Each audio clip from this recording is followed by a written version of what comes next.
by Alex Toxic and Furious Miki. Translated by Reuben Woolley. Narrated by Ray Greenlee. Chapter 1.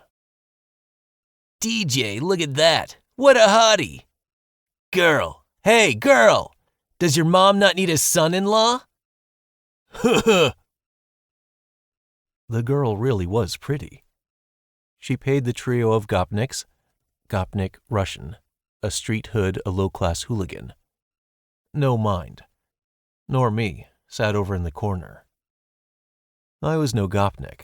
On the contrary, to these three human specimens, I probably looked more like a nerd or a simpleton. But we were entirely in agreement on the girl. She really was a hottie, or perhaps a doll, whichever term you prefer. Tube top, tight shorts filled out, belly button pierced, a tiny little rucksack on her back that could fit a tube of lipstick at best. I wondered where she was going looking like that, on the suburban commuter line we're all waiting to catch. But what was I so shocked by? It had been a long time since these commuter trains were those old, screechy electric carriages with tired old wooden shack shops. The carriages were comfortable, with Wi-Fi and USB sockets, and attractive stewardesses offering you tea and coffee. There were several rest stops on the way that were more like country clubs than anything. She was probably heading to one of those for some relaxation. The hottie, predictably, didn't even look at me. I was looking pretty ragged and unpresentable. Old jeans and a faded t-shirt. I wasn't going anywhere to relax. I was helping my aunt in the countryside dig up potatoes. At first glance, my aim might have seemed altruistic, but it was actually entirely self-interested. My aunt provided me with a generous helping of produce and pickles for winter, enough not just for me, but for my flatmates in my accommodation too. That was my lifestyle. I had no parents. They'd crashed the car 3 years ago in the center of our hometown. A tired truck driver fell asleep at the wheel and drifted into oncoming traffic. Now I was studying in the capital with a scholarship as well and living all right, generally speaking. My prospects for the future were cloudy, though. Who needs historians these days? Everyone wants people in IT. My knowledge in that sphere, however, was limited to my experience of video games and books like The System Comes to Earth. The hottie walked by, dosing us with a scent of sweet, expensive perfume, and sat down opposite to a guy in a branded Armani tracksuit, stubbornly buried in his iPhone. The guy was about average height, but kind of doughy. It was immediately obvious that he was no close friend of exercise. When he saw the hottie, he immediately started staring at her knees. The guy's wife, a well-kept brunette of about 30 in the exact same tracksuit, noticed this and started angrily whispering something in his ear. The guy frowned as if his teeth had started aching. The hottie smiled politely, without taking her eyes off her phone. A meter, about 3 feet. From them, a senior-year student muttered to himself unintelligibly while scrolling on a sizable tablet. Not a cheap-looking gadget. A scraggly-haired clerk of some kind suddenly ran out onto the platform. He was wearing a ragged t-shirt and had such big bags under his eyes that he might not have slept for weeks. He was locked in an argument with someone on a phone that was pinned to his ear by his elbow. Ugh, overtime? For the 3rd week in a row? Urgent deadlines? No way. He shot us a vacant, crazed look. Why don't you take a hike, Andre? Yeah, screw you. You'll get my notice on Monday. He hung up and started swearing, angrily but unintelligibly. Sorry, murmured the schoolboy, as the passing clerk nearly knocked him over. What, dude? He grunted. No, nothing. So shut up. The clerk's eyes looked wild. Guess respecting your elders has gone out of fashion. I said I'm sorry. Go on, dude. Get him. The Gopniks chuckled. What's he doing running into you like that? Knock him down. Take a couple swings at him.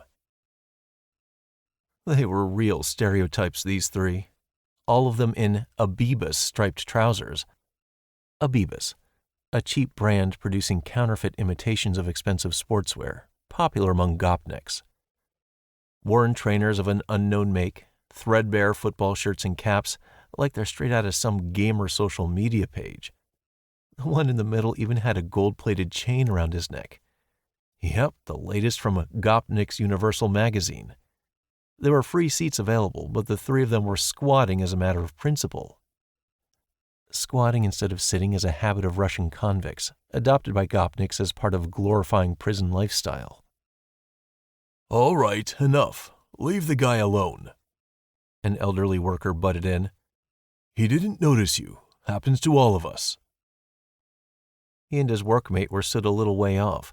Both of them were in blue overalls and orange caps, one a little older and wizened, the other younger, looking like an apprentice. They were on their way to fix or install something.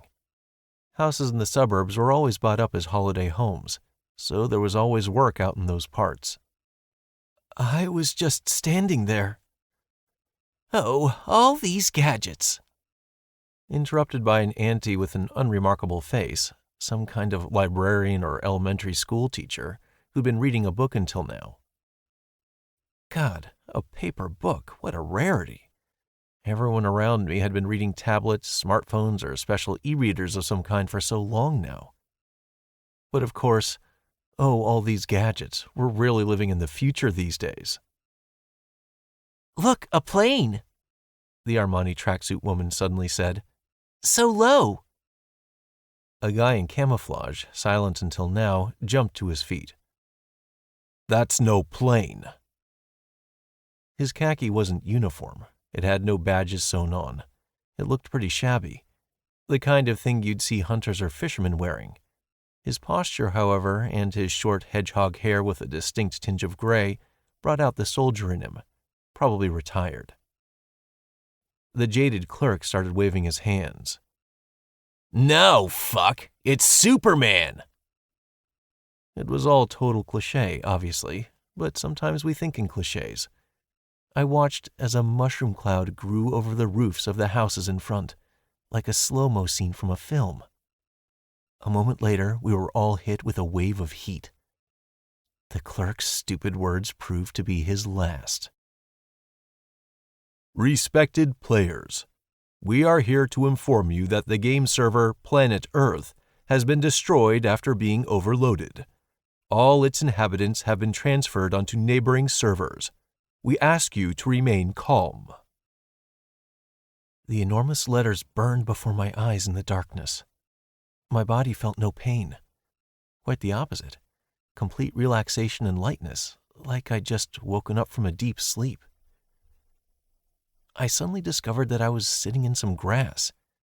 There was no more station or platform, although there was a fairly large and almost perfect circle of field around me, in the middle of which sat a strange thing made of glistening silvery metal. It looked either like some sort of terminal or a little tower. Something about it suggested that it was extraterrestrial technology. It had no joins on it, no straight lines.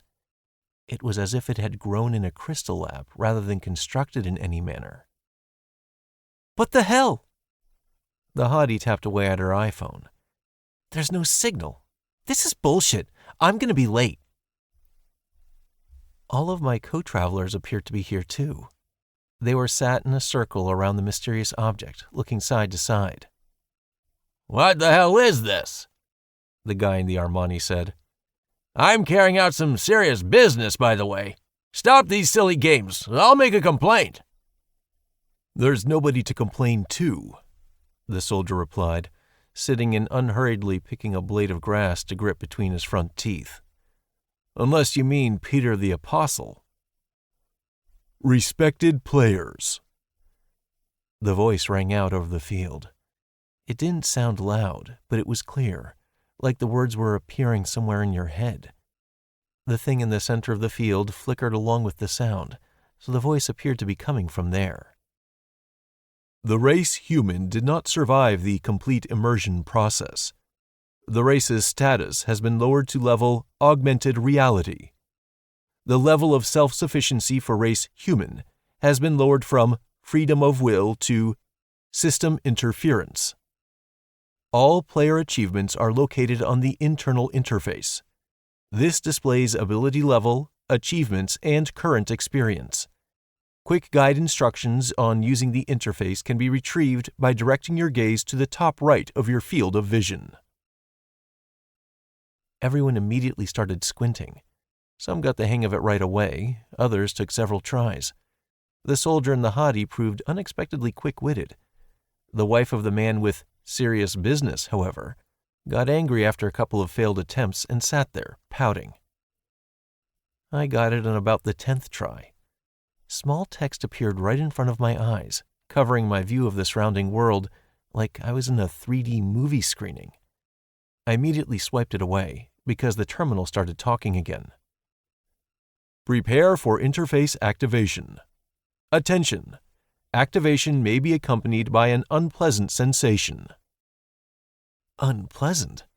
My stomach felt like it was being sucked up into my throat. Then I was weightless for a moment.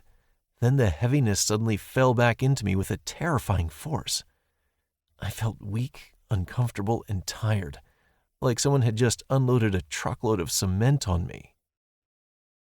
Leo, Level 1. Strength, 1. Agility, 1. Stamina, 1. Intelligence, 1. Wisdom, 1. Charisma, 1. XP, 0 out of 100. Skills, none. Class, none.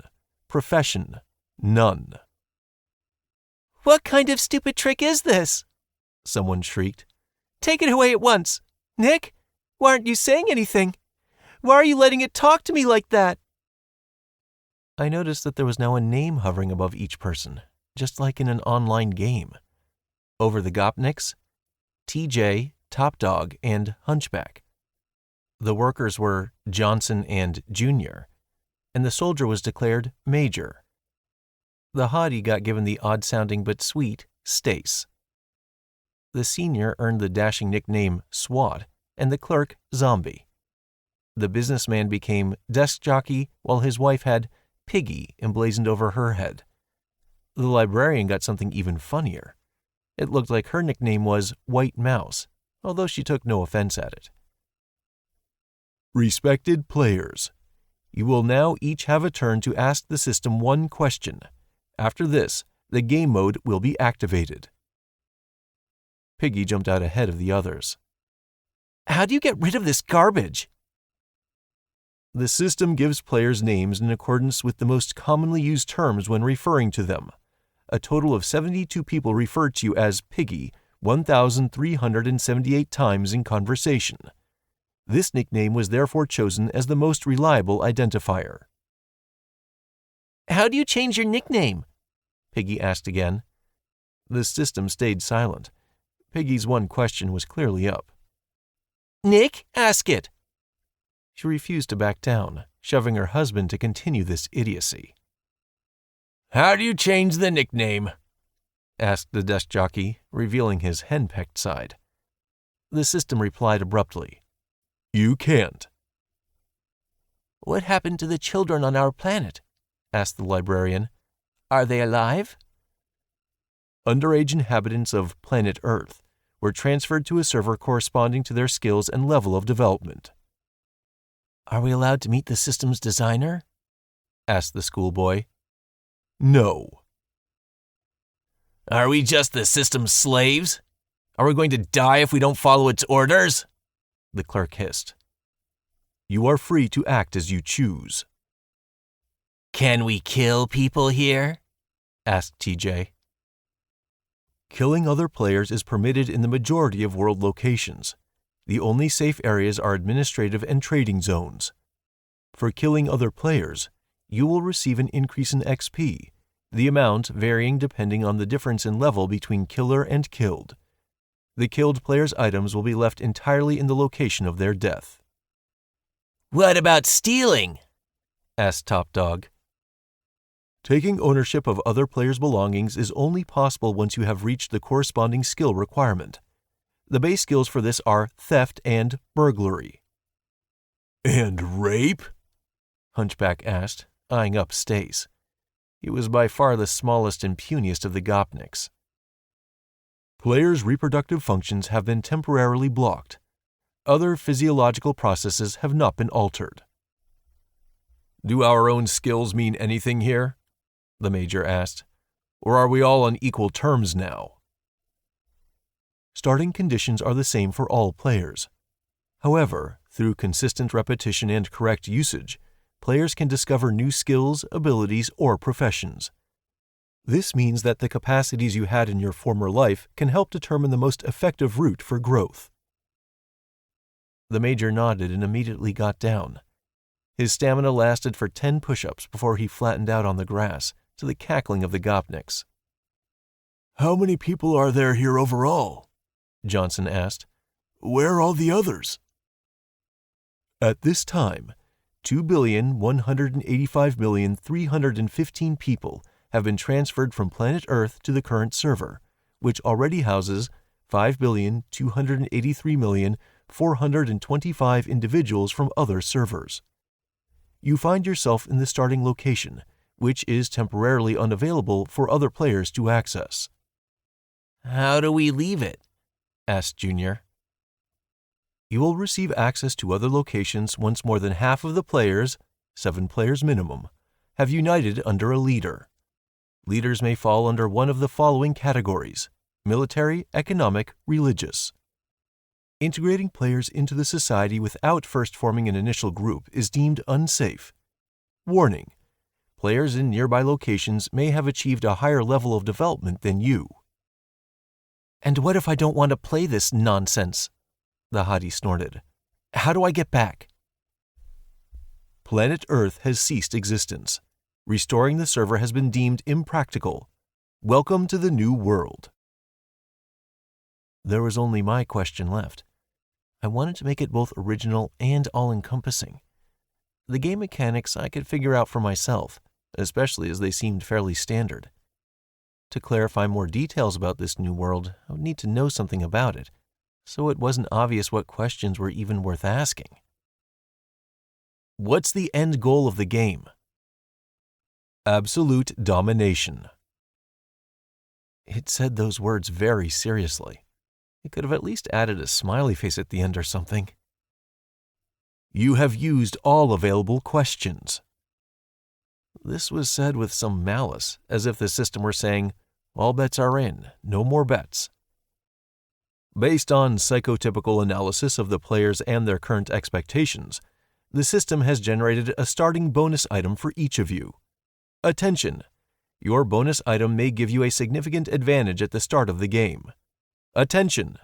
Bonus items are lost after the player's death and may be used by another player. Safe regime will be switched off in 5 minutes. 4:59, 4:58. A quiet thud, and a small box appeared in my hands. It was a neat little thing with a bow on top, like a birthday present. Only it wasn't wrapped. It was just a cube of dark metal, the same material as the terminal and relatively lightweight. Whoa, look at that! I heard a gleeful chuckle. The Gopniks had already opened their boxes. Inside they found a baseball bat, which looked like it could have been fresh out of the shop, just without any symbols or logos, along with a screwdriver and a sledgehammer. They were now twisting them around in their hands, grinning at the others with a malicious curiosity. The sledgehammer had gone to Hunchback, the puniest among them, and they started laughing at the bro's attempts to swing it. They were, understandably, a little taken aback by the presence of a screwdriver in their haul. "Hey, Top Dog, they calling you the fucking brains here or something?" Hunchback laughed. "Maybe you can fix a door for us." Guys, what the fuck do you mean? Top Dog said, embarrassed. It's a shank. Yeah, that's what it is. Bet my life on it. Screwdriver in the liver and anyone's a gunner. Their concerns resolved, the trio restarted their laughter. "Hell yeah!" Swat shouted excitedly. "The divine blade of 1,000 moons! It's just how I imagined it!" He was holding a sword of enormous proportions and a completely wild appearance. Both edges of its blade were peppered with strange divots and spikes, while the handguard had been crafted to resemble unfurling bird wings. But no matter what you made of it, it was a weapon, and a serious one at that. Another thud. The hottie had also got tired of waiting. She inspected a beautiful diadem made of dark metal and bejeweled with dark red stones. She quickly put it on her head like a crown, and her body was surrounded by a silvery sheen. She seemed to grow a little taller, her skin a little softer and smoother, and her eyelashes longer. "+5 to charisma," boasted Stace. "That's right, chicken." The last remark, for some reason, was addressed to Desk Jockey's wife, who immediately opened her own box and pulled out a plain fabric shopping bag. "Nick," she screeched, "see what they're doing to me? Why am I being left out again? Do something, anything. Be a man for once." "You heard them, didn't you?" the desk jockey said, ignoring his wife's request. "We need to unite as quickly as possible. I, as a representative of power, will now take control of the situation.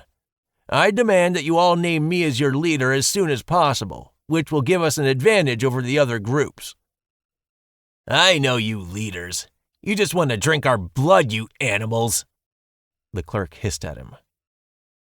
The clerk, meanwhile, looked over the strange measuring device he'd retrieved from his box. I'd never seen an astrolabe, but for some reason that's the word that came to mind. "What power?" TJ spat derisively at his feet. "Your power just blew up with the rest of the entire planet. Whoever's strongest is right." "I'm a retired major," the military man said while standing up. "I have experience commanding in complex conditions." "I know how it's all set up." The SWAT heaved his sword over his head. "I've prepared my whole life for this. Name me Lord of the System, and I will lead you to victory." "Oh, shut up, you clown. There's 3 of us. We need another 4. That'll be a full hand," TJ said, demonstrating a surprising grasp of arithmetic. "Hey, you 2. He pointed at Stace and the desk jockey's wife. "We'll take you, no questions asked. We need cadres like that." "Don't laugh at me like that," Piggy cried. "Nick!" "This is barbarity!" Desk jockey shouted, his voice exploding and giving off a little squeak. "Obey my command!" I could see that they wouldn't be reaching any agreement. These people were clutching at the past, at the time when their society and the law upheld their rights and ambitions. But what now? I watched with interest from the sidelines as events unfolded. For the first time, my love of history seemed kinda handy. It wasn't just words from a textbook. Something was actually unfolding before my eyes, and both my future and the future of everyone here depended on it. The old foundations had crumbled. The social contract that held them together had now burnt up along with the old world. We were hurtling back to primitivism, to a war of all against all. "Fucking hell! I didn't work 9 to 5 to end up in some bullshit world with some bullshit system. I refuse to play your games. Do you hear me?" Zombie shouted, throwing his bonus item on the floor and stamping on it. He held up a middle finger at the device in the center of the clearing. "I won't be a shitty slave." 3, 2, 1. As a result of player actions, safe mode has been forcibly deactivated. Good luck. The SWAT immediately got up to a picturesque pose before bringing his sword down on the clerk's neck. "I will give your life to the system," he cried. "System, take my sacrifice." The mystical sword took off his head like a ripe melon. The clerk's body crumbled. A bloody puddle crawled out from under him. All of this happened in an instant. After a few seconds, the body turned to dust. There was no trace left of the corpse, just broken bits of his item on the ground. SWAT gave us all a crazed look. "You all laughed at me," he guffawed. "Now you're all just mobs. You're NPCs. You're steps on my path to power. You bitch! You've gone psycho! Everything was happening so quickly that nobody had even managed to flinch. The trio of Gopniks ran up behind Swat. The one with the sledgehammer drove home a blow and put him to the floor before he had time to dodge it. TJ came in over him, baseball bat swinging viciously. Let me finish him off. Get out of the way! Hunchback shouted zealously, lifting the sledgehammer. The situation was no longer normal. We'd been in this new world all of 5 minutes, and 2 of us had already been turned to corpses. Stace sprang to her feet and got behind the Major. He activated his bonus, and a long bow with a quiver of arrows appeared in his hands. The Major and the hottie spun and ran for the forest, disappearing into the thick foliage. We'll still find them, TJ said, using his sleeve to wipe drops of blood from his face. Swat was lying completely still. It was strange that he still hadn't disappeared like the clerk. Perhaps he was still alive? Nick, let's go! The desk jockey's wife started to realize the situation. Svetlana, shut up, he replied stubbornly. I am the authority here.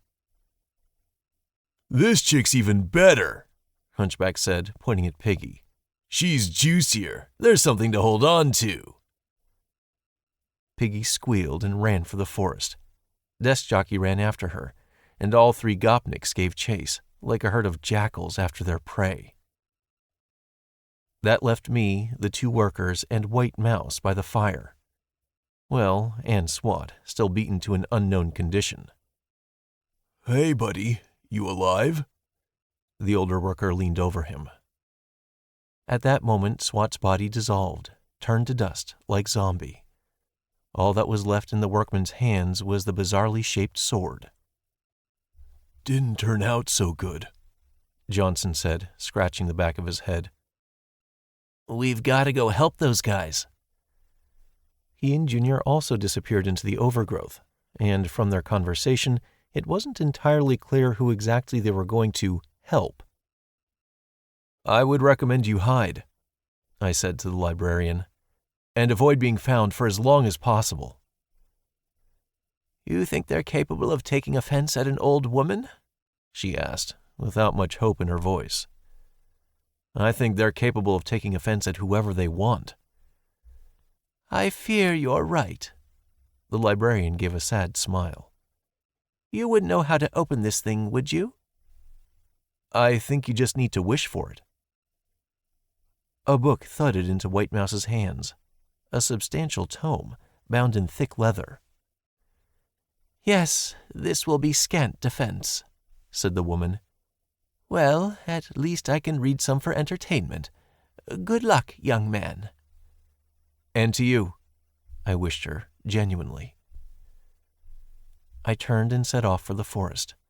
I was just running straight forward, without discerning the path before me, just trying to put as much distance as I could between myself and this field, and this madness. Once I'd made it 100 meters or so, I opened my bonus item. A potato? Are you kidding me? And as soon as the root vegetable appeared in my hands, I heard a piercing shriek in the distance. Chapter 2. After hearing the shriek, I sped up. Couldn't stay here anymore. Needed to get away, as soon and as far away as possible. Hide somewhere, collect my thoughts, and then decide how to proceed. Hey, that sounded good. Entirely reasonable even, although I was primarily being chased forwards by a very understandable fear. I saw the bodies of Zombie and Swat dissolving into thin air before my eyes.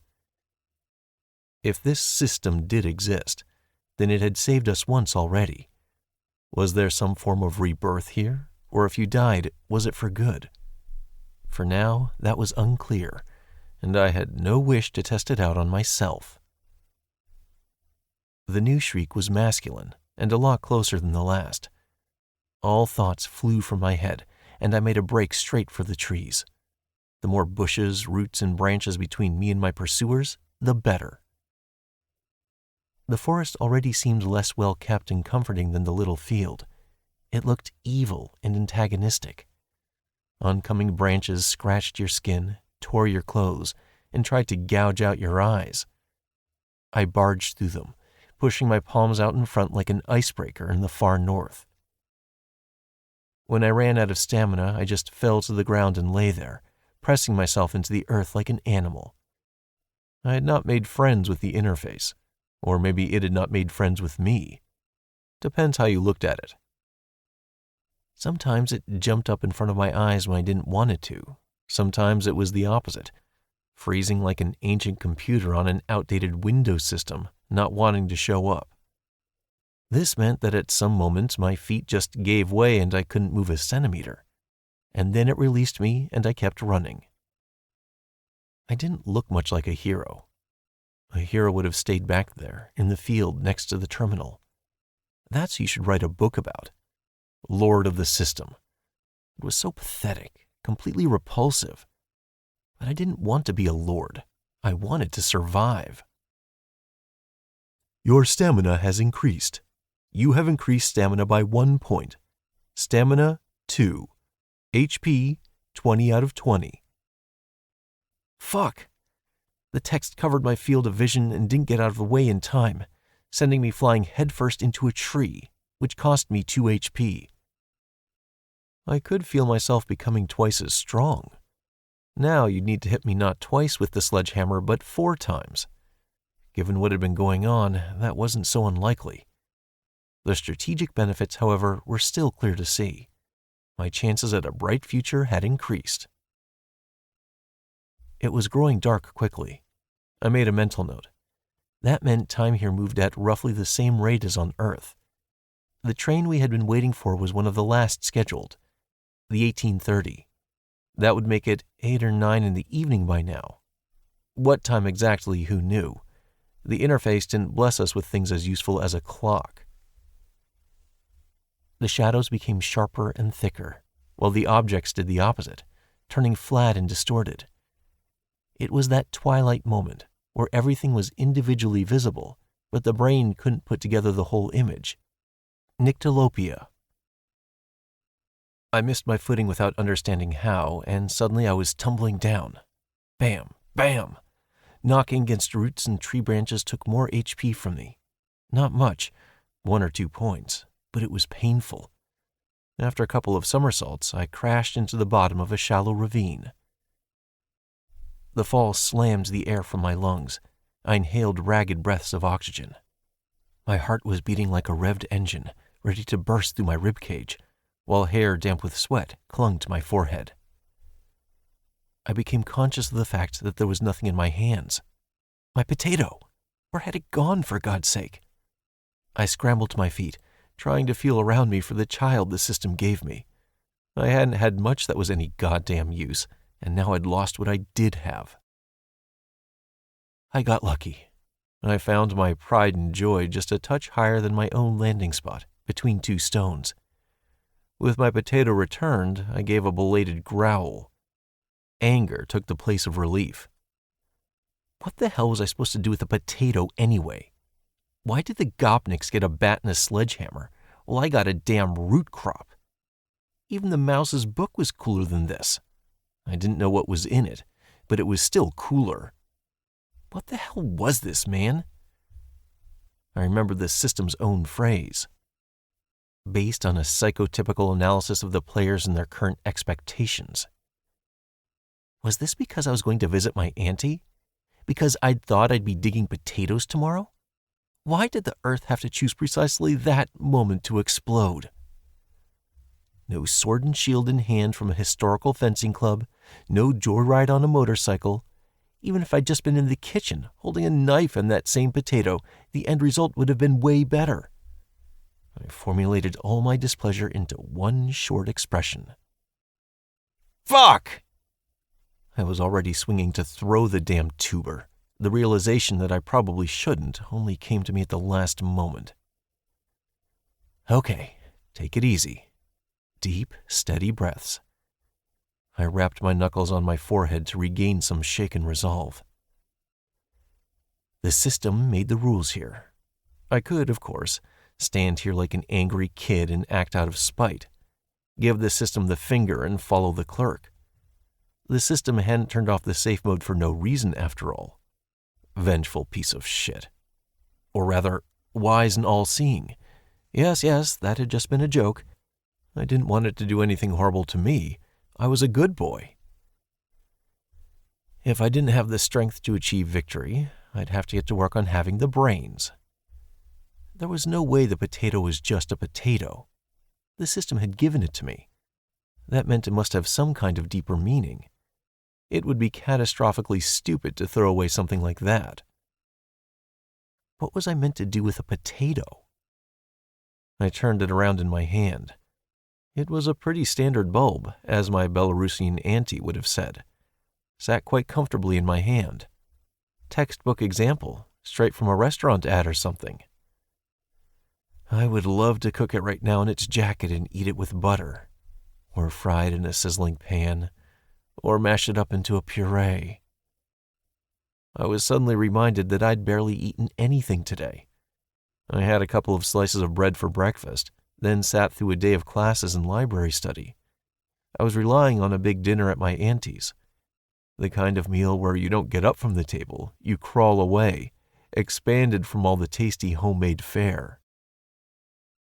You feel hunger. All characteristics reduced 10%. Eat food quickly to refill your energy meter. It really did feel like hunger, not just hunger. Twisting my insides into a spiral, creeping up my throat, producing a crazy amount of saliva. Eat it and get this over with. There we go, a decision. The system had given me a hint. I'd never eaten a raw potato, but I wanted to dig my teeth right into it, then and there. No, I couldn't eat my potential artifact. I couldn't, and that was that. I remembered Stace describing some kind of charisma boost. That meant she must have felt her bonus item boost her characteristics. Even that hottie was smarter than you, my conscience said to me. It helped. I was growing angrier and more determined. I stared closely at the potato, hoping to detect the same feeling I felt when I tried to work out my own status. To my surprise, I managed it a lot more quickly, on perhaps the 4th try. Name, Megapotatomus. That made me snort. It felt like the system, like a modern AI chatbot, had already scanned all Earthlings' consciousnesses to produce pearls like that. I continued. Name, Legendary Potato. Eat this potato every day and you'll become a hero. IP, copyright, The Great System. The rarest representative of the tuber variety. If eaten, gives temporary buffs. Stamina +2, strength +2, wisdom +1. Buff lasts 1 hour. Can be placed in the earth. The last bit was in brackets at the bottom and in small print. No explanation was given for how, why, and for what purpose you would plant it, but instant consumption promised a lot of perks. It gave me what now? If I ate this, I would instantly double my stamina and triple my strength? I could become a mega killer, go out and punch all my enemies. I'd kill them all and be the only one left. Or maybe it wouldn't work like that? Who knows what perks they had over there with that bat and that sledgehammer? Plus, I needed to work out how stats worked and what they meant. Would the strength and agility increases be multiples of my original levels or multiplied by some coefficient? You feel hunger. All characteristics reduced by 15%. Quickly eat food to restore your energy meter. More hints from the system. Pure stubbornness made me decide to do the opposite. I didn't like the stuff they put in the small print. They always put the most important parts in there. Obviously, my potato might just rot in the soil, or mice and moles might gnaw at it, but maybe something legendary would grow from it. A magic tree, even. I wouldn't die of hunger. Any forest, even a systemic one, would have mushrooms or berries. The others were managing to survive somehow, and they didn't have a potato. Or would they all die of hunger tonight, while I outlived them all? For days and days. That'd be a real fairy tale ending. I shook my head, wiping any nonsense like that from it. The only thing left to do was to find a place for my future potato patch. Along the bottom of the ravine ran a small stream, more like a trickle. I decided to follow it upstream. Plants needed water to function properly. I'd learned that working on my aunt's allotment. Unexpectedly, once it turned dark, I emerged into a small valley. The rays of the setting sun allowed me to make out the cliffs fencing it in on 3 sides, leaving just a relatively tight pathway of a couple of 100 meters. Once it reached the valley, the stream flowed into a small lake with crystal clear water, through which I could see the rocks on its bottom. Hell, if this wasn't the perfect spot, then I didn't know what was. I approached the lake and dipped my wet, tired head into it. The water was surprisingly cool and refreshing. The dirt I kicked up was immediately swept away by the current. I cupped my palms and drank directly from the lake. I didn't have a kettle to boil the water anyway. I had hoped the system had simplified some everyday moments and not yet invented E. coli. It was invigorating. The interface didn't show any gains yet, but my mood improved like a click of the fingers. I was alive. I hadn't died. What more could you want? Wouldn't mind some food. But no, I already knew what I had to do. I stepped away from the stream, choosing a spot slightly hidden from the forest by a mountain slope, and dug into the earth with my hands. The ground felt loose and pliable. Pointless. I soon realized the error of my ways and walked back to the forest to break off a dry, sturdy branch. Spade stick.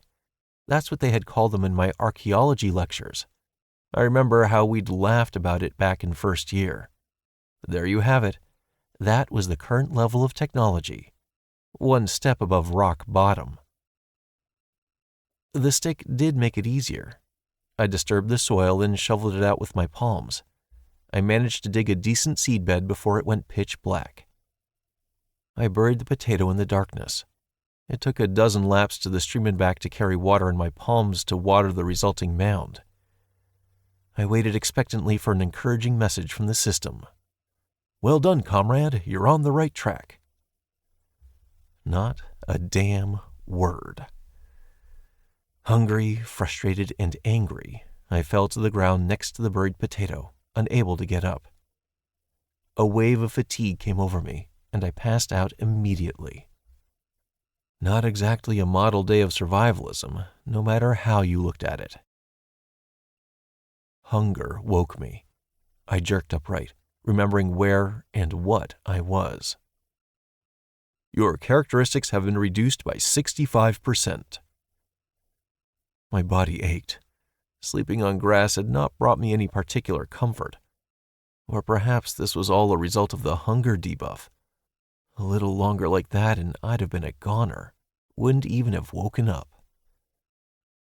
But what surprised me more was the small bush about a meter away from me. A potato bush, for Christ's sakes. And it was entirely ripe already, with yellowed and dried up tops, a spitting image of the bushes that would have been waiting for me at my aunt's. Ripe Megapotatomus, ready for picking. Even the system said it was already ripe. What kind of speed was it going at to have grown into this overnight from a single potato? My stomach immediately responded with a lengthy howl at the thought of food. Right, I deal with everything in order. I picked up the stick spade and started digging. The soil yielded easily, and soon I was holding 7 huge, juicy root vegetables. God damn, I was good at this. Looked like luck was on my side today. And as if to back me up, the system flooded me with messages. You have grown a potatomus. Level, epic. You've earned a profession, farmer. You've earned your first profession. Reward, 1 bronze box. New mission available, homestead.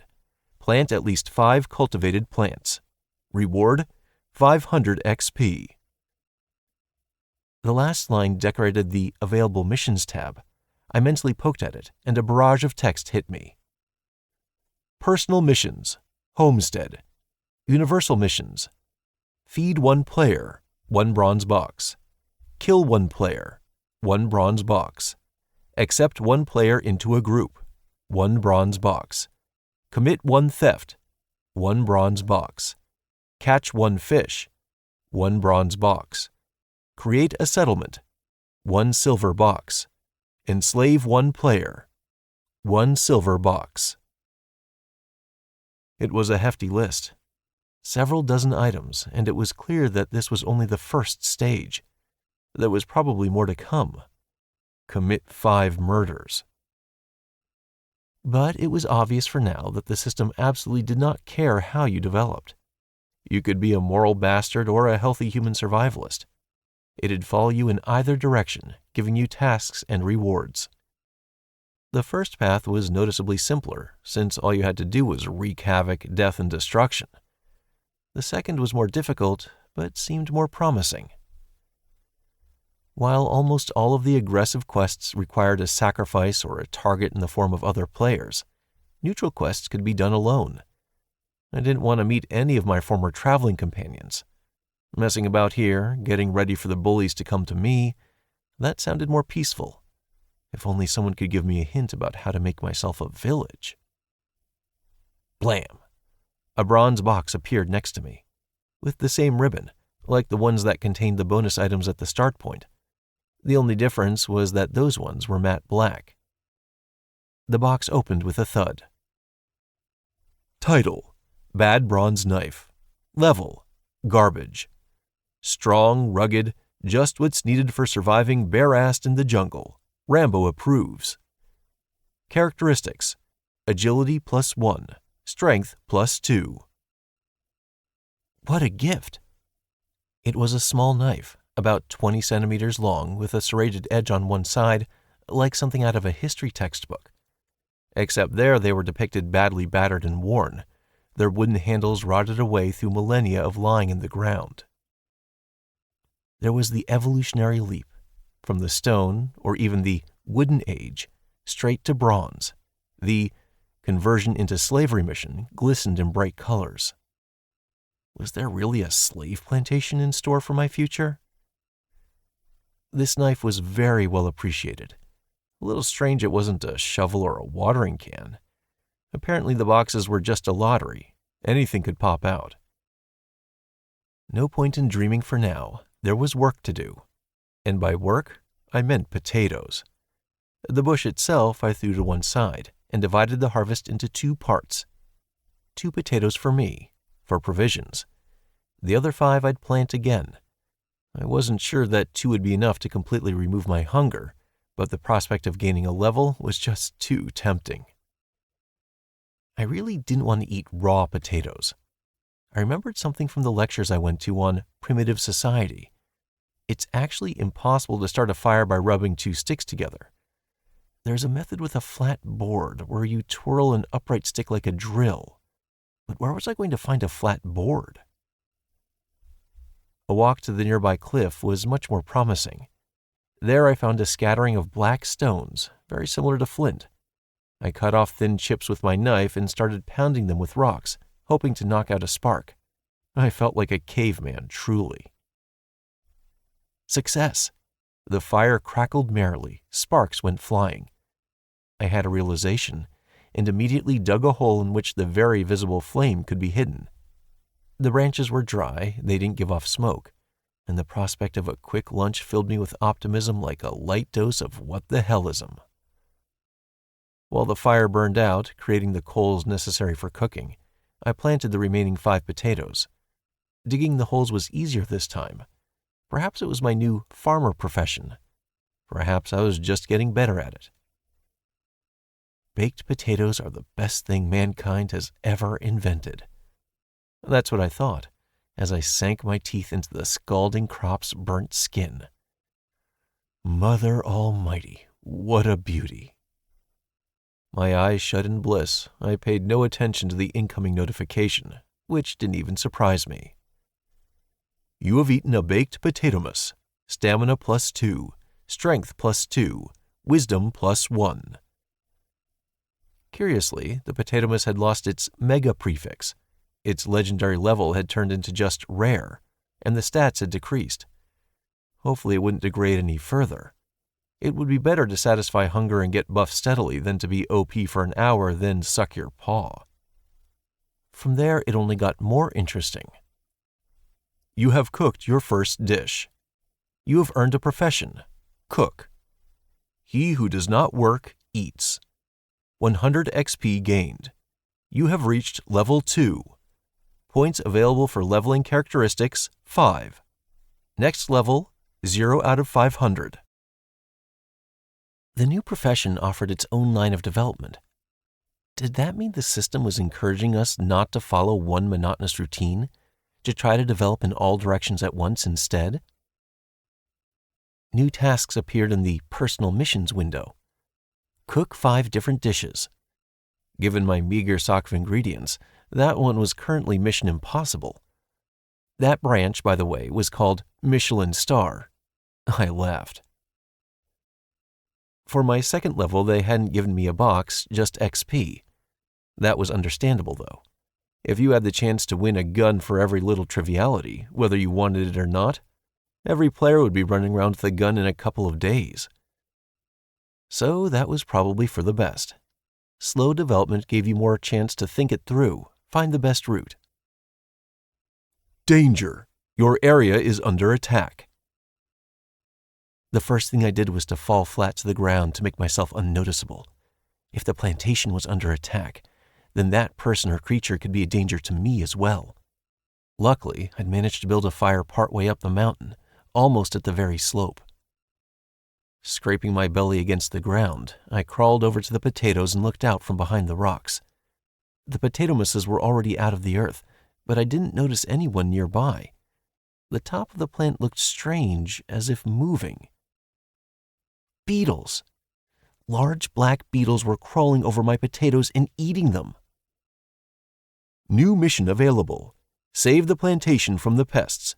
Reward, 100 XP. I'd kill those damn bugs without any reward. I gave up hiding and rushed toward the bushes. They'd already been pretty heavily gnawed on. I plucked a fat beetle with stiff, spiky legs from the top of a plant. Bitch! It bit me! It only took 1 HP, but it pissed me off. I threw it to the ground and tried to stamp on it, but it crawled back to the plants like nothing happened. I had to grab 2 rocks and crush the pests, like with a hammer and anvil. For each one, I gained 1 XP, which felt like a mockery, but over the entire session, I earned as much as 50 points. Once the system informed me that the mission was over, I literally keeled over. Screw it. I'd put all the extra points into strength and stamina. I'd still have time to improve my agility and all the other delights. But if I hadn't had enough stamina here, the beetles would have eaten my entire crop. Danger! Your plantation needs watering urgently. Reward, 100 XP. Rest was a distant dream. I had to dash off to carry water from the spring in my palms. Watering 5 bushes wasn't as easy as watering 1. The rest of the day was taken up by this running. Twice the bugs attacked. 3 times the plants needed watering. No XP for new missions. The carrot was gone. All that was left was the stick. By dusk, I fell down like a dead man and slept until morning without dreaming. The next morning, however, the potatoes greeted me with the message that they were ripe and wanted to be harvested. After digging up the crop, I reached level 3. I put 2 points in stamina, 2 in strength, and 1 in agility. Wisdom, intelligence, and the other abilities seemed less important. I wondered what was in White Mouse's book. Intelligence was probably more useful to her. That was probably how she read it. I didn't know how the characteristics worked, but I couldn't feel any change in myself. I wasn't stronger. I was no less out of breath. I didn't get tired as fast, I guess. But again, it wasn't like I timed it with a clock. This was all by feel. I was also glad to see that Potatomus was still classified as rare and gave me the same buffs. I could continue to plant it without fear of the characteristics dropping off. The next step of the mission, Homestead, required me to plant 50 potato bushes, but the reward was generous, as much as 1,000 XP. I'd need 2,500 XP for level 4, so it was a big boost. But I decided not to bust my ass just yet. I'd barely managed 5 bushes. It was too early for any great feats of labor. 10 potatoes went into the ground, another 5 in the fire, and the remaining 15 I kept in stock. I didn't know how to store them yet. Maybe I'd have to dig a cellar. But nothing would happen to them the next day. I could decide after that. Welcome to Primeval. I was so surprised that I almost stepped in the fire. The voice was soft, but I was sure it could be heard in every little remote spot. It was also duplicated in the text that popped up before my eyes. You've already tamed your first animal, planted your first cultivated plant, and built a rudimentary dwelling. Current association level, tribe. Tribes include relatives and slaves, 14. Current settlement level, campsite. Campsites must contain a dwelling, a hearth, and a food supply. Current leader level, chief. Chiefs establish their power by brute force. Enjoy the game. Completely opaque, but very intriguing. Cultivated plant, that was definitely about me. I wondered who had tamed the animal and what kind of animal it was. I hoped it wasn't too big or aggressive. I didn't understand what it was saying about a settlement. Why create it? A player who just sat in one place was doubly vulnerable. Although that was exactly what I was doing. I wasn't leaving my potatoes for anything now. You can't carry a plantation in your pocket, so I had to stay here and protect it. If you looked back at ancient history, that's how it worked. People who practiced farming had to sit in one place and build all sorts of fortresses to protect their goods from all sorts of primitive goons, like Hittites, Scythians, and other Cimmerians. Yes, the very same ones Conan the Barbarian came from. But they still robbed the farmers, often killed them. So my historical knowledge was of no practical use to me. It just got me nervous instead. The only thing separating me from the campsite stage right now was my lack of a house. So I'd build one, and then what? What good would it do me? What was it with these explanations that made things more confusing? Fuck. It wasn't helpful to guess in situations like this. I had to try something out. Still buffed from the potatoes I'd eaten, I headed out into the woods to get some building materials. I wouldn't be able to gather anything too substantial with my bare hands, so I'd have to settle for a tent. Surprisingly, it proved relatively simple to construct. What was so hard about it? Gather some suitable enough branches and chop them with a knife if you don't have the strength to break them. I spent several hours collecting materials and taking them to the soon-to-be campsite of Ancient Man. It took just as long to make thin cables out of twigs, which could somehow tie the branches together. I dug holes, hammered in supporting pillars with a fork on top, put beams between them, which the rest all bound to, forming something like a roof. A similar process with the walls would protect me from the wind. And finally, I covered everything with patches of moss and leaves. I also put some branches inside, making myself a simple bed. I was filthy, wet, and exhausted. But lunch, in the form of a couple of potatoes and some water, returned some of my spent energy. Even while eating, I kept a close eye on my surroundings. Suddenly, I saw movement in the forest. Another moment, and I was completely convinced that I had been found. Someone was sneaking through the bushes. Chapter 3.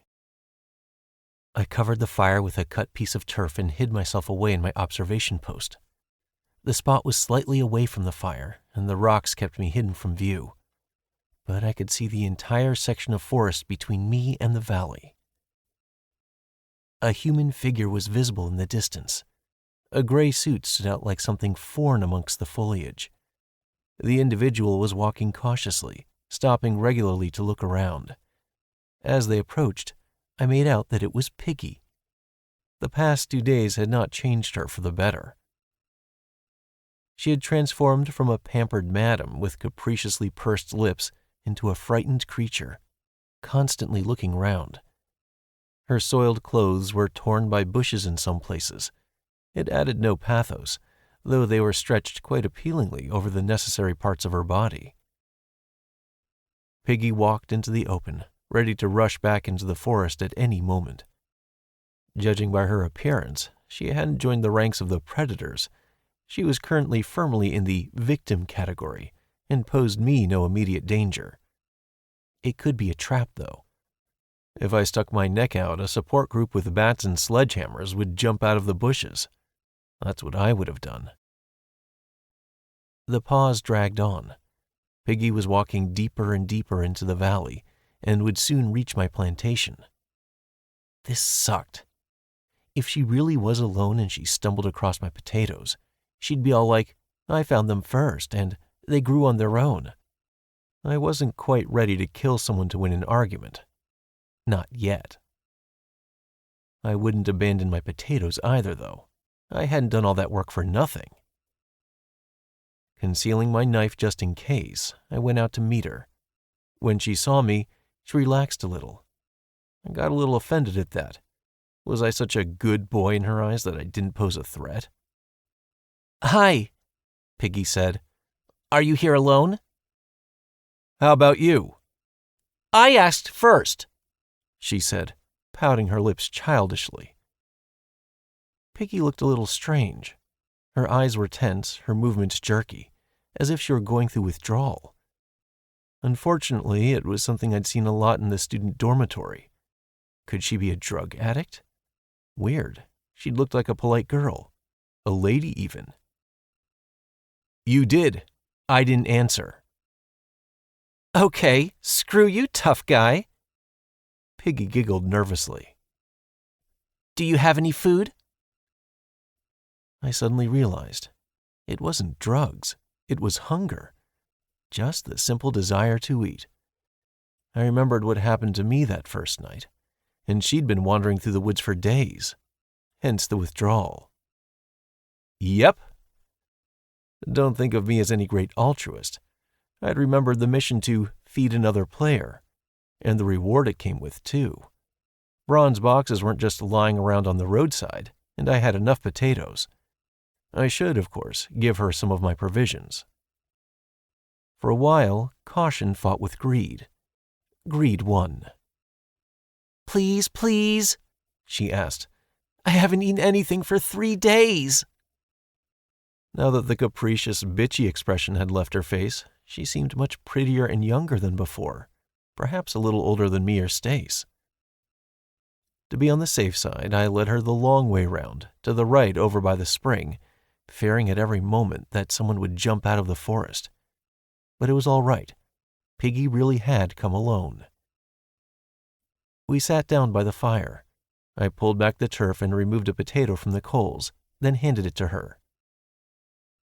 Piggy dug into the tuber, scalding herself and giving an "ooh," then started devouring it in large chunks. Meanwhile, I asked her what had happened to her. She told me willingly. Maybe she was hoping to evoke sympathy. Or perhaps she just wanted to talk. When the Gopniks had caught up with her and her husband in the forest, that old goat refused to fight for the honor of his wife and ran into the thicket like an Olympic sprinter. The appetizingly squealing prey had seemed more interesting to the Gopniks, so nobody chased after Desk Jockey. "How did you escape?" I asked. "I don't know." Piggy shrugged her shoulders. "I just ran, and they fell behind." Something in her story didn't add up, but I pretended to believe it. After she escaped, Piggy got lost wandering through the woods. She had tried to catch a small animal, like a marmoset or a squirrel. She'd eaten some unknown berries and nearly died of stomach cramps. She even ate some grass before stumbling upon me. "Oh, it's delicious," Piggy drawled, giving her outfit a risque tug over her chest area. "Delicious, but not enough. Be a good boy. Bring a couple more and some water. Something's dried my throat." She looked around like a housewife. "Not a bad setup you've got here. That tent is so cozy. It's cramped is the only thing, although you could sleep by the fire now. The nights are warm. I watched with curiosity as this lady transformed from a modest sweetheart into a controlling mistress. Of course, I'd heard stories of how, after their first night together, girls say that the wallpaper in the bedroom needs changing because it annoys them.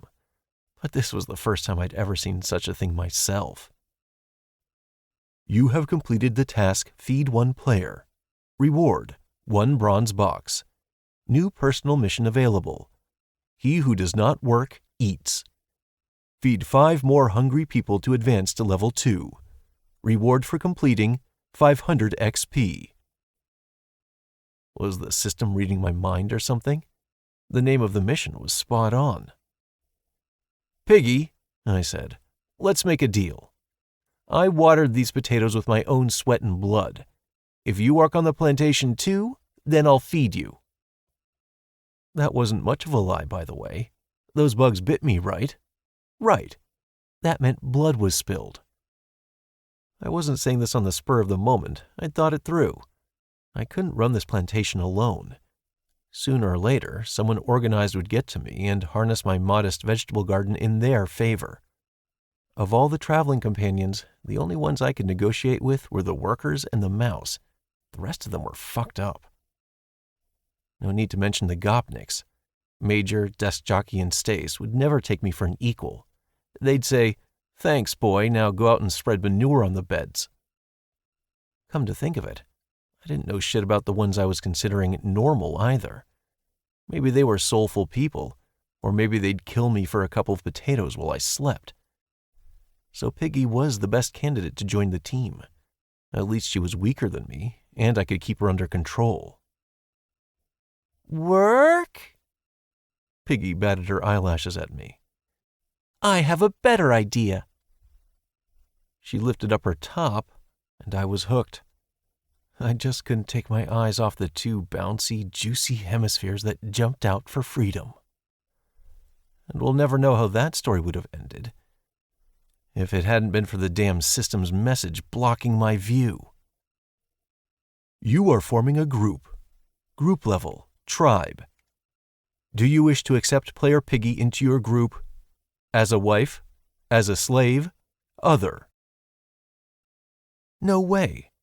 I wasn't ready to get married yet, not even to those enchanting tits, or rather to their owner. And she was married too, kind of. I didn't know if the laws of the old world applied here, but it restrained me somehow. On the other hand, slavery would be savage. I couldn't help but think of latex and whips and collars. It was embarrassing to suggest that a grown-up, self-sufficient woman should be my slave. Ridiculous. I mentally poked at other. No other options available at this time. Select the status for player Piggy's entry. Wife, slave. While I stared dumbfounded at the interface, Piggy decided everything on her own. She jumped up and lunged at me. Whack! Another. What the hell was she sticking in my belly? It turned out the lady was trying to kill me with my own spade stick. She puffed and aimed for my liver, but I was only losing 1 HP per hit. In a court of law, it would have been qualified as attempted murder by unsuitable means, but that didn't seem like any mitigating factor to me. Are you out of your mind? I tossed Piggy to the side and pulled out my knife. I'm sorry, she shrieked. I didn't mean to. I was out of my mind. Let me go, please. She tried to run away, but I grabbed her leg and threw her to the ground. I couldn't let her go. Not now, because sooner or later she would bring someone here, whether for revenge, to buy her life back, or just free food. Come on. 1 blow, and that would be that. The body would even melt away humanely, so I wouldn't have to bury her. I'll work day and night. Piggy saw something in my eyes and got really scared. I'll blow the dust off the damn potatoes, just don't kill me. Choose a status for player Piggy. Wife, slave. Player Piggy agrees to be your slave. We lay on the grass, breathing heavily, both of us processing what had happened. What does being a slave mean? Piggy asked. I have no idea, I answered honestly. Guess we'll find out. Then suddenly, congratulations! You have fulfilled all conditions to create a settlement. Housing, food supply, at least one inhabitant. Huh? Congratulations! You are the first player to create a settlement in your location. Reward, 1 silver box. What? You've been promoted to class Lord. A new personal mission is available. Increase your settlement to 10 people. I give in to curiosity and immediately go to my statuses in the interface, paying no attention to anything else. Class Lord. Everything the sun touches is yours. Current status, Chieftain. Buff. Charisma +2. Plus 10% to all traits. Plus 5% to all traits for subordinates. I could barely get my mouth shut. I was still fighting the shock. Just like that? I just got a new class, a boost to all stats, and a special boost to charisma as well. I had to check something out for myself. I turned to Piggy, who was stroking her bruised side. Piggy, I asked, have I become more handsome? She squinted, tilted her head to the side, and smacked her lips. No? Well, what did I expect? Stupid question, stupid answer. Although, she said, your eyes seem brighter. They used to be kind of dull, like a dead fish. Now they're kind of nice. She looked away as she said the last words, and a slight blush spread across her cheeks. All I could do was grin. I thought charisma was meant to be useless? No? Well, even if I had thought that, I'd been wrong. It became even clearer now how much of a boost Stace had received. Was there even a threshold at which people only looked at you like a freshman in love with the best-looking girl in the school? The new status, of course, brought me some nice irony. I remembered one famous book which had an onion knight. I, meanwhile, had become the Potato Lord. My entire estate consisted of a shambling shack, 5 potato bushes, and a cranky young lady unaccustomed to physical labor. But on the bright side, the day before yesterday, I'd had nothing but 1 potato and an empty stomach, so I couldn't complain about my fate. Meanwhile, a whole line of boxes had lined up in front of me. A bronze one for feeding Piggy, a silver one for forcing the well-fed Piggy into slavery, and another silver one for creating a settlement. All right, time to play roulette. I opened the bronze one first. You received a fragile pot. A small camping pot lay inside. The system's imagination hadn't been too extravagant. Name, fragile pot. Who cares if it's crooked? It works. Level, garbage. No bonus or buffs for you. Standard cooking utensil. That's what garbage is for. Yeah, that wasn't much to get excited about. On the other hand, even with just 5 bushels of potatoes, I was going crazy running to the stream and back carrying handfuls of water, so the pot would save a lot of nerves and time. Besides, it wasn't clear what constantly drinking unboiled water might do to you. At least now we didn't have to think about any mishaps like that. Piggy, catch! I threw her the pot, which she caught awkwardly, almost dropping it. Go to the stream, get some water. I'll sort out the new status changes. The girl grunted indignantly, but didn't say no. She probably remembered that I had the knife. As she set off, I opened the first silver box. The silver light blinded me for a moment, and then the system beeped. You have received a box of system cider. What? In front of me clicked a carton of 6 small bottles, kind of like the ones that shops sold expensive beer in. Never mind the fact that it wasn't a box. What the fuck did I need this for? Name, System Cider. Level, Silver. This cider isn't just a drink, it's a legend in a bottle. When you drink it, it feels like you know how to do anything. Too bad it only feels like it. Bonuses. Agility +5.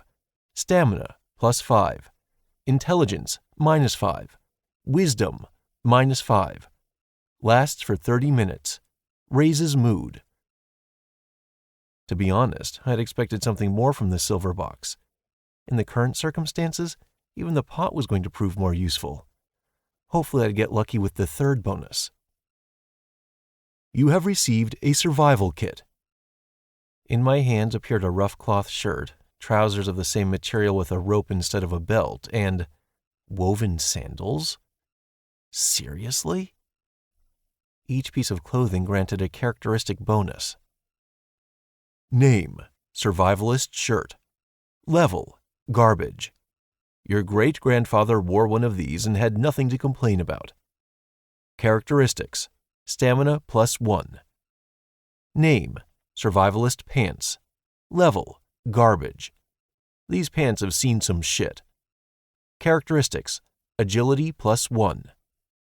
Name: Survivalist boots. Level: garbage. Just right for tramping the field. Characteristics: wisdom +1. Really? Sandals that give a bonus to wisdom? How the hell did that work? No guide, no instructions, no explanations. Nothing. Put them on, my friend, and wear them with pride, damn it. All right, I was just grumbling. If nothing else, anything that boosts my characteristics was great. The clothes I was wearing were already in bad shape. My t-shirt was torn. You could just rip it to shreds. My jeans weren't much better, and there was a gaping hole in my left trainer. It felt like the local world was trying to get rid of the items that came here with us. Piggy's expensive tracksuit was also gleaming with holes. Oh well, that'd have to do. I quickly changed into my new clothes. The sandals gave me the most trouble. They had to be tied around my feet with ribbons. No laces or anything. Adapt, overcome, improvise. When Piggy came back, I sent her to water the potatoes, explaining in no uncertain terms that if she messed up, her food would be ruined. And mine too, technically. She suspiciously examined my new wardrobe, but didn't say anything, just snorted thoughtfully. After making sure that she was taking my instructions seriously, I turned my attention to a wooden post that had appeared 10 meters away from the tent. Somehow it looked vaguely like the strange metal object that had been in the clearing when we woke up. There were no symbols, runes, or anything else on it, just a pole 20 or 30 centimeters in diameter. As I focused my attention on it, a window popped up. Settlement, no_name. Level, primitive site. Bonuses, +5% defense against wild animals, +5% defense against invaders, +5% damage caused by settlement inhabitants, +5% plant growth rate, +5% pet growth rate. There it was, the most important part of the settlement. If we were attacked, we could hit harder and we'd take hits better. The numbers weren't that big yet, but as the settlement grew, they'd be bound to increase. And if you added my bonuses as a leader to that, the advantage became even more impressive. I looked at Piggy to assess her value as a combat unit, sighed, and read on. Population: 1 lord, 1 slave. Indexes: economy, 1 out of 100. Politics, 1 out of 100. Culture, 0 out of 100. Army, 0 out of 100. The only thing that was clear so far was the fact that nothing was clear whatsoever. I would have kept studying the parameters and all the information available if it weren't for a rumbling from the direction of the plantation. Piggy had fallen over with the pot, dousing herself with water from head to toe, and now she sat on her ass, oohing and aahing. What the hell? With a heavy sigh, I headed over to her to speed things up. Besides, it was time to get to work for real on the plantation. 4 hands was already better than just my 2. We managed to plant 5 more bushes. That made a total of 10. I got Piggy to do the planting, letting her grind farmer to level 2. Don't you dare distribute your characteristics without me, I say. 2 points in strength, 3 in agility. Oh, can't I put them in charisma? No. Not even 2? No. Fine, 1. Okay, 1. Piggy jumped up and ran to the lake to look at herself in the water. When she returned, very pleased with herself, we agreed that at each level she could put 1 point in charisma. Piggy sat by the fire and counted something on her fingers, calculating apparently how she'd progress her levels. As well as farmer, she probably now had cook, so there were more than enough missions, and now she'd get a serious incentive for growth. I'd learned a lesson of the novice slave owner. The carrot and the stick should be alternated. I wasn't wrong. That evening she made boiled potatoes in the pot, expanding our range of available dishes. I decided to sacrifice a couple of bottles of system cider to bond our primitive collective and celebrate the founding of the settlement. The cider was strong, tangy and tart, with the taste of fresh apples. It instantly hit my brain, removing all worries and doubts. Shit, I was 3 sheets to the wind. I was going to go and kill all the Gopniks. I wouldn't even take my knife with me. I'd just kick them. So, why didn't you take me as your wife? Piggy asked in a rather tipsy voice. I saw that there was 2 options. Did you not like me? What a setup. Thank you, dear system. I hadn't expected that from you. Would you have married me just like that?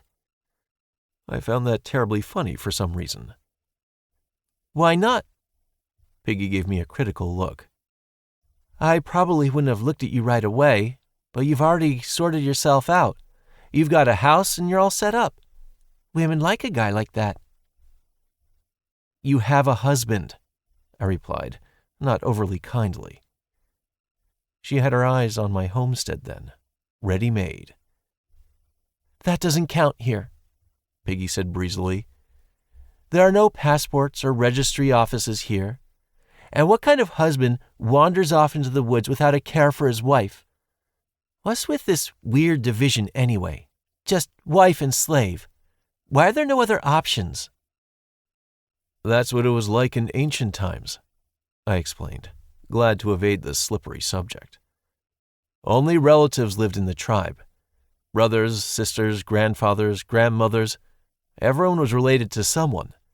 And if a stranger came into the tribe, they were either killed or turned into a slave.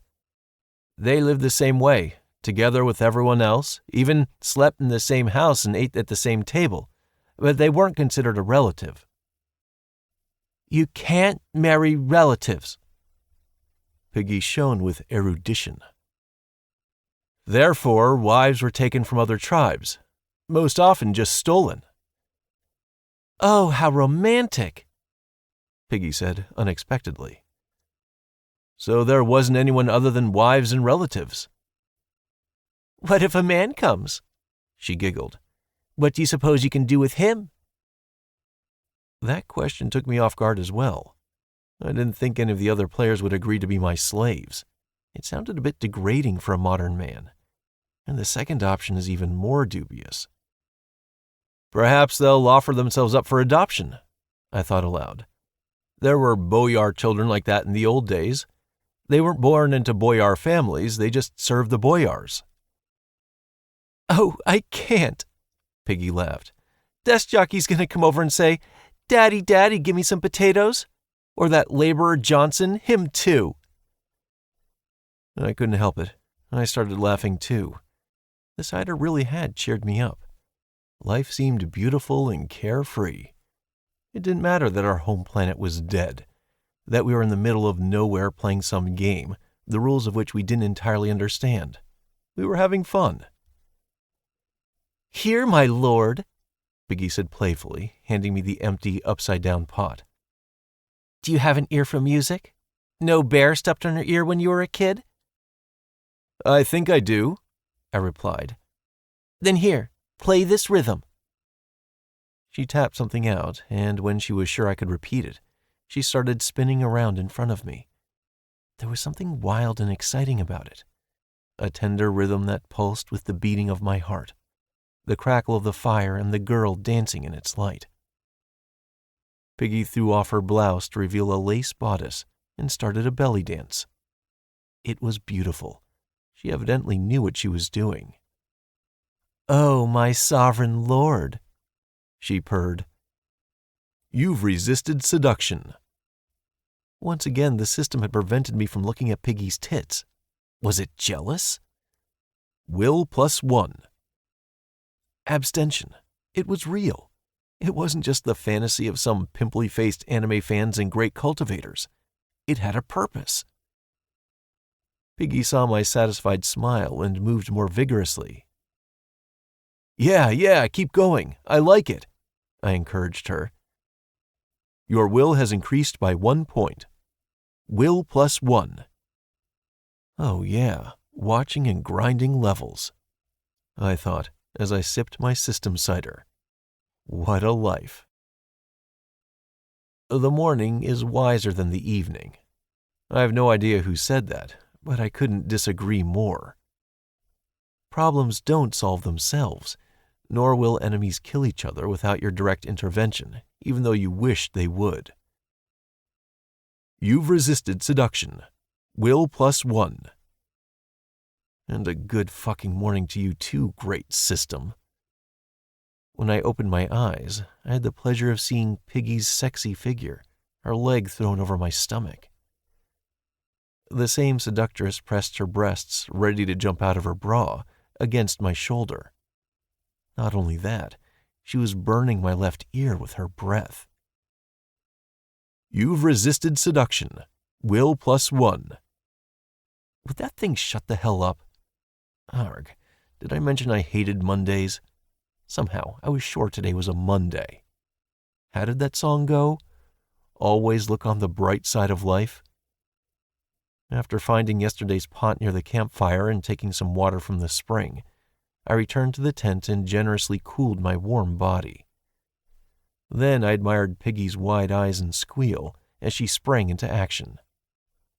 The sun is already high, I pointed. Why aren't we working? Having delegated her to work on the potato beds, I engaged myself in more serious business. Rumination. After all, what is the strength of agricultural peoples? Is that they have plenty to eat. If all the hunters and gatherers had to search all day long just to avoid starving to death, then farmers like us only needed 1 piggy to feed 10 warriors who could swing all day long. So we'd have a division of labor. She could work and I could guard her. Seemed fair to me. Besides, I couldn't help thinking that in the forest, my competitors could already have gained a lot of levels just by grinding various mobs. What had I killed? Beetles? It was time to make my own foray and gain some XP.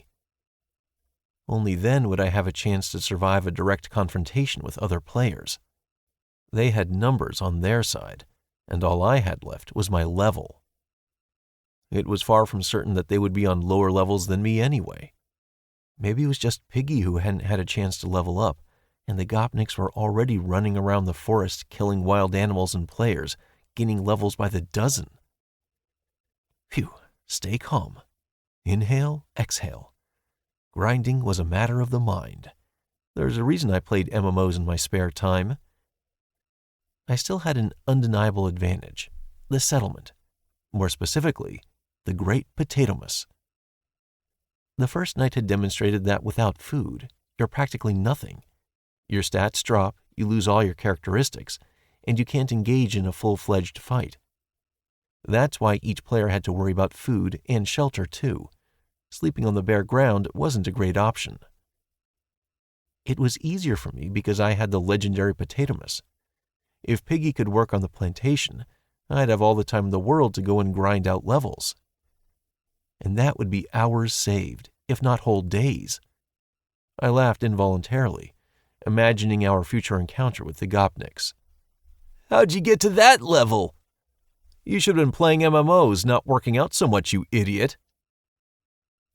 Next on the agenda was the creation of a proper survival weapon. The knife was great, of course, but against a bat or a sledgehammer, my chances were almost nil. I didn't have the ability to dodge a coordinated attack from those 3, and only a complete moron would fight one-on-one. Neither I nor, I suspect, the Gopniks were that stupid. So I needed a spear. Sturdy, long, and handy, to keep the enemies at bay. There's a reason why spears were used by almost every ancient army in the world. In search of a shaft for my weapon, I went to the forest, where I cut a fairly long and straight stick. It was about as long as I was tall, so it was easy to handle. After creating a slit on one side of the stick with the blade of my knife, I pulled the two halves apart slightly and inserted the knife handle. Then I tried tying it with thin rods or flexible tree bark, but this construction failed its first test. Fortunately, there were some pieces of old clothing, which I tore into strips, and used them to fasten the tip to the shaft. I had hardly finished my work and started looking for someone to try my new weapon on, when a message popped up in front of my eyes. Attention! Your plantation has been attacked. 2 potato bushes have been damaged. What the hell? I ran headlong towards the camp. The thought of losing my vegetable garden drove all fear from my mind. I was going to rip those bastards to shreds with my bare teeth. Imagine my surprise when the first thing I saw as I arrived was a half-naked girl snoozing sweetly in a hut, while the plantation itself was attacked by some floppy, big-eared creatures. Not quite rabbits, not quite hares. For God's sake! Oh, baby, there was definitely a big, hearty stew on the menu tonight. Chapter 4. The big-eared beasts were nibbling all over the growing potatoes. It'd be all right if it was just the tops, but these bastards had dug up the ground with their furry paws and pulled out the actual potatoes, then immediately started eating them, gnawing at them with their huge teeth. Their furry little faces were filled with bliss. My potato misses. I wouldn't allow it. Feeling fury burning everything in my chest, I rushed at full speed toward the plantation. The first hare didn't even notice as the point of my spear dug into its torso. I was going to go grind in the forest, but the grind had come to me. All the better. The first blood had been spilled. My first drops of XP. The furry scavengers died in one hit. That was very good news. The bad news was that there were too many of them, and they were very agile. The beast knew something was wrong right away. They gave nasty little shrieks, regrouped, and attacked. These animals already thought the potatoes were theirs. Before I knew it, the first paw hit me in the leg. Minus 4 HP. Holy shit. 1/10 of my health just like that. All from just one paw? What the hell? Are these rodents from a Shaolin monastery? Did they get training from Jackie Chan? Distracted, I almost missed the furball that leapt at me, intent on digging its sharp teeth into my arm.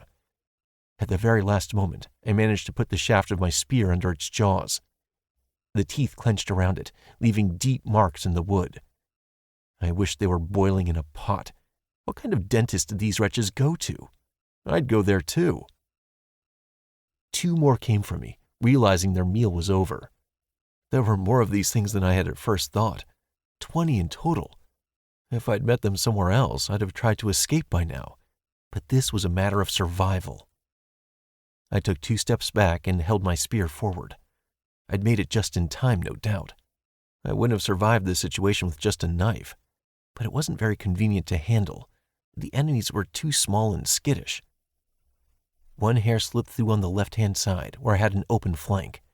A little further, and it would have been able to claw at my flesh.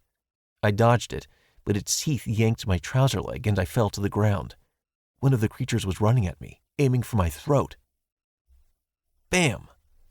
A rock suddenly flew over and smacked the hare straight off me.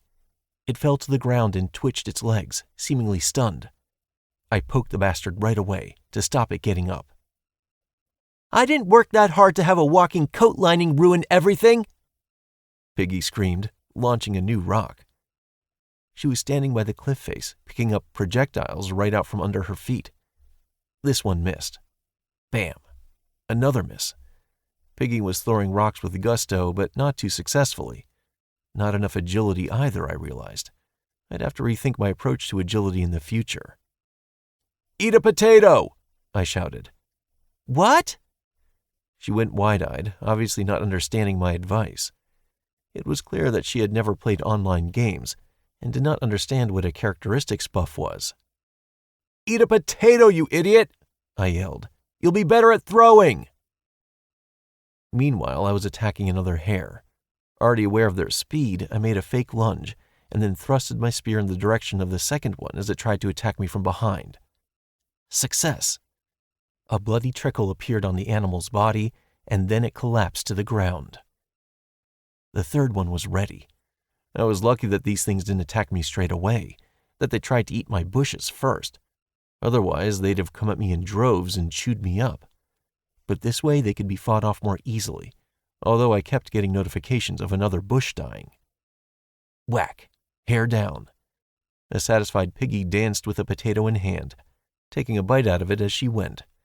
I immediately finished off the wounded animal and, taking advantage of the artillery support, went on the offensive.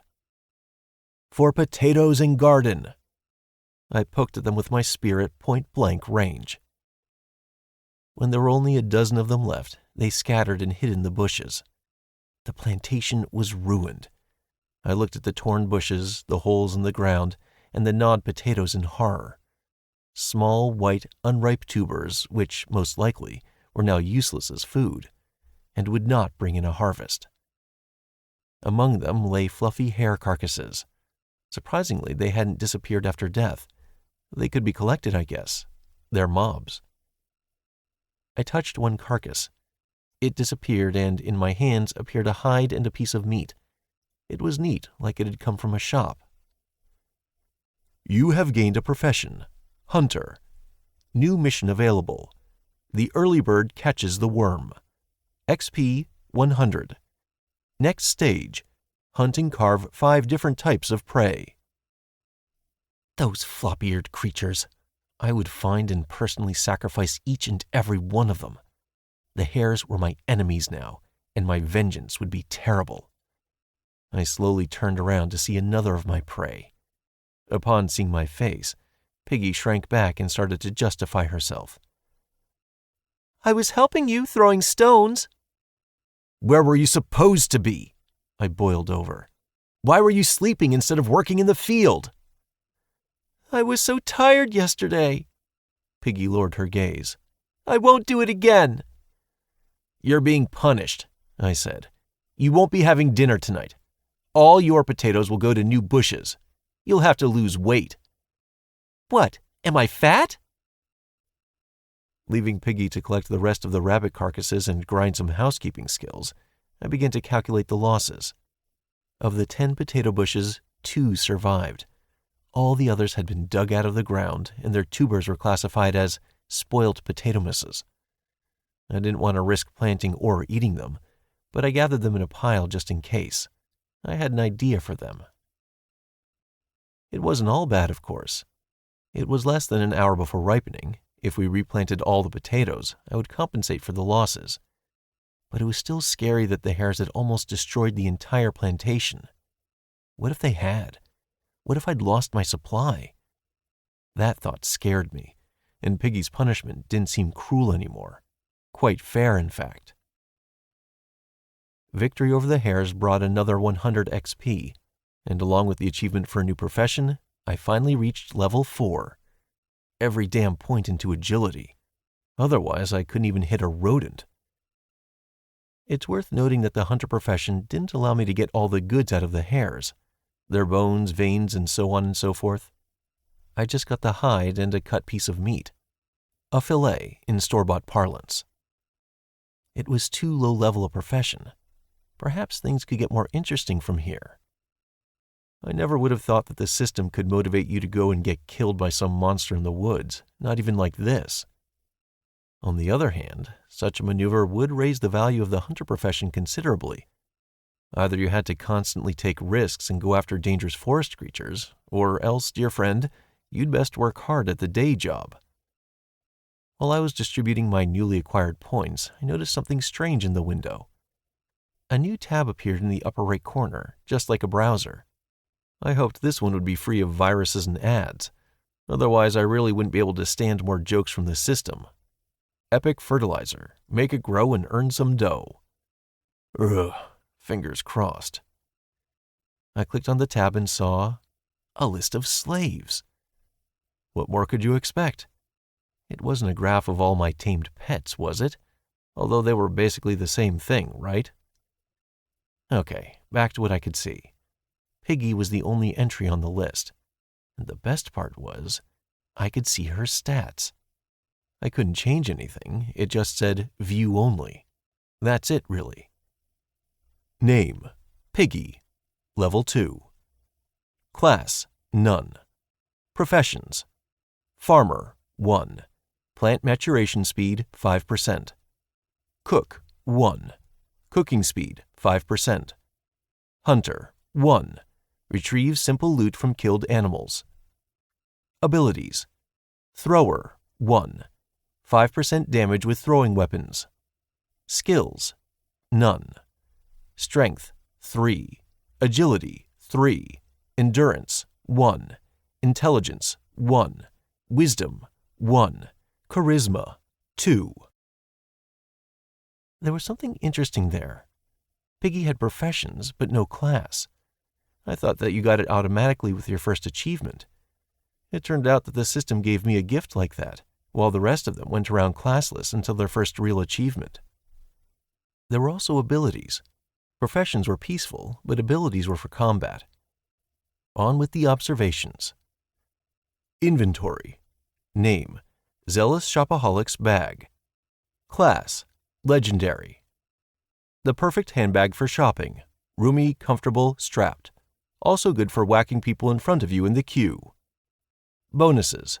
Stamina plus 5. It all made sense now. I'd still been wondering how Piggy managed to get away from those 3 jerks so quickly. One of them? Maybe. Perhaps escaping 2 was still quite feasible. But 3 at once? So the secret was her starting bonus. The stamina buff had just prevented her from getting out of breath in the marathon that took place, leaving the Gopniks too out of breath to chase her, so they gave up on it. A perfect example of stat differences. 3 or 4 points could turn the tide, which meant the grinding question was back on the table. But what about plantation security? There are only 3 things you can watch forever: crackling fire, gurgling water, and someone else working.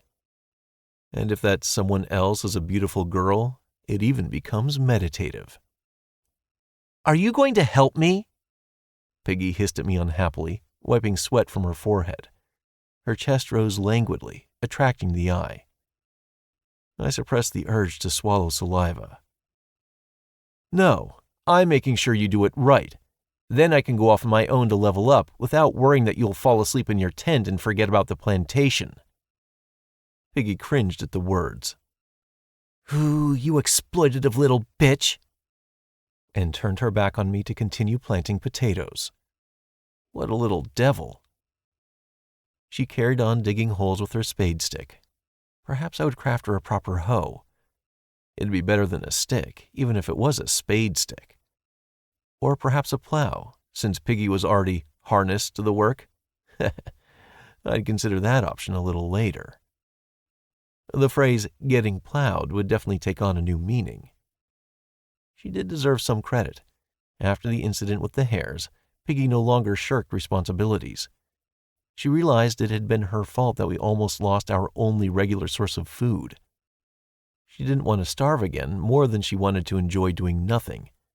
So now I had a slave who wasn't the most industrious, but was at least conscientious. Or so I wanted to believe.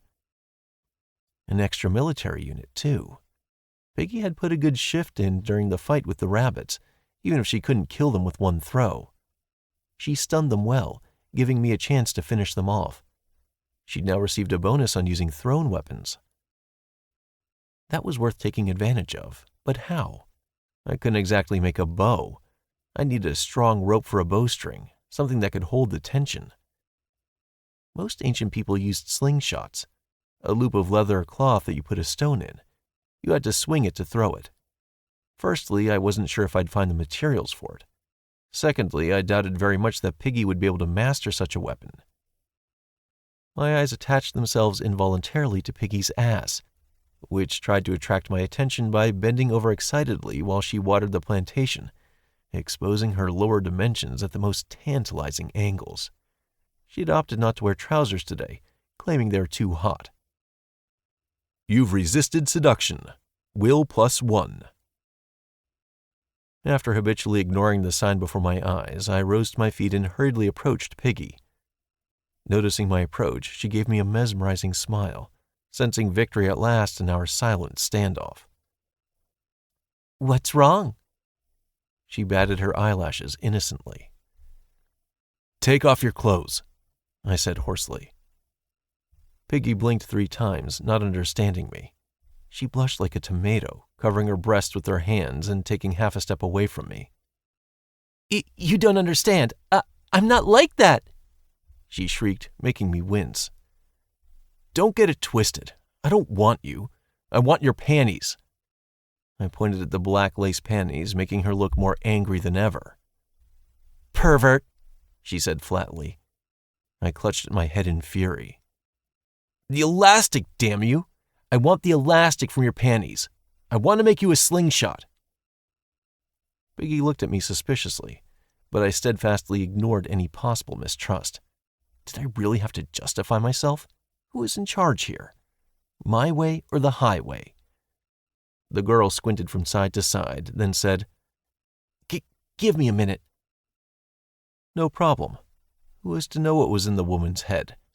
Yesterday she'd almost danced a striptease and hinted at marrying me. Today she was blushing like a schoolgirl.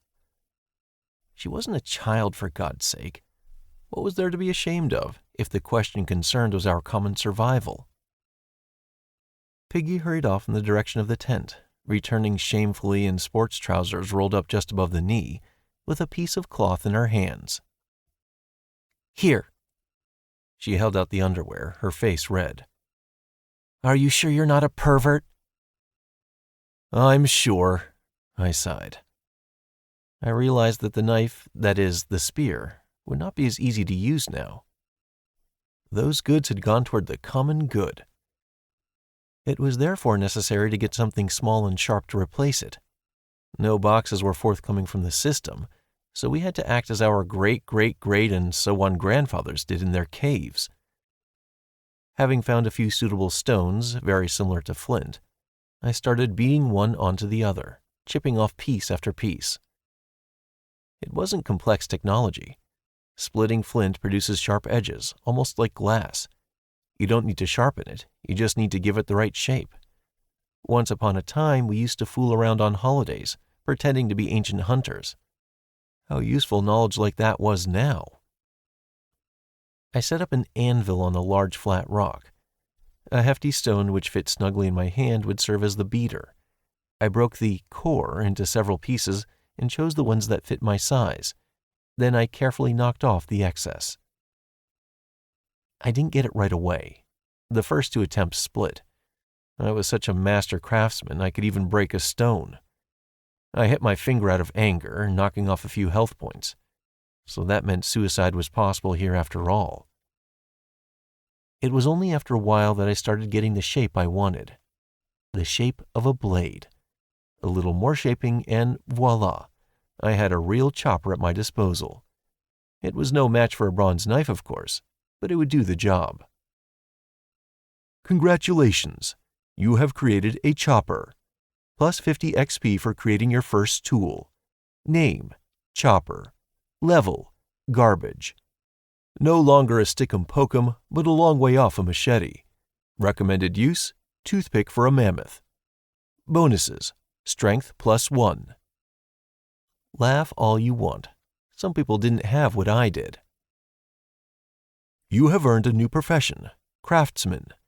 New mission available, jack of all trades. 100 XP. Next step, make 5 different tools or weapons.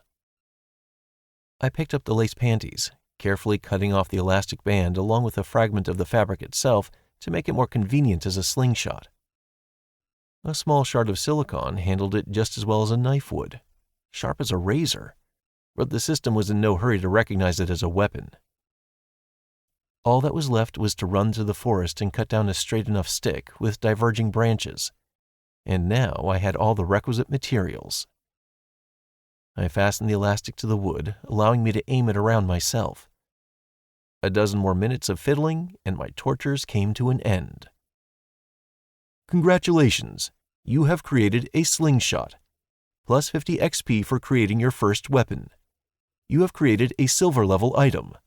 Plus 100 XP. Huh? What? Name: Victoria's Secret Slingshot. Level: Silver. As they say, 2 wrongs make a right. Once a year, the elastic from your panties might even fire. What a modern-day miracle. A pre-loved slingshot. Bonuses: Agility plus 3. Charisma plus 1. God damn. I'd already worked out that the level of items here was indicated by the value of the metal.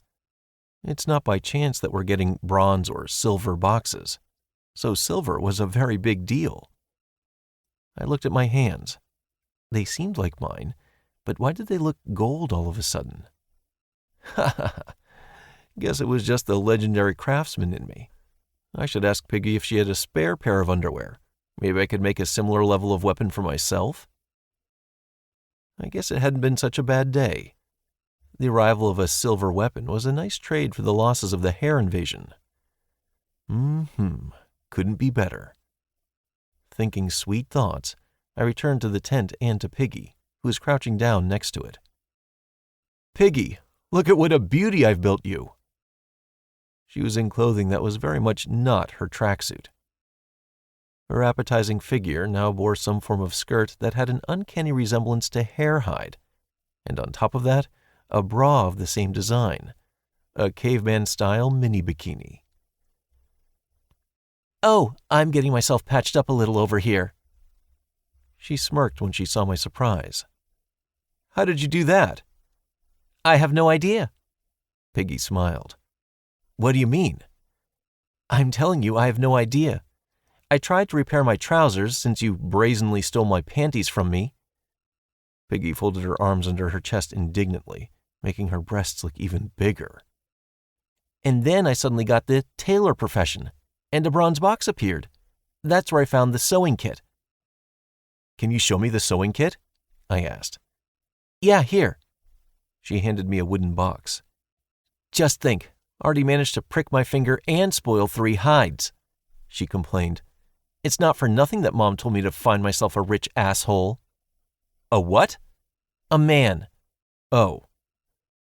I listened to her lamentations half-heartedly, studying the contents of the box. A dozen different needles, a few skeins of coarse thread, and a dozen scraps of cloth or patches, either just plain or to be used as samples. That was the whole set. It wasn't much, but in our situation, it was a real technological breakthrough. Well done, I said when Piggy paused in her apparently endless story. I made you a slingshot, by the way. And not just any slingshot.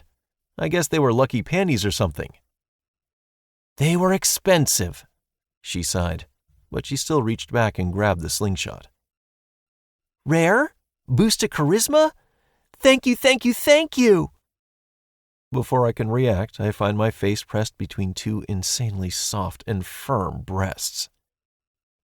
You've resisted seduction. Will plus 1. System, you stay out of this. Let me savor the moment. All the frustration of the furball attack washed away. Hey, that's the life of a systematic slave owner. The fire was cackling merrily in the forest gully, hidden from prying eyes. It was almost burnt out, and over the crimson embers some meat was roasting, its fat bubbling. A man in camouflage and a long-legged beauty of a girl looked at their future dinner in silence. Behind their backs was a spacious tent, skillfully hidden among the branches of a large fir tree. A person passing through the forest by chance wouldn't have noticed it, even from 2 steps away. Inside, it was dry and spacious. Next to the tent, on a grid of wooden poles, lay dried meal prep, the same meat, fish, and mushrooms. The campsite was impressive in its thoroughness and thoughtfulness, and yet something was missing. Player Stace offers for you to join the settlement in the category Husband. Player Major offers for you to join the settlement in the category Slave. Both messages appeared before them almost simultaneously. The man and the girl met eyes. She snorted contemptuously. He looked away. It seemed this was not the first time this situation had arisen between them. They stared at the fire again without saying a word to each other. TJ, quiet. She's probably coming from the right, Hunchback whispered. And why did we get in here? Who could have known? TJ said. He was freaking out. Alert! Hunchback looked out. We're burning up! Shift it! He shouted the last words while already running. The thorny bush behind which the two Gopniks had been hiding smelled of smoke and soon transformed into a flaming pillar. TJ ran too, falling awkwardly on his right leg. It wasn't working too well after their run-in with that bitch. Panic flared up inside him. Who could have even guessed that this would happen to them? There was no one to rob and kill. The manager's wife with the tits had gotten away by some unknown means. The boys had almost thrown up their lungs, but she'd sped through the woods like a bulldog, no stopping. The second chick had immediately got in bed with the major. TJ and his mates tried to poke their heads in, got 2 arrows fired back at them, which almost took all of Top Dog and Hunchback's HP. They decided to look for easier prey. Desk Jockey had cut a deal with the laborers, and a confrontation with those 3 had also been fraught with lots of blood. The student had burrowed into some hole. The boys hadn't found him in 3 days. There was that woman who looked like a teacher, Mouse something. The boys agreed that she wasn't that old. She'd do for a while. Somewhere to the right, there was an electric crackle, and Top Dog screamed terribly, like a cat being crushed by an asphalt roller. TJ forgot about caution and rushed forward, stumbling over roots sticking out of the ground and breaking through branches. Hunchback ran after him. There was another crack, this one closer. Hunchback's unruly body convulsed, and he collapsed to the ground. He saw a thin human figure standing over him. Mouse's hair was disheveled, and flames danced in her eyes. Don't, please, whispered the Gopnik. I won't do it again. The woman held out her hand, and fire burst forth. The main thing is to unite everyone under common leadership, Desk Jockey declared. I am a representative of authority, and I know how to manage human resources. I graduated from the highest management courses. Hands off, Johnson said sternly. This food is for everyone. You've already eaten your meal. I'm engaged in intellectual labor, the supposed leader blabbered. I'm entitled to an increased portion. There wasn't much food. The only critters they came across, skittish little creatures similar to hares, had been too hard to catch. Yesterday evening, Junior had found some mushrooms. That morning, Johnson made a trap out of twigs and tree bark and caught a couple of hares. Their carcasses had turned into 2 pieces of meat. None of them had achieved fire. They ate the meat raw, their hunger overriding the disgust. I'll find that bitch. I'll destroy her. Desk Jockey switched to his favorite topic. That bitch ran away from me on purpose. Johnson shook his head. At first, the manager had seemed convincing and authoritative. The old master was a doing man. He did not like to argue with people of authority. But for the past day, Desk Jockey had only given slogans and swearing. But at the same time, Johnson himself had no idea what to do in this unfamiliar world, so he had to follow the verbose boss. At least he was offering something. Plus, Desk Jockey had taken SWAT's sword, claiming that he knew how to use it. He wouldn't give it back out of goodwill, and it would be a shame to give up such valuable property. The air in the clearing around the obelisk thickened into a fog, and a body materialized amid it. The person twitched, opened their eyes, and turned around in disbelief. I'm alive, the man exclaimed. The system saved me. So the path I'm following is true. Shit, where's my sword? And where are the others? It was only now that the man who the system had christened SWAT looked around himself. His fellow travelers from the train were not in the clearing. Instead, a dozen huge savages were sitting around a big fire. Above the fire hung a cauldron, from which a light steam was rising. The savages looked at the lad with as much interest as he looked at them. They seemed very excited by his arrival. "Wooka wooka," said the largest savage, and made a gesture that SWAT thought seemed indecent. "Oh, mother!" Chapter 5. The following morning, I set off on a crusade. More like a scouting trip, really. The hair attack had proved that staying put in our encampment was not the best choice. If I don't see the problem, it mustn't exist was ostrich tactics, hiding your head in the sand.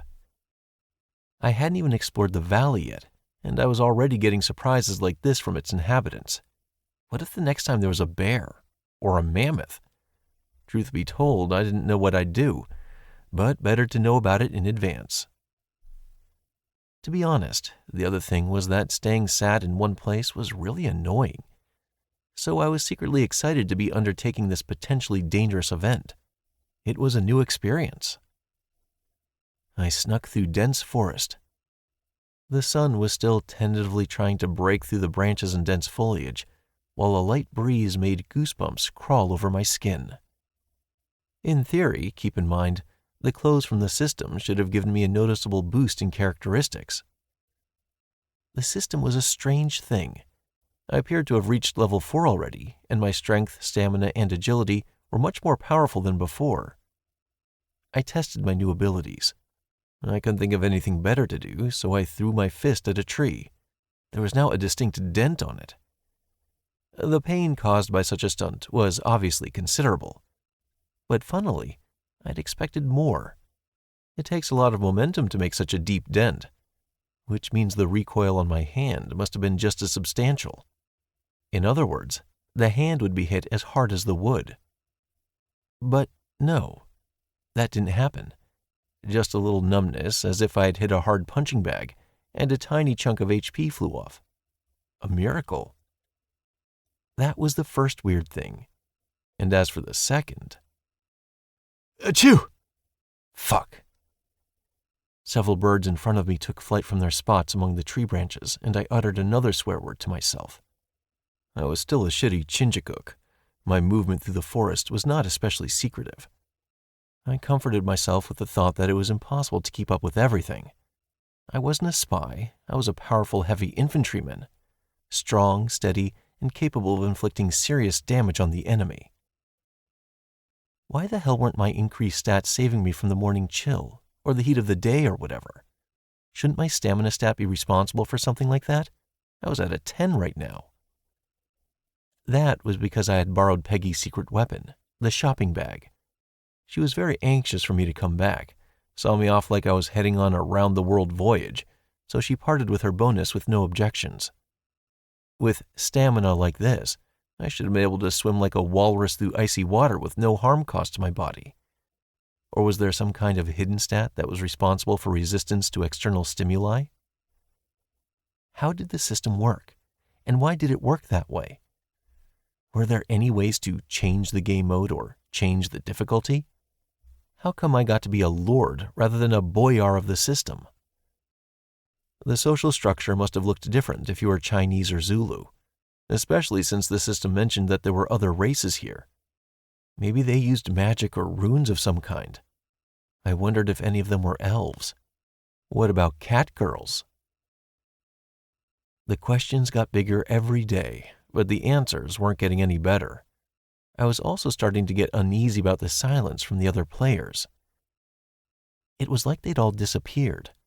If Piggy was able to find me, then the others wouldn't find it too difficult. I had to prepare for our encounter, which was likely to be unfriendly, as soon as possible. Luck can't last forever. But first, we had to solve our rabbit problems. I'd tear them all up, then I'd be the only one left with a coat for winter. Or the only two, if you counted Piggy. Without her new profession, I doubted I'd be able to make much out of a dozen or 2 dozen carcasses. But she wouldn't stay away. She had a keen nature. Catching small animals in the woods seemed like a fool's errand, but I hoped they had a nest somewhere, or a colony, or den, or whatever it's called. From the depths of my childhood, I remembered the ingratiating voice on the television saying, "Hares live in warrens that together make up entire earthen cities." Or was that about meat rats? Either way, Godzilla was coming for their fucking town. Why? Because you shouldn't be trespassing in other people's gardens.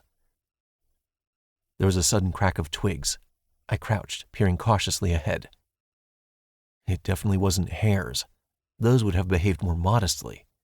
Those things were quick and agile, and I'd already come across a couple of them. One of them escaped into the thicket, and the other, to my surprise, I managed to kill by throwing my spear, opening my personal vendetta account. They were also almost silent, which convinced me even more that they definitely learned their art of raiding and stealing from some rat in the bowels of the earth. Why else would they attack one enemy as a group? Meanwhile, a snout emerged from behind the bushes. A big one, thankfully not human, but there was little cause for optimism. Name: Warrior Boar. Level 10. One day, the god of war came down to earth and saw a piglet. The next thing you know, censored. Thus was born the breed of mighty warrior boars. God damn, this was a real-ass boar. It was huge, about 1.5 meters at the withers, and as round as a bowling ball, although it was more the size that determined the size of his hide and muscles. Even the thick red stubble on his flanks looked like armor. Who was I kidding? Damn it, this thing was a ball of meat with tusks and a snout. It weighed 100 kilos. Was it really level 10? If we'd been in the primitive era, this thing could easily play the part of a mammoth. At least the fangs underneath its mighty snout would pass for tusks. Would my spear even reach the body through the fat and muscle layers?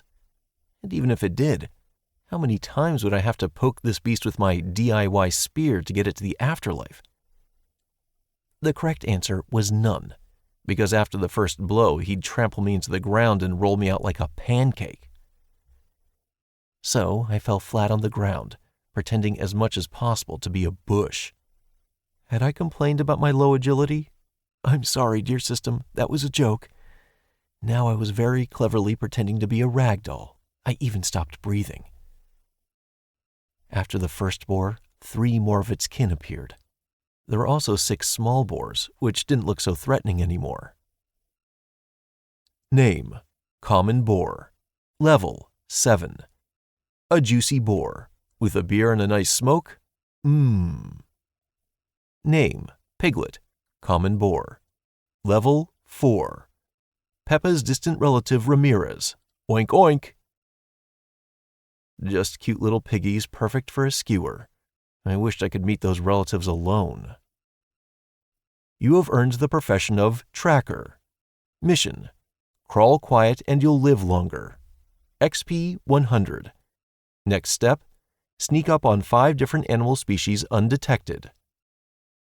Fuck, are they really going to scare me like that? The leader's snout twitched warily. It looked from side to side. I was shaken up, and he could smell something wrong. I stayed huddled to the ground. I was lying under a large shrubbery, which made me almost impossible to detect. My body had sufficient coverage from the fallen leaves, grass, and moss. I was almost buried. The clearing where the herd of wild boars were stood was downwind from me. It's not for nothing that I'd listened in practical life lessons instead of sleeping with my face in the desk. Even so, I sighed with relief when the leader, finding nothing, led the boars further into the forest. By the way, lying on the ground, I was close enough to the ground to find a mushroom right in front of my nose. Oh, a toadstool. Name: Common Toadstool. Eat it and you'll become a debaucher. Bonuses: Wisdom +2, Strength -2, Stamina -2, Time 30 minutes. Addictive. Now I'd seen everything. A toadstool that buffed wisdom, What was this, some kind of shamanic practice? Eat one of these mushrooms and you'd be zen? I wouldn't even take it with me, because Piggy wasn't very attentive. She'd stick it in the pot and then you'd be tripping. I also noted, however, that there were mushrooms to eat, not just meat and potatoes, and if we fried them in the pot, all we'd need is some magical fat, like from that boar. It was all a distant dream for now. All right, mushroom soup wasn't a bad idea either. I needed to diversify my diet. The system kept prodding me to move in different directions and kept giving me goodies for it. I carried on, looking carefully under my feet, and immediately my thoughts were confirmed. Your cook profession skill has activated. You discovered an edible plant. Found field garlic. Add to food for possible increases in characteristics. I picked the unattractive bunch of herbs and carried on. I had to try. Perhaps with the help of plants like that, Piggy could grind her cook profession and make new dishes with enhanced buffs. As well as the garlic, I found a dozen more mushrooms. Edible, if you could believe the interface. They were called spruce morels, and they didn't look too appetizing, but they'd do in a pot. Attention! Your settlement is under attack. Sons of bitches, they wouldn't let me finish my work. Well, I'd have to be back later for the souls of those floppy-eared beasts. It was good if the hares were planning a counterattack, but it was much worse if a boar or a human had come to the plantation. Forgetting caution, I scampered back through the forest. I still hadn't reached my final goal. I found no lair or colony, though I was sure I was on the right track. It couldn't be a coincidence that I was encountering more and more of these monsters as I got deeper into the forest. In the meantime, I got the punitive mission out of the way. 5 hare carcasses into the bag. If you don't want to cut them up, you could carry the carcass itself, rather than the meat and skin separately. The magic of the system. Or perhaps self-hypnosis, depends how you look at it.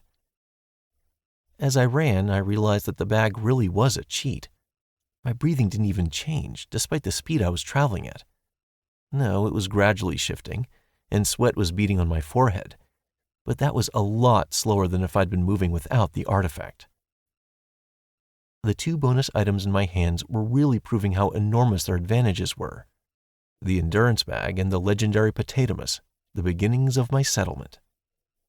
It was frightening even to think of the abilities one might get from SWAT's sword or the Major's bow. I wish they hadn't made the first main character a Shinsha and the second a Hawkeye. Even a settlement wouldn't be able to save me from them. I skipped over an overgrown snag and ran back to a familiar path. Piggy had trampled it when she found a couple of raspberry bushes near our campsite. I don't know how, probably by smell. The desire for sweetness had destroyed her mind, and I'd done little to stop her forays into the woods.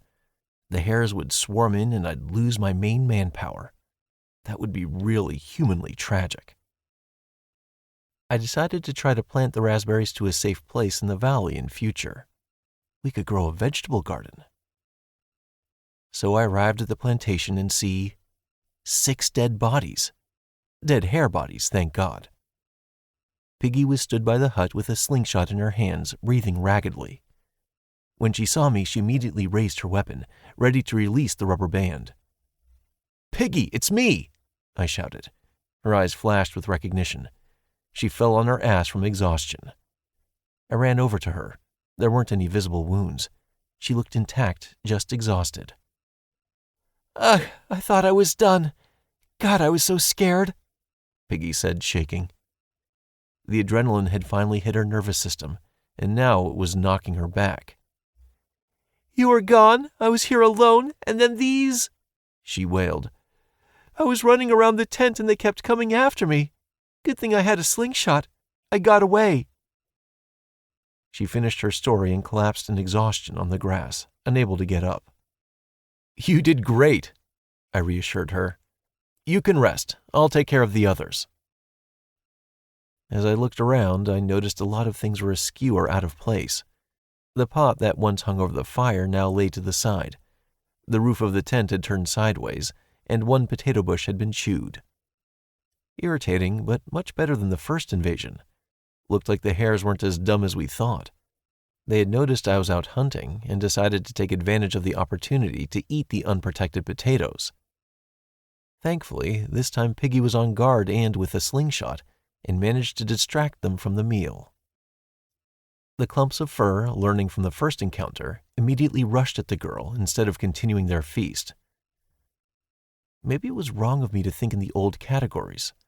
Regular hares can't reason or counterattack, but mobs controlled by the system can. Maybe it was using the big-eared creatures to test our mettle. It turns out I really was tied to the potatoes in order to keep them safe. Piggy might not be able to swing it next time, and she should be gardening, not standing guard. The potatoes suddenly needed watering again. I patiently took the pot in my hands and watered all 10 bushes while Piggy lay in the tent.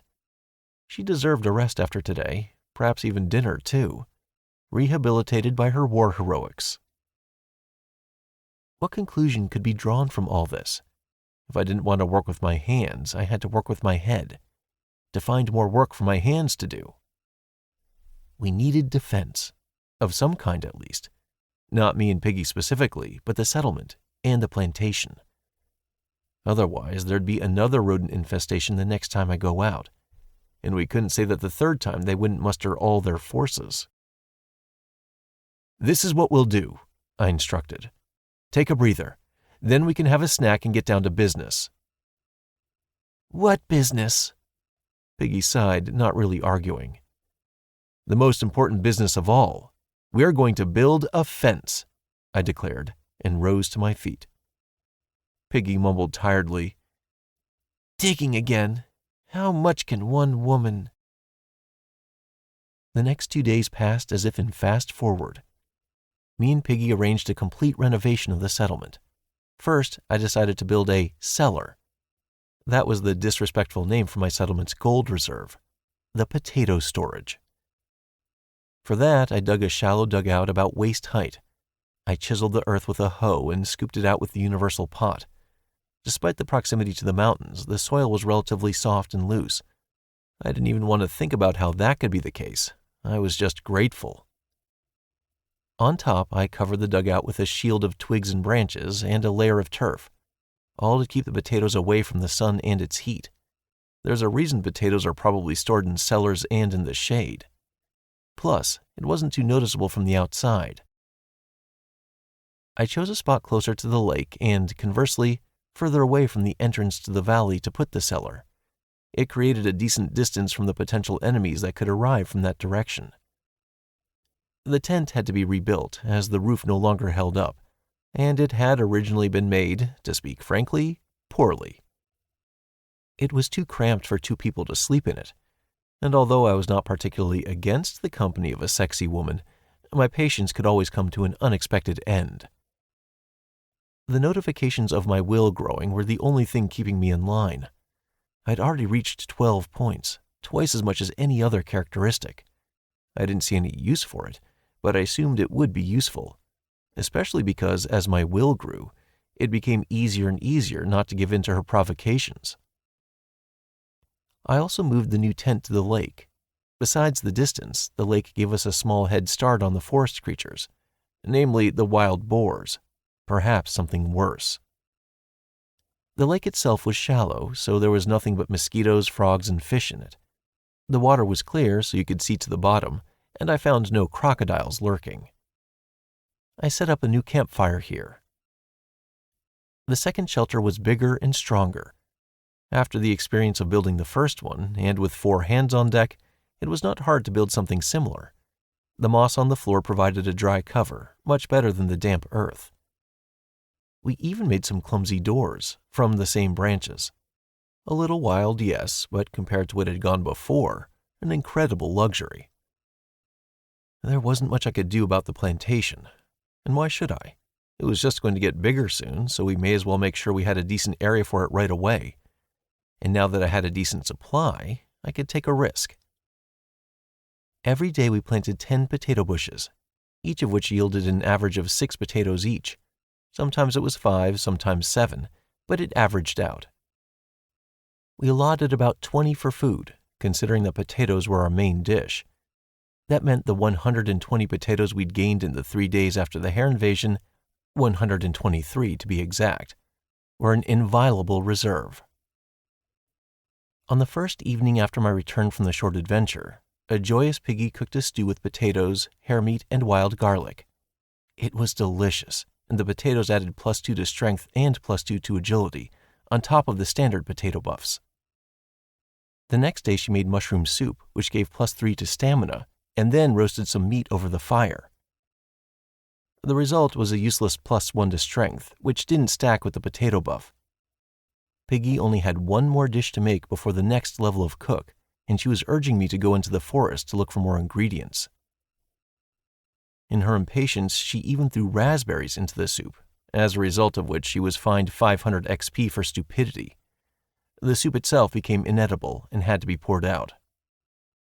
I didn't penalize her, but lunch had to be cooked again, so Piggy punished herself quite well. All of these were trifles, which we managed to get done before the evening of the first day. My main plan was the fence. I couldn't manage a serious hedge. For that, I would need a proper axe and a saw. So I decided to build a wattle. It would keep the smaller creatures out, and it could hold up the bigger ones while I came running towards them, or run away, as the case may be. That boar would see an obstacle and not rest until it was all blown away. I'd be at a disadvantage regardless. For this goal, I had to improve my set of primitive tools. I had built a hoe a little earlier and used it while building the cellar. It looked like a pretty standard modern hoe. The trick was to find and cut a stone that was wide and flat enough on one side and narrow enough on the other to fit into the split handle. For strapping, I used scraps of our old clothes. The fashionable tracksuit was also requisitioned for this purpose, torn into narrow strips. Piggy refused to give me her bra, putting forward completely left-field excuses, in my opinion, that her breasts would dangle while she worked if she didn't have it. Well, let them dangle. That doesn't bother me in any way. I didn't insist, as my primary labor force was working like a tractor. The bag that I'd returned to her gave her an inexhaustible supply of stamina. The second tool was a sickle. For that, I found a short, bent, and elastic enough stick, which could be split lengthwise without splitting into two halves. Into the split, I inserted sharp plastic slabs, which the wood instantly clamped. Now, to prevent them from falling out, I wrapped the wood with cloth tape. It was a cross between an ugly saw and a giant's comb. And then I saw the magic of the system with my own eyes. You have created a stone saw. You have created a bronze weapon. Plus 100 XP. My tool was enveloped in a glow, and even just visually it became stronger and more comfortable. The tine stopped wobbling and the bands of webbing tightened, becoming practically one with the wood. The description sounded funny, by the way. The weapon was made of stone, but its level was bronze. Name: Crooked Saw. Level: Bronze. Patience and hard work. You'll get the hang of it. Characteristics: Strength +2. Stamina +2. I was growing. I wonder what the system valued so highly. The fact that I was getting more experienced at creating tools, or the unusual appearance of the product. By the way, it hadn't named the hoe, spade stick, or knife in any way, and didn't give me any bonuses for them. That was understandable, mind you. The system didn't respond to your every sneeze. Having armed Piggy with the saw, I sent her to cut sticks for the wicker. Near the lake, there were several weeping willows with long, flexible branches. I proposed that we destroy them. They'd look bare, but I didn't care about aesthetics. I went into the woods and up to the nearest tree. Looked like a hazel.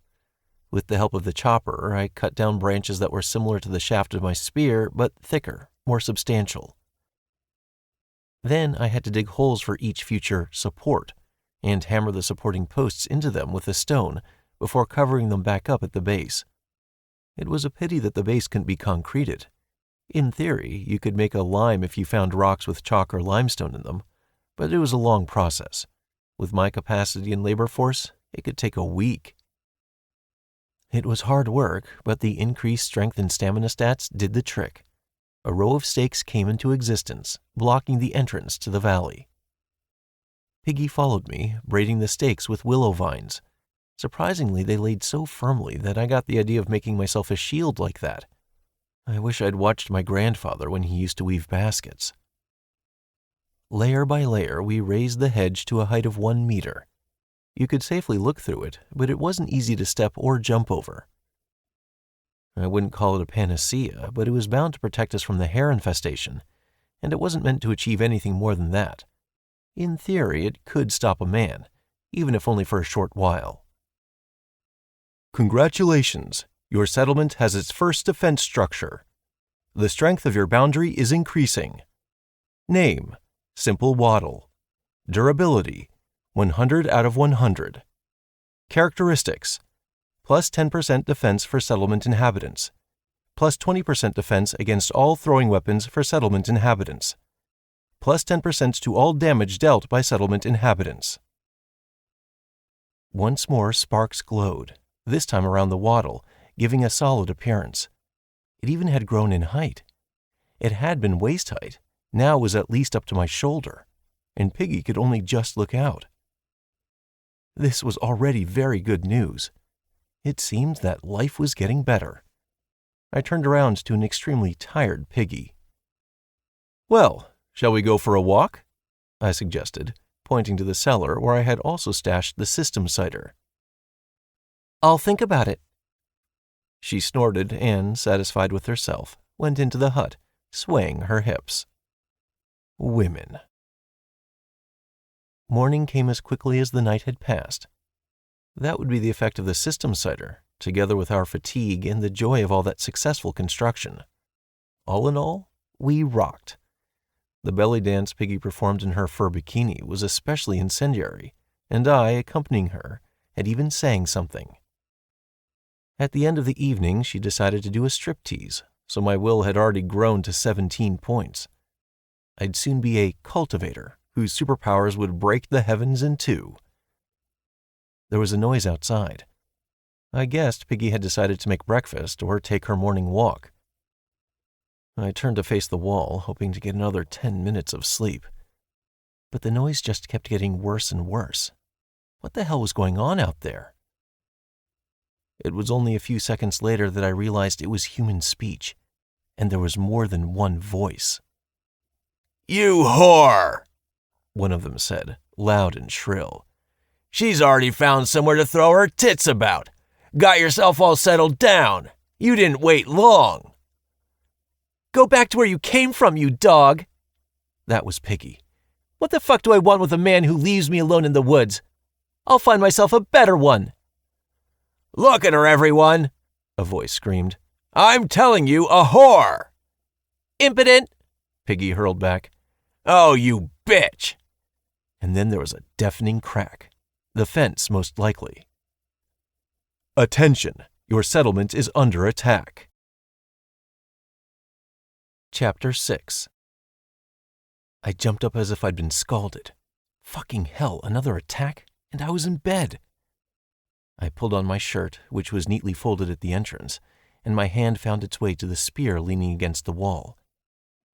Perhaps I could have gone out naked from the waist up, like a hero from a classic novel, but the increased stats wouldn't hurt anyone, especially me. Blinding sunlight hit my eyes as I clambered out. After scrunching my eyes up, I noticed Piggy by the fence, flushed with rage, along with Desk Jockey, who was no shining example of placid calm himself. This came as no great surprise. I had already guessed who it was that had dropped by for a morning coffee from Piggy's wording. That bastard was indignantly kicking my fence. A few meters behind him stood two men, Johnson and Junior. That was an unpleasant surprise. So these three had met up and cooperated after all. The numerical advantage was on their side. Desk Jockey and his companions resembled thin and worn-out bums. Desk Jockey was the only one who stood out with his bossy plumpness, even while dressed in rags. I couldn't see any weapons in their hands. "Oh, ladies and gentlemen, the Lord of the Manor has deigned us with a visit." Desk Jockey put his hands up and shook his head for added realism. "Aren't you ashamed of yourself for stealing another man's woman?" "What makes you think that I stole her?" What do you think? Because she's my wife. She belongs to me. You can't take her away from me. We even drew up an official contract in a registry office. From the legal perspective, she is entirely mine. Desk Jockey began in a pure stream of nonsense. He was grunting all this, almost while drooling. Yep, on top of everything else, this guy definitely had a screw loose. You're a moron. You're crazy. That's what you are, Piggy said indignantly. What do you mean belongs? What am I to you? An object? A pet dog? I looked at how insistently Desk Jockey was asserting his rights. If he was seriously that desperate to cling to the old rules and regulations, then perhaps I even felt sorry for him. The world had collapsed in an instant, and now everything was ruled by the system, not by some elected or not-so-elected state in its paperwork. Meanwhile, this man was trying to appeal to the stamp in his passport rather than the feelings that should be present between spouses. But Desk Jockey was still trying to influence others through non-functioning mechanics like laws and legal codexes. Legal codexes in the Stone Age. Hilarious. Show a Neanderthal the Constitution, and he wouldn't even wipe himself with it. If he were alone, I'd probably send him away to save time. But Johnston and Jr. were stood there listening, nodding approvingly from time to time. So we were almost having a debate about different routes of social development. Well, you're like a student. You're, as it were, that, Johnson said, confirming my thoughts. All right, two can play at that game. From the legal perspective and following the system's conditions, the woman we're calling Piggy is my slave. I stood shoulder to shoulder with my battle companion. So I have more right to her than you do, buddy. She looked at me gratefully, her eyes almost moist. Why the reaction? Did she really think I was just going to hand her over to that creep? But you've, said Desk Jockey, and pointed a sausage finger at the girl. Whore!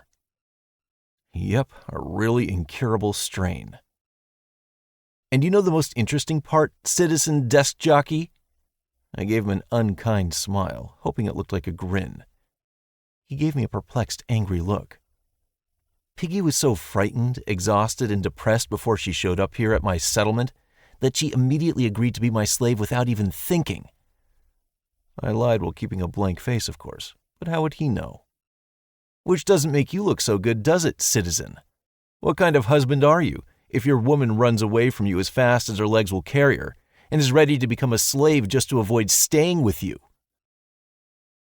Desk Jockey's face was turning as red as a cooked crayfish, but he couldn't say anything. He was boiling like a kettle, but he didn't whistle. He just made a scary face. Staying silent? That's right, Citizen Desk Jockey. It's not good to show your weakness and infirmity in the public, or they'll laugh at you, and then it'll all pile up. Although in your case, how much lower can you sink? I didn't have time to finish. Desk Jockey threw himself in my direction, no longer able to control himself. I'll kill you, you bastard! How dare you put up a wall between me and my... To mine and Piggy's surprise, he pulled SWAT's sword out of nowhere. The same one SWAT used to kill the clerk. Where the hell had he got that piece from? And what hole did he just pull it out of? Piggy, get back! I screamed. I won't let anybody have you! Instead of cutting through the fence, the man threw his whole body against it, pointing his sword at Piggy. He did it so badly I could barely contain my laughter.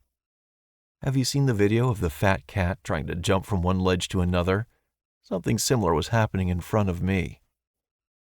The man threw one of his legs over the fence and tried to climb over it to show us what for, but something went wrong. The fence was holding up well. It wasn't even sagging under his weight, although it looked a bit unscientific. Casus belli, the case for war, had been established, and I intended to poke him with my spear, if only to drive him away from the fence, but I stopped. It was one thing to fight rodents, and quite another to poke sharp metal objects into living people in order to harm them or interrupt their vital life signs. These were the complex thoughts I was thinking as I convinced myself to attack the jerk. I'm not yours at all, you flabby pig. I never loved you, so get out of my sight. Go away. Piggy beat me to it, pulled the rubber band from the slingshot, and fired the first shot of the war. A small stone glanced off Desk Jockey's face, not causing much damage, but he fell off the fence, grabbed his face, and started screaming. I'll kill you! I'll sue you! I'll send you both to jail! I was just freaking out at everything happening. What the hell was going on? I looked at Piggy. She was incredibly angry and upset, but perplexed too. When did we find ourselves in a cheap soap opera? Or a parody of one?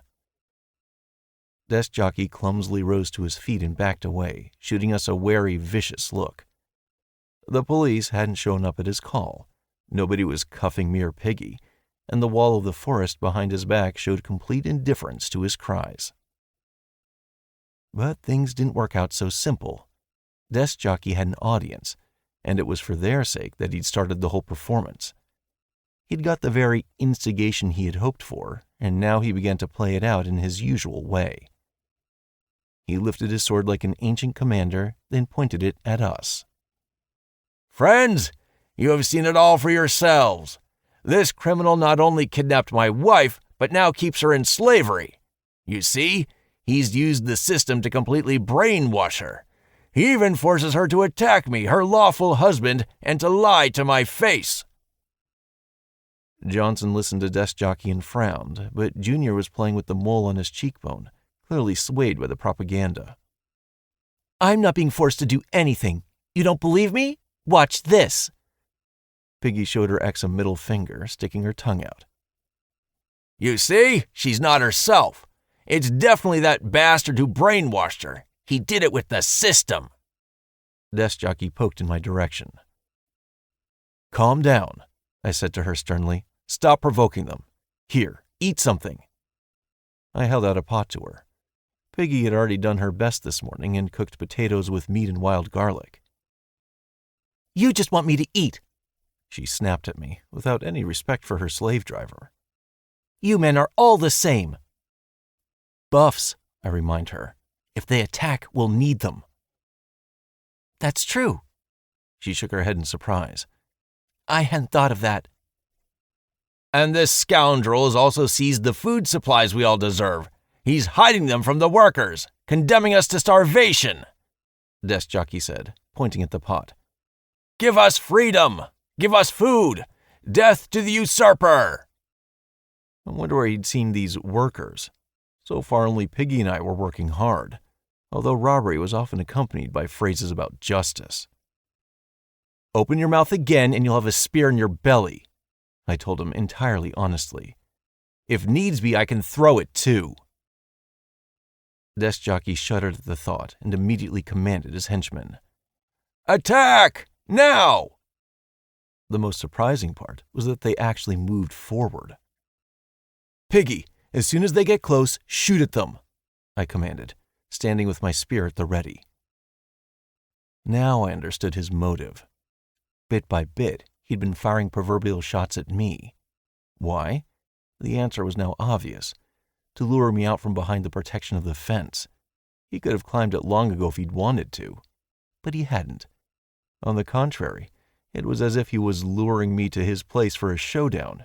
Outside. Desk Jockey wasn't a moron. Or rather, not that much of one. He had worked out the advantages of the fence, first by kicking it, and then by making a fake attempt to climb over it to see our, or more specifically my, reaction. I was, after all, considerably younger.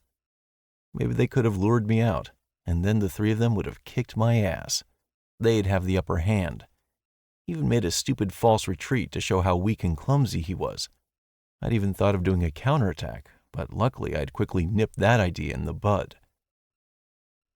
Working together, they would have no difficulty coping with Piggy afterwards. Desk Jockey doesn't consider her a separate unit. It was in vain that his wife, let's be honest, his ex-wife, had attempted to dissuade him of that. But it had all failed. I hadn't fallen for it, and we had long-range weapons, so there was no other option but to storm the place. The first to reach the fence was Junior, who was hoping to jump it mid-stride. But who was going to let him? I noticed at the same time that he had a small dagger in his hands. A better one than my old knife. Did he get it from a silver box? So his stats were higher than level 1. Level 2 here was pretty easy to come by, and you didn't get silver rewards for a pretty face. No sooner did he reach the edge of the fence than the point of my spear flashed past his face. Then Piggy fired the slingshot, but missed. What was wrong with her today? She'd been killing hares easily, and they were so much smaller. I suspected it was the psychological barrier, just like me. We were trying to scare them more than hurt them. Characteristically, she had extended that grace to her husband. The guy shouted and jerked backward from the projectile, almost falling on his back. Johnson, who stood between me and his mate with a wooden spear in his hands, tried not to let me consolidate my success. He and I realized that, all other things being equal, such as length of weapon and force of blow, mine would cause much more serious damage. He only had a sharpened stick, while I had a bronze knife bolted on as a tip. The technology and the stats were on my side. "What are you standing there for? Attack from different directions, you idiots! They can't be everywhere!" Desk Jockey commanded, not approaching the fence, waiting in the treeless clearing. He was a lousy commander, of course, too protective of his own skin, though I suspected he could cause a lot of trouble with that sword. However, the laborers, despite not doing so too hastily, were indeed moving apart, coming in from the left and the right. Now the question was who to choose. I was level 4, of course, but the difference in stats wasn't so high that I had time to be in 2 places at once. After a bit of thinking, I decided to go for Junior. His weapon was more of a concern. I shouted at Piggy, "Take care of the old one! Don't let him near the fence!" Johnson didn't look too strong, and he had a spear. I wouldn't have much advantage against him. Like my spear, it's a distance thing. Conversely, Junior was the perfect target. His weapon was a short dagger. 2 or 3 thrusts with the spear, and he'd be dead. On top of that, he was obviously faster than his colleagues. If Piggy missed him, our time together could be over. Junior noticed that I was following him and cursed under his breath. He stopped immediately and tried to climb the hedge again, thrusting his knife forward. Once again, the spear prevented him from reaching his goal. This time, I wasn't being polite about it. "Fuck!" he screamed, receiving a cut on the arm. I managed to hit him. That was good. I wished he had dropped the dagger. I turned my side to him to check on Piggy. She was also successfully fighting off Johnson. He wasn't even trying to climb the fence, hiding with his head behind it without even glancing over. That meant he and Piggy were drawn in a fight. She couldn't hit the laborer without getting close, which she was understandably afraid to do, and he was afraid to stick his head out, because that would mean a sure stone to the head from 3 steps away. Desk Jockey seemed incredibly joyous at this outcome. "What the hell are you doing? She's on her own! Take her on! Disarm her!" he said, shaming his fighter. "Are you a man or what? Can't even handle a woman!" That's easy for you to say, but try doing it with a silver slingshot pointed at your face. A stone between the eyes, that wouldn't even be like a blow to the forehead. Much worse. Johnson seemed to be well aware of this, but Desk Jockey, not so much.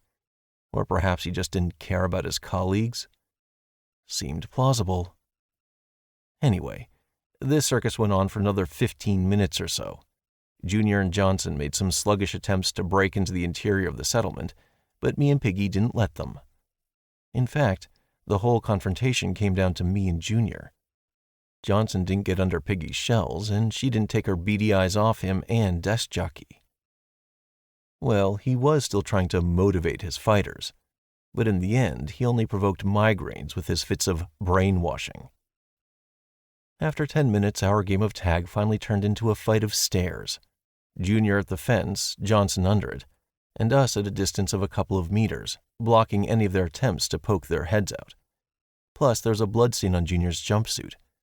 By the laws of the genre, he'd obviously got a debuff, something like bleed. "Attention, your settlement is under attack. Fence, 495 out of 500. "You bitch!" While sat out of reach, Johnson had started picking at our fence with his spear. Of course, it was strong enough that he wouldn't be able to break through it in half an hour. This very attempt infuriated me. I gestured for Piggy to approach the fence, but stay far enough that the laborer couldn't reach her, even if he straightened up. She stared back, but after a while she realized what I wanted. "Johnson, on the right!" Junior yelled. He turned away from me for a moment, and I immediately thrust my spear at him. Junior bounced back again, but I managed to catch him, this time on his right side. The benefits of getting stuck into the fight were clear. The moral turmoil receded. It was him or me. What, was he waving that iron blade around for nothing? Meanwhile, Piggy rushed to the fence on Johnson's right and fired a stone right at his head. I saw him fall to the ground, then get on all fours, shaking his head. "Get him, Piggy!" I was excited, but the girl hesitated before launching the next stone. Johnson was already on all fours further from the wall after getting his spear under it. It hit the worker in his ass, accelerating him forwards and forcing him to stand to his full height. Junior stepped back too, glaring at me angrily. His hand was hanging limp at his side, so even his dagger was in his left hand. "What are you doing? We can win!" Desk Jockey approached his men. "They're outnumbered. What, are you afraid of women?" Johnson shook his head, and Junior snorted unhappily in their chattering leader's face, looking back in our direction every now and then. Desk Jockey looked at one laborer, then the other. Then he threw a contemptuous snort in our direction, glancing at Piggy separately, and shouted, "Enjoy your good fortune, slut! And you!" He looked in my direction. I smirked back contemptuously. I still remembered what I'd said about being able to throw the spear. Desk Jockey did too. He swallowed and left the phrase unspoken, hastily leading his trio off in retreat. Only when they were hidden back in the woods, and a dozen minutes had passed, just to be sure, did I allow myself to exhale. Fuck. The first battle had been fought, with a clear advantage to us. The enemy had retreated with casualties. Okay, not casualties, but injuries. We kicked their ass in an exemplary fashion. We hadn't received so much as a scratch. But it could have gone very differently. If Piggy and I hadn't set up a defense in time, there's no telling how it would have turned out. 3 against 2. One would have blocked me, the other 2 would have neutralized Piggy. You can't shoot in 2 directions at once. And that'd be that. Our game would be over. What conclusions could be drawn? We had to strengthen our defenses, grind our levels, and train Piggy. It would be good to attract more people to my side, but where would I find them? The best candidates had just come over, but somehow the dialogue hadn't worked out. We couldn't call the Gopniks to our side. What about the other one, Mouse? If she was still alive, which I highly doubted. "What a jerk, eh?" Piggy said, still indignant. "I'm his property. Did you hear?" "So you don't mind being mine?" I asked. "That's different. That's for business," she declared. "At least you know what we should be doing. Just be warned, that bastard will be back. He doesn't know how to make anything himself, but he loves stealing from other people." I wanted to ask Piggy why she had been lawfully wedded to such a wonderful man, but I restrained myself. Why quarrel with my only ally? We had a new life here, and we were starting it from scratch. "Okay," I clapped my hands. "Holiday over. Those potatoes won't clean themselves. Chop, chop. Let's work now for a brighter future." Piggy got up with a sigh and went to the plantation. I, on the other hand, had decided to get started on the war effort. For the Lord, as the system had been bold enough to call me, the main task was the defense of the settlement. The wattle impressed me. I had expected much less from such a flimsy construction. Desk Jockey's kicks had done no harm to it at all. Willow branches were both flexible and strong. They absorbed any blow instead of breaking. I decided to cast my mind back to the technology we used to laugh at in our lectures. A wicker shield. Like the bottom of a basket, only bigger. Useless against animals, but great against humans. I couldn't remember the process. I'd never woven one myself, but the system seemed to be helping me. The rods didn't break or fall apart in my hands. On the contrary, they bound to each other and fell easily into place. You have created a wicker shield. Level garbage. A horrible product from a completely cack-handed craftsman. We recommend you burn it so as not to disgrace yourself. Characteristics: durability 100 out of 100. Armor 5. Stamina -2. Agility -5. The first shield came out ugly and crooked. The notification I'd received kind of hinted at that. I wondered what its characteristics meant. As for the stamina, I could understand that. If you carry a thing like that in your hand, you'll get tired faster. Agility, too. In the process, I forgot to leave a few rods poking out of the back to weave something to hold on to. I had accidentally made the suitcase without a handle from the old Russian saying. Hard to carry, a shame to throw away. You'd be crawling around like a crab with that thing in your hands. I'd never seen armor before. If the incoming damage were less than 5 units, would the shield cover me? What if there were more? Then would I get blown the fuck away? I had no information on how damage was calculated. In theory, strength plus weapon bonus. But it probably wasn't that simple. There were probably coefficients and multipliers. Why bother working it out when I could check for myself? I leaned the worthless piece of shield against the trunk of the willow tree and started experimenting. It could hold a stone, even one thrown from a meter away.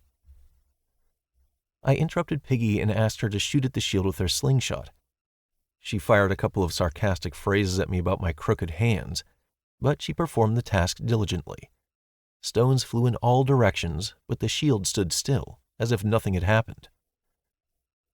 Only a strong, two-handed blow with a spear pierced the branches, but the spear got stuck in them. I shook off the shield and realized that was a good thing. Not only did it neutralize the blow, it also disarmed the enemy. I deemed the experiment a success and added something resembling a handle. Then I tried to practice using this design.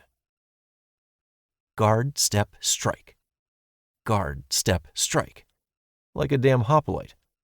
This isn't madness. This is Sparta. It felt like I looked like an idiot from the side. I didn't care. The wicker fence had also seemed like a pointless frivolity. Piggy had shouted at me that we were doing it for no reason. The end result? An enemy had fled in disgrace. A day passed doing crafting and training. In the evening, when we found ourselves back in the hut, I finally gave in to Piggy's provocations.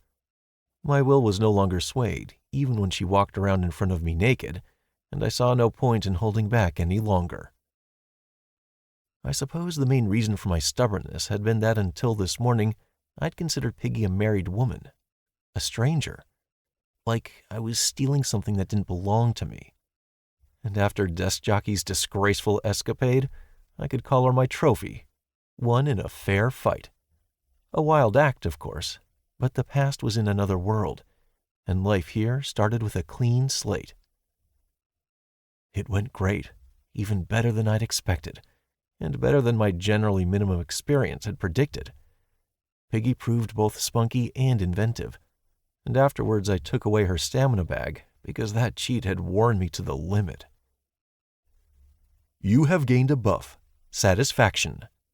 +1 to all stats. Time, 24 hours. Thank you, system, and a good night to you, too. Answer me, you damn piece of junk! Stace pounded the silver terminal with her fist. Take me back! I want to go home! I want glamping and mojitos and limeade by the pool, not this! I order you! The Major was a complete asshole. Sure, he provided them with accommodation and food, but that's what any man should do. He should be grateful that a girl like her had chosen him over someone else. But he made Stace cut up some nasty creatures and cook food. He's got himself a cook, and he said it was for performance. Motherfucker. Stace threw all her points into charisma to spite him. The Major wouldn't listen to her either. That's what pissed her off most of all. Fuck him and his stuffy principles and rules. Bastard! Stace kicked the terminal disappointedly, and it suddenly lit up from within. It worked! Yay! See you later, losers! But to Stace's disappointment, she wasn't transported out of the clearing. Instead, the air thickened and 2 male bodies appeared. Both were lying in the fetal position, trembling with fear. They seemed to be synchronized somehow. One of the guys came to his senses. He was thin, curly-haired, and some of his enigmatic facial features suggested less Slav, more German or Frenchman. He fixed his eyes on the girl, and his own eyes lit up. "Who are you?" he exclaimed. "You're so beautiful. Are you a goddess?" "Why shouldn't I be?" Stace snorted. "That suits me fine. Yes, I'm a goddess." Chapter 7. The next morning turned out to be wonderfully magical.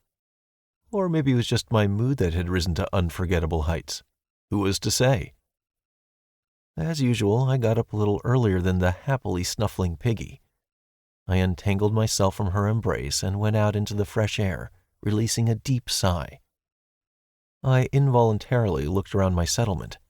The cellar, the small kitchen area near the fire, the plantation, all fenced in. I realized all of this was mine. If, before, I had been indifferent to everything around me and cared only about surviving, then my chest now burned with the desire to protect what I had acquired. My new home and those who would live in it with me. This position was currently taken, unexpectedly, by Piggy, but it was entirely possible that others would appear. I wanted to believe so. The first full-fledged residents of my settlement. Either it was the influence of my lord status, or I was getting ambitious. That wasn't to say I'd ever run from responsibility, but I'd always considered it a futile endeavor. Show-offs are useless. It's the result that counts. Here, however, I had the result and the title. I shook my head with a smirk and went to the lake to stretch and wash up after the stormy night. Visions of mine and Piggy's bed escapades came to mind again, but the coolness of the spring water brought me back to my senses. Relations are wonderful, of course, but not when they interfere with business. Work came first, and everything else after that. On the way back to the fire, I could smell meat and potatoes stewing in a pot. We still didn't have any oil. I pondered, if we killed a boar, would the system be generous enough to gift us with a piece of lard? A slightly sleepy but happy Piggy was fussing around the fire. A proud grin appeared involuntarily on my lips. "Good morning, Protector," she cooed. "Good morning to you, too," I replied placidly. The girl was already moving towards the shore to wash herself. Should I join her? After lingering over the rather tempting idea, I went back to devouring my breakfast. Another time, for sure. Now wasn't the time to kick back. The defenses had to continue improving today. The hair issue was still unresolved, though the wattle should keep them out. It had shown its best side yesterday. Compared to Desk Jockey, mind you, even a horde of those hairballs seemed like a trifle. I guess they don't call man the scariest animal in the world for no reason, especially if he's got a steady hand, and if the bastard can think and analyze. Offense was no panacea, and when, not if, but when, the second assault came, Desk Jockey would definitely be able to take countermeasures. If he couldn't manage by himself, there would be other people there to prompt him. Johnson, it seemed to me, was more of a threat in this respect than their leader. He was a man of experience and judgment. He had tried to destroy the fence rather than going straight ahead. True, he had the least amount of fighting spirit. But if they're hungry, they'll come. And they will definitely want to eat. They saw the potatoes and the contented face of a well-fed Piggy. You can overcome a fence in multiple ways. A battering ram made of logs, or you could put together slingshots, catapults, or, God forbid, bows. At that point, increased stats won't save you. Mankind once took a sharpened stick and killed mammoths, albeit with losses. And once a man gets his hands on a bow... Progress, progress, and yet more progress. Having had breakfast, Piggy went to the plantation as per her routine to continue taking care of the potatoes. As for myself, I sat down to create a proper wicker shield. Since I already knew where I had made mistakes the first time round, the work went much faster, and I realized that the final result would be much better than my previous crafting. While the future shield took its rough shape, I thought about our current prospects. Very soon, within a couple of days at most, I would be able to complete the mission of planting 20 potato bushes, which meant that the next stage would follow, and with it a bundle of experience. I might even have enough to get up to level 5, so I could already start thinking about what to invest the characteristics in. The fight with Desk Jockey's trio hadn't really shown anything. My current stats were already enough to keep up with Junior without yielding to him, although it was obvious that he was a tough guy and used to physical exercise, whereas I looked after myself, but spent most of my time poring over books. I needed a real fight to know where to go from here. Not outside the fence, within the settlement, but one where there would be real risk, and I'd have to push myself to the limit. I needed to understand my limits so I could choose a suitable path for development for myself. I needed to know whether to move as before, investing in strength and endurance, or try to emphasize agility. Or maybe I needed to keep the balance, tightening everything up at once. It was a tough choice. This wasn't like magic, where the path of development is obvious, wisdom and intelligence, although even there's a lot of options. But what about being a lord? Should I throw all my points into charisma and forget about my physical indicators because, logically, I was a leader, and my role was just to inspire people to get up off their asses and get to the battlements? Or maybe I'd choose the path of a warlord, standing with his soldiers in the front lines. That did make the risk of personal involvement in battles extremely high. I didn't know if the settlement would fall if its lord died. Quite the challenge. But that was a matter for the future. Right now, I had no alternative available where I could sit back and act like a lord. I would stand at the forefront of the defenses to give those trying to claim my property a kick in the teeth. Meanwhile, the new shield was already coming together. It's true what they say. Time flies when you're thinking. You have created a strong woven shield. Level garbage. So strong that it can stop a woman's cane and a policeman's baton, once or twice. Characteristics: durability 100 out of 100, armor 8, stamina -3, agility -4. Not rare, huh? I'd been looking forward to that. It was kind of interesting, though. I took my first shield in my hands and immediately noticed the differences in characteristics, if I ignored the usual mocking descriptions from the system. A sturdier item would spend more stamina per unit. It seemed that the final weight of the product played a role here, because on the sturdy shield I tightened the branches much tighter, which meant there were far more of them than in the equivalent area of the first shield. However, thanks to the fact that it was not ready to collapse at the first swing of my left arm, the agility penalty was lowered. With a strong shield in my hand, it was a little more comfortable to turn around. It turned out that the system not only imposed buffs on the items produced, but objectively analyzed how and what effect they would have on your actions. Even if you made a shield out of adamantium, but you did the job crookedly, the penalty would be much higher. So, a note for the future. Either I'd get a regular blacksmith for the settlement, or worry about training someone for that path before I started making weapons, tools, or armor from expensive materials. We had to assume they'd start appearing sooner or later. The primary resources were human. I looked back at Piggy, who was purring, one hand picking up bugs and the other watering the new bushes. She'd got the hang of it. Not the worst resource I'd developed, and hopefully not the last. The new equipment was ready. Now it was time to test it.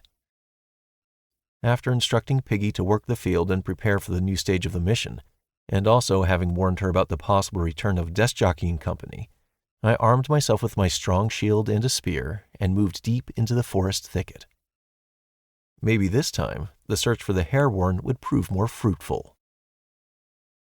Lunge. The spear flew forward, piercing the animal's carcass. A new foe appeared at my left side, grinning its sharp teeth and pouncing off the ground, flying straight at me. The wicker shield protected me from the hare's fury, and it fell to the ground with a thud, unable to break through my defense. I swung my spear, chasing away a couple more hareballs on my right, and with my left foot I launched a third one into flight. It disappeared into the bushes with a squeal, but I didn't pay attention to it, returning to the others. Shield, step, lunge. Sparing, careful, but systematic and monotonous. Having deprived them of the ability to gnaw on my throat, the beasts no longer seemed to pose a serious threat. The number of them was the only inconvenience. It forced you to act defensively, to be attentive and sensitive to your surroundings. But there was no such thing as useless experience, so I reacted faster and faster to the unexpected hare attacks, not hiding behind a shield, but thrusting through on the counterattack. A hare tried to bite my leg, but it was met by a spear tip, pinning it to the ground. Out of the side of my vision, I noticed a new opponent on my open side, but I immediately swung my shield away. The rodent's muzzle slammed into the woven edge and then flew to the ground. Another life cut short by the spear. It was after this moment that the hares realized the futility of their resistance and went on the run. I sighed, not even thinking of pursuing. Wiping away the sweat, I went through the loot, putting the animal carcasses in my shopaholic bag. There was no point wasting it. Another encounter resulted in 5 more hare carcasses. That's 9 for today, if you include the previous skirmishes. The deeper I went, the more often I was coming across these hareballs and in larger groups. The first time there had been 3 of them, and after the first fallen comrade they ran away. Then there were 5, of which I managed to finish off 3. This time there were 10 at once. Even though I'm no longer afraid of their blows, the number was still... Damn it. I just didn't have time to react to the attacks on all sides. Even though they were getting me 2 to 4 XP at a time, they could probably slaughter a lion altogether. I didn't know what kind of lions they had, though. I needed a partner to watch my back and take some of the load. With her slingshot, Piggy could cover me from a distance, but then the settlement would be defenseless, so that wasn't an option for now. I shook my head, wiping away some sweat and surveying the clearing. There were traces of blood and trampled grass. That's all there was to remind me of the recent fight. Okay, that's enough for today. Tomorrow I'll continue to improve my reactions, do some more work with my shield and spear, and then it won't be long before I'm attacking a warren of hares. I stretched my back out, turned around, and marched back to the settlement. Home. I should call it something. I'd work something out in time. I was expecting anything when I got back, but not this. So you want to join my settlement? I asked the man across the table. Johnson was sat meekly on the grass in front of the fence, hands folded in his lap, not expressing any hostility. His slingshot lay off to the side at arm's length. It looked as if he had tossed it aside. Piggy peered at him sternly from behind the fence, keeping an eye on him. The old man's face had an unquenchable fatigue, and the bags under his eyes spoke of a restless night. "That's right," he said dryly, continuing to watch me. Piggy, shuffling from foot to foot, leant over the wattle and whispered in my ear. "He's been here an hour or 2. I didn't chase him away immediately, because he sat down and did nothing else. He didn't even move. But I didn't do any more work, just in case." "You did the right thing," I said. I noticed the slingshot sticking out from behind her skirt. Wise decision. At any moment, Johnson could prove he'd just been pretending. You should never forget about safety. Piggy suddenly winked at me. "Last night you were saying the exact opposite." That damn girl. "I'll spank you for saying that. You won't be able to sit for half a day." I snickered at her giggles, then returned my attention to the man. It was practically a no-brainer. To accept or not to accept? Of course I should take him. But I was a little unsure how the system's limitations worked. In theory, a slave couldn't harm me as lord of the settlement. But what about Piggy? They would be of equal rank, so would there be any restrictions between them? Let's assume the worst-case scenario, and assume that Piggy would be left without such a defense.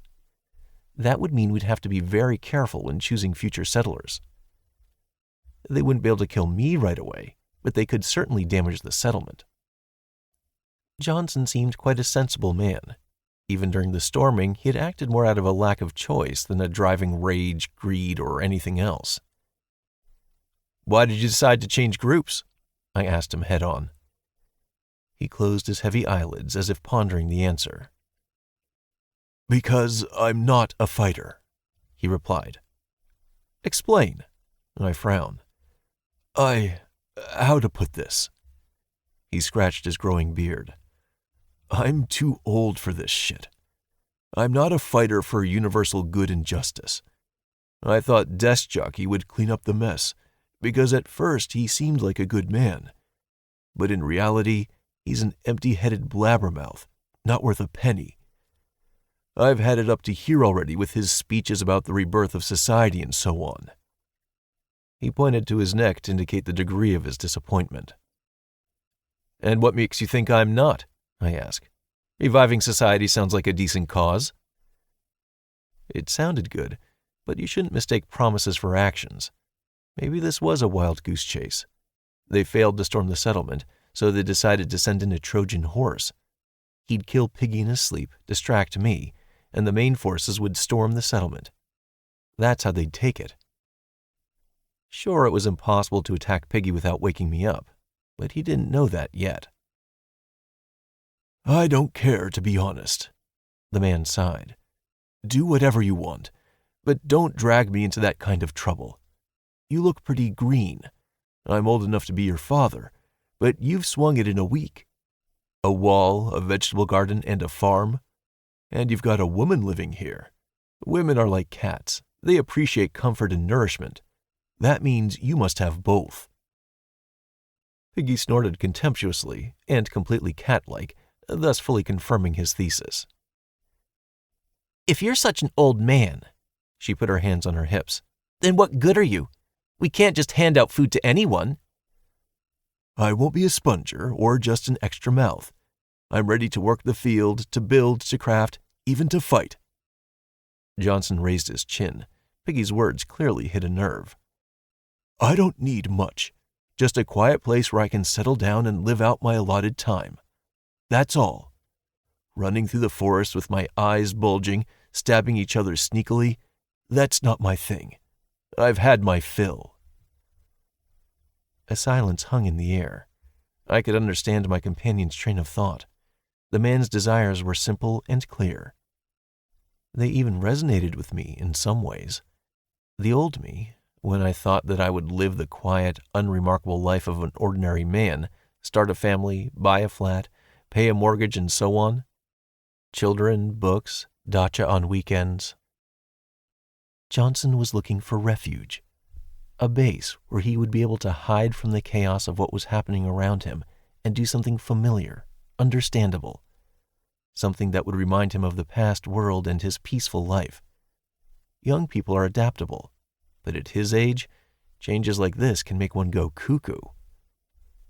Well, so be it. That was an answer I was comfortable with. I didn't intend to scour the woods looking for the other players. Defense and growth first. Ibu abudi huidao mudi, as the Chinese say, which loosely translated means, step by step we move towards the goal.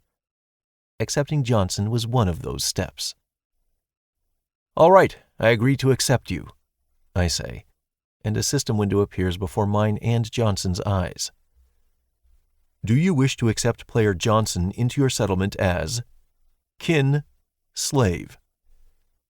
This was already more interesting than before. As I suspected, I was not offered Johnson in the role of wife or husband. Kin was more neutral, an ordinary member of the tribe. As I looked closer at the interface, an explanation suddenly popped up. Slave. May not attack kin or leader. Any such attack is curtailed with a painful shock. May not leave the group or settlement on their own. 20% of experience gained goes to the leader. May only distribute character points with the permission of the leader. Does not receive the leader's leadership enhancement. husband/wife/kin. May not attack the leader. Any such attack is curtailed with a painful shock. May leave the group on their own. Does not give experience to the leader. Distributes characteristics independently.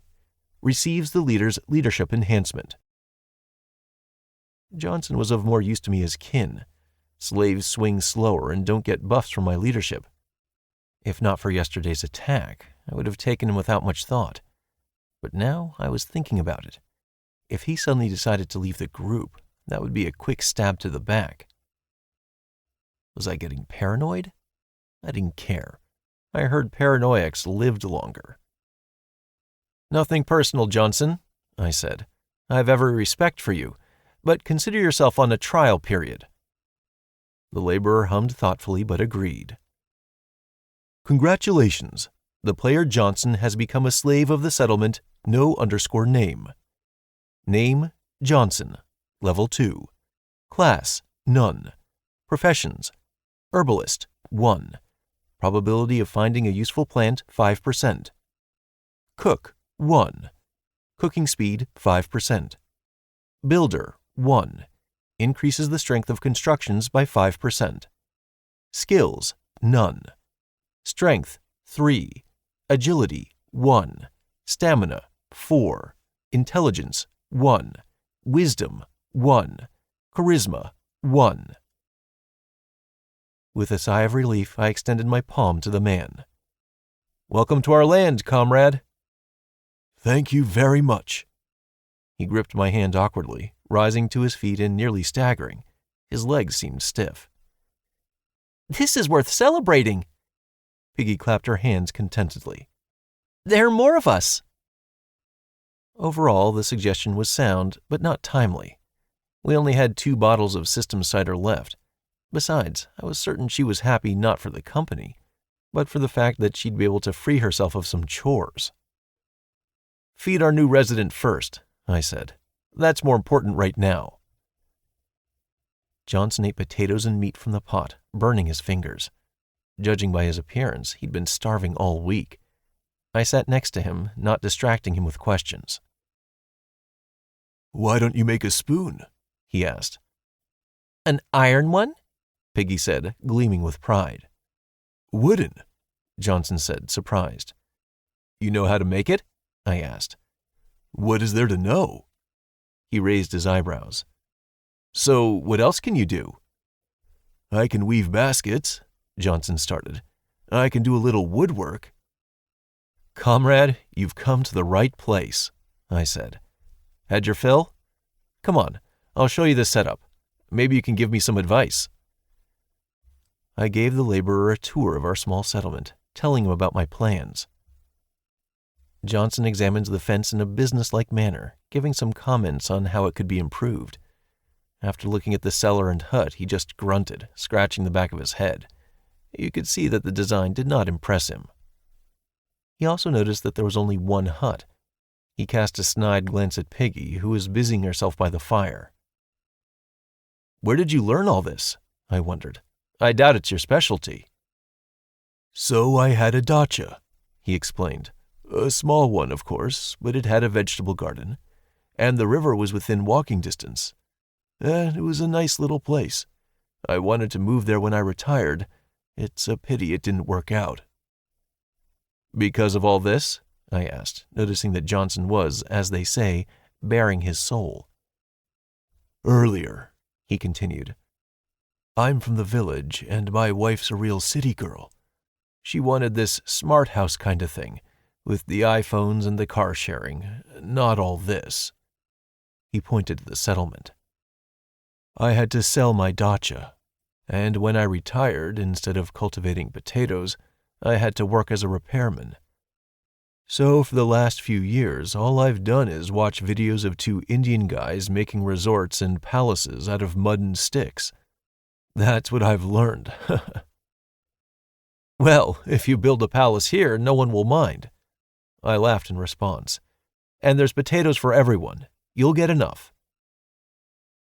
Johnson's system bonus turned out to match his skills. A Swiss knife multi-tool, which contained not only several dozen tools, but buffs too. Name: Do-It-Yourselfer Multi-Tool. Level: Legendary. Characteristics: plus 20% crafting or construction speed, plus 20% strength to all items or constructions. People would kill for an artifact like that, especially people who understood it. While we were here putting together huts or stick spades, it didn't affect the result as much. But if Johnson and his handy little knife were in charge of building a fortress, in time there'll be hunts on for items like that. Don't show it to anyone, I warned Johnson. These are wild times. He cautiously hid the knife in his pocket. After lunch, which could well have been called ceremonial, I showed Johnson our plantation. He marveled at the glorious 24-hour potatoes. And what kind of meat was that? He asked. Did you like it? After eating grass, undercooked mushrooms, and berries that taste like gone-off marmalade, you'll like anything, he snorted. But it was pleasant overall, just an unusual flavor. I showed him the freshly killed hares in my bag. Have you seen these guys yet? I said, referring to his old group. No, Johnson shook his head. We had mice. Junior caught them. He was nimble. He used his agility to catch mice, and he was going to become a rogue or something. A rogue? That's the one. Johnson was glad I'd understood him. Why didn't you bring Junior along with you? I asked, finally putting the question to him that I'd wanted to for a while. He's very angry with you, frowned the laborer. Desk jockey got him riled up with his bullshit, saying you're turning people into zombies down here. Plus, you hurt him pretty badly. He's a proud boy. He wants revenge now. Your hares are more like chinchillas. He suddenly changed the subject, as if he had said too much. A useful animal, both for its fur and its meat. How do you know? Did the Mexicans breed them too? Why Mexicans? Johnson was taken aback. I used to breed them myself at the cottage until, well, you know the story. Until we sold it. An idea came to mind, unexpected and forcefully. Could you build a cage? I asked. One that those furry things can't escape from? I can make one they can't squeeze through, sure, but they'd chew through it. You'd need thick branches. Then they'll try it once and drop it. They'll get bored. Coniferous branches would be best. Johnson thought aloud. They taste nasty too, so they won't gnaw on it. The idea of taming the hares instead of running through the forest for a piece of meat had already crossed my mind, but I'd planned to destroy the nest first. I shared these thoughts with Johnson. Won't they then scatter from their old habitat? He asked. Also true, I agreed. So, you got any experience in making traps? Oh, yes, smiled Johnson, sighing nostalgically. The dacha, you know. It's not only a vegetable garden and a bathhouse. There's berries, mushrooms, and lots of other forest delights. I didn't take a gun. I've not done that since childhood. But fish traps, snares, all of that I did with pleasure. I used to catch hares and snares in my own vegetable garden. They'd chew on my apple trees. I quickly cleared them out. It's a pity there's nothing to make snares out of. I put his fantasies and my own to rest. Ropes are worth their weight in gold. I have to use old clothes for them. Have you tried weaving them from nettles? I'm not kidding, he said after seeing my astonished look. In the old days, ropes were made of hemp. Nettles work too, or bark. He nodded at my peasant shoes. I thought you already had mastered the technology. No, I laughed, looking at my sandals. These are from the system. So you've weaved ropes like that too? Well, not on an industrial scale, the laborer smirked. But I've dabbled. I'd found myself a YouTube craftsman. Tell me, Johnson. I was really getting going now. Could you build a bathhouse too? The rest of the day we spent experimenting, not with a bathhouse, but with ropes. We couldn't find a substitute for hemp or nettles, but the flexible bark proved to work well. The resulting thin flagellum could only be torn by two of us together. The hares had no chance. Just before dark took over, Piggy honored us with her presence and threw Johnson something like a blanket made of a hare hide. About time. He would have to sleep by the fire for the time being. No one had thought about the accommodation for the new settler except her. "Thank you, young lady," he said, making Piggy blush. Rope-making dragged on till it was dark, and when I climbed into my dwelling, Piggy was already peacefully asleep, spread out like a star over the entire available space. I had to squeeze past her, though she managed to kick me without even waking up. In the morning, before the sun had even risen, although it was bright out, Johnson and I took a trip to the best hare-catching spots. I gave him my first wicker shield. It wasn't a perfect defense, but it would do for starters. A shield and a slingshot make a fully armed warrior. Setting up a snare wasn't difficult. You just needed to know what was responsible for what. Using a roughly suitable branch from a small tree or a large shrub as a lever, the loop of branches was fixed in place. When the animal saw the treat and dived through the loop to get it, the rope would tighten and the branch would straighten, clasping the rodent into a death trap. If it was left in there for a long period, the victim would simply die of strangulation. If we stayed on guard, however, we would be able to take the bastard alive. And then it would just be a matter of getting it back. Drag it back, put it in a cage, which we still hadn't made yet. No matter, they could stay in the bag until Johnson gave it his best shot. So, having gone deep enough into the forest thicket and having found a suitable clearing, we plunged into fixing up the trap mechanism. To be more precise, Johnson did that, while I watched from the side and took note. Well, and kept an eye on our surroundings. "Done," he grunted, rising to his feet. The snare was ready. Now it was just a matter of time. I set the trap with the spoiled potatoes the hare had dug up, the last time the furry so-and-sos had taken a liking to them.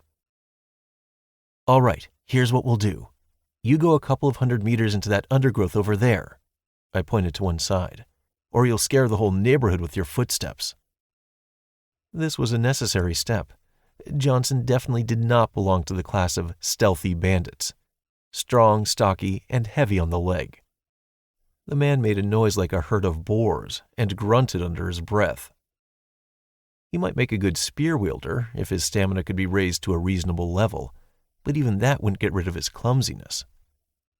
Nodding to me and wishing me good luck, Johnson lumbered into the bushes, stepping on every branch he could. As subtle as the damn Michelin Man.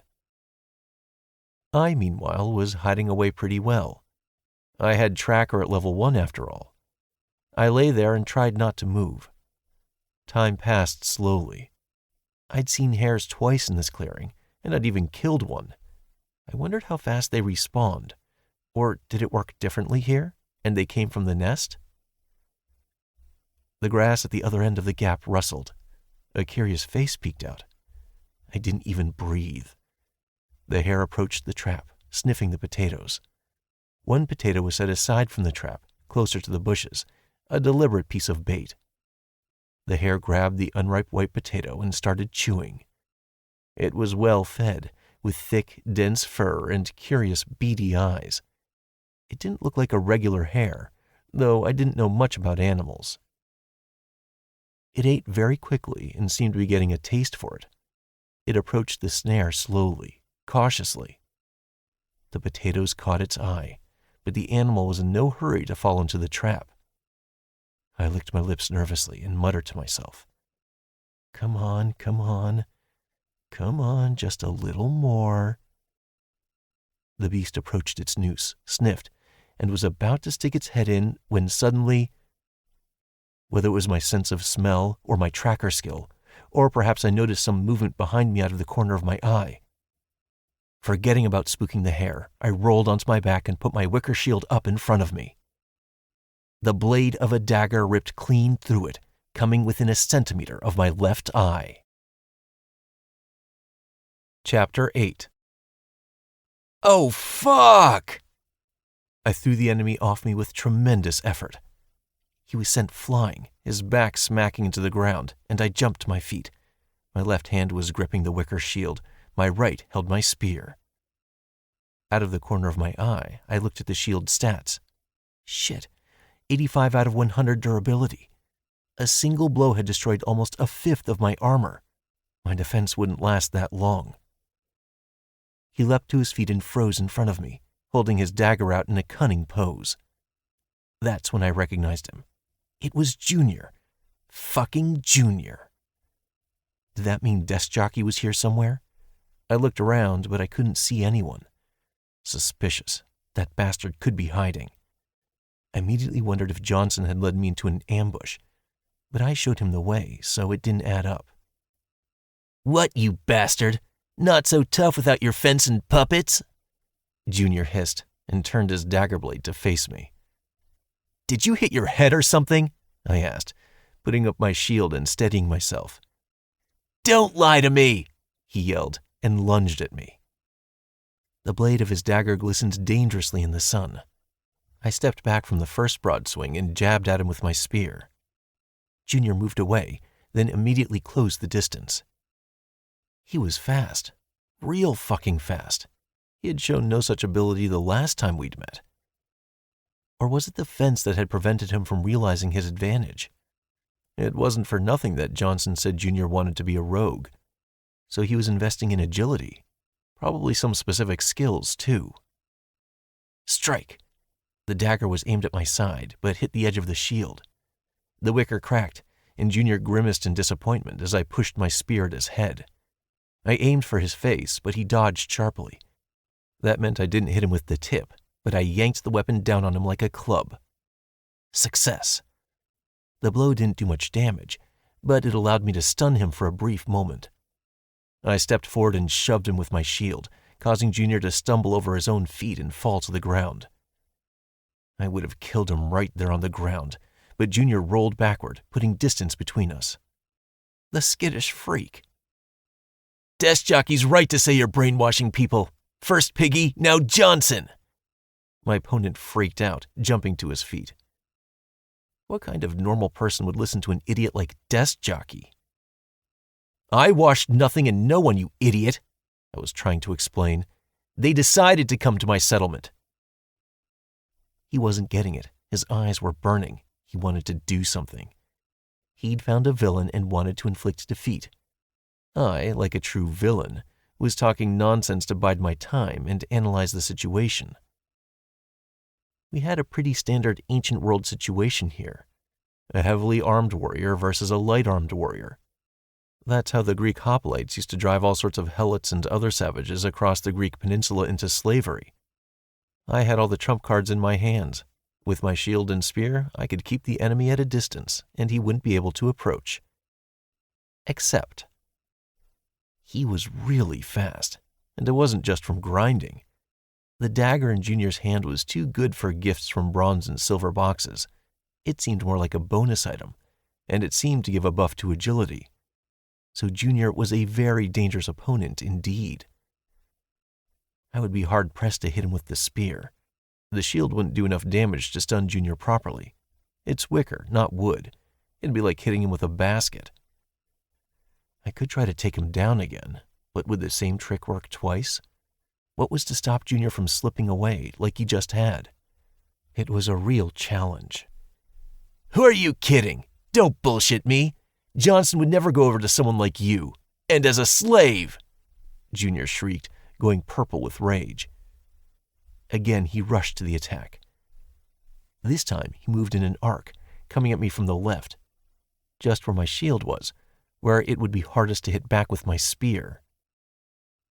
I span on an axis, keeping the guy ahead of me, but it was like he'd been waiting for it. With a quick jerk, he closed the distance between us, and I prepared my spear for a strike. Junior threw a handful of earth in my eyes. I used my shield to cover myself from it. The earth hit the woven edge with a thud, but that's what the little piece of shit wanted. Yanking the shield upwards blocked my view and left me almost entirely open to attack. A critical error. As if in slow motion, I watched the blade of the dagger approach my side, and I didn't have time to do anything. Just at the last moment, I yanked my shield down, catching the edge of Junior's elbow and easing the blow. -30 HP. My health bar dropped to red. Holy shit, I was almost knocked sideways by that one hit. The pain burned my side. The dagger blade had only gone a third of the way into my body. I'd managed to considerably slow down the guy's blow. Without a moment's thought, I dropped the spear in my right hand and drove my fist into Junior's grinning cheekbone. He fell over in surprise, but immediately got ready to jump up. Like hell I was going to let him do that. With all the strength in my legs, I leapt on my opponent, pinning him to the ground. The kid gasped as my knee crushed into his chest, knocking all the air out of his lungs. My shield hand immediately pressed the hand holding the dagger into the damp earth as I swung another fist into him. Crunch! My fist broke Junior's nasal cartilage. The first spilt blood on my enemy's part. He covered himself with his free left palm, but there was little he could do from his lying position. He was helpless. I had much more strength than the writhing, screaming Junior. Crunch! Crunch! Crunch! Blows rained down on my opponent's face. His lip burst, showering my fist with blood. More and more abrasions appeared on his face. His right eye was now black. Stop! Don't! Just stop! He tried to give up, but I wouldn't stop. He had attacked me twice. He was a threat. He was my enemy. We weren't on Earth anymore. The system ruled, and the old rules had collapsed. If I didn't have a fence, this same Junior would have stabbed me the last time I saw him. He hadn't seemed to mind so much then. So no mercy, no slack. Whoever wanted to live in the past could stay in the past. With each blow, Junior's resistance was weakening. He was no longer strong enough to even cover himself. At some point, he froze. I stopped when I noticed it. My breathing finally collapsed into a ragged wheeze. But Junior was still alive, just hissing and looking off into the distance. His HP was definitely at its lowest ebb. Just a single blow and it would be all over. Pressing my elbow against my bloody side, I lifted myself off the unconscious young man and picked up my fallen spear in my bloody-knuckled hand. The final blow. I brought the spear down on Junior, who had no intention of running away. I don't think he could. A nice win. Plenty of XP. Thrust. The spear missed Junior's body and embedded itself in the ground. I looked around in disbelief to find Johnson writhing on the ground. Blue sparks flickered over his body, and he was visibly squirming. What the fuck? I turned to him, grabbing the spear again. Don't kill him, he whispered through gritted teeth, as if he were being electrocuted. It was as if... You dare to hurt me? I roared. So this is your way of repaying my kindness? I didn't mean any harm, he wheezed. I just wanted to stop you. He propped himself up on all fours, then rose to his full height, standing between me and Junior with a wooden gait. His breath was coming out in ragged gasps. Sweat dripped down his forehead, and his arms were twitching, as if convulsed by an electric shock. So this is what resistance to the system looked like. It was interesting to see, but no less frustrating. I don't want to hurt you, but I don't want to see Junior die either. He's like a son to me. Please, spare him, Johnson wheezed. Spare him? After he almost killed me? I shook my head. He couldn't be serious. He didn't do it on purpose. The kid's always been a sucker for propaganda. In our company and now. Because of Desk Jockey. Let me at least talk to him. Johnson sighed in exhaustion and dropped to one knee. And if he still refuses to believe me, I won't say a word against whatever you do to him. You have my word. He barely had the strength left to stand on his own 2 feet. The system was really frightening in its anger. All right, Johnson, I'll give you a chance. I said as sternly as possible. But remember that this is the first and last time you play a trick on me. There won't be a second chance. I no longer had to play act to have conversations like that. If at first, with Piggy, I deliberately put on a strict voice, then now it was coming out by itself. I was getting used to it. I'd kill Junior without any remorse whatsoever. Regarding Johnson, I had much more practical interest than pity. It would have been a pity to lose an employee. I was starting to see Johnson as neither an enemy nor an ally. He was a resource. I didn't mind making the best of the situation. A bound-up Junior couldn't put up much resistance. One spear thrust and he'd be dead. But by taking this risk, I had a good chance of winning Johnson's loyalty.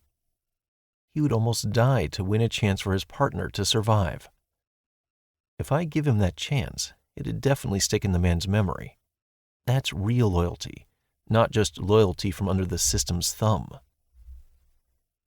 Name: Ritual Dagger. Class: Legendary. Hold it carefully or you'll cut yourself. An excellent tool for future assassin larvae. Bonuses: Agility +5. A pretty interesting knife as it turned out. It looked nice too, something between a long dagger and a short sword. The heavy blade had a barely noticeable backwards curve. You could stab, slash throats, and hack away with it. I waved my hand and a small tree shifted and fell, its trunk severed. It had been about as thick as my hand. I got lucky in this fight. Very, very lucky. I was distracted from examining my trophy by the prisoner's groaning. Junior wasn't coming round very quickly.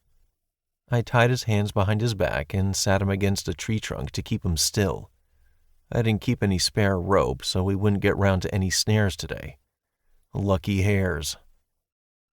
I warned Johnson at once that if Junior tried to escape, he would get a spear in the back. He nodded grimly, trying to bring his partner to his senses. "Hey, kid, wakey wakey." Johnson yanked the guy's shoulder, and he jumped up sharply, or rather, jerked and hit the back of his head against a tree trunk. "I'm not asleep, Johnson. I'm just—" After the first words, he immediately came to his senses and remembered where he was. He first looked at the man, then glared at me. I calmly endured his menacing stare. It wasn't even a little off-putting now. The dagger was in my pocket. "Well, what fly bit you, eh?" Johnson sighed. "Where did you go, you fool?" "But you've been brainwashed. I thought that you'd save everyone and become the hero of the story?" I laughed at him. "Did you learn nothing from SWAT's example? Have you forgotten how that ended?" All three of us, even Junior, winced in sync. That was a memory that wouldn't go away for a long time. "What makes you think I was brainwashed? You've known me for years. All our corporate games and bosses' sermons didn't convince me in the other world, but somehow here they've brainwashed me?" Johnson smiled sadly. "But Desk Jockey said—" "Jesus, Junior, you've really found someone special to believe in. You've seen how he behaves. He says one thing and does another. All his speeches are nothing more than an empty sound, like a mosquito's squeak," Johnson says, as if teaching a child. "But he's a deputy, a legal representative of the government." Junior himself fell silent, realizing how stupid he sounded. "So he's been deceiving me this whole time?" Had it really come to this? Mother Almighty, the eighth wonder of the world. Johnson just clapped him softly on the shoulder and sighed heavily. It worked much better than his previous words. "Shit," Junior said, resting the back of his head against the wood. "So what happens now? Are you going to kill me?" I didn't hear any emotion in his voice, but somehow I was sure he hadn't resigned to his fate. "That depends on you," I said, drawing the attention of Johnson and his partner. Junior looked at me, perplexed. "I could kill you here and now," I started, and raised my palm to Johnson, who had opened his mouth to speak. Or I could take you into the settlement, under Johnson's responsibility. It won't just be you. He will also be responsible for all of your mistakes. You'll be a slave until I can trust you. I'm sure you can understand why. I pointed at my wounded side, which was no longer bleeding. I had put some leaves over it and tied it up with twine. Dressing materials sucked here, just like everything else. Junior was quiet. Johnson was silent too, staring tensely at his, I presume, friend. "All right, I agree. What do I need to do?" he asked, after almost a minute of silence. In response, a system message popped up in front of us. I smiled to myself and chose the slave option. My settlement had grown a little more. We returned home towards midday. The sun was still at its zenith, and Piggy was plowing in the field, a sight that never ceased to delight me. When she saw us, she smiled at first, but upon seeing Junior, her lips tightened in displeasure. It was no wonder. Not so long ago, we'd been on the opposite sides of the barricade. "Hey, who did you bring?" she asked innocently, batting her eyelashes at our procession. "I've brought you a worker," I smirked, introducing Junior to Piggy. He blinked incomprehensibly and squinted at Johnson. The man sighed helplessly and shook his head. As we were walking back, I had thought about what to do with Junior. The system didn't allow him to attack me, but that restriction didn't apply to my property or my people. Mine. That's what I thought of Piggy and Johnson. Besides, nobody could stop such methods of resistance as sabotage. I needed a reliable worker and defender of the settlement, not a stubborn extra mouth. I could think of a few options. I could put him under Johnson's control and let the pair continue their construction activities. After all, it wasn't for nothing that they used to work as a team, and two of them would be much more useful than one. Besides, Johnson was still an authority for the kid, but such a quick decision threatened complications in the future. I'd be giving them too much independence, regardless of whether that then turned into future resistance. Should I organize a combat coordination at once to make Junior feel part of the team? Did he deserve the honor?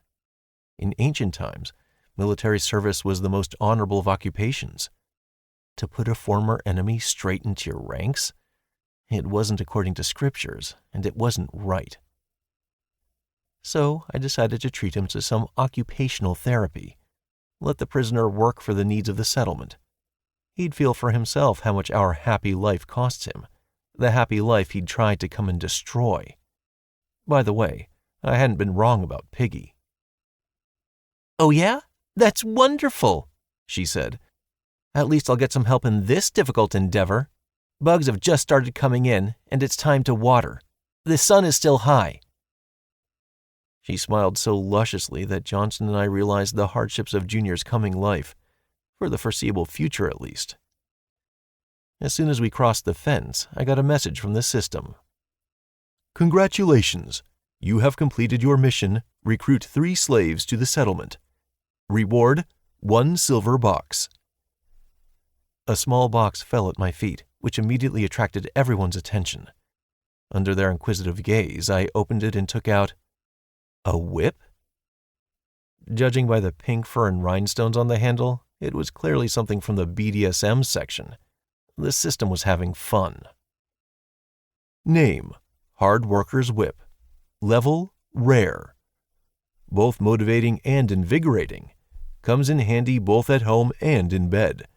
A universal solution for all family problems. Buffs: Will +2. Stamina +2. Lasts for 2 minutes after impact. I could barely contain my laughter. I handed the whip to Piggy as the other 2 stared dumbfounded. She accepted the gift suspiciously, read the description, and turned her sly eyes to Junior, grinning. He jerked his shoulder as if he could feel the coming trouble in his ass. Johnson crossed himself, already offering a prayer for his young friend's solace. It seemed like someone was in for a merry day's labor. Chapter 9. I remember saying before that I could watch someone else work forever. I wasn't wrong. Watching Junior working the plantation while Piggy, almost laughing at the top of her voice, whipped him on the back was even more entertaining. It was like watching a B movie. Piggy also insulted him with every crack until Junior couldn't help himself and snapped back. "So, am I a brainwashed zombie?" Piggy asked indignantly. "Is that what you took me for? Some kind of brainless fool?" "I said nothing of the sort," Junior replied, straightening his back, for which he received a whip to the ass. He gave another cry. "You didn't say it, but you thought it. And if you don't have a brain in your head, we'll beat it into your ass." She laughed. She was like a shark that had smelled blood. She wouldn't stop. Nobody could have imagined she'd like it that much. It's true what they say. The worst overseers are other slaves. It was already day 2 since we had expanded to 4 men, by the way. Junior had gone quiet. Where'd that fighter for justice go? Piggy, on the other hand, was still having a good time. "Aunt Piggy, I've understood everything. I won't do it again," Junior shouted. He was cherishing the potatoes as carefully as if he were preparing to send them to an exhibition. Aunt Piggy. Well, at least it's not Miss Piggy. Although I had a bad feeling Piggy would try to sneak that whip into our tent that night. The buffs in the description were so appropriate. Need to nip that one in the bud. I shook my head and returned to my work with Johnson. As the settlement increased, we had to build a second tent. Johnson and Junior shouldn't be sleeping in the open air. That's what they were doing for now, falling asleep by the fire and covering themselves with blankets made by Piggy from hare hides. But they couldn't go on like that for long. What if it rained or just got cold? Then we'd get 2 sick people at once. No way. I wasn't going to waste my manpower like that.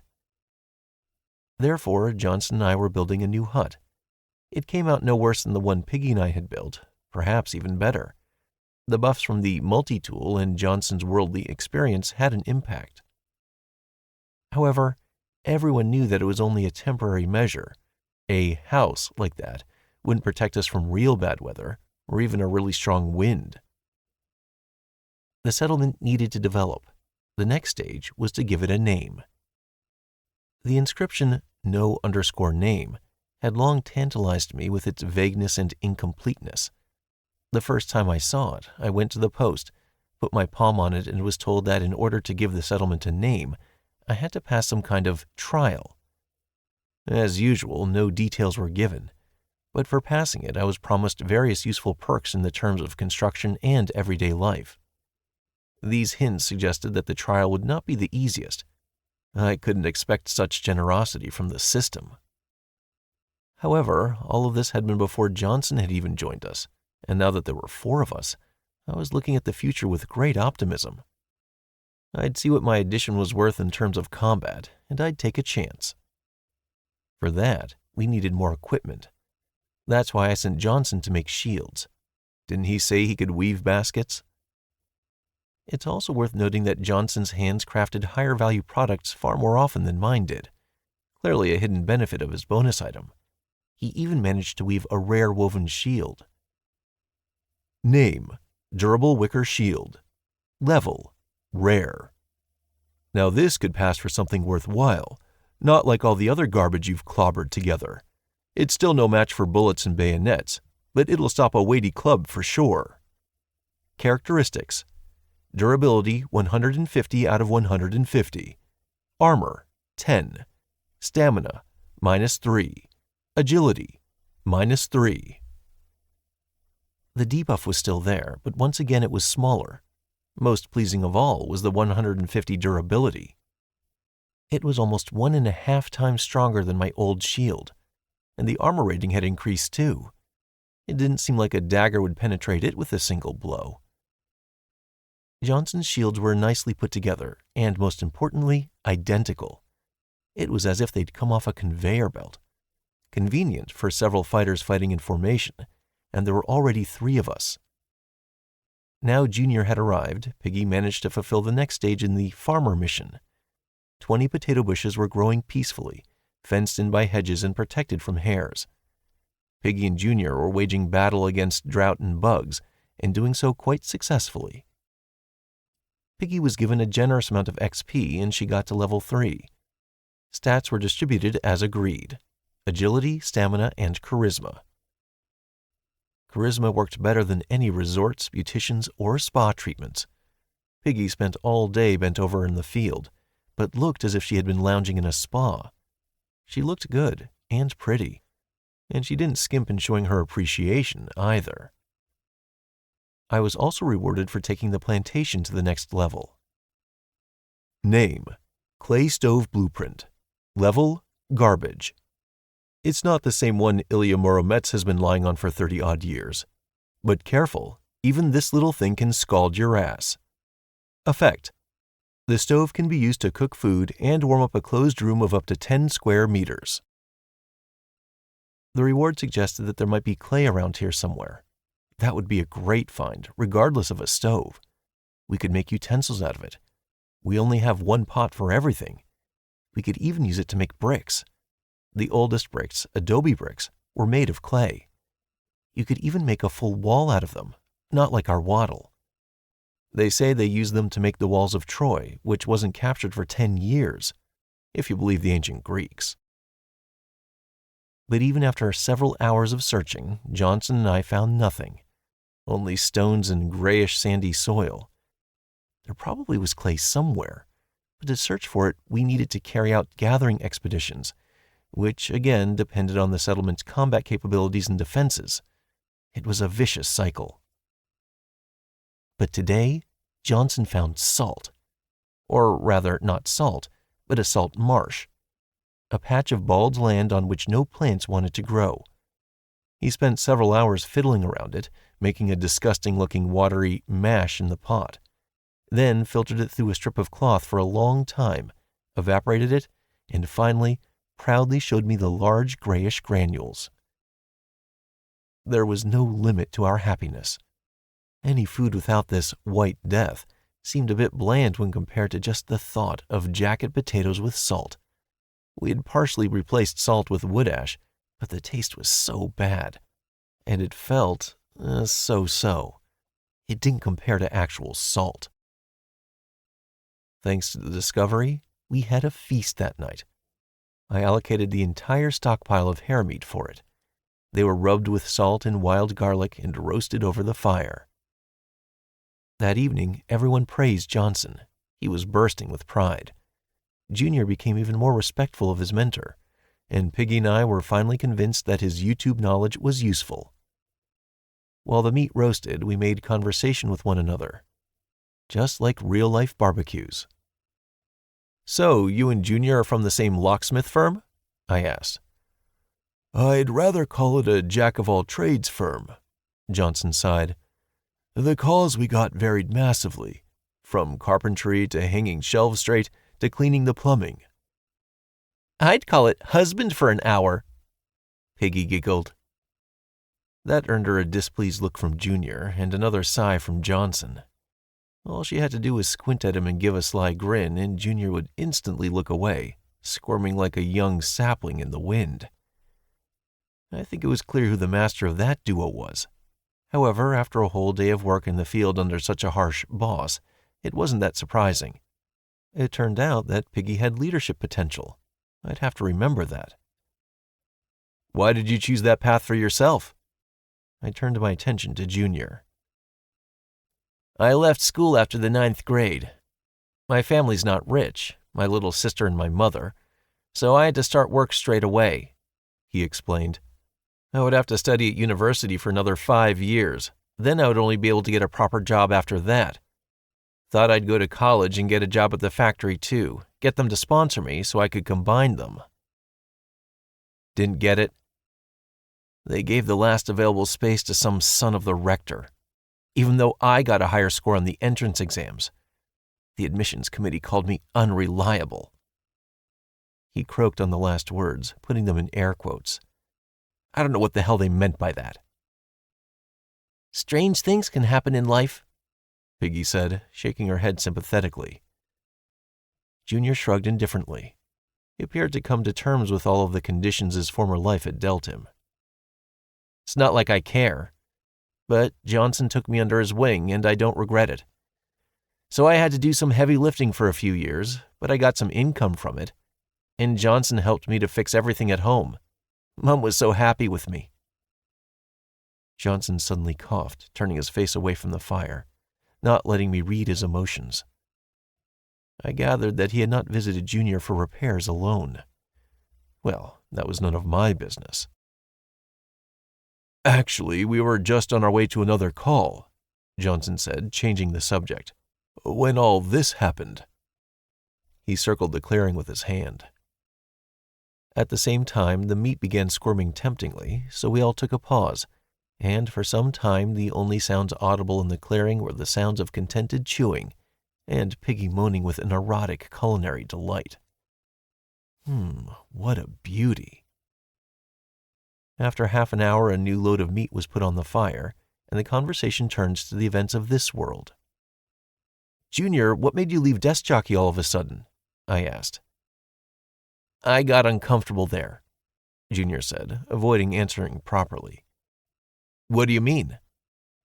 It was strange, one had to admit, for such an idealistic guy, so inspired by his leader, to just up and leave so suddenly. It didn't add up. He found some much more loyal soldiers. He shook his head. How had he found new staff? Until then, I'd been sure we were the only ones on this site.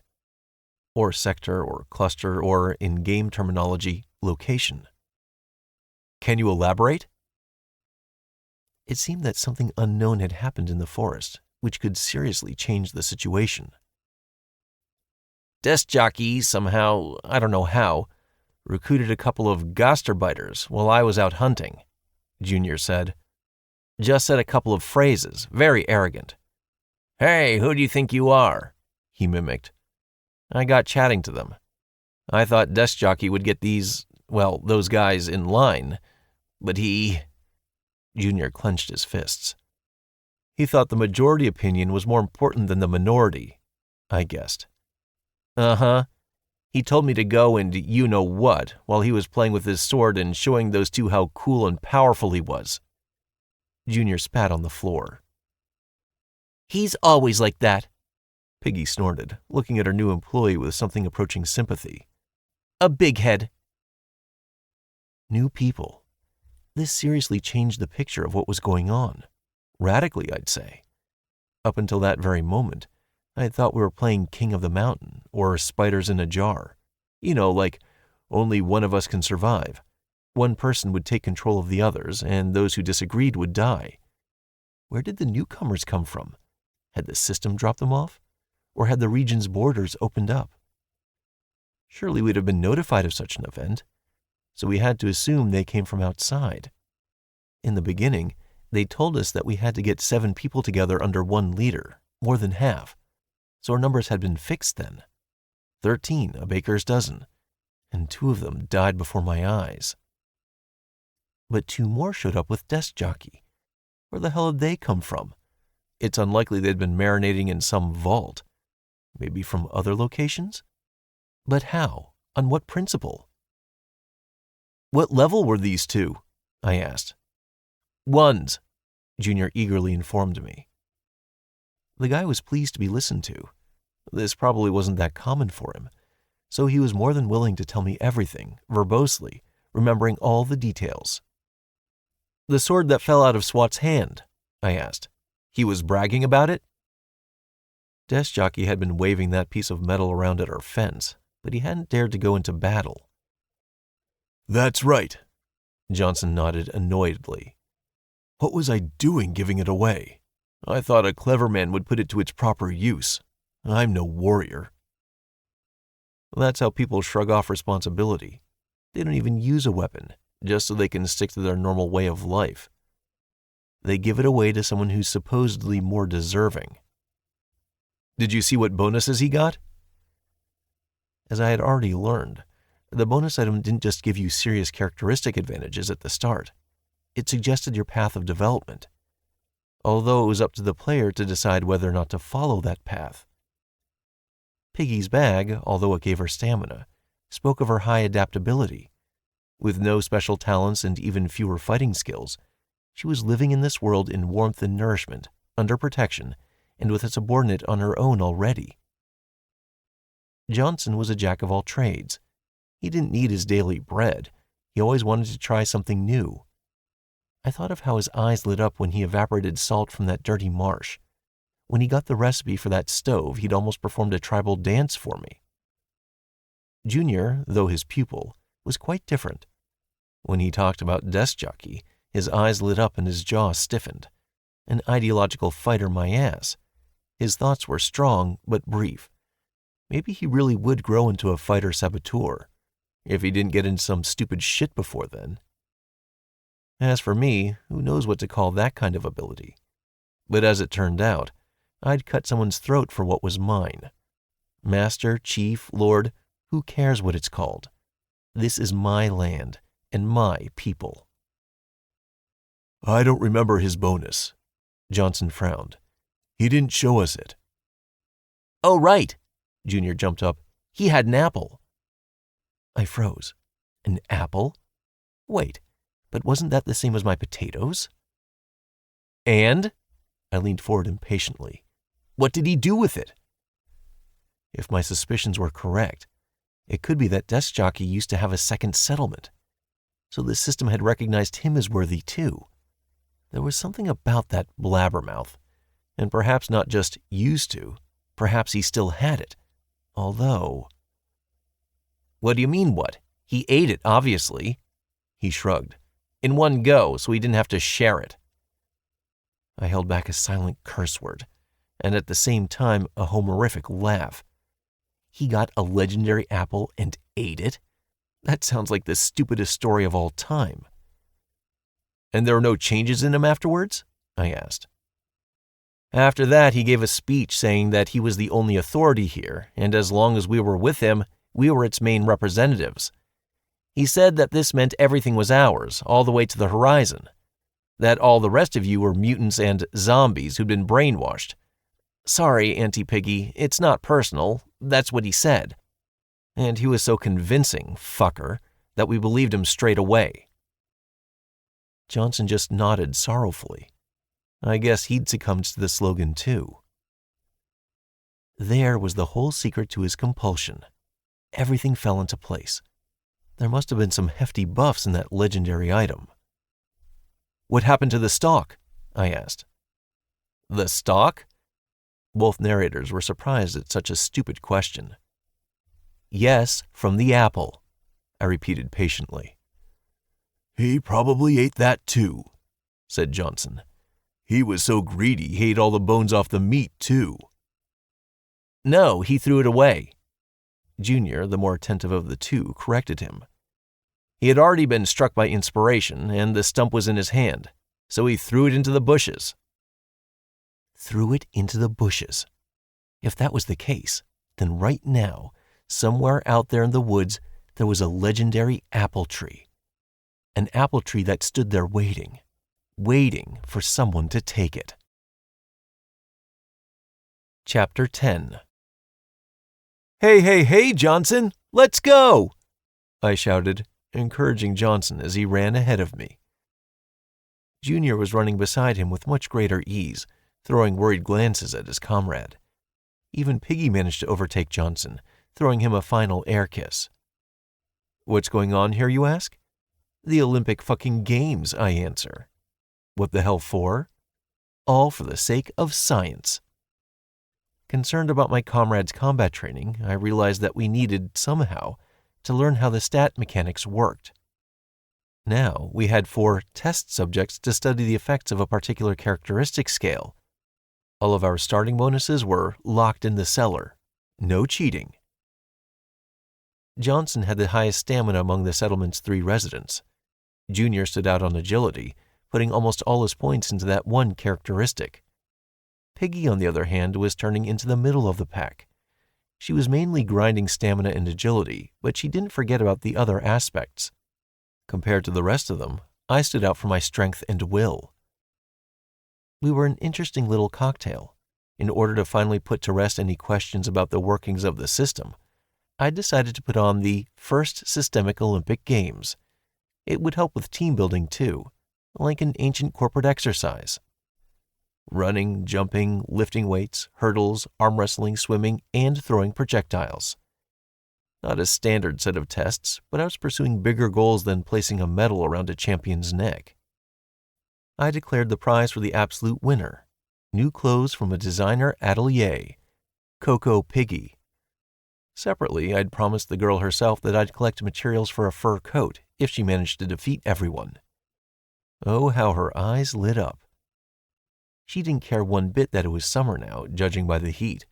The sun was baking us like crazy. A fur coat is a fur coat, and a real one, no synthetics, no cheap materials or cotton wool. Shopping is truly a scary thing. With everything set up, the entire next morning and the first half of the day was spent testing our abilities. I organized 2 forms of sprint, 100 meters and 2 kilometers. If, as expected, Junior came first in the 100 meters, second was Piggy, and Johnson jogged up in last, then perhaps we could have expected the same in the 2 kilometers. Everything came out back to front. Johnson proved the overall winner. Though grumbling, he picked a steady average pace. Neither Piggy nor even Junior, who both ran rings around him at first, could knock the man off his rhythm. He continued on with the stubbornness of a rhinoceros, concentrating entirely on the path in front of him. The results were already showing at the beginning of the 2nd kilometer. Junior, as fast as he starts, ends up exhausting himself, slowing down with each lap around the settlement. Somewhere in the 2nd third, he slowed to a walk, unable to move his legs any more. Piggy, who at first lagged behind the guy, started catching up to him, but her stamina wasn't enough to keep up that speed. By the finish, victory was claimed by Johnson, who looked as cheerful as he had at the beginning of the race. Junior and Piggy just about managed to crawl back to the position from which they started. Honestly, I wasn't exactly overtaking them either. Let's not forget the fact that Johnson was Lord knows how old, and the 3 of us had not even finished our 3rd decade of life. What is running? Prolonged physical activity. Now, imagine a lengthy enough battle. Enemies falling down from fatigue, while our unshakable formation stood there like a wall. Okay, I was daydreaming, but we couldn't forget about stamina. By the way, the system also got involved in our competition. Junior got a +1 agility for winning the sprint, and Johnson got +1 endurance for the mini marathon. I had expected it to give stat boosts to the laggards, but it had its own logic. Well, thanks anyway. I gave the athletes a breather before we began the next challenge. Long jump from a standing start and with a run-up. Here, a new discovery awaited me. I thought Junior would outclass us all here, but I was the winner. As it turned out, strength referred to the work of muscles, ligaments, and joints, specifically the explosive power they could unleash in a short period of time. I jumped farther, higher, and, how to put it, sharper than the others. In the run-up test, Junior managed to close the gap between us, but again, my half-ton of TNT solved everything. I got a round of applause from the audience and +1 strength from the system. It was a little rude to only squeeze 1 point out for me, for 2 victories after all. Next, we moved on to weightlifting. That included logs, several stones, and both small and huge boulders, which we dragged from the lake shore. Here, yet another discovery awaited me. Perhaps lifting a big weight was no problem for me, but keeping it up was much more difficult. Lifting the same weight as Johnson, I realized that I tired much faster than he did, even though, logically, my strength should have compensated for it. But no, strength gave me immediate power, smashing trees, breaking rocks, putting the brute force into spear lunges and kicks. It couldn't solve a damn thing in the long term. Junior and Piggy were eliminated in the early stages. Johnson and I weren't competing for long either. He just couldn't get the really big boulder off the ground.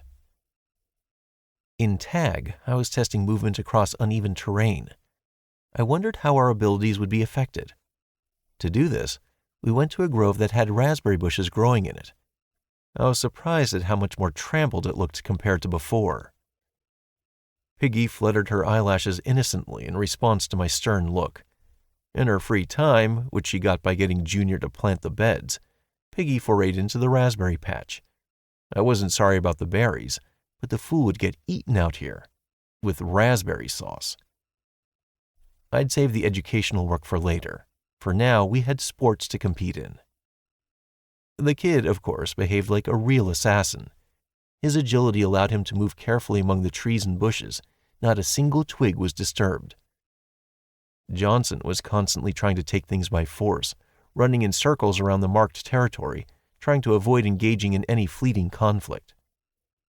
Piggy took the standard route, trying to use any opportunity that came to her, catching Johnson out, ambushing Junior by hanging on a branch, or trapping me after putting on a damsel in distress display. Instinctively or not, each of us tried to squeeze the maximum out of our characteristics, which immediately gave me an idea of our possible opponents. Being determines consciousness, and that was particularly evident now. That meant that by observing behavior, I could surmise a player's developmental tendencies. Soft, silent footsteps? They'd probably poured everything into agility. Hefty, weighty footsteps? That meant strength. Minimal, unnecessary movement and some sluggishness? Clearly stamina had been preferred.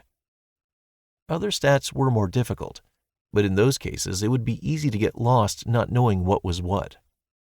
Besides, no one could exclude the possibility that an opponent would deliberately hide their inclinations, pretending to portray a different build to what they had. What was to stop a trickster from stomping through the woods like a rhinoceros? That's right, nothing. That meant you couldn't mindlessly trust your eyes, couldn't always know what to expect of an enemy. That would greatly improve the chances of surviving the next encounter.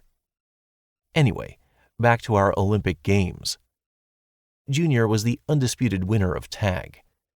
He had an arrogant smirk on his face because he had already taken the lead in 2 tests. I didn't care that Johnson and I had the same number of victories. That's immaturity for you, I thought with some surprise. Although Junior and I were almost the same age, I'd begun to think entirely differently.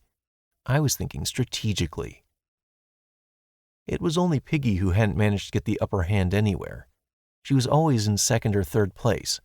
Not the best, but not the worst either. Arm wrestling predictably fell to me, as did throwing projectiles, javelins or simple sticks sharpened in the manner of a spear. Johnson took the victory in the kilometer swim, while Junior snatched the 100-meter race. In total, the results were as follows. I took 1st place as winner of the 4 tests overall. Johnson and Junior got 3 wins each, taking 2nd place. Piggy, on the other hand, was left without a single medal. This also left her with a look of disappointment on her face. The 3 of us, after consulting one another, gave her a wreath of flowers woven by Johnson and called her the Queen of Spring and Beauty. "Oh, boys, you shouldn't have, honestly." She waved us away, but her eyes held the fire of triumph. We all stood side by side on an improvised pedestal, I as the champion of the games, and she as my queen. It wasn't a difficult decision for any of us, and now the girl was happy, no longer walking around with a sour face. Junior sighed with more relief than the rest of us. A satisfied boss meant fewer lashes for him. Smart guy. He understood straight away who it served him to please so as to make his life easier. The system also rewarded us handsomely. Junior got +3 to agility. Johnson got the same to endurance. The system was stingy with me, only giving +3 to strength. The benefits of training and competitions were obvious. We'd have to expand and deepen the practice. We took turns refreshing ourselves in the lake and then started our work routine. Junior went to work on the plantation under the strict, watchful eye of Piggy, while Johnson and I started building a training mannequin. To be precise, I just described a general construction, and then he seemed to rethink it considerably. The dummy looked more like a scarecrow, and quite frightening. "What is that?" I said, scratching the tip of my nose while looking at the monster in front of me, which had a charcoal-painted cloth mask instead of a face. "Oh, it's come out a little devil-like," Johnson said thoughtfully, looking at his brainchild. "I haven't made mannequins before, but I did a scarecrow for the dacha. All the crows died of a heart attack." On the dummy's head was a wicker hat, which Johnson had made out of thin twigs. 2 sticks tied together looked like thin, bony limbs.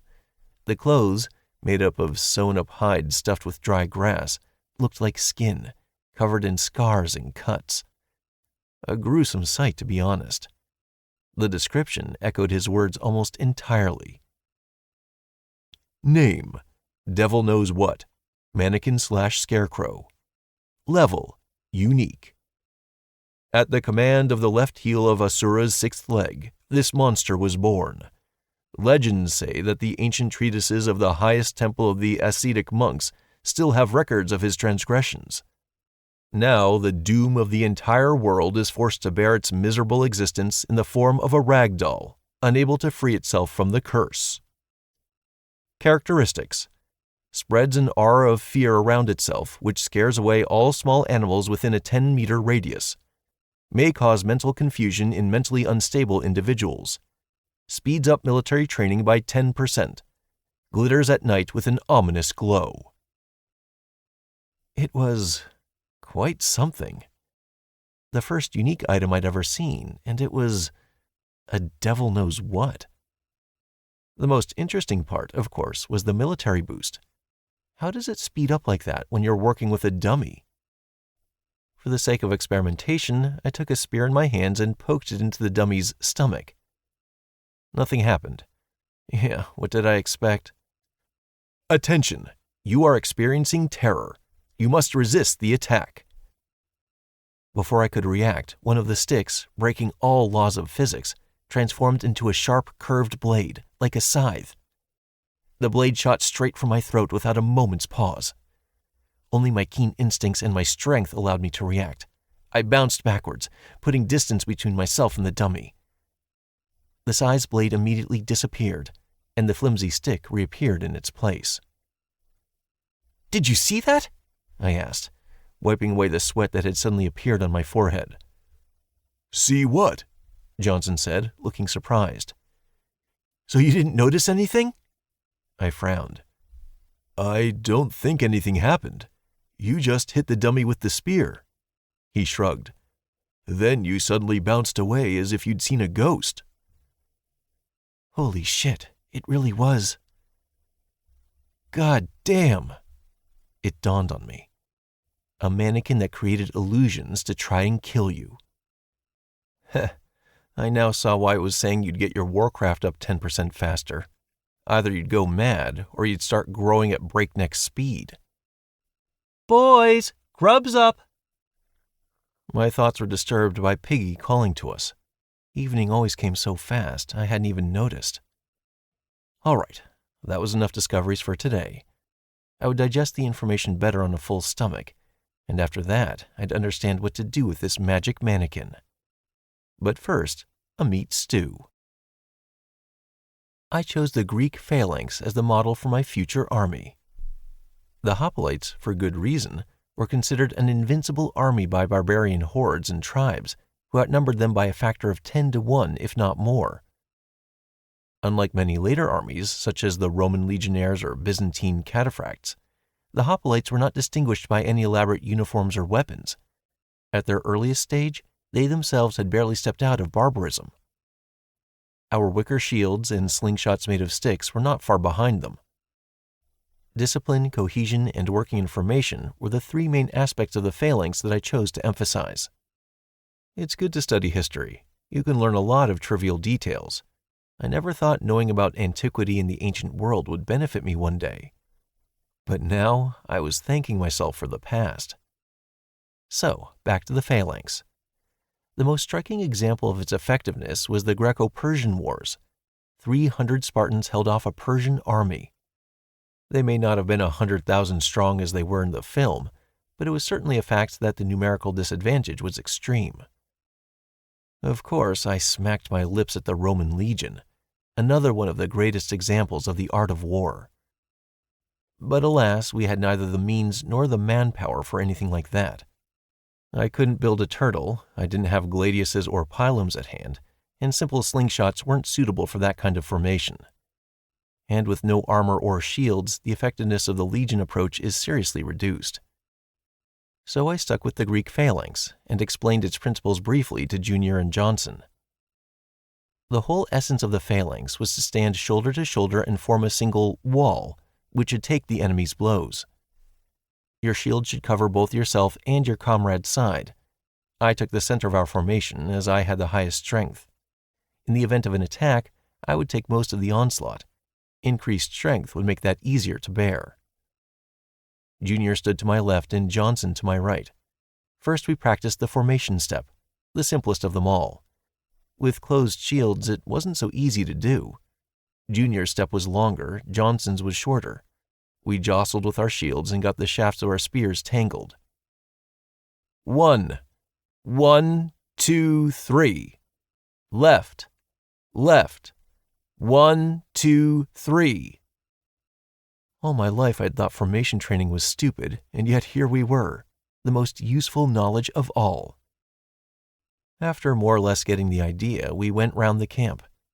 Piggy giggled at us, and the mannequin swayed in the wind, which made it seem like it was squinting disapprovingly in our direction. I decided we were ready to go and commanded my men to stop marching. The three of us froze in front of the scarecrow. I'd already told the guys about the mannequin's peculiar nature, and we decided to try the effect again, all of us together. I wondered if our hallucinations would match. As we approached the mannequin, it was like being dipped in cold water. Goosebumps ran all over our bodies. Sweat instantly appeared on our foreheads. The devil knows what shuddered, its charcoal-decorated mask blurring into an anticipatory grin, which even on its own did not compute in our brains. An eerie, inky haze began to rise from the ground around it. Junior immediately paled, while Johnson clutched his spear so tightly I feared it would crack. Even though I was ready for the surprise, I only stopped myself from looking away with great difficulty. One of the sticks turned back into a scythe blade, which awoke me from my trance. "Shields up!" I growled. With difficulty, the boys obeyed. Crack! The woven shield crackled. The blade tore through it like a sharpened knife through a sheet of paper. Junior gritted his teeth, holding a scream in his throat. Johnson frowned even more than before, looking anxiously in our direction. "Step!" I commanded, trying to stop my subordinates being consumed by panic. Almost in sync, we took a single step toward the mannequin. It clearly wasn't happy about it. The second hand turned into a heavy hammer. Then it came straight at me. "Hold!" I heard myself say, and then I was met with a smack. Bang! I managed to hold firm with great difficulty. The force of the blow was like an electric train slamming into me. There were 2 shallow furrows in the ground, but I straightened up again, holding my shield upright. The mannequin grimaced and delivered a second blow with the scythe blade. "Shields!" Again we withstood the onslaught. "Strike!" In a single motion we attacked the dummy, our weapons piercing into the grass-filled torso. The devil knows what crumbled. Its mask gave a nasty shriek, and the miasmas hovering around it disappeared. "Congratulations. You have completed training stage 1 with the devil knows what. Will +1, stamina +1. I examined myself and the dazed Johnson and Junior, who both fell flat on their asses. Everyone was intact, as was our gear. The shields, which should have been torn to pieces, were now back in perfect condition. I didn't feel the pain or fatigue I'd felt a moment before. Was it all an illusion? I looked at the mannequin's mask. It was still the same as Johnson had drawn it. No winks or grins. "Ha ha ha, so that's how it was it?" "What the fuck was that all about?" Junior shouted, barely returned to his senses. "An impure devil, truly," Johnson said, crossing himself. "You're wrong, Johnson." I couldn't hold back a satisfied smile. The guys looked at me questioningly. It's not a devil. It's a devil knows what. From this point onwards, that's our finest coach in close combat. You should have seen the look on their faces. I think I'd better get back to the potato patch, Junior suggested. The belligerent Piggy and her whip didn't seem like such a bad option anymore. Now there was a guy caught between a rock and a hard place. For 2 whole days after that, we trained with the mannequin. Stage 1 had just been the beginning. As soon as we made it to the devil knows what and dealt it a certain amount of damage, the dummy recognized its attacker's victory and retreated into a kind of reset. This gave us a couple of hours' respite, after which the mannequin was ready to be challenged again. It gradually acted with increasing ferocity and aggression, as well as raising the complexity of the battle. On the second day, we were stubborn and attacked the scarecrow 5 times in a row. After that, it went into reset for a few hours, and we discovered a new ability. Name: Shoulder to Shoulder. You fought an ancient horror and came out victorious, or at least you didn't soil your trousers in fear. Ability: plus 10% to armor when in formation with others who have passed the same test. I slowly got the hang of selecting a training level in the system's special window. It appeared once I entered the 10-meter radius surrounding the scarecrow. The scarecrow, however, no longer gave any bonuses for battles, despite remaining an excellent sparring partner.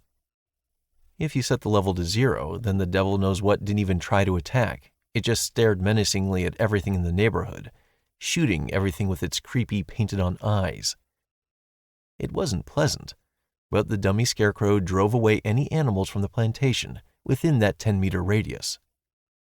If it couldn't cover the whole plantation, it could at least block one side, which made it easier to defend. Speaking of defense, in the morning we were attacked by a pack of about 3 dozen hares.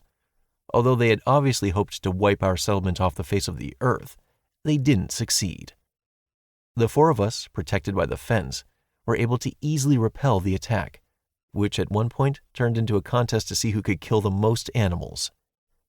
The winner, surprisingly, was Piggy, who managed to shoot hares on their approach as well as when they were running away like cowards. The beast attack, which just a few days ago had nearly threatened the existence of the plantation, was so easily smothered, I realized how much the settlement had grown recently. There were 4 of us, we had a fence and weapons, we could operate cohesively in a single formation. I realized we were finally ready to move out. A phalanx in the woods? What could be more ridiculous? It was a formation designed for the plains. But we weren't 300 Spartans, we were just 3.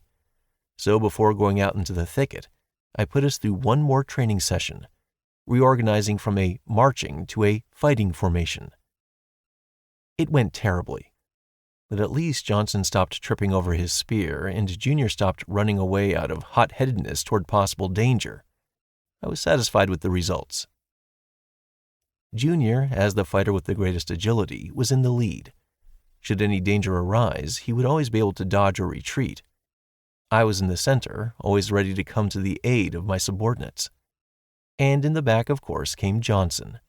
We put him there, among other reasons, because he walked through the forest like a drunken bear. If suddenly we were attacked from the rear, his stamina should be able to hold out until we could join the fight. Suddenly, Junior stopped. He listened to his surroundings, or rather, sniffed them. "What is it?" I whispered to him faintly. "Can you smell it?" he asked, suspicious. Johnson and I looked at each other incomprehensibly. "What exactly do you mean?" I asked. "It smells of lard." The glade fell into a sepulchral silence. "Are you kidding me? We just had lunch," Johnson said, surprised. "You not stuffed yourself enough?" I was in general agreement with him, but something was bothering me. Junior had a better pathfinding skill than us. In Desk Jockey's group, he'd been the main breadwinner and hunter thanks to his agility. So his acquired instinct must have been telling him something, just in a strange way. "Are you sure?" I asked again. "I'm not kidding." He waved his hands. "Smoked lard. I'd recognize that smell anywhere." "Fall in," I commanded, and we closed our shields. Johnson pulled in behind us, crunching a branch as usual. The sound was so loud it was like a gunshot. Suddenly, the nearest bush rushed at us. Chapter 11. Of course, it was no bush attacking us, but that didn't make it any more pleasant, because it turned out to be a boar. We were in no way prepared for this attack. Johnson was trailing behind somewhere or other. Junior was counting crows. "This side!" I screamed, canceling my previous order.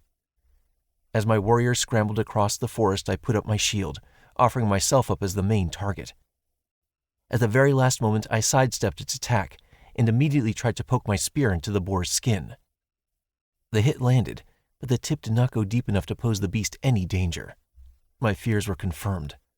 It would take a long time to skewer this bastard with a self-propelled spear. The boar barreled past with a squeal. Fortunately, it had practically no neck, so it faced big problems in turning around. It was like a battering ram. If it didn't hit the first time, it needed to take a run-up for the second attempt. That's what the animal was doing now. While it prepared, I managed to look it up and down. An enormous creature, level 5, its beady eyes trained on our team. I was amazed at how it looked at us with such gastronomic interest. Since when had wild boars switched to meat-based diets? Or did everything here try to devour you, even little hares?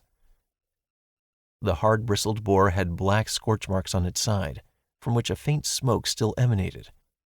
That was evidently what had confused Junior's senses, making him think he could smell smoked lard, although it really was lard, just lively, aggressive lard. The boar lifted its fanged muzzle aloft, deafening its surroundings with a squeal and a grunt which sounded more like a roar. "Information!" I shouted. "Close shields!" As soon as the command sounded, Johnson and Junior were shoulder to shoulder with me, as if steeling themselves for the coming failure.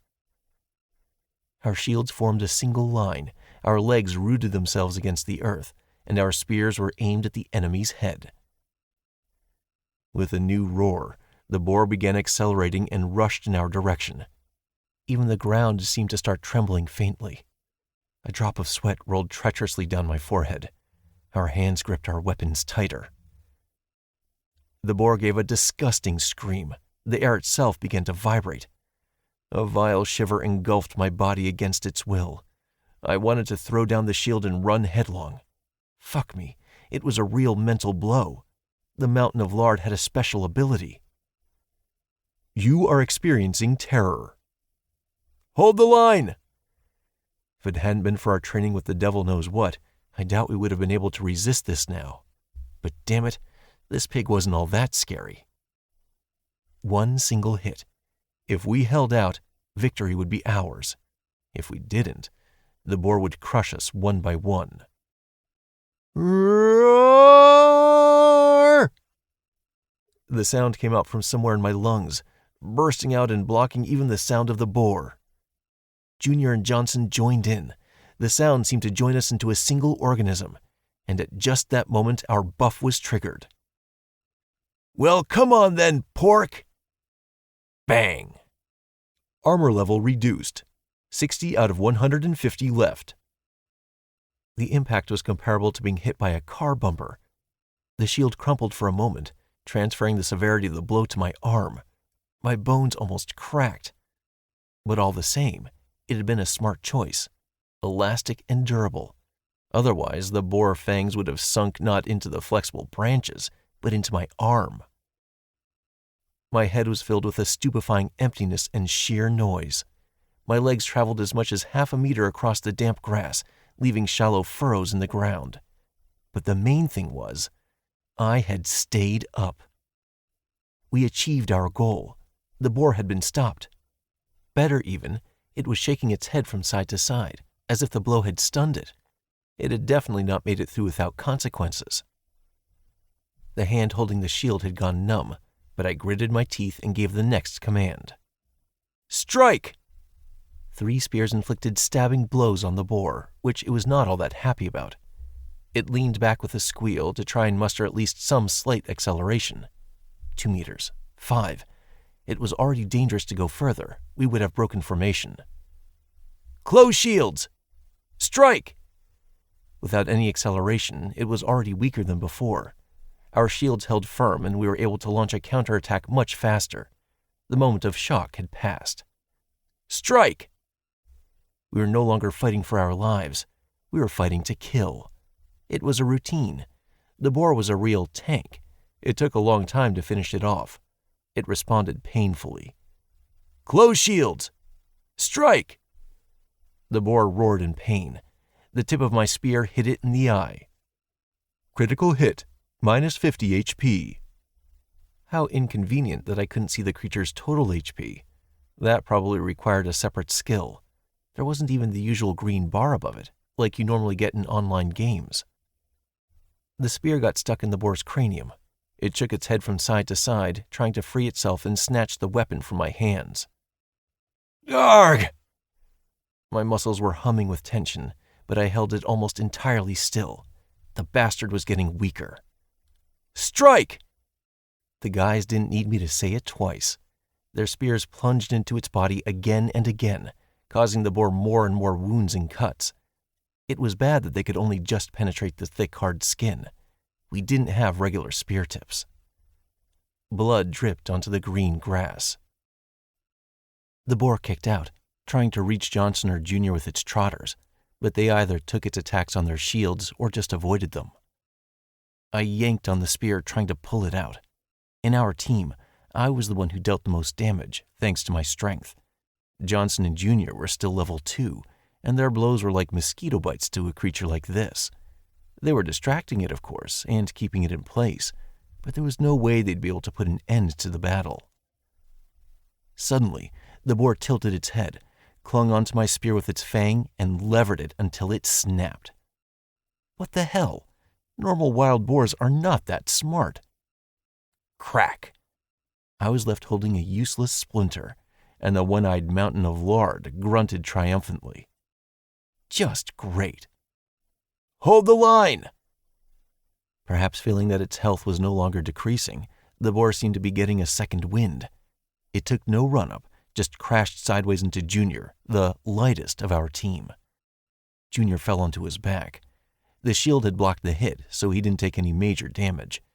But now he found himself in an extremely vulnerable position. It was impossible to hide under the shield while lying down. This charred pork would either trample him or pry him out from below with its fangs. Johnson, immediately forgetting our training, rushed to protect his comrade. "Stop!" I shouted, thereby saving the man's life. The boar shook its head, and its fangs struck just the spot where the laborer was supposed to be. It had already considered Junior to be its prey, and it was resisting our attempts to repel it. "You bitch!" Holding the shield with both hands, I took 2 quick steps forward and whacked the boar in the face. How'd it like that? A taste of its own medicine.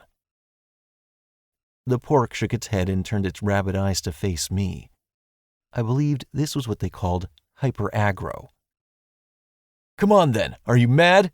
I said, provoking it. "Come on, you overgrown pig! Here I am! Try and take me!"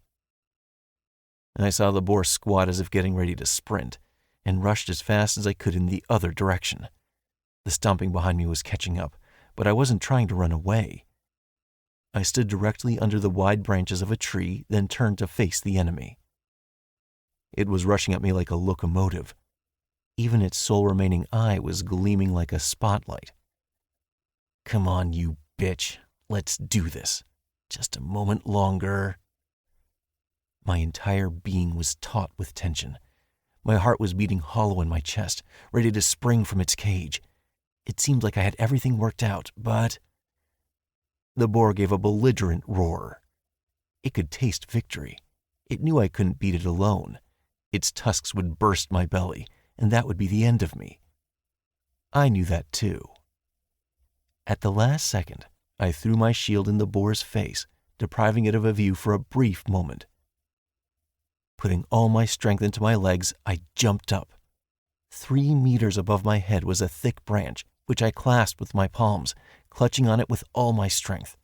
I pulled myself up and thrust my legs over the branch. Bang! The boar's skull crashed at full speed into the trunk of the 100-year-old, or perhaps older, oak, or whatever breed of tree it was. After which it still didn't die? In normal life, it would never have done anything like that. But it wasn't for nothing that we'd been testing our abilities all day long.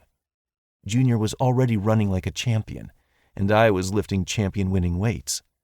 So a 3-meter jump in the air wasn't that big of a surprise. It wasn't even really 3 meters, just enough for my hands to grasp the branch. A meter and change. Nothing special for this new life. The stunned boar stepped back, swaying from side to side. That put it right under me. Another second, and I landed on its back with Junior's dagger in my hands. The bonus item's sharp blade easily broke through the thick skin. Strike, and another, and another. I was stabbing the beast in the neck like a sewing machine. Then the boar just fell to the ground. Its only eye was dimming. There was no more life in the carcass. Johnson reached level 3. Junior reached level 3. Do you wish to distribute characteristics? Congratulations, you have completed a mission. Kill a creature of a higher level than yourself for the first time. Reward, 1 bronze box. It looked like I'd won. My experience bar was almost at level 5, too. A little more, and I would level up myself. I couldn't contain my happiness and relief, and immediately fell to the trampled grass. None of my muscles wanted to move. It also seemed like I'd torn a few ligaments on top of everything else. Hey, Elder. How are you? Johnson asked me carefully. He clearly found it difficult to get used to Lord, and Leo seemed disrespectful to a man who had just almost single-handedly slain that boar. My happy laughter could be heard across the glade. We won. Our return was truly triumphant, especially when we saw Piggy's reaction, even if she was only that happy that we had all returned intact and unharmed. The minx almost shed tears when she saw the boar carcass we dragged in, with great effort. Still, Johnson's endurance and my strength worked wonders. Piggy's bag was no small help either. After tying the boar's legs, we had threaded an entire small tree between them and carried our catch on our shoulders like hunters in an ancient cave painting. That evening we would have a veritable feast. Pork ribs, chops, a leg of ham baked in some sort of leaves. Piggy and Johnson climbed all the environs surrounding the settlement in search of edible herbs and had great success. From the pork carcass, Piggy, applying her hunter skill, received several types of meat, boar skin, and lard, for which we had not yet found a use. There were still the fangs left over. She decided to make a primitive necklace from them. It gave +1 to damage, and was perhaps the first man-made jewelry of this world. I didn't do shit, just rested and waited for my wounds to heal. After we washed them with fresh water, they healed over literally before our eyes. There were no casualties apart from me. I was overjoyed about it. Our tactics had worked. Even level 2 weaklings like Junior and Johnson had kept a level 5 beast at bay. And now that they'd raised their stats, it seemed time to introduce wild boar hunting into our traditional sporting categories. Now I believed that we could even rival the Major for power. No way his arrows would pierce our new shields, especially if we covered them with boar skin on top of the branches. I wasn't so worried about the Gopniks either. Let them just try to mess with us. We wouldn't let them get within the length of a spear strike. Elder, what are you so caught up thinking about? Johnson asked politely. We're celebrating. He's not an elder, he's a lord, Piggy declared proudly, using her right as the person closest to, well, just closest. Lord Leo, get used to it, you hillbilly. The man laughed respectfully. Try the ham, my lord. They'd prepared it with seasoning. By the way, although the boar had given the impression of being old, the meat turned out to be extremely juicy and tender. It was as if he hadn't run all his life through the forest, but was grown on a special farm and fed exclusively with delicacies. If this was a peculiarity of the game, then it was one I liked. By the way, during the banquet, I opened the reward. Name: Bad Bronze Knife. Level: Garbage. Strong, sturdy, the very thing for surviving bare-assed in the jungle. Rambo approves. Characteristics: Agility +1, Strength +2. Well, I said, I was hoping for more, but it's still useful. We could make another spear, and our attack power would increase even more. I still can't believe it. Johnson ran his palm along his wicker shield. It looks exactly like a basket. It's so ridiculous. But we overpowered that crazy beast without so much as a scratch on me and Junior. Modern people have a very distorted idea of what happened in antiquity, I explained. Who do we see in the pictures? A guy wearing barely anything with a six-pack so tight it could reflect sunlight. Sure, they're more fun to draw like that. So did they really not look like that? Piggy said. What about Achilles, for example? You've read Homer? I asked, surprised. No, she replied. I saw the movie, with Brad Pitt. He was 1 in a million, by the way. A very handsome boy. Everyone forgets that Achilles was the son of the emperor and, according to legend, the grandson of Zeus himself. Homer claims that Hephaestus himself, the blacksmith god, crafted his shield. What does that mean? I saw that there were no ready answers, so I gave one myself. That such shields were extremely rare. Equipment like that cost the same as an ocean yacht does now. Such a hero on the battlefield was like a real tank, and the opponent had no anti-tank weapons. Invulnerable and murderous. What about the others? Junior wondered. They wore whatever they could, I said.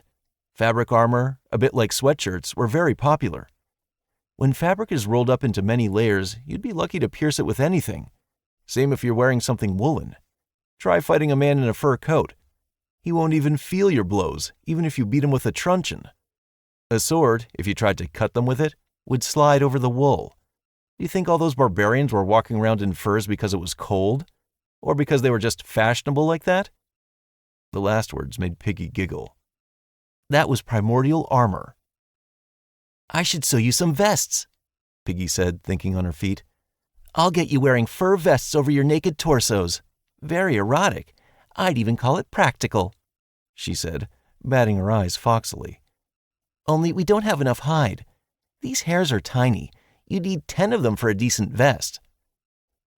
We need to finally catch some and try to breed them in captivity, I said. Otherwise, thanks to our scarecrow, they'll forget the road to the settlement. Last time someone ruined our whole setup, I said, looking at Junior expressively. He made a guilty face and looked down. It's settled. Tomorrow Johnson will have to make a cage in the morning, and Junior and I will go set traps. Why don't you and I do that? Johnson suggested. I know how to set the snares best. So teach him in advance, I insisted. He is our tracker. Let him do what he's good at. I'll keep guard so that no creature attacks. I didn't want to let these two go out on an independent mission. Junior had proven himself well today, but I still didn't trust them entirely. I'll keep them under supervision for the time being. Perhaps we should open the cider, since it seems we've got a good reason, Piggy suggested suddenly. I hoped that this was just her lively character rather than the tendency toward female alcoholism, which, as is known, is incurable. There weren't many holidays in our current life. It was mostly hard work and various dangers. That made you want to relax even more. Bring some over, I agreed. Today we've achieved our first victory over a serious opponent. That's worth marking. It was settled. Today we were getting drunk. Johnson and Junior stared dumbfounded at the bottles of system cider Piggy brought over. After all, this was their first taste of system-issue alcohol. Since there were only 2 bottles and there were 4 of us, I sent one of them around in a circle as if it were a joint. It was a little unorthodox, but traditions like these bring people together. Everyone took a sip and passed it to their neighbor. Despite the quantity, the system cider was doing its job. It wasn't for nothing that this drink had legendary status. The fun buff worked flawlessly.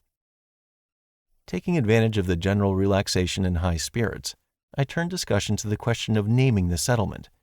I'd been scratching my head for several days and couldn't come up with anything. Moscow, Johnson suggested. Settlers often name new towns after former cities. They say that America has about 24 Moscows. Well, or New Moscow. That works too. Heropolis, Junior joked and immediately started giggling. Paris, Piggy sighed. I always dreamed of living in Paris. I didn't like any of those options. They lacked something to spur and mobilize us, while being something that's truly ours. Over the second bottle of cider, the discussion quieted down and slipped into the usual merrymaking. Johnson was reeling through the pop songs of his youth. Junior was laughing at his colleague, trying to foolishly sing along in a high-pitched female voice. Piggy surveyed the situation and decided to show the class her belly dance. Her performance caused complete uproar. Johnson just clapped approvingly, smiling into his mustache, but Junior's eyes were burning with an unhealthy interest. I was glad it had all worked out that Piggy slept in my tent now. Otherwise, we might have had to deal with this particular problem. Yet another reason to keep a closer eye on Junior. When it went quiet after the dance and the content Piggy sat back in her seat, I jumped up with an idea. Follow my lead, I said. Men, get up. Repeat after me. Come on, we're having a good time relaxing, Lord, Johnson grunted. Get up, I commanded, with a voice that was not tolerating any objections. Repeat after me. Once I'd seen this dance online. I laughed at it, of course, but as a curious person, I began to dig around. I found a description of a tribe that not only did not die out like the mammoths after the arrival of the white conquerors, but also gave them a pretty heavy kicking. By the way, the wars they fought were called the Potato Wars. Isn't that symbolic? Step forward, I shouted, placing my right foot. This is our land. Johnson repeated a little indistinctly from behind me. Junior sniveled silently. Louder! Step forward! The second leg came in line with the first. We stand firmly on it. We stand firmly on it, they repeated from behind. This is our potatomus. I bent my knees like a wrestler before a fight. Our potatomus, 3 voices roared. Fuck all our enemies. I beat my right arm against my shoulder, and my fist shot up in an international gesture. Fuck all our enemies, Junior cackled with delight. The fire shot sparks, flames licked high into the air. The heat from it was blazing, or perhaps the real heat was coming from inside our very bodies. There were 4 of us in the illuminated circle. Beyond the fence was impenetrable darkness. Darkness full of enemies, monsters, dangers. Before, we had hidden the fire in the pit. We'd spoken in a whisper. We'd been afraid to attract attention. Now, we were not afraid. Now, we were making ourselves known. Come and get it, I said, yelling the first thing that came to mind. The words just appeared in my head. A force was stirring inside us, coursing through our bodies. We were power. In the uneven glimmer of the flame, the devil knows what squinted at us. He liked it. He approved. We'll tear anyone apart. Stamp them into the earth. Raise them on our spears. This is our house. I gave a guttural roar, and my face turned into a wild grimace. I had nothing to hide from here. I was the scariest animal in this forest. Name: Shoulder to Shoulder, Level 2. An ancient horror saw a kindred spirit within you. Remember, if they're afraid of you, it means they respect you. Ability: plus 15% to armor when in formation with others who have passed the same test. This is insane, Piggy laughed. Boys, I almost got scared myself at first. This is not madness, I answered. This is Sparta! If there were truly inspirational names in history, that was definitely one of them. I walked to the post in the center of the settlement, more and more confident in my actions with every passing step. We had slaves. We had a phalanx. We even had the Olympic fucking Games. Perhaps there are only 3 Spartans for now, not yet 300. But the first step is half the battle. "I name you Sparta," I said solemnly, putting my hand on the post. An interface window immediately popped up in front of me. "Attention! Do you agree to initiate the trial to obtain an official name in the system register?" "I do," I answered out loud. All of my subordinates nodded approvingly. Time remaining until attack on settlement. 11:59:59. 11:59:58. Chapter 12. The cider immediately flew out of my head. Sometimes it happens like that. A minute ago you were filled with drunken courage, and the sea was knee-deep. And then, snap, your head is empty as a whistle, and every thought is visible as it flies in and knocks against the walls of your skull. In the past life, it was adrenaline that was responsible for such a wonderful transformation. But what was it here? Our bodies and abilities here didn't depend on any previous physical schemas. Our competition had shown us that. Although, perhaps in our past life too, that same adrenaline, and all the other dopamines along with it, were a fiction, just a means of explaining what was happening. Then we had physiology and medicine. Now we had stats and buffs. It was time to lose the habit. All the same, the nerves were beating me pretty bad. For some reason, I'd thought this trial would just be another mission. Collecting 100 logs or acquire 10 slaves. I certainly hadn't expected an attack. So, stay calm. The choice had already been made. The timer was running. In hindsight, it was easy to work out. Now we needed to figure out how to survive it. What did this trial actually consist of? An attack on the settlement. That was it. The system was good at setting problems. Who would attack us? With what aim? It'd be a surprise. What did we need to do? Just prevent the enemy from breaching the walls?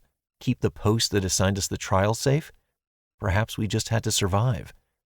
There were no details, so we had to assume the worst. We had to assume they were going to try to kill us all. No one was enthusiastic about this news. "Shall we hide in the forest?" Johnson suggested. "Wait them out?" "How would we hide?" Piggy immediately started screaming. "Oh, you rotten stump! I came here to cook, and now I have to hide in the bushes?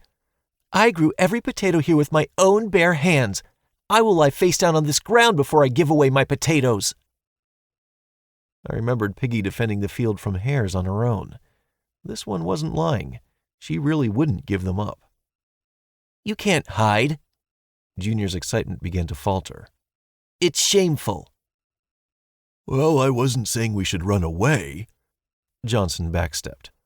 "We can watch from the forest, see who's coming for our souls.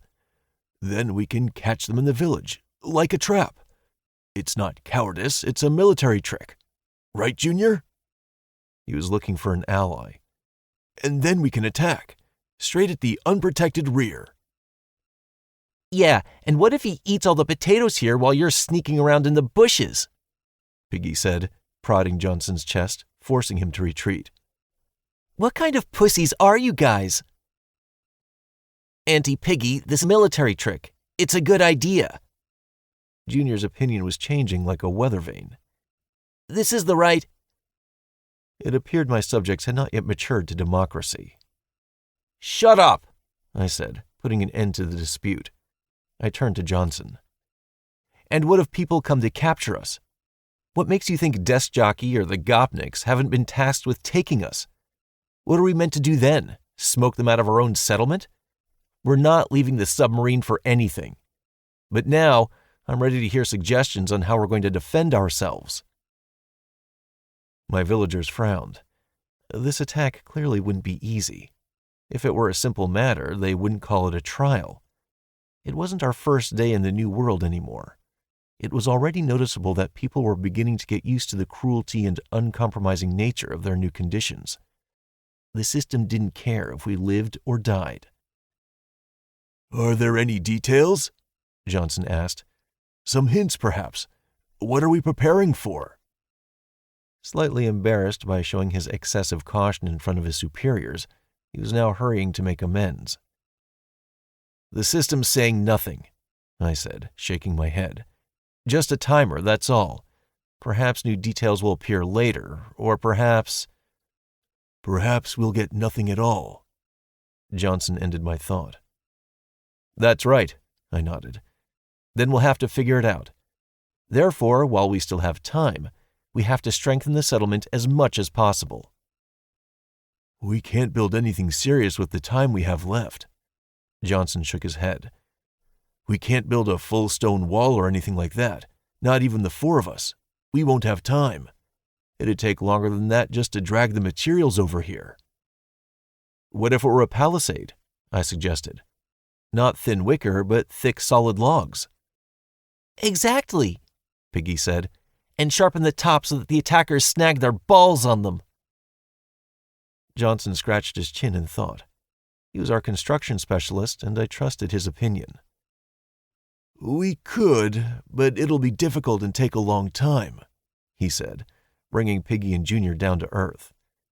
"What's more, we've got no tools that can chop quickly or strip the branches and logs, and no ropes to tie and fasten them together." "Then we should give up on the idea of a new wall straight away," I agreed. "Any other ideas?" "What if we tried to make a moat?" Piggy asked, raising her hand like a schoolgirl. "Dig along the wall and fill it in with water from the stream." "Likewise," I shook my head. "Long, time-consuming, expensive. Plus, without a wall, it'd be useless. We need something with maximum impact but minimum cost." "Could we build traps?" Junior suddenly jumped up from his seat. "Yeah, like in those Vietnam movies. The Viet Cong dealt with the Americans, and they only had the simplest tools to do it." The guy definitely had a thing for special operations. That ability should be encouraged and developed. "Well, we have nowhere to make tripwires," I said. "We've got a flat field in front of the wall." And then I stopped as an idea came to mind. "That could work," Johnson said, hearing me out. "It'd take some hard graft, of course, but it'd be good. I've made stuff like that before." "While you served in the army?" Junior's eyes lit up. "If only," Johnson laughed. "In the garden. A fox would come at night and eat my chickens. Cunning little rascal. Tried damn near everything to get rid of her. Sat on guard at night with a rifle, set up the same traps we've done here. Like water through a sieve. All of it to no avail. The smart little redhead got through. But then I finally came up with something." "All right, let's get to work," I interrupted. "We have one night left before the trial. We have to get it all done in time."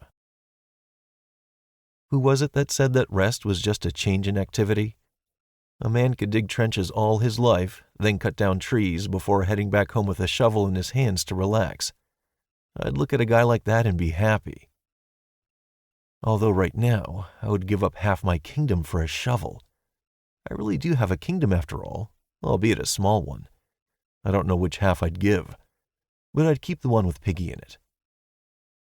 Junior and I began cosplaying two soldiers from a construction battalion who had to somehow miraculously fill the role of an excavator. Our output as a duo was, to put it mildly, average, but the work was progressing. Does it need to be said that digging damp ground in almost complete darkness without proper tools is a perverse venture? We loosened the ground with hoes, then shoveled the earth with our hands into a rough basket, specially woven for this purpose, before dragging it to one side. After that, we started over. Johnson chopped down logs in the forest and Piggy sharpened them, having received her bonus dagger of agility for this purpose. Then we swapped. No allowances made to myself as lord. On the contrary, I worked as hard as 3 men, given that I was the main workforce. What progressive slave ownership. There was no need to force anyone. Everyone understood that we were working for our own survival. "So, who do you think could be attacking us?" Junior asked while we worked. "No idea." The conversation distracted me from fatigue, so I was happy to engage. "If it's a real threat, then perhaps something like the boar we ran into, or something worse." "Like wolves or bears?" He frowned. "Like people," I concluded gloomily. But who could really pose a threat to our current squad? Any animal that could break through the fence or climb over it. I doubted that it would be the usual hares. Even 100 of them would hardly be able to cause any trouble.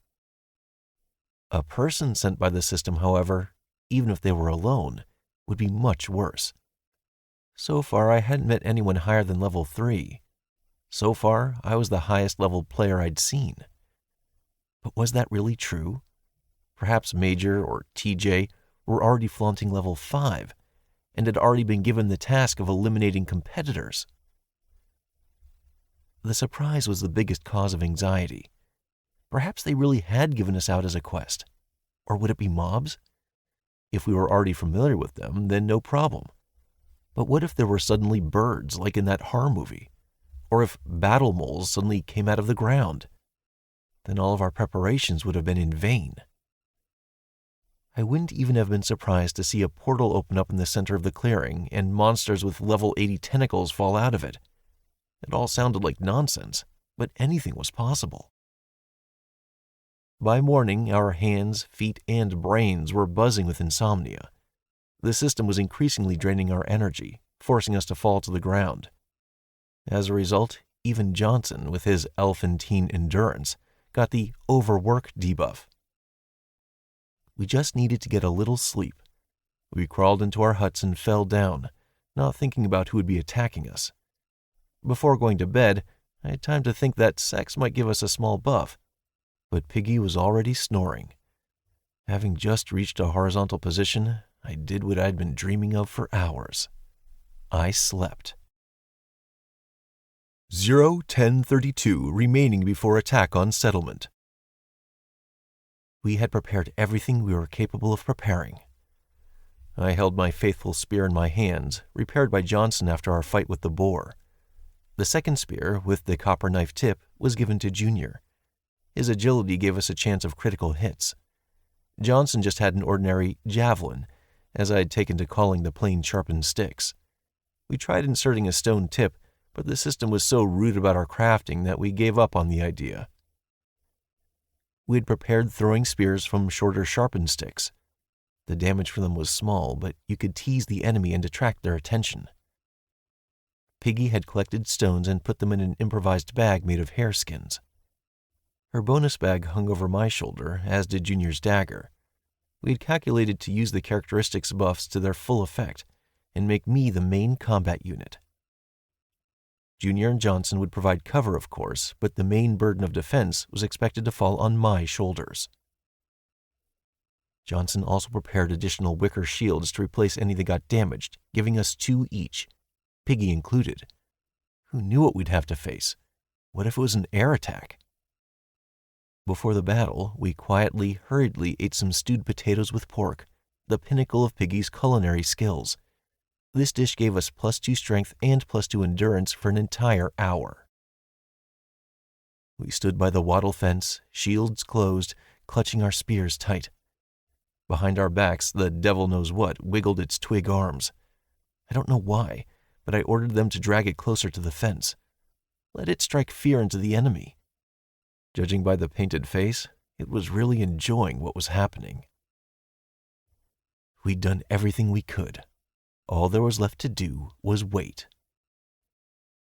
003, 002, 001. Attention! Your settlement's trial has begun. An attack on the settlement is taking place. Conditions for victory. All opponents have been killed or have retreated from the trial area. Conditions for defeat. Settlement chief has been killed. Victory reward, 1 silver box. Defeat forfeit, death of all residents. Okay, everything so far was as we had expected. Either they'd kill us all, or we would destroy all the attackers. No third option. "They're already close," Junior cried as the bushes next to the clearing began to stir. There was also a rumbling. Looking at my feet, I realized that I was not imagining this. The ground really was shaking, as if a freight train was approaching us. Something felt familiar. Just don't tell me that. I didn't have time to finish my thought before the green wall was torn apart by the fearsome snout of a wild boar leader, after whom 2 more wild boars and several piglets were rushing at full speed towards us. They were galloping so fast that a wall of dust rose behind them. The leader noticed us and emitted a heavy cry, jutting forward his muzzle and his giant fangs without slowing down one bit. His subordinates echoed the roar, announcing to the entire forest that the onslaught had begun.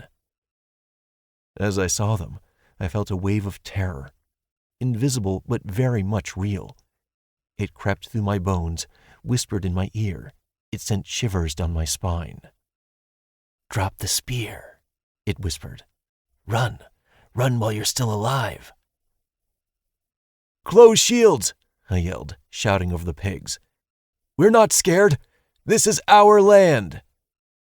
This is our land." The fear receded. It fell away in clusters, like a damp fog in sunlight. It slid off of our shields and seeped into the ground. We would hold out. I heard sobbing and stamping behind me. Looking around, I saw Piggy, terrified and hopping from foot to foot. One defender had withdrawn, and there was no time to catch her and bring her to her senses. I was lucky that we had trained with the devil knows what, or else the enemy would now be looking at our backs. "Ready! Spears at the ready!" I commanded, picking up the first projectile. I knew that it wouldn't help much, certainly not against the leader. If yesterday it had been difficult to break through the skin of a simple boar, then what was it going to do to its improved version? Scary to even think about it. The herd was rushing in our direction in a straight line. Nothing could deter it. But as they approached, the leader turned its head warily, as if it had caught wind of some oddity. The others slowed down too. "Throw!" I shouted, and threw the first spear. It may not have been a bullseye, but it caught the side of the leader, making it snort indignantly. Junior hit the eye of a smaller boar. Johnson's spear flew past. We'd done barely a lick of damage. The disgruntled pork grunted and began to stamp in place. "Take that!" A screech rings out behind me. "Get those hogs!" A heavy stone from a unique, dazzling slingshot hit the leader directly in its beady black eye. "Lightened up?" I asked Piggy. "Yeah," she replied. "I waited it out, shouted a bit. And then something got me so angry. That bastard's face looks exactly like my ex-husband. It's just as boorish. Take that, you bastard!" She fired a stone precisely into the leader's pink snout. It grunted indignantly and dug the ground with its trotter. In my view, there was not a drop of similarity with Desk Jockey, but Piggy saw it better. "Spears!" I commanded. "Fire!" The leader roared. Forgetting its former indecision, it regained speed. I remembered an old story from a school textbook. They moved in a wedge, often called a swine's head. The wild boars had clearly read that one too. Unfortunately, they had read it poorly. They'd forgotten how it all ended in that case. The first boar didn't even have time to squeal before it fell beneath the earth. There was a deafening crack, like wood or bone. It wasn't for nothing that we'd spent all damn night digging. 6 sizable tiger pits, almost full-sized, with thick, sharp stakes at the bottom. Johnson was clearly telling the truth when he told us all the story of catching a fox in the same contraption.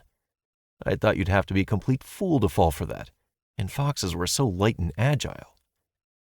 But now I was starting to believe him. The boars broke the thin branches and leaves that were laid on top under a layer of turf, and down they fell. Several piglets also fell into the traps.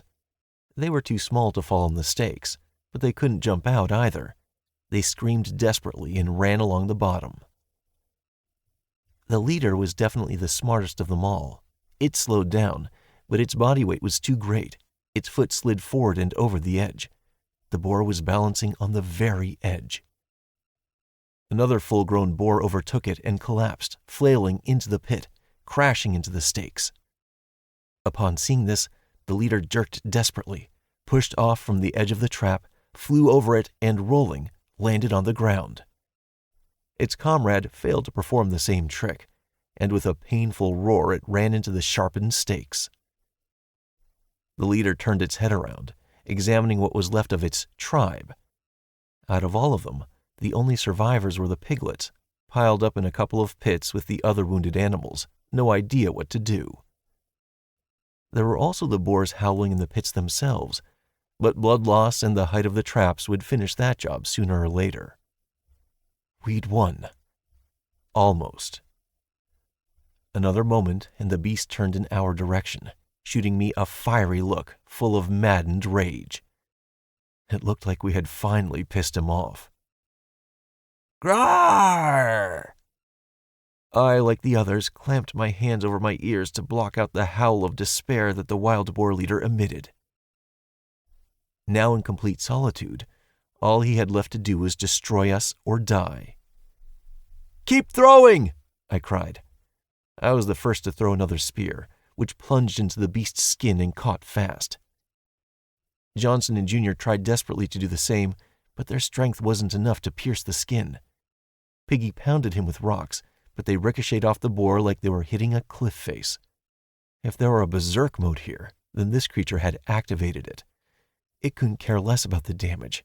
It was going for the kill. And we had practically no trump cards left up our sleeves. "Fuck, that's scary," Johnson said quietly, almost expressionless. The boar was quickening its pace. Its body seemed to have filled with some kind of light. No, it didn't just seem like that. The creature really had begun to burn with an even golden glow, accelerating more and more. "To the side!" I roared, jumping away from the fence. "Scatter!" Bang! One single blow, and the fence, which dozens of hairs had done nothing to, nor Junior, Johnson, and Desk Jockey all working together, splintered and smashed. "Johnson!" shouted Junior. Of the three of us, the elderly laborer had proven the slowest. After piercing the fence, the boar clamped onto him, easily tearing through his shield and digging in its fangs. I watched the fangs hit the hard worker's side. He was sent flying, like a ball that had been hit with all possible force. "I'll kill that pig!" Junior gripped his spear more tightly, already poised to run at the leader on his own. "Don't you dare! Have you lost your mind?" I asked, grabbing his shoulder. "Let go of me!" he screamed, tearing himself away. "Are you just going to leave him? Do you want to die?" The leader lifted its face to look at me. Scarlet blood dripped from its fangs. It didn't care about the others. I could see that now. It only wanted me, the leader of the settlement, the one responsible for its family's deaths. Meanwhile, Johnson pressed his bloodied side, crawled carefully over to the destroyed fence, and leaned against it. Good. It seems like the leader had no intention of finishing him off. "Johnson's gonna make it," I said dryly. "And if we don't kill this creature, we'll find ourselves 6 feet under, or wherever they throw dead losers here. Got it?" Junior nodded, not fully convinced, but ready to obey. "Piggy, help Johnson. Junior, you're with me," I growl. We had to pulverize this bitch. Piggy didn't have enough damage to affect the outcome of the battle. She would probably just aggravate the boar and find herself on the end of another blow like Johnson. But Junior should have enough agility to avoid serious injury. The thought remained in my head that I'd done the right thing by deciding not to take the full strike head-on against our formation, even though that's exactly what I had been prepared to do. That would have left not 1, but 3 victims lying there, and our song would be sung. That golden glow had suggested that we would not hold the boar off. We needed to train the formation better, diligently, competently, on an ongoing basis. But more than that, we needed tools, normal weapons, armor, and so on. Alas, for now there was nothing like that, and if I didn't get my act together, none of that would happen. Phew, okay, here we go. I inhaled and exhaled. It was time to think, and fast. The leader had easily broken through the fence and even wounded Johnson. That was definitely some kind of skill, a pretty damn aggressive skill at that. As luck would have it, I didn't know its cooldown, its terms of use, or its effects. Was it the acceleration? Was it a boost to its rush? Or was it some kind of ramming power? And what power did it bestow? Junior, try to hit it in the eyes or mouth, I commanded, and as soon as it twitches, step back. He wouldn't make it in open combat with the leader, not with its strength and durability. But we could try and arrange a chase with some obstacles. I attracted the creature's attention by jumping over the fence where it was still intact. The wild boar rushed after me. It immediately attacked the fence. Moreover, it didn't demolish it immediately. It just dug deep into it. It would take at least a few hits to breach it in full. Everything was going according to plan. Without any acceleration, the leader wasn't so scary. Perhaps that's what we had to play towards. We easily jumped over the wattle, and the leader was forced to fight through it to get to us. For the next 10 minutes, Junior and I found ourselves playing a game of tag. We were poking the leader through the fence with our spears, trying to harm it somehow, but it was all useless. It had too much HP, and there seemed to be no end in sight. The pro was that we were still alive and relatively intact. The con was that the entire wattle fence was almost entirely broken. When that was done, we were dead meat. "It's not working," Junior said. He was already puffing. His stamina was at its limit. Only his agility had managed to save him from getting a fang in his side. Johnson and Piggy had crawled to the hillside and tried not to draw any attention. That was for the best. They'd be no help to us now. Suddenly, the beast was once more enveloped in its golden glow. It was that skill again. "Run!" We were standing opposite the beast, just behind the fence. If this skill was like a battering ram, then we would be strung up on its fangs like a kebab. I hoped I was wrong. The leader pierced the fence like paper and, without slowing down, rushed straight at us. The stomp behind us was getting louder. All the strength was going out of us. Junior's energy fell to zero. He stumbled mid-stride, fell to the ground, and, with his last ounce of strength, rolled out to the side. The boar paid him no attention.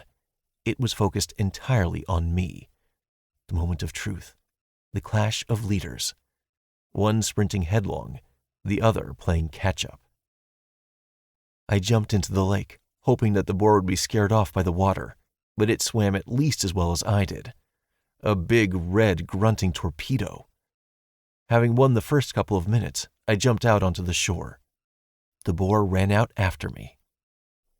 I winded my way through the camp buildings, feeling even the borrowed stamina from the shopaholic bag starting to ebb. The boar, as if just to spite us, rushed straight through our tents, breaking everything that could be broken. The settlement lay in ruins, completely. Although, no, there was one place we hadn't made it yet. Having gathered the last of my strength, I upped the pace. The boar, feeling my fatigue, also stepped up. I could literally feel its breath on my heels. "Come on!" "Strike!" The fang slammed into my shoulder with a wild flash of pain. The ground went from under my feet, and I flew to the side like a broken doll. I had just missed the chance. The boar took 2 more steps and crashed into the cellar with all its weight. The thin roof broke under its torso, and it collapsed right into our supplies. Grunting furiously, it began to trample and devour the potato misses, clearly feeling some kind of particular hatred for them. I just lay on the grass, waiting for this creature to come out and finish me off. My HP was in the red zone, and it looked to be decreasing from blood loss too. My energy was at 0. I couldn't feel my body at all. Technically, I was already dead. In actual fact, I would have to wait a couple of minutes for the wild boar to eat its fill of our potatoes. Leo, are you alive? I felt warm palms on my face. Say something, Leo. Piggy. I had told her to sit quietly and not draw any attention to herself. No, she'd stuck her nose in. There were no stakes at the bottom of the cellar. It wasn't a tiger pit, so the leader wasn't taking much damage. On the contrary, the unique potatomus would be buffing him. There was just one thing. Take a stick from the fire and throw it down there. What? Piggy said, clueless. Throw some fire down there. The flame shot up almost to the very sky. Along with the rest of our supplies, the cellar was full of boar lard. The leader, having worked his way through everything in there, would now have smeared himself in it, from the tips of his trotters to its very snout. It emitted a terrible howl and tried to jump back out, but it slipped and fell into the boiling, burning lard. The smell of burnt hide and skin was enough to make you plug your nose. Either the stench or my wound finally knocked me out. In the complete darkness, a message popped up. Player Piggy has reached level 4. You've reached level 5. Congratulations, you passed the trial. Reward, 1 silver box. Would you like to open it? Chapter 13. I regained consciousness with difficulty. My throat felt rough. Some kind of bell was ringing in my head. Or was it blood pounding against my eardrums? My health bar was at 16%. I realized that health here worked quite differently than in computer games. In those, you can fight away with 1%, no problem, then fly away and heal. Here it was more a reflection of your present state. So 16% meant not dead yet, but there were almost no signs of life. I couldn't even get it together to look around. Everything was floating before my eyes. I could only make out an indistinct dark silhouette, seemingly human. Water, I begged, and the figure instantly disappeared. A minute later, they brought me the irreplaceable pot. Johnson had been threatening to carve us wooden plates for a long time, but so far had not gotten around to it. So, I hadn't died and I was in my settlement. That was good. But the fact that I was hearing everything around me through a thick layer of water was less good. Fuck! Rather than water, I tasted some kind of bitter filth in my mouth and immediately spat it out. That's a chamomile concoction, I heard Piggy cooing. Very healthy. Drink a little more, then it won't be so disgusting. She had to persuade me like a child. Gritting my teeth, I took a few sips, and the hum in my head disappeared. The world stopped swimming and regained some clarity. The health bar read 27%. No physical examination was required. All changes were immediately apparent.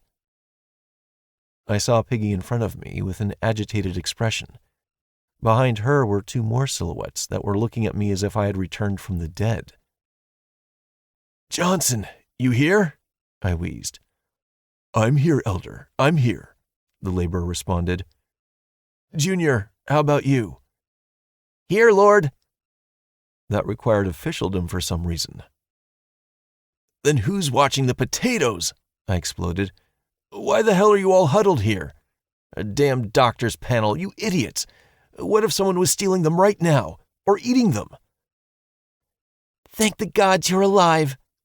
Piggy immediately jumped on me, hugging my neck and almost crying. Or more precisely, given that I was lying down, she spread-eagled on top of me. A living devil! Johnson laughed hoarsely, before starting a wet cough and pressing his bandaged side. Well, what did I tell you? Our boss is hard-headed as a ram. What kind of boar would hope to beat him? Johnson crossed his arms with a weighty expression, for which he received a well-deserved clip round the ear from his senior colleague. You've changed your tune. You were already talking about burying him, asshole. No shame or conscience. Johnson grumbled. Junior looked away, pretending he had no idea what he was talking about. All right, Piggy, off you get. I'm all right. You see, I'm alive. Arms and legs are intact. I say to calm down the worried girl, patting the lower part of her back. She nodded warily, breaking her embrace. I wouldn't be so sure about that last part. Junior chipped in again. Slap. Johnson repeated the educational procedure. What do you mean? I asked, and looked at my hand. It was wrapped in cloth, which was soaked in dried blood. Well, could be worse, I guess. That's for sure. Johnson nodded with a weak smile. You're a lucky asshole. I remembered the moment that the boar planted me on its tusks. Sure, not exactly fun, but I'd been really lucky. If he'd managed to hit me again, he would definitely have finished me off.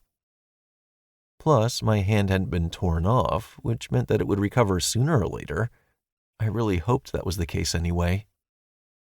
The system's attitude towards us was, in many ways, reminiscent of a joke about mushrooms. In order for us to grow nicely, we were kept in the dark and fed shit. What happened if one of us lost an arm or a leg? Would a new one grow in like a lizard's tail, or was it permanent? Were we meant to do experiments? It sounded rough, but that's how our ancestors came to understand the world. Yet another reason to catch the hares. They didn't care what route they took to becoming kebabs. Well, what's this? I didn't even have time to get up before Piggy shoved the box into my hands. Our victory reward, she said. Open it quick. Maybe there's something in there that'll cure you. At the same time, for some reason, she looked angrily at Johnson. She was really beating me over the head with that thing, he grumbled. I said to her it wasn't necessary. You'd come to and open it yourself. And if he hadn't? She said, starting a half turn. You'd have rotted because of your stubbornness, you old fart. God really had sent me helpers. The most important thing was that both of them were right. Piggy was right in wanting to help me as soon as possible, and Johnson was right to keep the object unopened until I gave the order. For conflicts like that, it would be worth appointing a deputy. But who? The proactive Piggy or the executive Johnson? Okay, the box was very box-like. I picked it up. Clap. 3 scrolls fell out of it, and the housing itself immediately evaporated in my hands.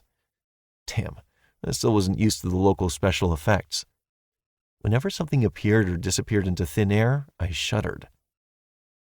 The scrolls looked like papyri, which I had never held in my hands, only seen in films. Long pieces of canvas between 2 sticks of wood. The paper turned out to be stiff, slightly yellowish. Name: Primitive Dwelling Schematics, Huts/Shacks. Discover urban planning from scratch. No nails, chemicals, or brains required. Read the instructions, make yourself a log house, and you will be happy. Allows settlements to build huts/shacks. Construction time, 72 hours. Ah, so now we'd have something better than tents? Perfect. Immediately turns to the second drawing. Name: Smelting Furnace Schematics. You can't bolt an Iron Man suit together from it, but this baby can cope with melting metal. Crooked, oblique, and impure, but it works. Primitive furnace will provide excellent service in a forge or workshop. Construction time, 6 hours. We're striding into the Iron Age. But iron has to be forged to remove impurities and slag. One stove wouldn't be enough. With copper and other soft metals, however, you didn't need to purify it like that. Pour it out into a mold, refine it. Militarily, it was a breakthrough. We urgently needed to look for ore in the surrounding mountains.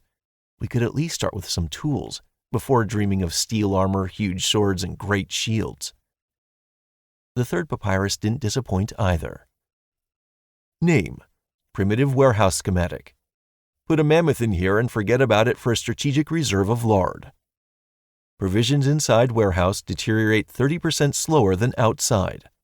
Construction time, 6 hours. I didn't understand where they were getting all these figures with the percentages. but it was no uncertain fact that a building like that could seriously facilitate us procuring food supplies. So too was the fact that things like that do work. I was with a friend at an excavation once. He dug up an ice house straight out of a textbook. Our beer cooled down, no refrigerator needed. Now to the stats. The long-awaited level 5 had arrived for me after the death of the leader boar.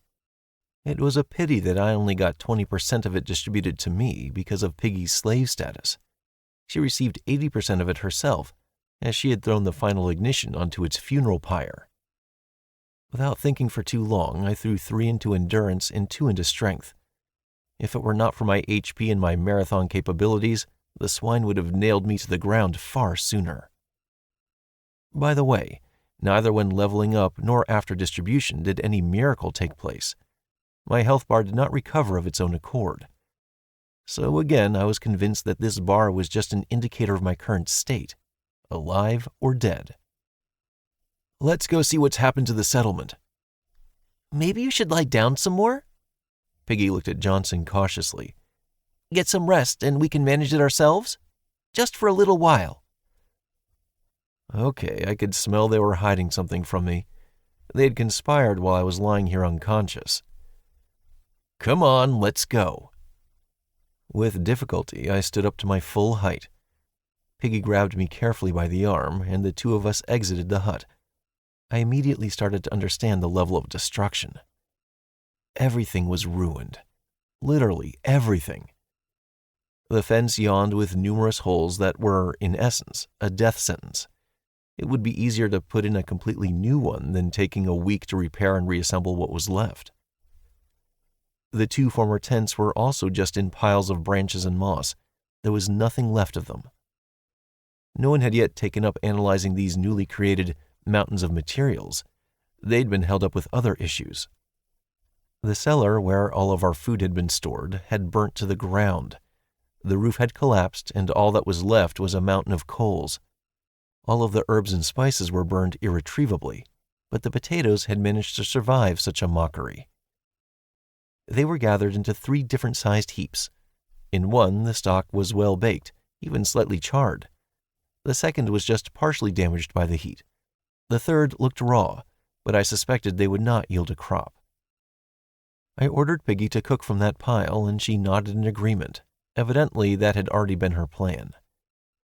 We'd be having jacket potatoes for a good week. If we had all the meat stocks filled, why mess around? They had already managed to cut and skin the leader. I'd spent a whole day and a half lying on that hide. From the rest of the boar brood, all of the older ones and 2 of the piglets had died, but 4 managed to survive.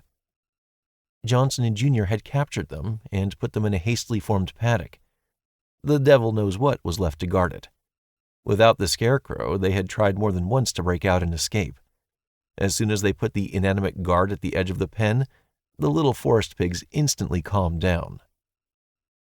Interesting effect, I noticed. Perhaps the hares won't gnaw their cages if you put that monster in the right place?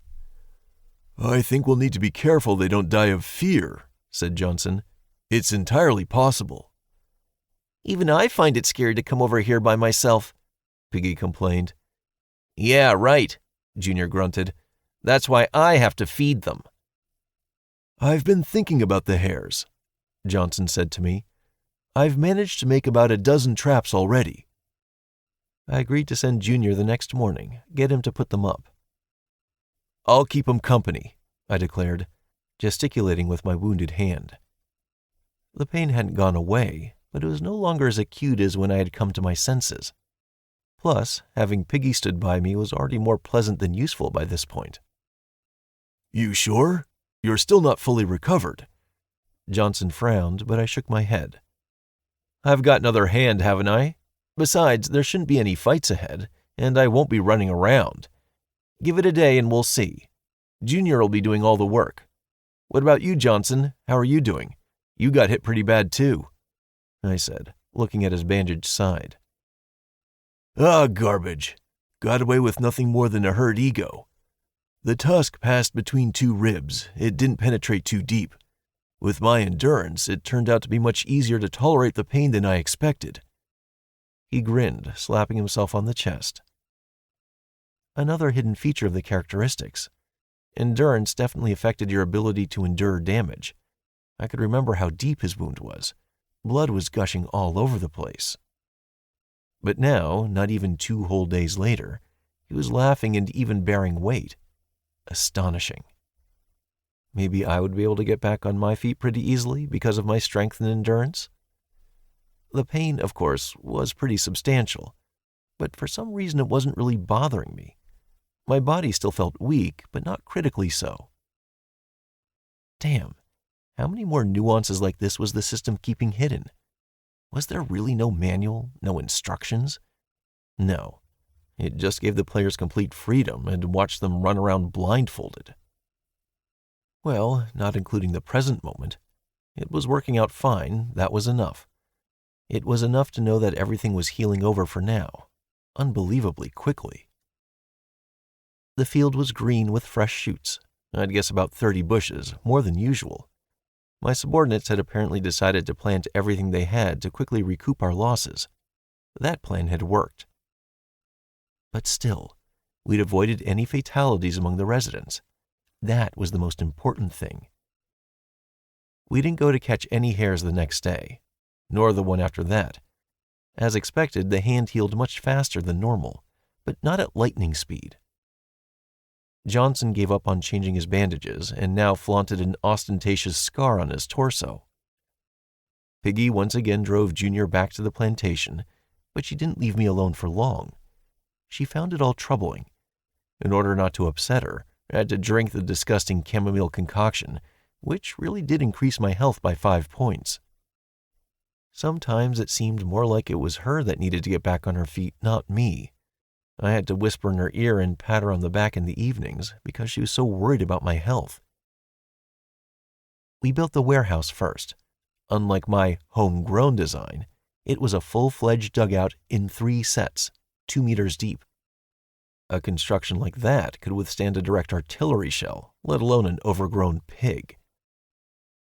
The definition of hours also became clear. Johnson and Junior had built the barn in about 12 hours. Without a stopwatch, I couldn't give any more precise estimations.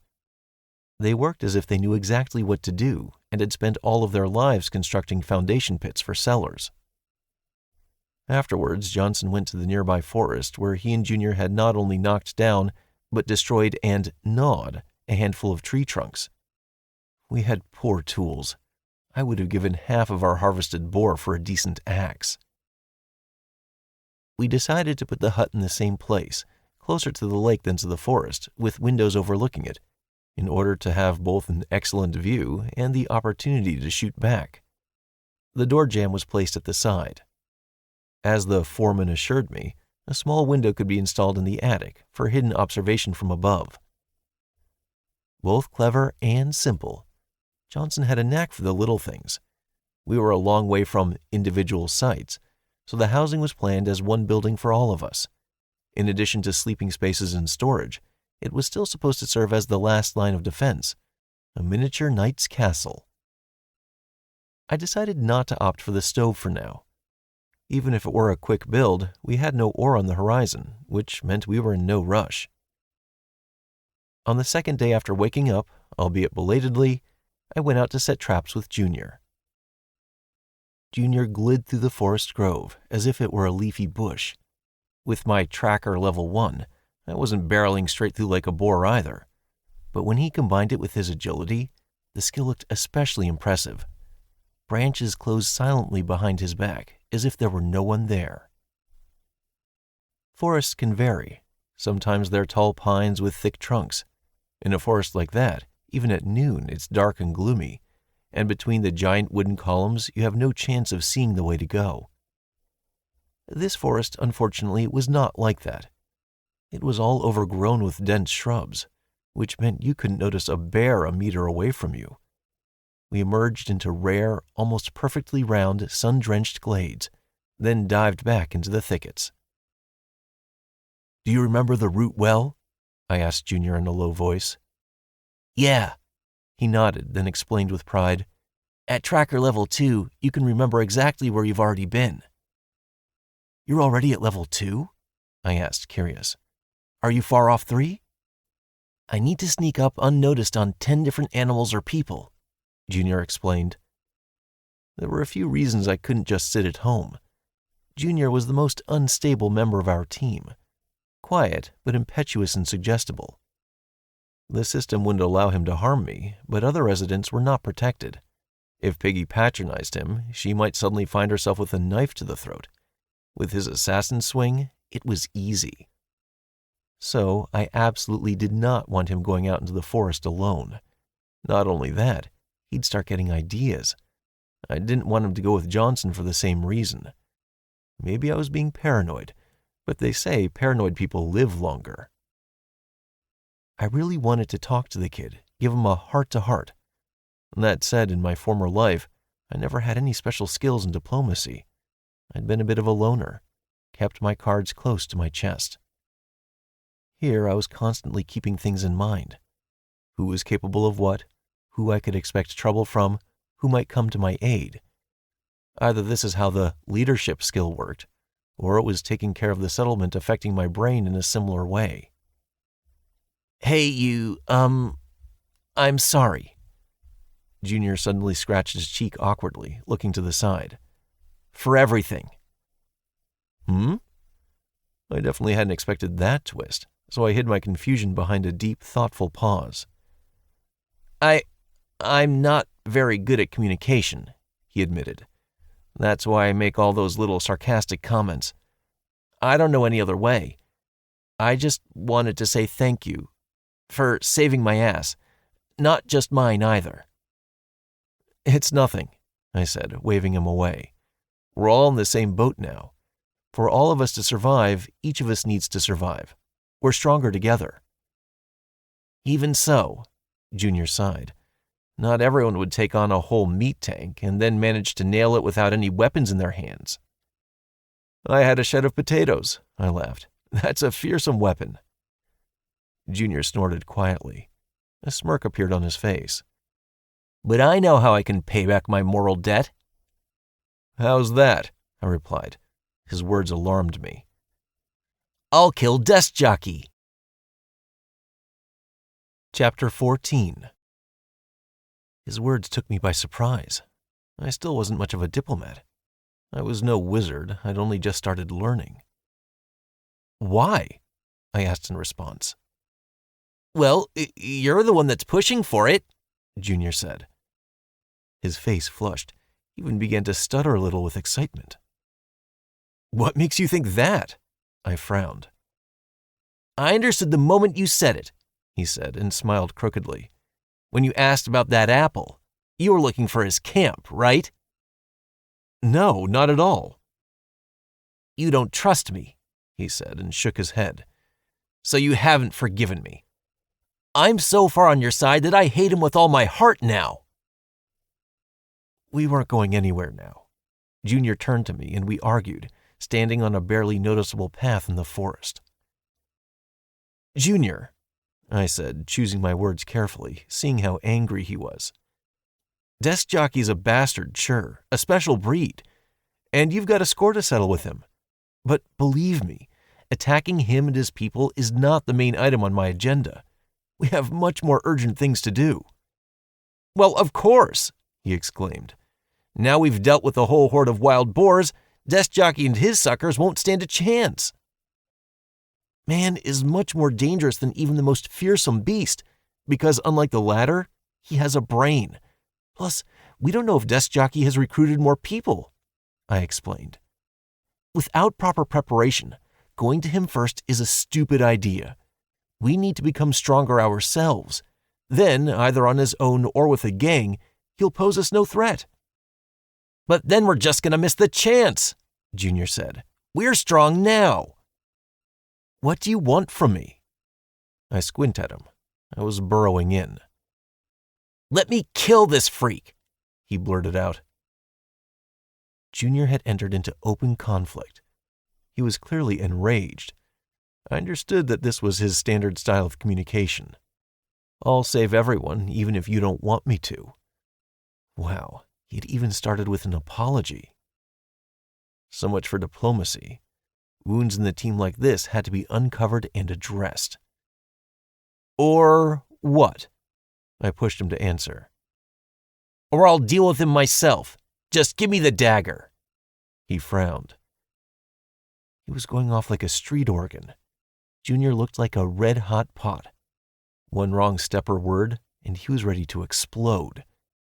He lowered his head in resentment, muttering something under his breath. I squeezed the bridge of my nose. Even a slavery contract wouldn't stop him. He would run away at night like an idiot, and the system would kill him with lightning for it.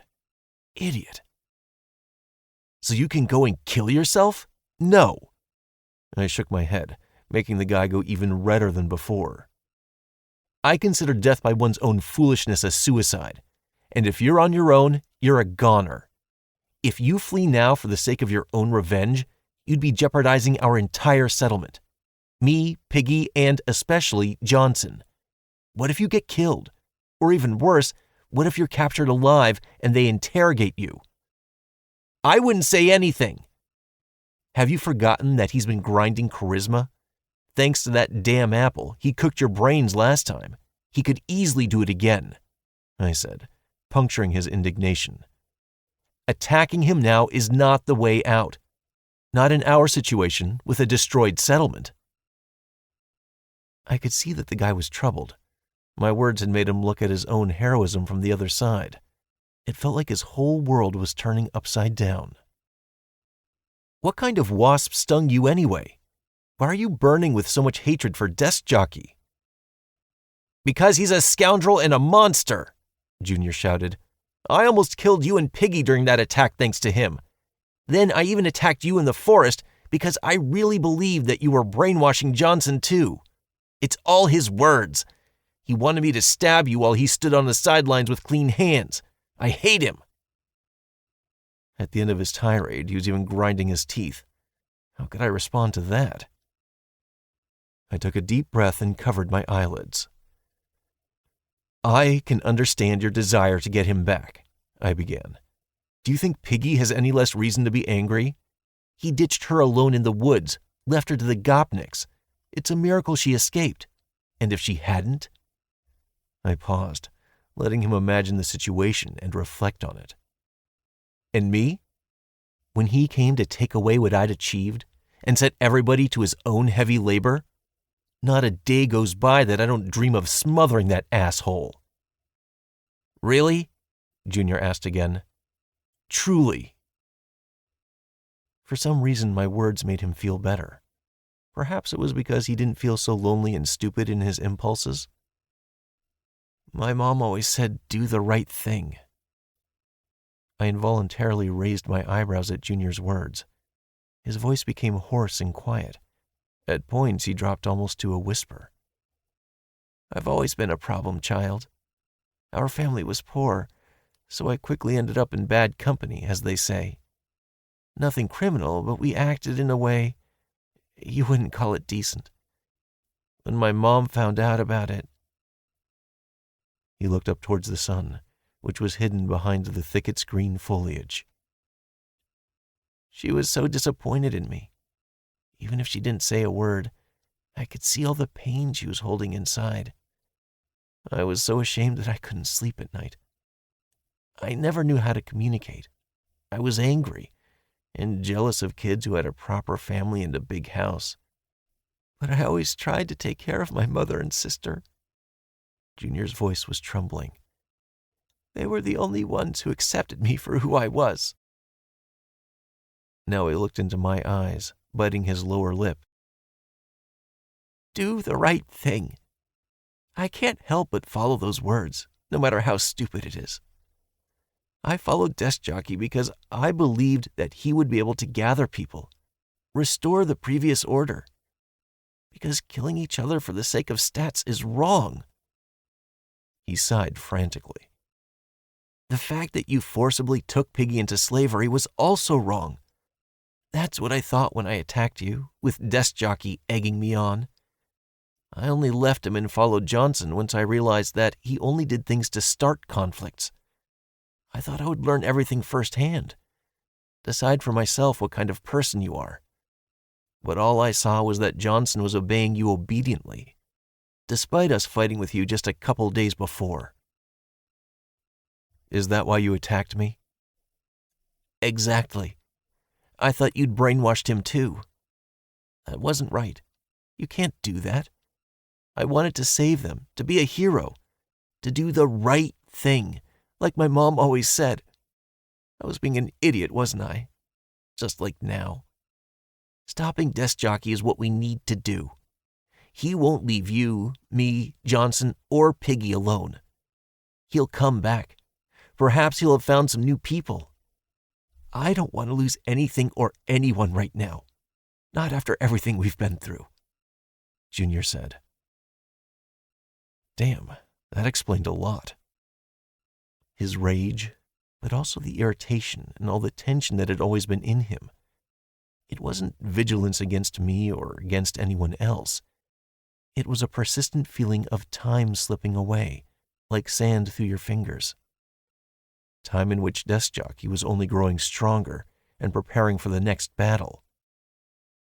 After all, there was some truth in his words. While we were sleeping, eating potatoes, building houses, the enemy was training. You're not going to go and kill him, I said, definitively. Junior exhaled disappointedly, but nothing more. But that doesn't mean we won't prepare. You're right. We mustn't forget about Desk Jockey, and we won't leave him unanswered. Sooner or later, we will clash again. But before that, we will grow stronger. Strong enough to emerge victorious without major losses. I don't want to lose any of my residents.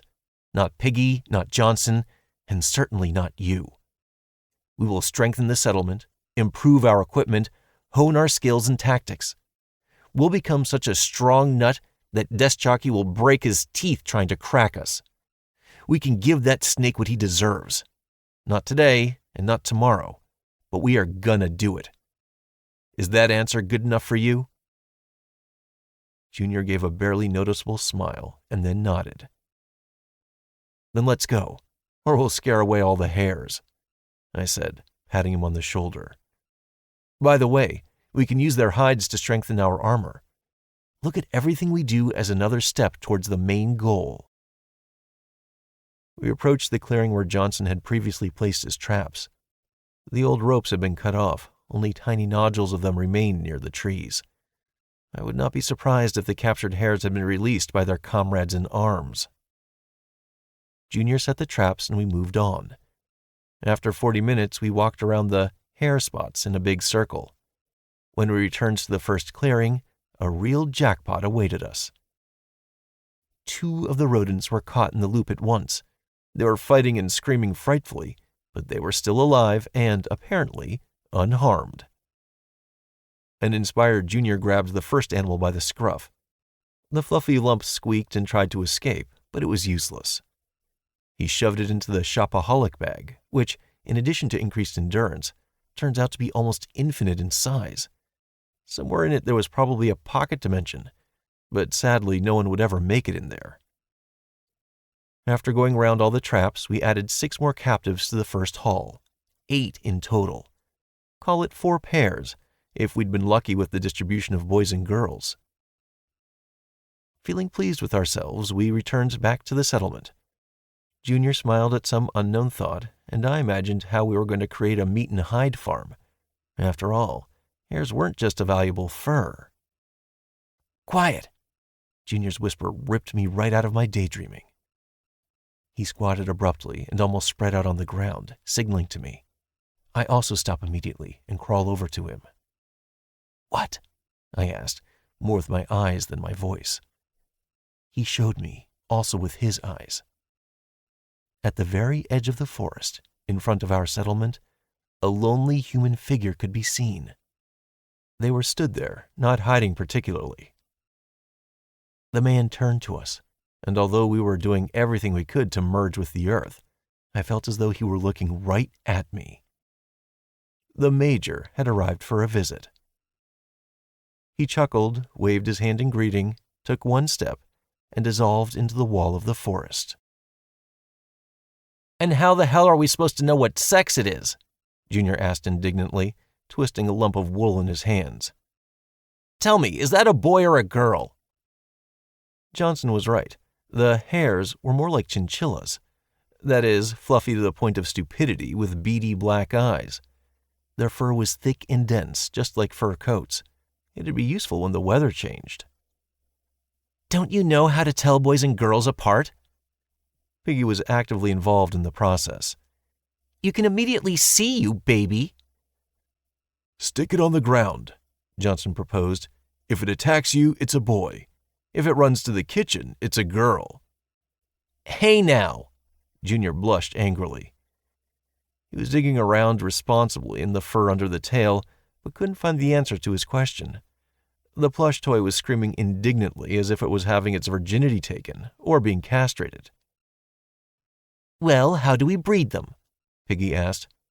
I thought we were going to put them in the cages in pairs. What now? From rods approximately 2 fingers thick, Johnson had built 5 cells, approximately the size of a rabbit hutch, so that the beasts in there can live according to the principle of in crowds but not in resentment.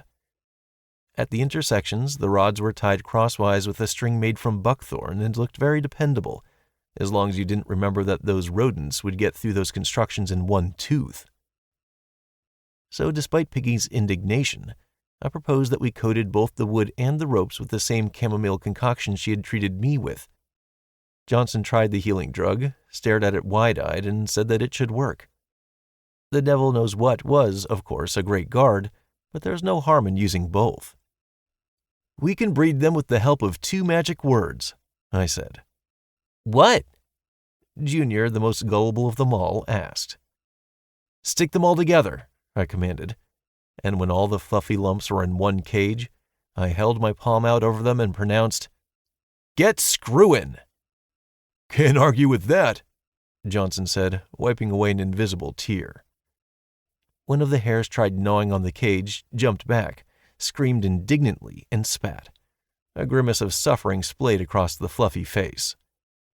You're all fools, Piggy said as she watched us laughing. She walked away proudly.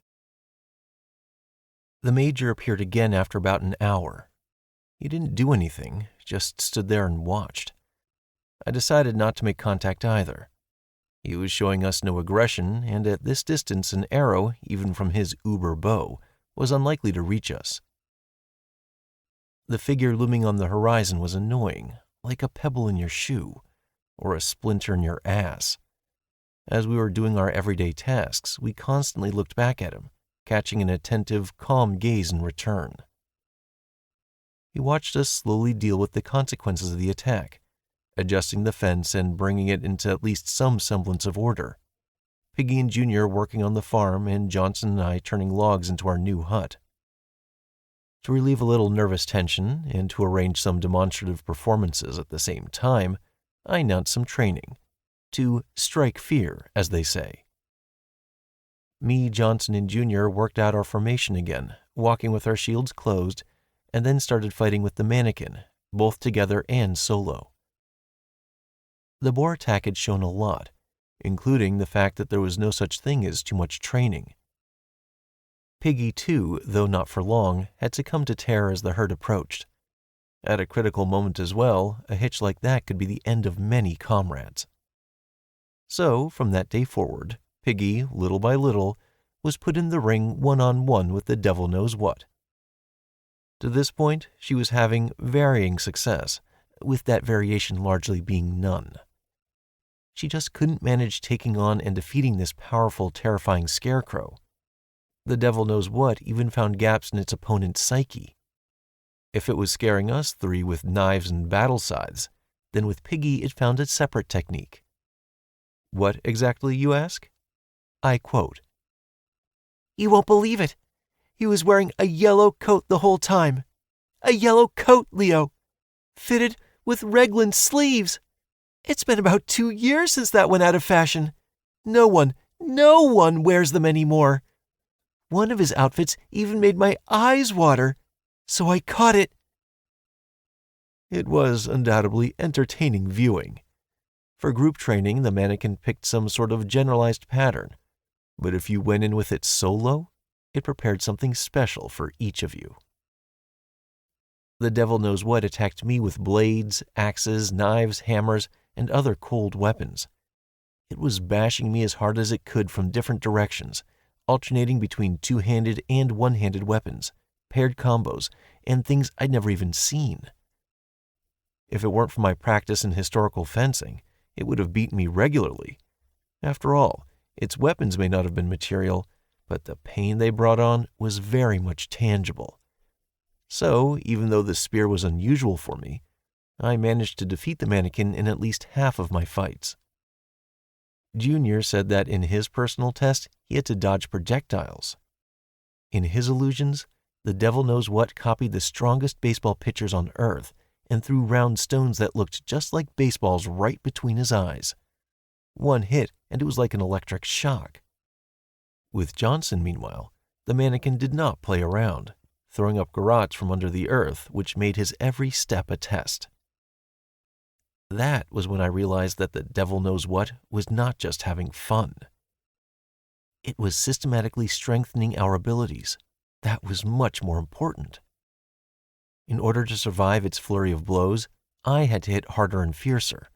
In order not to catch a stone in the forehead, Junior had to move more actively and unpredictably. And Johnson had to be able to withstand constant pressure, not only grinding endurance, but teaching himself to use it.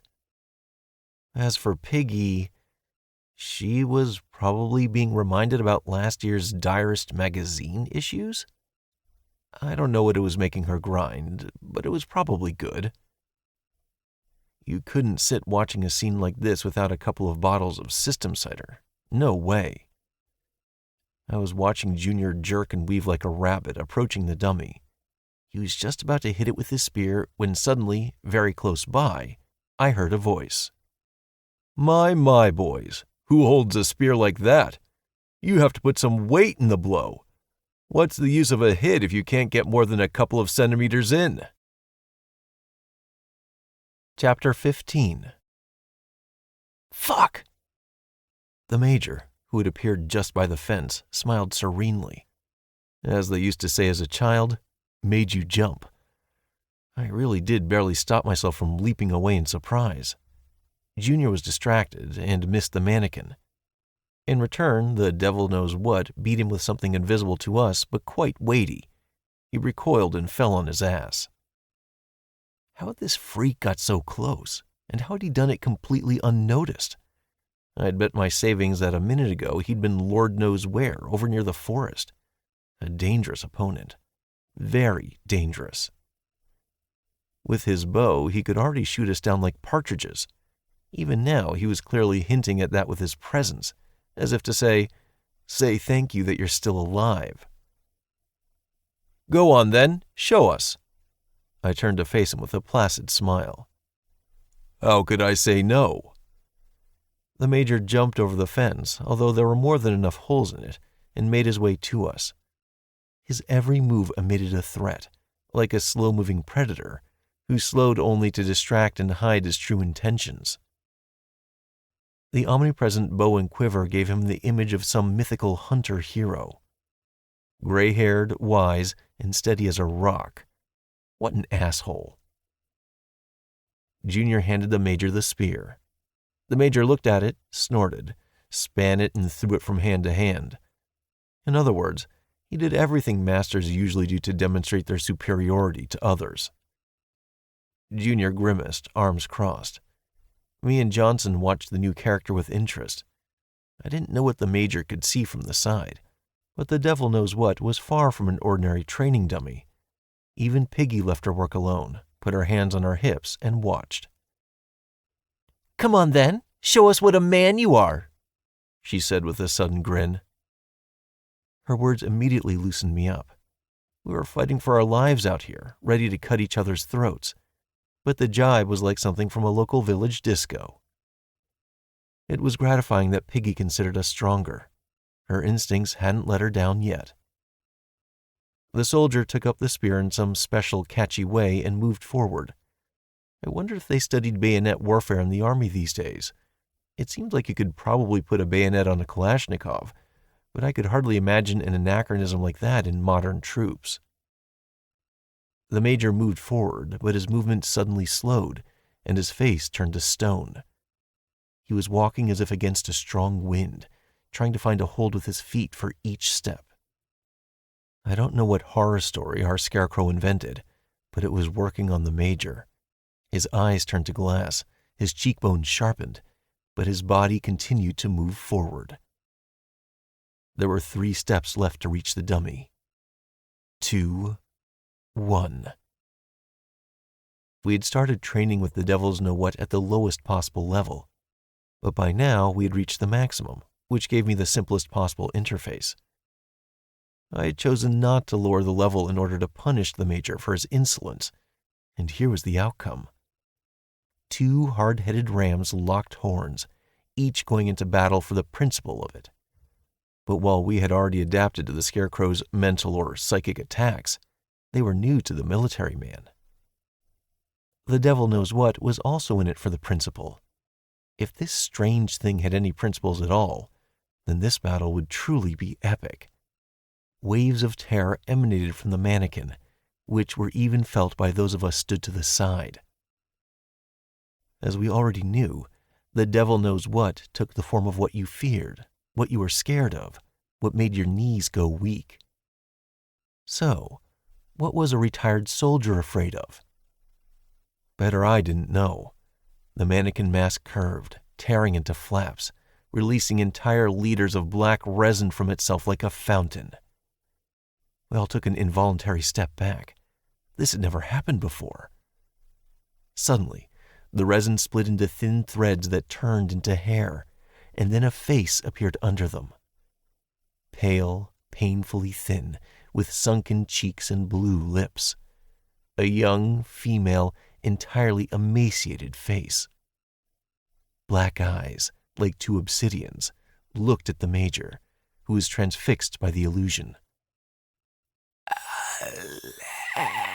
Alexei. That sounded like chalk carving across a blackboard. Her bony arms reached towards him, posing no threat whatsoever.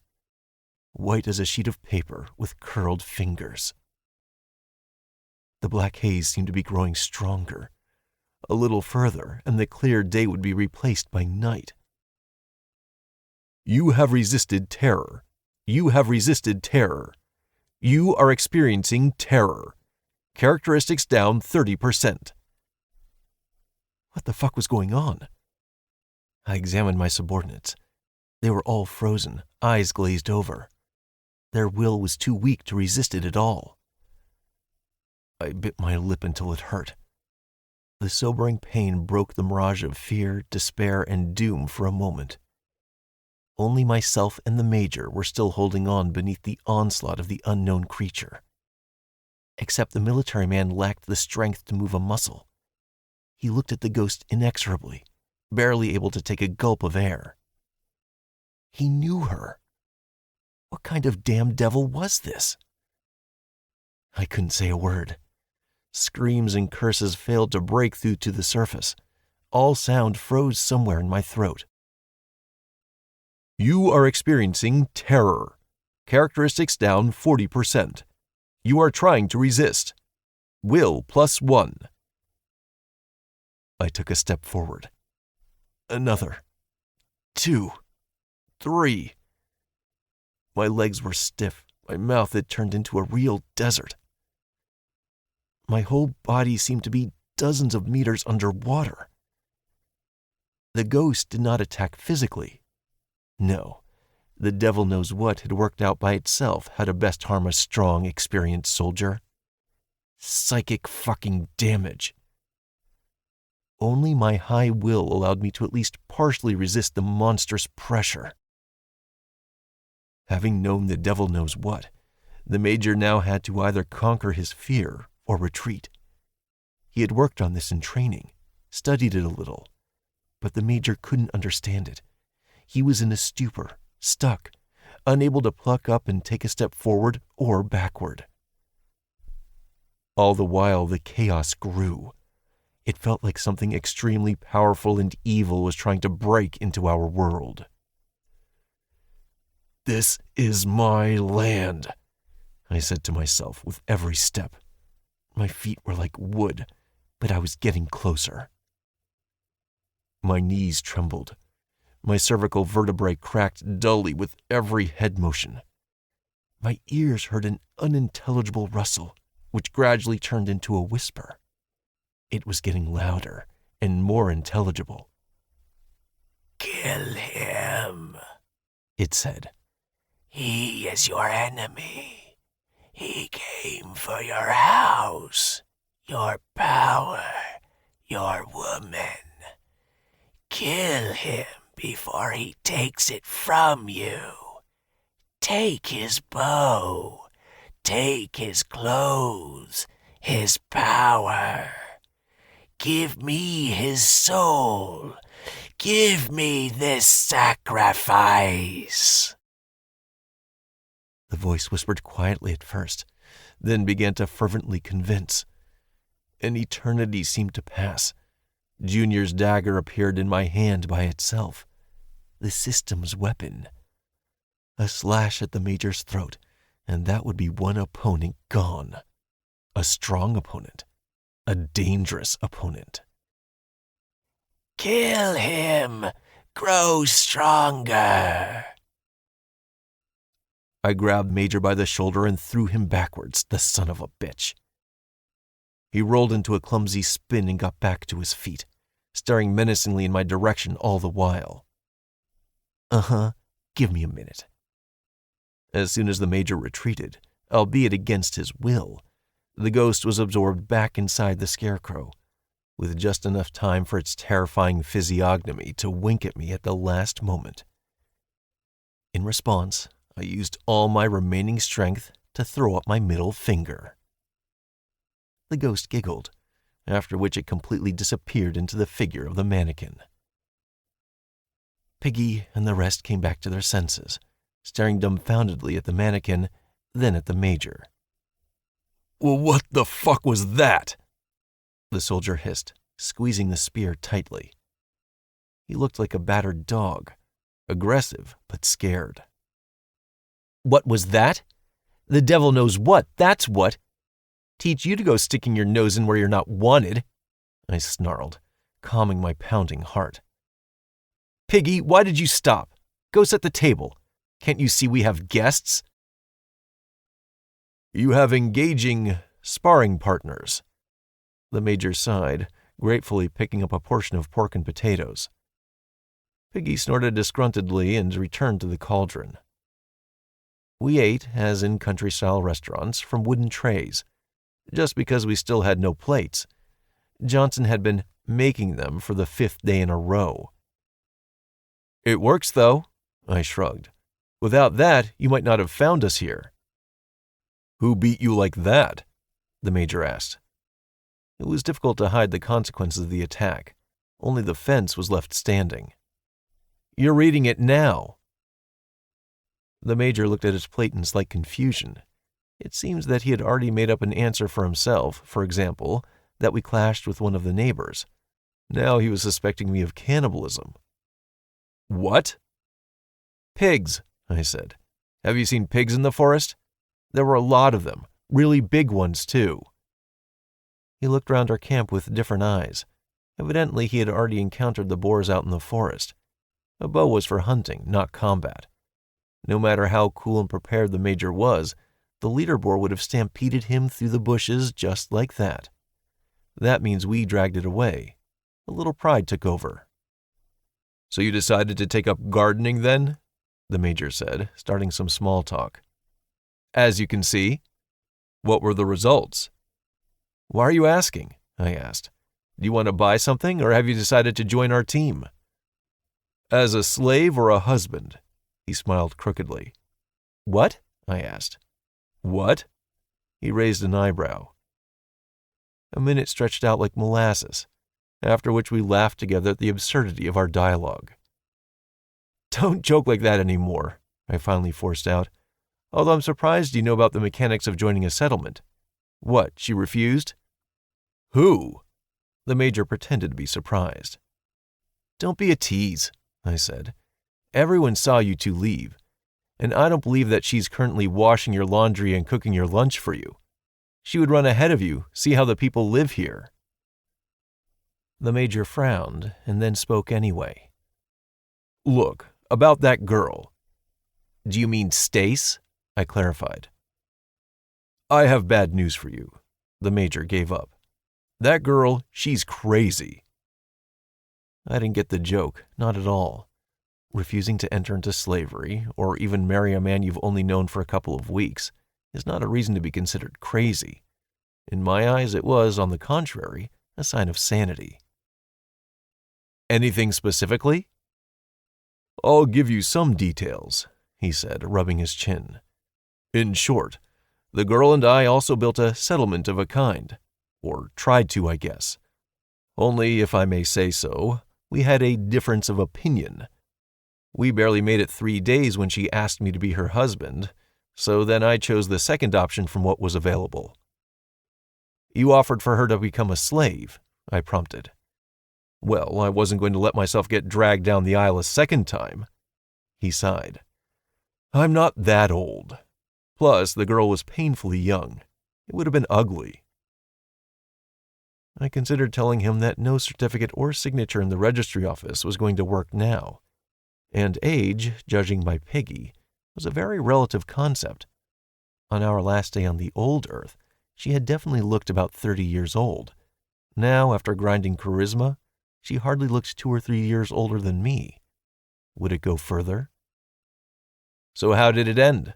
I asked, satisfying not only my physical but also my informational hunger. "How indeed? The girl was brazen. She took up and ran away," the Major declared, raising his hands. "Who needs her anyway?" I teased, realizing that this was not the end of the matter. "Then she came back at night, and not alone either," he continued. "Brought some new guys with her. I don't know where she got them. I was stupid. I thought the idiot had cooled off and was going to put up with it. But they tied me up and wanted me to swear allegiance to her, like a queen and a priestess of some goddess or something. Otherwise, they said they were going to sacrifice me." "And then what?"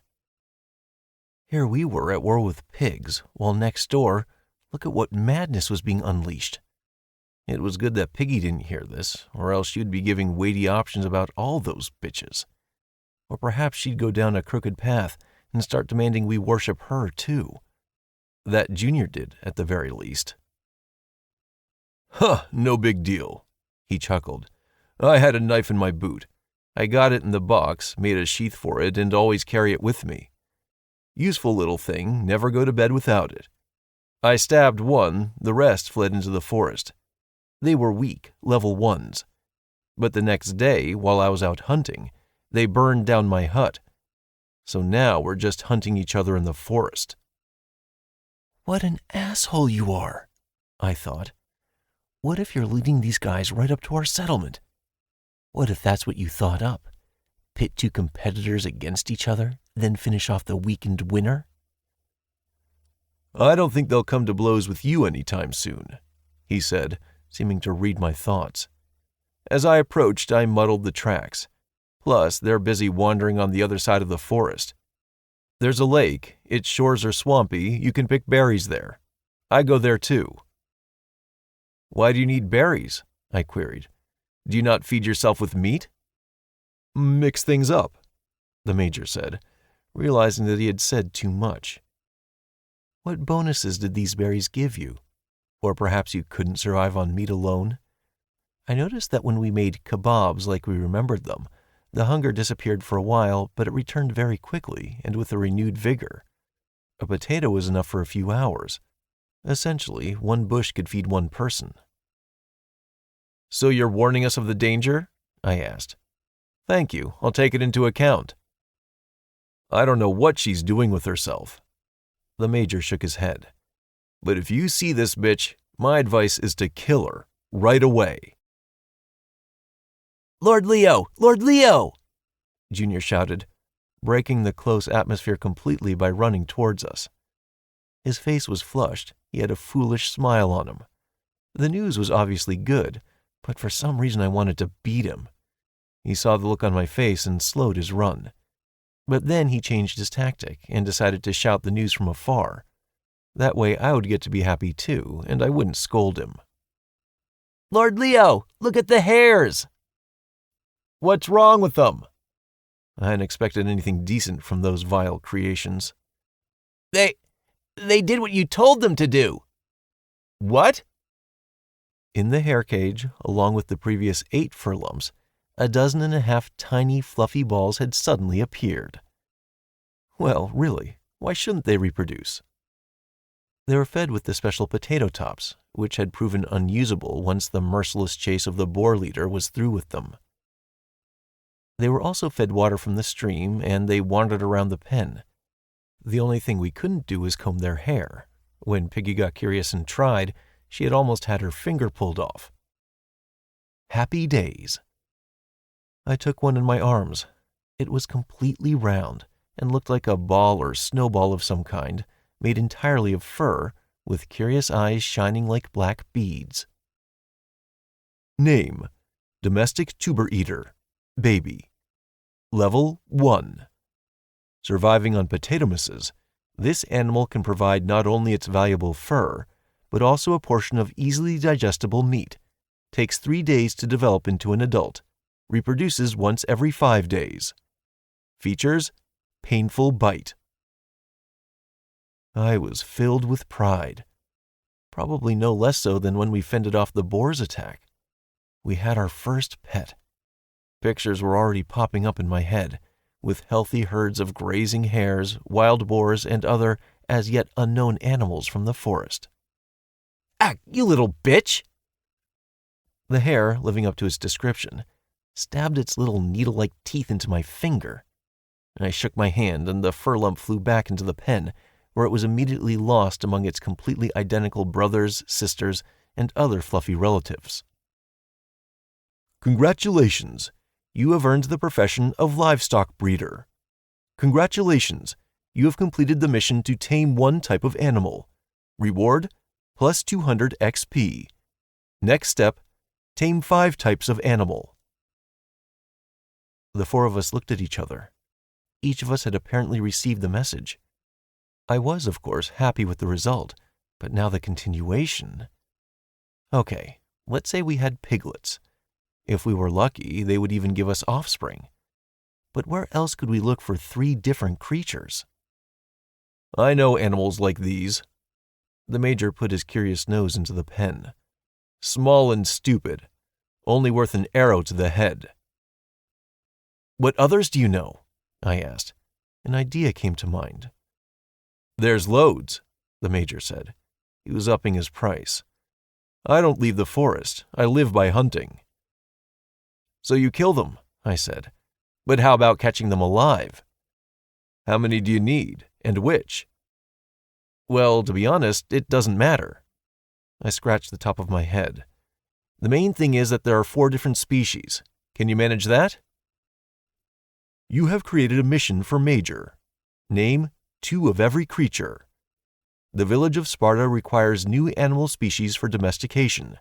Catch them in a healthy state as soon as possible, with at least 2 individuals in each species, 1 male, 1 female. Otherwise, a stone to the forehead and a whip to the ass. Delivered: 0 out of 4 species. Reward: plus 100 XP. The Major gave me a freaked out look. Did you just give me a quest? Chapter 16. I was no less amazed than he was. It turned out that I had. Wait, Major said, still not entirely believing it. The system was the one that gave me tasks before. But for a person to do it, who the hell are you? I'm a lord, as it happens, I answered. Master of the land on which you are now standing. This is even recognized by the system. Wait, maybe that's it? I thought. Johnson, get over here. Try to give him a task. A what task? The laborer was lost. Any, it doesn't matter, I said. What aren't you getting? Hey, servant, Johnson said hopefully. "You see anything that looks like tobacco in the forest? I want to smoke real bad. It's unbearable." "Nothing," the Major shrugged. "Is it really to do with your status?" I wonder if the request needed to be formulated in some special way, or does the system catch it all on the fly?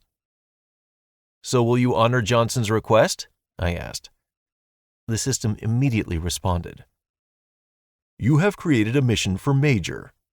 An avid smoker, Johnson feels out of sorts. You have agreed to help him acquire some tobacco. Bring tobacco to Sparta. Delivered. 0 out of 30 stems. Reward. 100 XP. Major's eyes lit up with excitement. "I made the right call coming here," he said. "Experience doesn't grow on trees. But where will you get the experience from?" "I have no idea," I answered honestly. "But why should you care? You'll get it either way." "That's right," grinned the Major. "But I do not agree to work away for hours for only 100, no less than 1,000, for each species." "Aren't you brazen?" Piggy said, resting her hands on her hips. "Look at him, good people. He wants 4,000. For getting this entire collective farm to level 2, I only got 500. Even the Major pulled back under this pressure. "Why are you so mad?" he said. "Are you sure it's not really your own experience you'll be giving away? It'll just rain down freely from the sky." "Did you hear what the Lord told you?" Piggy looked back at me, searching for support. "It's none of your business. Maybe it's not ours, maybe it's ours. What do you think we're going to do, slave for you?" Splash. With just that strange a sound, a message appears for me. "You have received 20 XP. Your slave, Piggy, has received the profession Merchant. Profession, Merchant, 1. Probability of convincing interlocutor in your favor, plus 5%. New mission available. No deceit, no receipt. Convince 5 interlocutors in your favor, not relatives. Reward, 500 XP. So, that was how the distribution of experience worked. I hadn't paid any attention to it before. Experience had dripped, to one degree or another, across the whole team, both after the first killing of the boar and after the trial. But now, out of 100 experience, Piggy got 80 for her new profession, and I got 20. However, after that message, I decided to transfer further negotiations into Piggy's hands with a clear conscience. They negotiated over 1,000 XP for completing the whole task, that is, for obtaining 4 breeds of animal. The Major was clearly all kinds of dissatisfied, but Piggy was adamant. "Then add in another 10 servings of your food," Major said. 5, Piggy countered. "All right, 5, he agreed. Updated quest conditions popped up immediately in front of me, where the amount of experience had increased by 10, as well as the additional 5 Piggy food at the bottom. The system was a real joker. The second quest proved even easier. We agreed on 300 experience. I couldn't believe that there was real tobacco growing here somewhere, but I'd learned to accept anything from the system. It would be great to introduce it into the settlement and declare a monopoly. I didn't smoke myself, but I'd observed nicotine withdrawal in those who tried to quit. A strong thing. Having received his tasks, the Major didn't linger and left for the forest without delay. It seemed like individual grinding and getting XP had become the sole meaning of his new existence. After the Major left, I introduced mandatory guard duty at the fence. I really didn't like the way he had managed to get to us completely silently. Subsequent study of the traps showed us that he had managed to get around everything without even stepping into any of the pits. We'd relaxed too much after defeating the boars. Piggy took over the watch. The 3 of us took on the last bits of construction on the shelter. With my participation, construction speed increased by exactly 1/3. It didn't matter that I had never built anything more serious than a sandcastle. Everything was decided by skills, blueprints, and the number of people. The latter I'd put right at the top of the pyramid. Whoever had more workers, slaves, and soldiers would win this race. So as much as you had to respect the Major's path, it seemed like a dead end to me. Our first capital dwelling turned out to be glorious. At the bottom, it was made according to the structure of an old 5-wall house. So first you entered into a small hallway.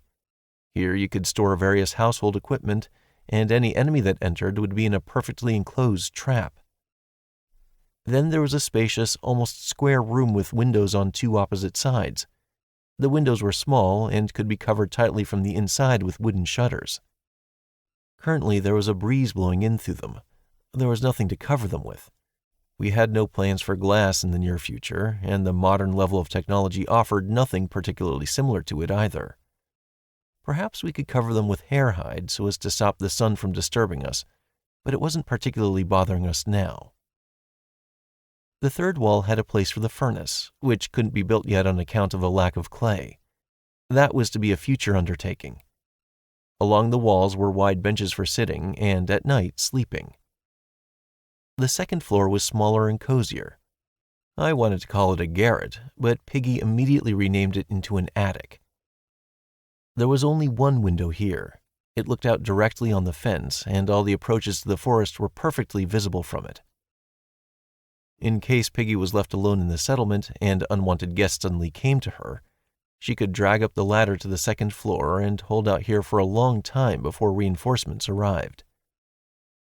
Not a house, but an outpost. Although by mutual agreement, we seemed to be calling it a hut between ourselves. The name had somehow taken root by itself.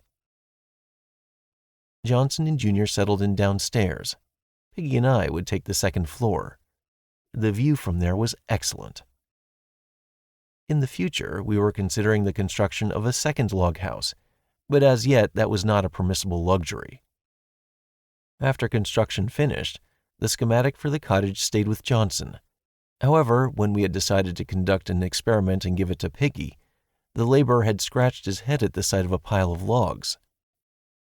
The experiment taught us that there must be at least one person with the necessary schematic in the construction team. Otherwise, the building took much longer to make, and the result was not guaranteed. Here, on the other hand, the logs fit together as if we had been building log cabins for years and earning a living by it. A priceless job. On the first floor, we spread out the burnt skin of the wild boar leader as a rug. I thought I'd find a better use for it in the future, but for now we could proudly trample it with our feet, remembering our recent victory. Piggy immediately created comfort for us upstairs by dragging up a blanket made of hair hides and all sorts of fragrant-smelling herbs. "I need some clay cups of some kind," she reminded me. "I could make lamps here. It'd be romantic." I had remembered perfectly well without her that we needed to find some clay, but I thought another task was paramount. Therefore, after spending the night in our new home for the first time, early the next morning we set off on an expedition. The hut had a strategic supply of potatoes, which would allow us to restore our plantation in case of any troubles. Upstairs, we arranged a collection of stones for Piggy's slingshot and short throwing spears. Piggy herself had been instructed several times how to act in any emergency.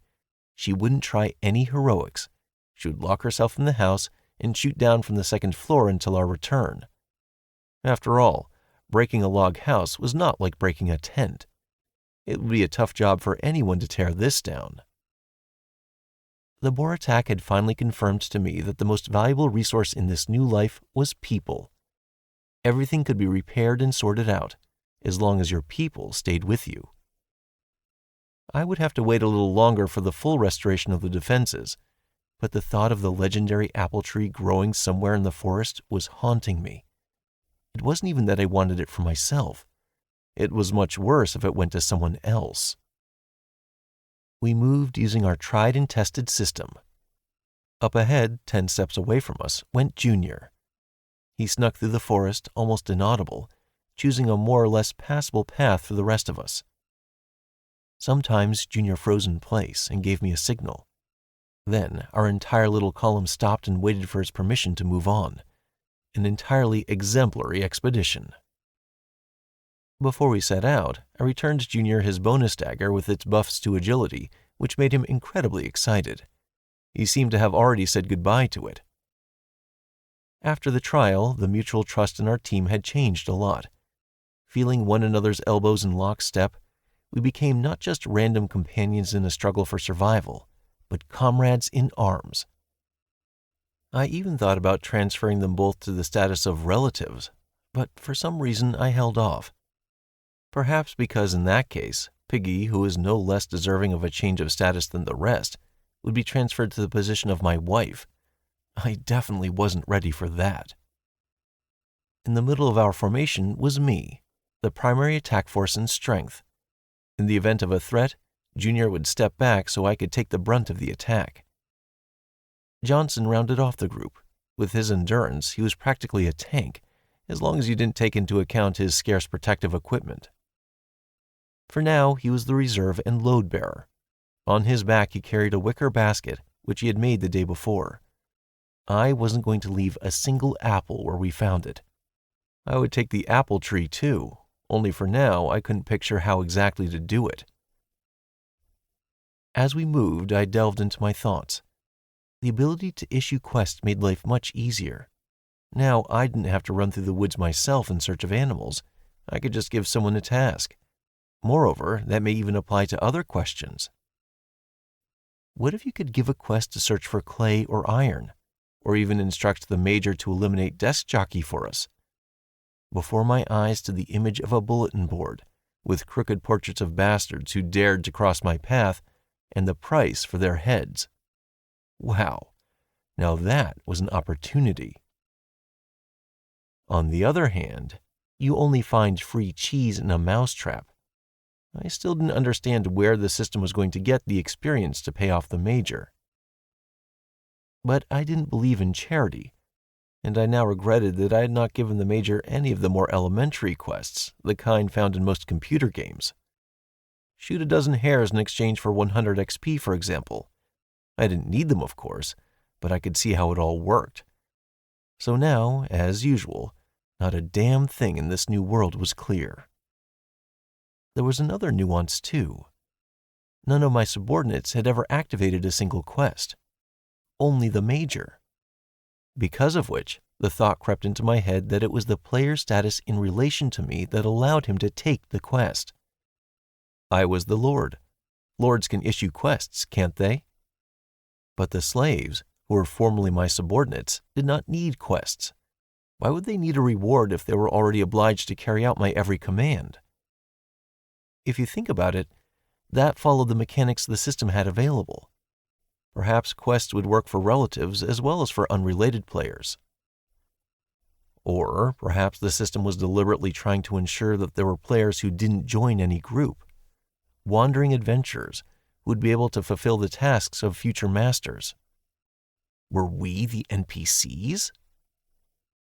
It seemed to me that there was an additional reason not to recruit Major into the group. We could test his potential as a mercenary first. Junior started off walking quickly, stopping at times to show me the places of their former military glory.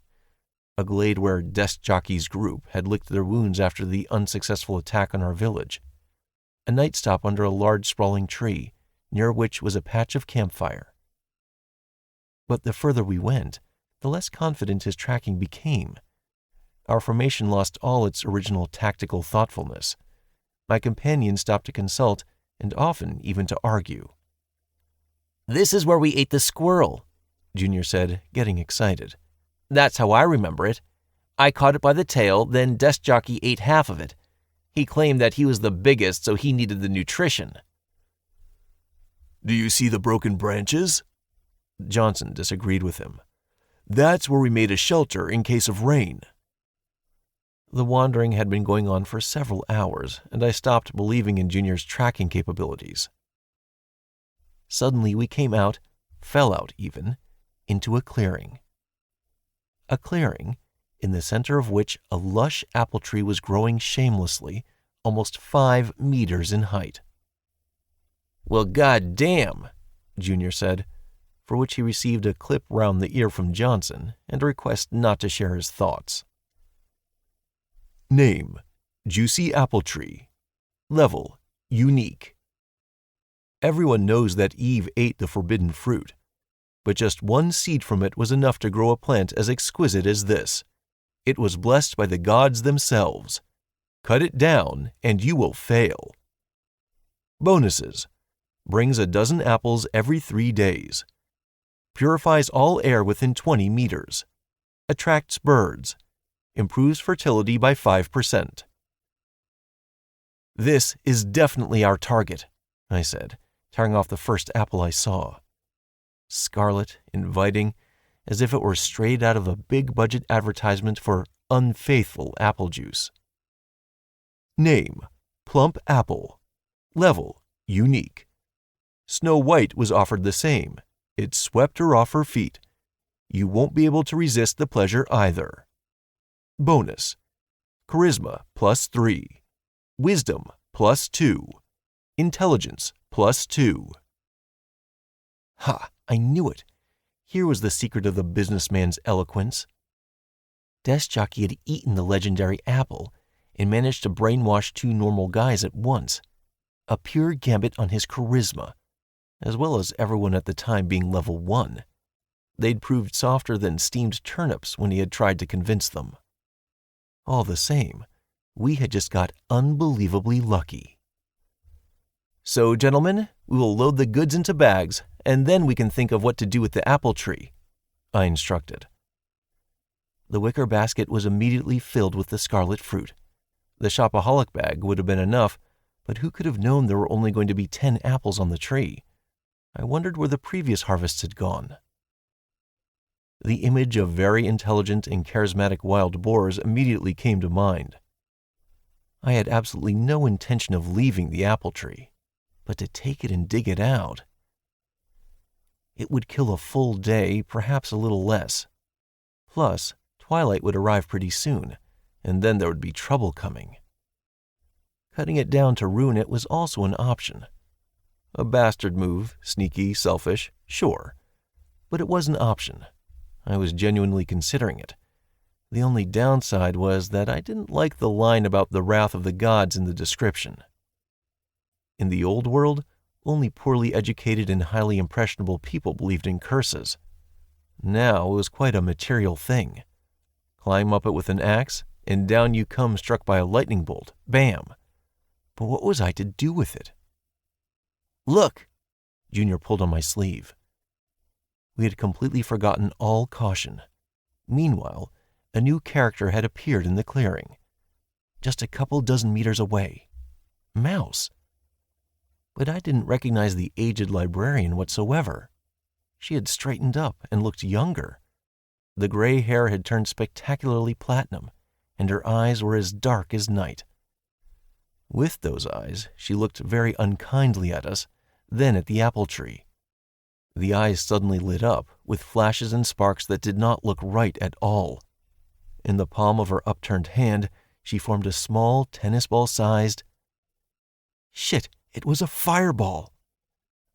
My beauty! Mouse screamed and threw it at me. Chapter 17. I collapsed and pressed myself into the ground. The fiery sphere flew overhead with a wild roar, followed by a wave of heat. That was some damn temperature. The fireball disappeared somewhere into the forest thicket, which was followed by a muffled explosion. Fuck! Junior shouted. The mouse's attention switched to him. Her eyes were glowing, her palms facing forward. I noticed that she bit her lip, preparing a new fireball. Information, now! Forget about the apple tree! I ordered the stunned Junior and Johnson. They instantly threw up their shields. Why in formation? The wicker shields would do nothing against fire. But it would at least provide a slight buffer. That made it better to meet a new blow with a wall of shields. Johnson was still fussing with the mounted basket, which now contained a precious cargo. He didn't quite have the dexterity to throw the backpack over his shoulder and raise his shield at the same time. Die, thieves! Mouse hissed and threw another fireball. It initially flew at Junior, but he was already accustomed to training with the devil knows what, so he turned and let the flaming ball pass him by. Mouse, however, immediately proved that she was not to be underestimated. She clicked her fingers, which transformed the spinning gust of flame into a disc. The disc began to expand and spin in a wide arc right at Johnson. He had sorted out the basket, but he didn't have time to get the shield up ahead of the fireball. It flew higher. It was like watching in slow motion as the gust of flame rushed at the man's face. I jerked into action and stood directly in the path of the fired missive. The wicker shield took the brunt of the fireball. My entire arm and shoulder was engulfed in an unbearable heat. It was such a heavy blow, like a football player crashing into me. But it wasn't the impacts that proved the scariest part.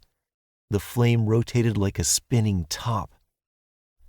For a fleeting moment, it burned through the wicker edge, getting straight at my flesh. More on instinct than consciously, I managed to throw the flaming shield aside. The fire had only managed to lick my cheek, which was now stinging. Must have left a burn. Retreating a few steps, I watched as my sturdy shield was completely devoured by the flame. The fight had just begun, and I was already unprotected. All of that with level 5 and my training. I had managed to block the shot. Moreover, my strength had been enough to prevent the fireball from knocking me over. Intuitively, instead of retreating, I'd taken half a step forward to meet the threat. That meant I stayed standing. Johnson would definitely have been demolished like a bowling pin. Perhaps his endurance would have kept him alive, but burned so badly that he would have already been eliminated from the battle. The magic mouse turned out to be a terrifying weapon. As our bad luck would have it, we were now in an open space, like sitting ducks for her fire attacks. Look what the book had given her. She must have read it real carefully and learned a lot. Honestly, when we'd been on the platform together, she'd seemed like a quiet little thing. Had there been a psychopath hiding behind that gray personality? Or was it magic that affected people like this? Burned their brains, perhaps? "You bitch!" Junior, seeing that Mouse was unarmed, threw his spear at her. Mouse screamed in fright and leapt to the side. The spear flew past, but disrupted her cast. The perfect moment to regroup. It was now or never. "Retreat, now!" I commanded, using the pause to full effect. "Junior, shield!" Fighting in an open clearing was a hopeless plan, especially when the enemy could fire who knew how much at us with their magic, and we were limited both in attack and defense. We could rush her and crush her as a crowd, but there was a big risk that one of us wouldn't make it out alive. I didn't want to risk people, or, more importantly, our winnings. Johnson had the apples that we had collected. If they got damaged, then our entire foray would have been meaningless. Moreover, we were now in foreign territory, and we didn't know what trump cards Mouse had up her sleeve. One, the fiery disc, she had already played, and it had almost worked. Perhaps if the situation wasn't a matter of life and death, then I wouldn't think about the nuances like that. But it was different now. We had no task to kill Mouse. We just needed to return to Sparta relatively intact and bring our winnings with us. One mistake on our part, and we would share the fate of the leader boar, roasted alive in our storehouse. But I didn't intend to repeat the mistakes of my enemies. Hearing the order, Junior threw his shield to me and pulled Johnson with him, aiding him in acceleration. "What are you doing, boss?" He turned to me, noticing that I wasn't going anywhere. "I'll catch up," I said. "Run, you idiot!"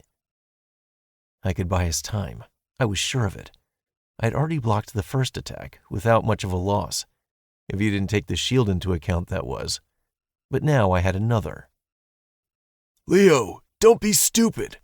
I don't want to listen to Piggy's sobbing," Johnson shouted as he left. "That's exactly why you got to get your ass moving before I kick you to speed you up," I said, without taking my eyes off Mouse. The subordinates obediently disappeared into the forest thicket. I guessed that a couple of minutes' head start would be enough for them to get a safe distance. Then I'd go, leaving Mouse with a sore nose. She got up slowly, wiping dirt and grass from her dress or whatever her baggy outfit was called. A witch's robe? I raised my shield as I slowly walked towards her. I wouldn't have many chances to defeat and kill her in a one-on-one fight. One might say I had only the slightest of chances whatsoever. No matter which way you looked at it, she had magic in her hands. Unknown, mysterious, and entirely murderous magic. "Shame you didn't leave with the others," she hissed. "Now you'll stay here forever." No, I was doing everything just right. I was distracting her, while those guys escaped the danger zone of her attacks. Every minute of chatter increased their chances. As scary as the mouse's magic was, it was still entry-level. She couldn't build it up enough to cause earthquakes or bring meteorites to the ground. Perhaps she had already given it her all, and now she was just trying to scare me. It couldn't be for nothing that she was moving from action to negotiation. "You shouldn't have started this at all," I answered dryly. "You seemed normal back then at the very beginning. Why suddenly throw fire at us? Why not talk? Maybe we can find a compromise. Some common ground? We're civilized people," I said, openly stalling. "You seek something that does not belong to you," the woman said, her eyes boiling hot. "This is not your property." The lights in her eyes lit up again like she'd just clicked a button. Sparks appeared in her palms, which were already pointed at me. They grew immediately into flames. The flames curled into a ball, acquiring a stable shape and no longer trying to break loose. It was like watching a slow-motion fireball birth. Fascinating viewing. I took another step, forcing my tense legs to bend slightly at the knee. I put my shield forward, the edge covering the bottom of my face. The only problem was that now I couldn't see the woman without interference. She had pleasant, albeit slightly sharp, facial features, and large, almost anime-like eyes in which flames were now dancing. You could describe her as beautiful in her anger, but the mage's beauty was the last thing on my mind. Someone was clearly abusing charisma. It seems like this was the Achilles heel for many players of the fairer sex. If you compared two fighters of the same level, then the man was likely to be stronger because the girl wanted to become beautiful as well. I couldn't speak for everyone, but the trend was obvious. I didn't take my eyes off Mouse. I marked her every action and reaction. Her chest was puffing more and more, as if she'd run a marathon. It seemed like magic exhausted her. That was good. I could try and make her expend as much as possible. Then it would be easier for me to delve into the fog without worrying about consequences. It sucked that her abilities hadn't been exhausted yet. It was also simply wonderful that she was clearly an unrestrained hysteric. I wasn't enough of an idiot to let Mouse concentrate, but I also wasn't ready to sacrifice my weapons like Junior did. It didn't seem too smart. Perhaps I could knock her off her cast in a different way? It seemed like the mage was not entirely right in the head. It wasn't clear whether it was the magic and the fire elements acting on her like that, or she'd always been this way, and then all of this shit came out of her when she got power. But I could try to play on it. "I didn't see any signature on the apple tree," I said. "Guess that means it's a draw." A naked provocation. It worked surprisingly well. "Humph!" The mage exploded, waving her hands to prepare a launch. I immediately set off at a sprint straight towards her, not even thinking of dodging. Mouse chuckled arrogantly. She didn't believe I could handle a direct hit? Then it'd be worse for her. A ball of flame burst from her palm and whistled toward me. Adrenaline was pounding somewhere in my ears. My heart was beating painfully, trying to break out of my chest. Time began to flow like molasses. Of course, it didn't literally slow down. It was just that in a life-and-death situation, everything was scrolling past as if it were a frame-by-frame rewind. I took a step forward, pivoting on my right heel. The collected muscular force turned easily into a rotation, and... bang! With a sharp, assured movement of my shield, I threw the fireball aside, like a tennis player returning a serve. After a slight change in trajectory, the fireball bit into the grass somewhere to my left and trailed off behind me with a hiss. The shield flashed, but the flames didn't spread as quickly as before. Enduring the pain and heat, I continued my run at the enemy. "What?" Mouse muttered, dumbfounded. "How?" I was mentally applauding my own crazy calculation. Her fireballs immediately seemed to be something more than a gathering of flame. How to put it more clearly? It felt like you were being hit not just by an element, but by a ball of water or something even weightier. When it encountered real resistance, it would immediately burst, releasing the energy concentrated in it. That's what happened to the trees when Mouse threw a fireball for the first time, and the same thing happened when I blocked her fire disc. All I had to do was gently push this ball to the side. Not block it directly, just redirect it.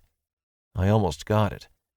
Part of the energy still hit me, setting fire to the shield and sprinkling drops of fire on me, but it could have been worse. "Oh, yeah?" Mouse snorted viciously, changing the shape of the second spell on the fly. She also seemed to have guessed how I'd managed to avoid instant death. "Then take this!" she shouted menacingly, releasing from her palm a fire arrow. God damn you, system. That was a real boon for the mages. At least give us ordinary mortals something equally unbalanced.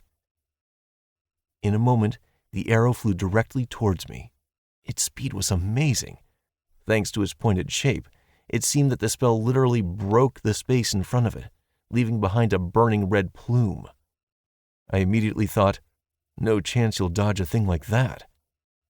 I squatted down, trying to hide behind the shield as much as possible, a one-person tortoise. I had just one thought in my head. It's not for nothing that witches were burned at the stake. I would take an active role in the process. I managed to evade it. Sort of. The arrow plunged into the shield's right edge and immediately gnawed through it. My elbow, shoulder, and part of my forearm were precisely spiked by a red-hot poker. The arrow sunk into the ground behind me with a loud explosion. Bang!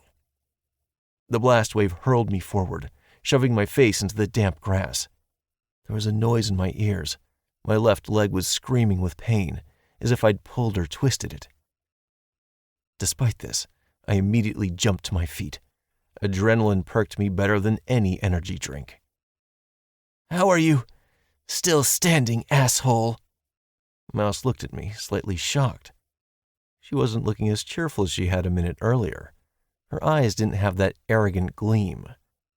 They betrayed fear, apprehension. I couldn't make them out fully.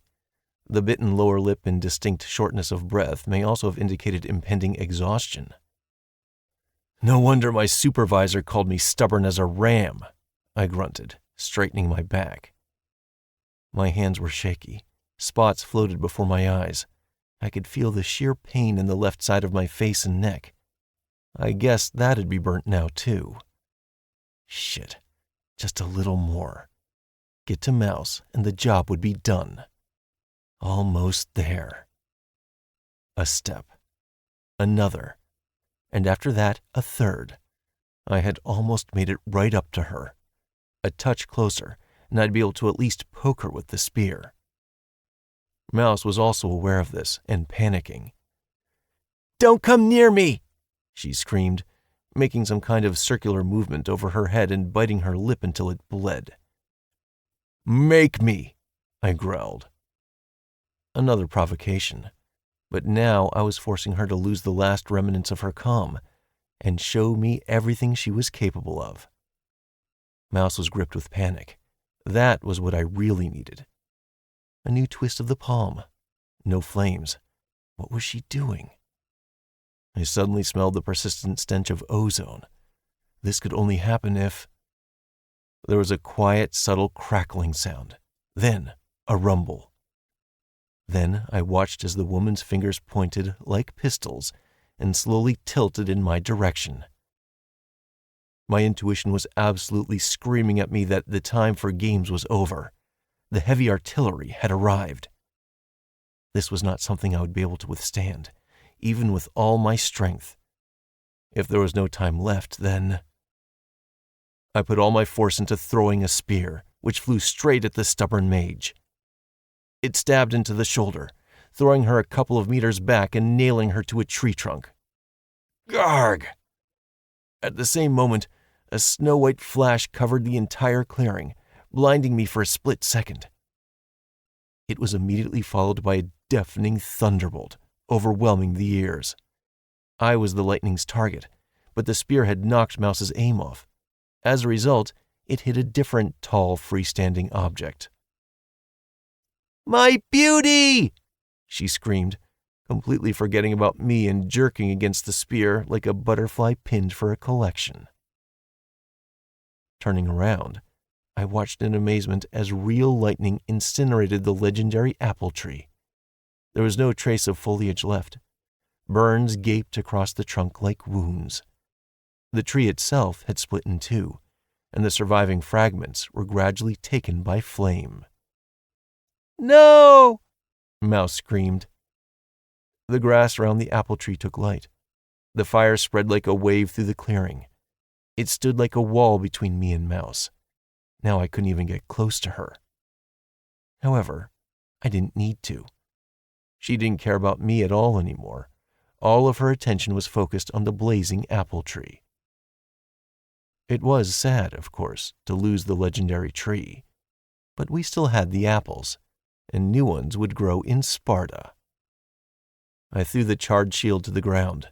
Limping on one leg, I retreated toward the forest, in the direction Johnson and Junior had gone. "Stop! Monster! Stop, I command you! Come back!" Mouse's agitated voice got more and more desperate beneath the crackle of the flames. "Release me!" "I hope you burn like witches are meant to," I muttered to myself. "It's a pity I don't believe in luck like that." Everything had gone according to plan. I was incredibly happy. No one got killed, and we'd achieved our goal. The apples were retrieved, and the old tree was gone. However, I wasn't sure that I truly had an apple monopoly.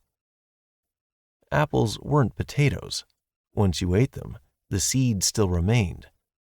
Although Mouse did seem to suffer from the loss of the tree, as if it were something unique and irreplaceable. In any case, I'd deal with that later. In the meantime, I'd rather run along the path that Junior and Johnson had broken through the dense undergrowth. Perfect. I couldn't even get lost. A road straight back home. Wait, a road? Now Mouse would be able to find us just as easily. I had no doubt that she would be just burning with passion to chat with us again. Chapter 18. The return to the settlement held no further incidents. After meeting Johnson Jr. a couple of kilometers from the scorched meadow with the apple tree, we set off back together. Piggy met us right at the fence. "Oh my God, how much more can I take?" she said as we approached, looking at the fresh burns on me and the dirt all over the other guys. "Who did you run into this time?" "A real-life witch," snorted Junior, who was also not in the best mood. The clash with Mouse had shown how much strength he lacked in a one-on-one conflict. Nimble, yes. Agile, yes. But he couldn't even get close to the enemy. All those throws and stealths that rogues had in computer games were not yet an option here. But that magic, it had pushed him to his fullest extent. This was all clear from his sour face and bruised gait. Johnson remained ever gloomy and thoughtful. I'm sure he was also unhappy about the fight with the hysterical mage. "You're kidding me," Piggy said, not wanting to believe what she was hearing. "No joke," I interrupted her, attracting everyone's attention. "And now, we should prepare for another possible run-in with her." "Do you think she will come for our souls?" Johnson asked, nervously smoothing his mustache. "I'm certain. Remember her reaction to the apple tree and us harvesting it?" Johnson and Junior both nodded, plunging even further into unhappy thoughts. Harvest? What happened then? Piggy asked persistently. I'll tell you later, I commanded, wincing at the pain from my burns. Bring me water. Can't you see I got fried? Oh! Piggy blushed from her impertinence and gently pulled me towards the hut. Come on, I have just the thing to help. I hope she didn't mean a quickie. Of course, I wasn't against it, but I was afraid that with my burns it might finally finish me off. Inside, Piggy began rummaging through various ribbons and strips of rags that we had kept. Unfortunately, fabric was in short supply. The hides of various sorts were already on the roof. There was enough to completely sew cool new fur coats for all the inhabitants, but nothing more. We needed to think about that issue. We were above flaunting around the place like 3 Tarzans and 1 Amazonian beauty, covered in scraps of skin. What were clothes made of in ancient times? The same as they were now, really. Wool, cotton, linen, hemp. The filament was pulled out of the fibers, twisted and wound on a spindle. That's why in the Middle Ages all women spun in their spare time. Even princesses did it, according to fairy tales. All because a lot of fabric was required and there were no machines or any other forms of mechanization. Why did my history classes devote so little time to everyday life? All we learned was the names of rulers and the dates of battles. How people lived, what they wore, how things were built in those days? No one cared. We tried to comb some wool out of the hairs, but there was too little of it. There was no point in getting sidetracked by that. Perhaps it would be worth giving the Major, on top of the other things, a quest to find us some flax or hemp. A hemp shirt and pants sounded a bit wild, but what the hell? Meanwhile, Peggy returned to me, showing me the same old flaps, but something about them looked a little strange. Name: Primitive Bandage. Level: Garbage. 2 spits, 3 leaves of plantain, and a number of other herbs. And you have all the power of nature in your hands. It won't heal your severed leg or open belly, but it has a 66% chance of saving you from a severed hangnail. Effect: accelerates natural regeneration on the applied site by 15%. Slightly relieves pain. My cooking improves my ability to recognize plants, she explained. The last time you almost died, I rushed to look for anything I could, and I found medicinal chamomile. And this time I found this plantain, almost by accident. But without the bandage, it won't do much. It'll dry up immediately. In the bandage, if it's used as a compress, the effect is better. Well done. You did a great job. I praised her, which made her absolutely glow with happiness. Why are we talking about me all of a sudden? She laughed. Sit down. I'll treat you. Judging by the eager gleam in her eyes, she was not only going to bandage me up. The next day, Piggy dragged Junior to the plantation again, waving her whip with a happy smile.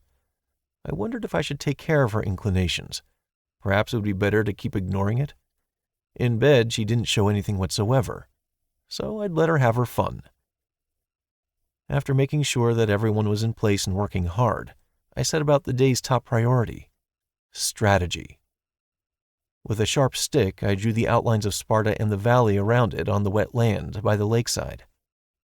I also noted the estimated location of the apple tree and where we had run into Mouse. We had no compass, the stars were completely incomprehensible, so I had no idea where north was, whether it existed at all even. Maybe here the earth was flat and rested on 3 whales. Our experienced YouTube forest dweller, Johnson, claimed that north was located approximately to the rear of our settlement. As an argument, he cited the moss on the trees, the number of leaves on them, the position of the sun, and other shamanistic matters. In the absence of other options, I took his word as a starting point. If so, then the exit from the valley was directly to the south. The apple tree grew somewhere to our southwest, a few kilometers away. Desk Jockey's base, if he and his goons hadn't gone anywhere, was located to the southeast. Major and Stace's former staging post, meanwhile, judging by Major's descriptions, was set out to the east. It turned out that the bulk of the players were still on one side of us and the mountains on the other. In other words, if they decided to go north, they would come across us. Not the hills and dense forests that surrounded Sparta on all the other sides, but a convenient path leading directly to the settlement. I had thought about this before, but the appearance of first Piggy, then desk jockey Johnson and Junior, and more recently the Major, left no doubt about it. The valley was easy to spot if you looked from the right side, and it just so happens that the south side was the most vulnerable. The chances that Mouse would find us were close to 100%. Even if the trees straightened back up and hid the path we had trodden, she would stumble upon us quite quickly in a systematic search. Surely she couldn't leave the valuable apples that remained from her beauty in our hands. The mage would absolutely be trying to get them back, with every right and wrong at her disposal. This time, however, she would act much more actively and aggressively. And with all her eccentricities, she would surely want to punish us for the death of the apple tree. Why? She was the one who burned it. Who had it even stopped? And who even admitted to their mistakes, if you could just blame them on others? Why hadn't I killed Mouse right away when I pinned her to the tree with my spear? It was all very simple. I didn't know how to walk through fire, and the heat was so high in the clearing that after a couple of minutes, I wouldn't have gotten out with just burns. Killing Mouse at the risk of my own skin? No, sorry. No chance. But sitting and waiting for her arrival was an even worse option. Everything here was made of wood, which was not a good match for fire magic. I'd managed to win in a confrontation with her partly due to the element of surprise. Mouse hadn't even thought that I would be able to block her magic, rather than dying after the first fireball. She wouldn't give me a second chance. What was to prevent her from striking me with lightning as her first attack? No need for a hello. Nothing to it. The next battle with Mouse would not be without losses. Unless, like last time, we got ahead of her. We launched a preemptive strike. How could we do that? Just set up an ambush. Sparta itself was not suitable for that. Like I said, too much wood, which would burn too easily. Of course, we could try to pour rounds of water on the palisades in the hut and cover them with wet hides to neutralize the heat from the fireballs. But that was too adventurous an idea. We wouldn't give ourselves up to that lottery. We could run like firefighters.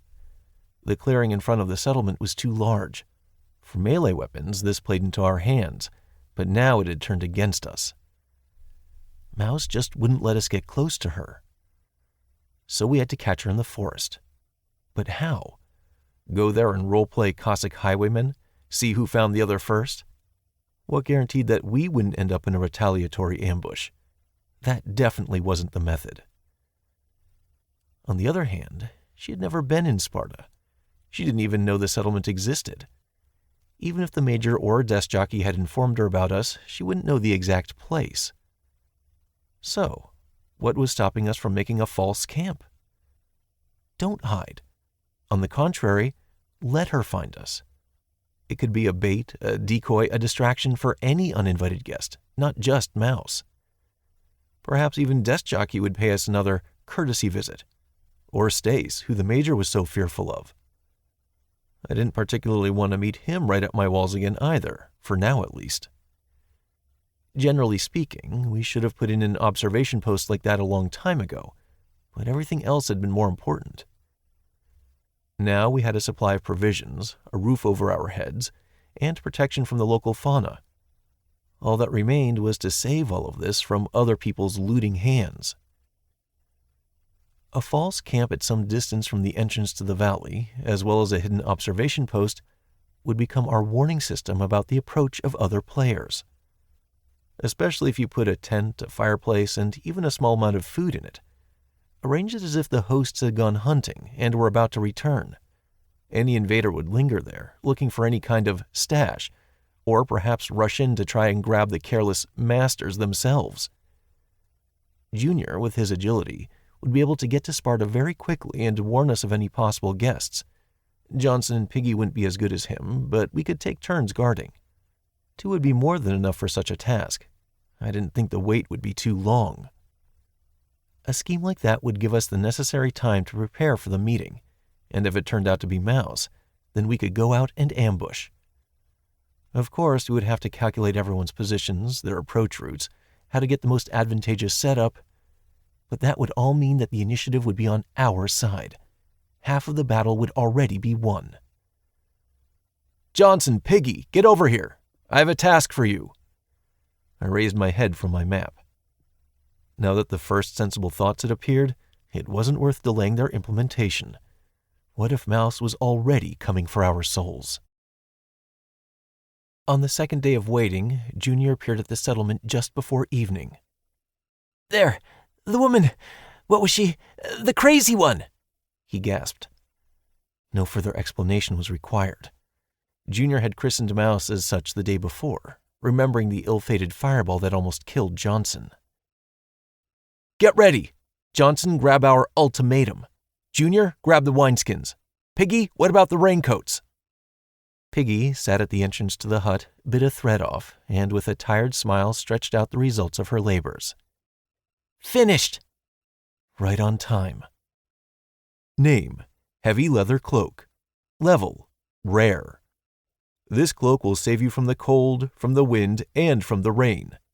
Sure, as long as you're not in Antarctica, and as long as all these natural phenomena don't arrive together. Bonuses. Allows you to keep warm in adverse weather conditions. Stamina +4. Charisma +2. Agility -2. The boar leader skin had to be put to use. It had made a great rug, but it made an even better coat. Johnson and Junior got similar raincoats, but from the skins of the smaller boars. Their characteristics were the same as mine, although they had no bonus for charisma, and the agility penalty increased to -3. Just as I was putting the cloak on, Junior brought the wineskins. We had no shortage of material, so now we had these ancient flasks. Name, leather wineskin.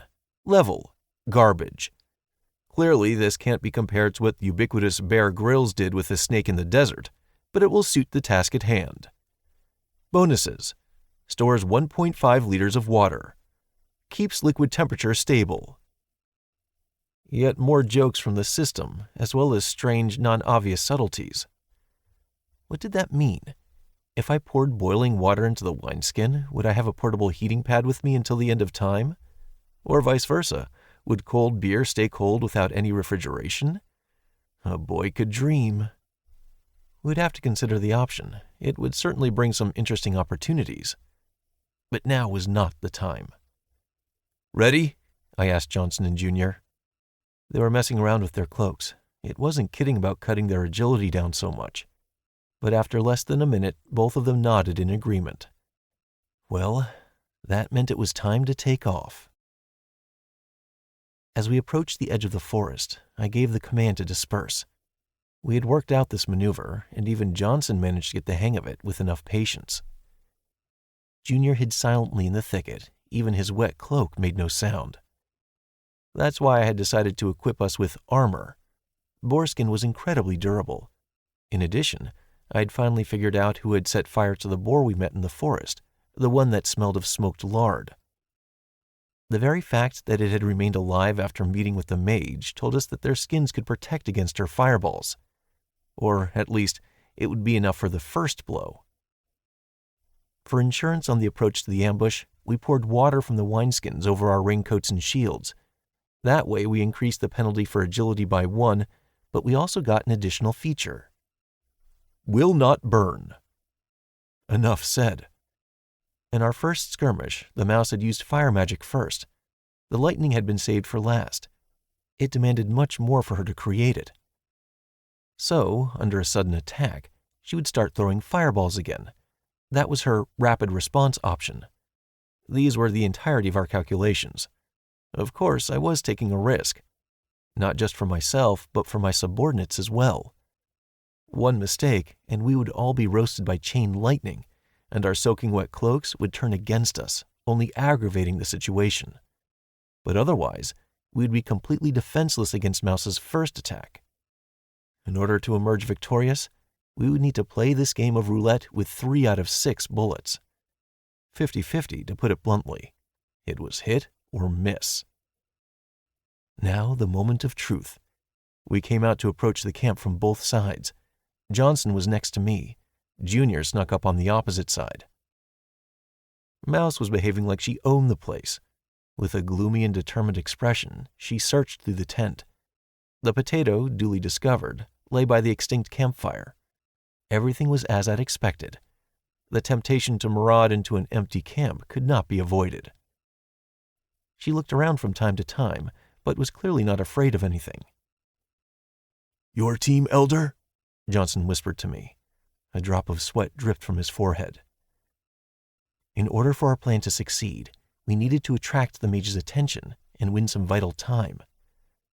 Only me and Johnson were suitable for this role. Only Junior had enough agility to use the element of surprise. All or nothing. It was time. "Go," I growled, simultaneously breaking cover. Johnson jumped up a second later. We were only 10 meters away from her. My tracker skill helped us get very close. Mouse looked back at us dumbfounded. The spare spears immediately flew at her. "Ah!" she cried out, and reflexively put her hands out in front of her. A chaotic series of fireballs flew out of them, burning our spears mid-air. We had reduced the distance to 5 meters. Mouse realized that she had no time to do anything else and launched 2 fire arrows in our direction, almost point blank. We didn't have time to dodge, and we weren't going to. In a moment, Johnson and I stood shoulder to shoulder, shields at the ready. The formation effect was triggered immediately, increasing our armor. 2 heavy bursts of fire slammed into the shields, blossoming into a loud explosion. The flames burned our palms, heated our faces, even burnt our wet shields, evaporating the moisture and reaching the raincoats. But by that time, the worst of the blow had already been absorbed, and we managed to withstand the riotous elements. We hadn't even taken much damage.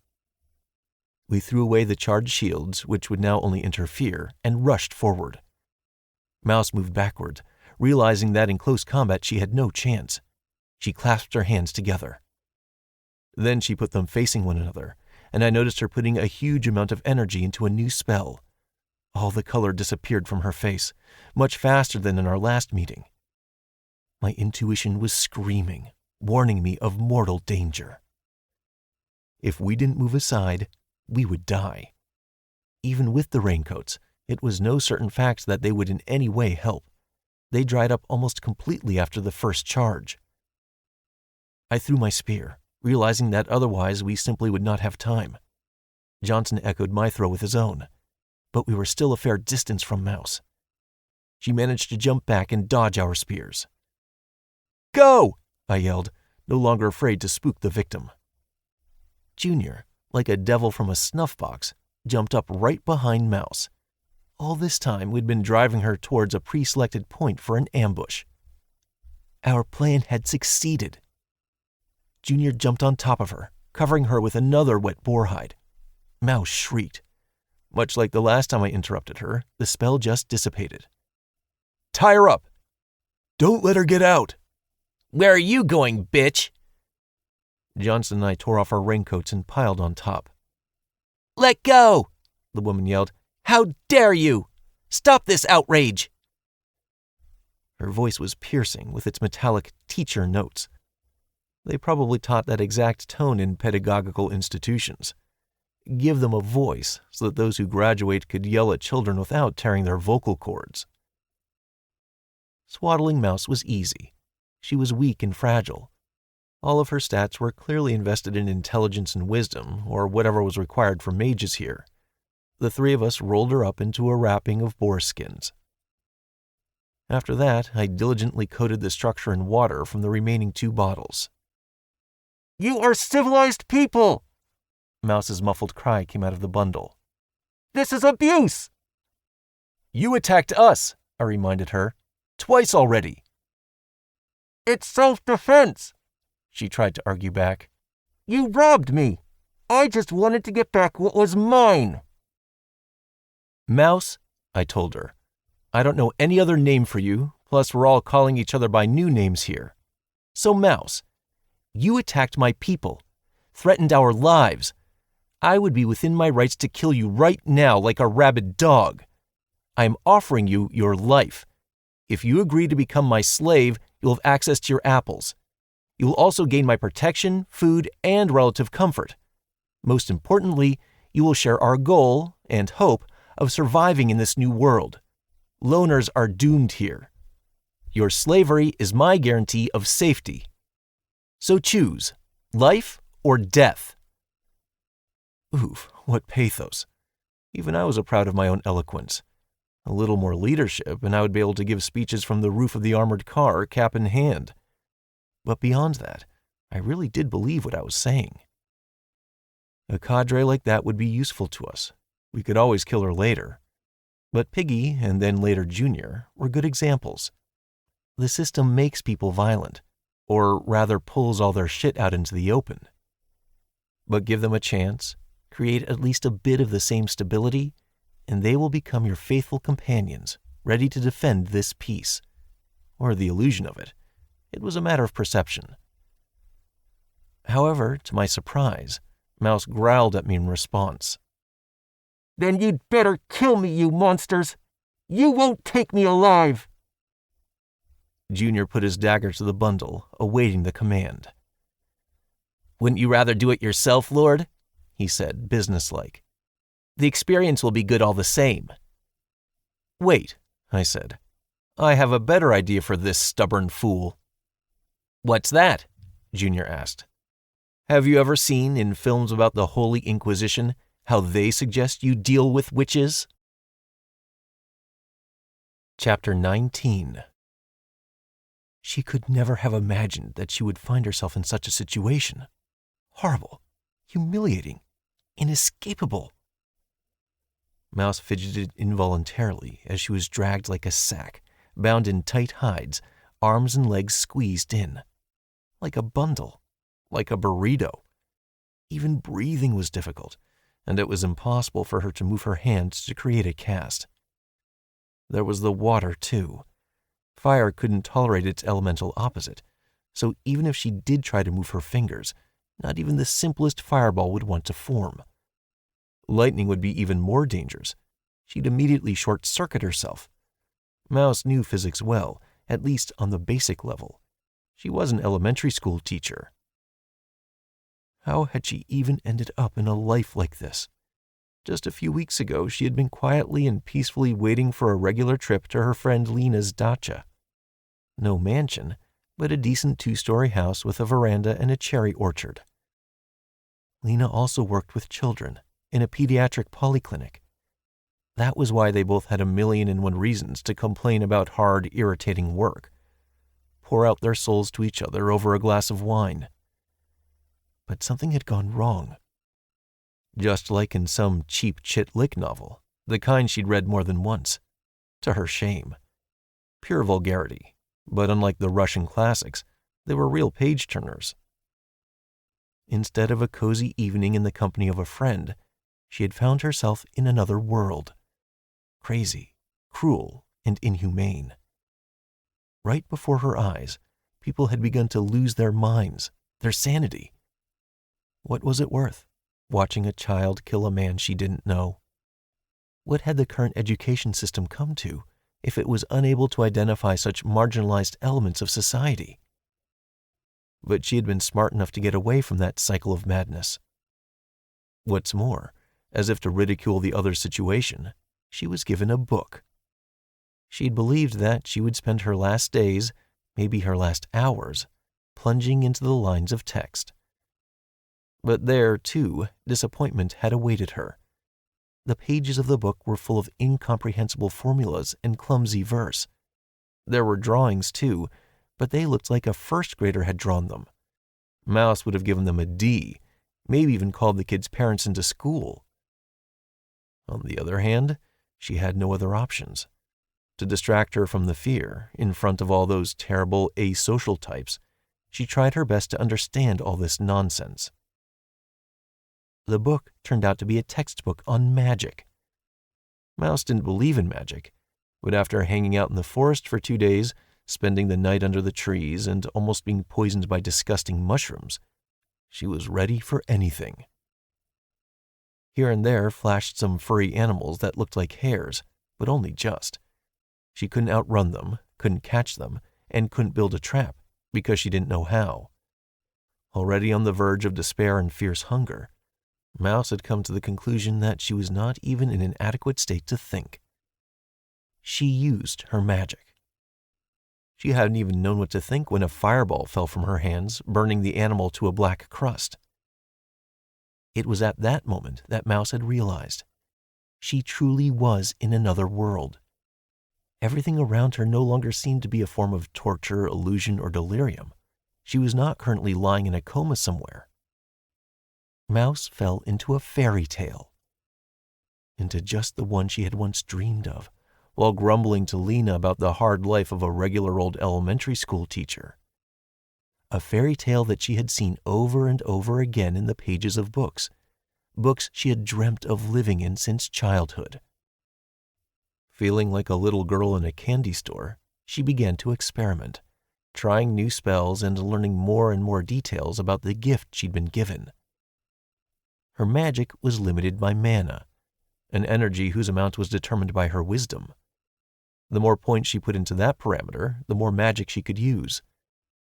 But Mouse also discovered that intelligence determined the limits of how much energy you were able to use at once. Until she added a few points to that trait, her spells were limited to small crackers and fireworks. That had almost cost Mouse her life when she met a serious opponent, a real-life boar, an enormous, terrifying beast. What an effort it had taken for her to drive it away, not forgetting to set its skin alight as it escaped. Mouse dedicated herself entirely to studying the mechanics of the system, exploring the new particularities of her gift. She studied new spells. She worked on them to cast them faster, automatically, unconsciously. The higher her level, the easier it was. Then at some point, she had discovered the unique apple tree. Its apples did more than just boost performance for a few hours. Even the weakest of them, the ones the system called sour, completely replenished her supply of mana, while the best ones, the unique ones, doubled any experience she received while it was active.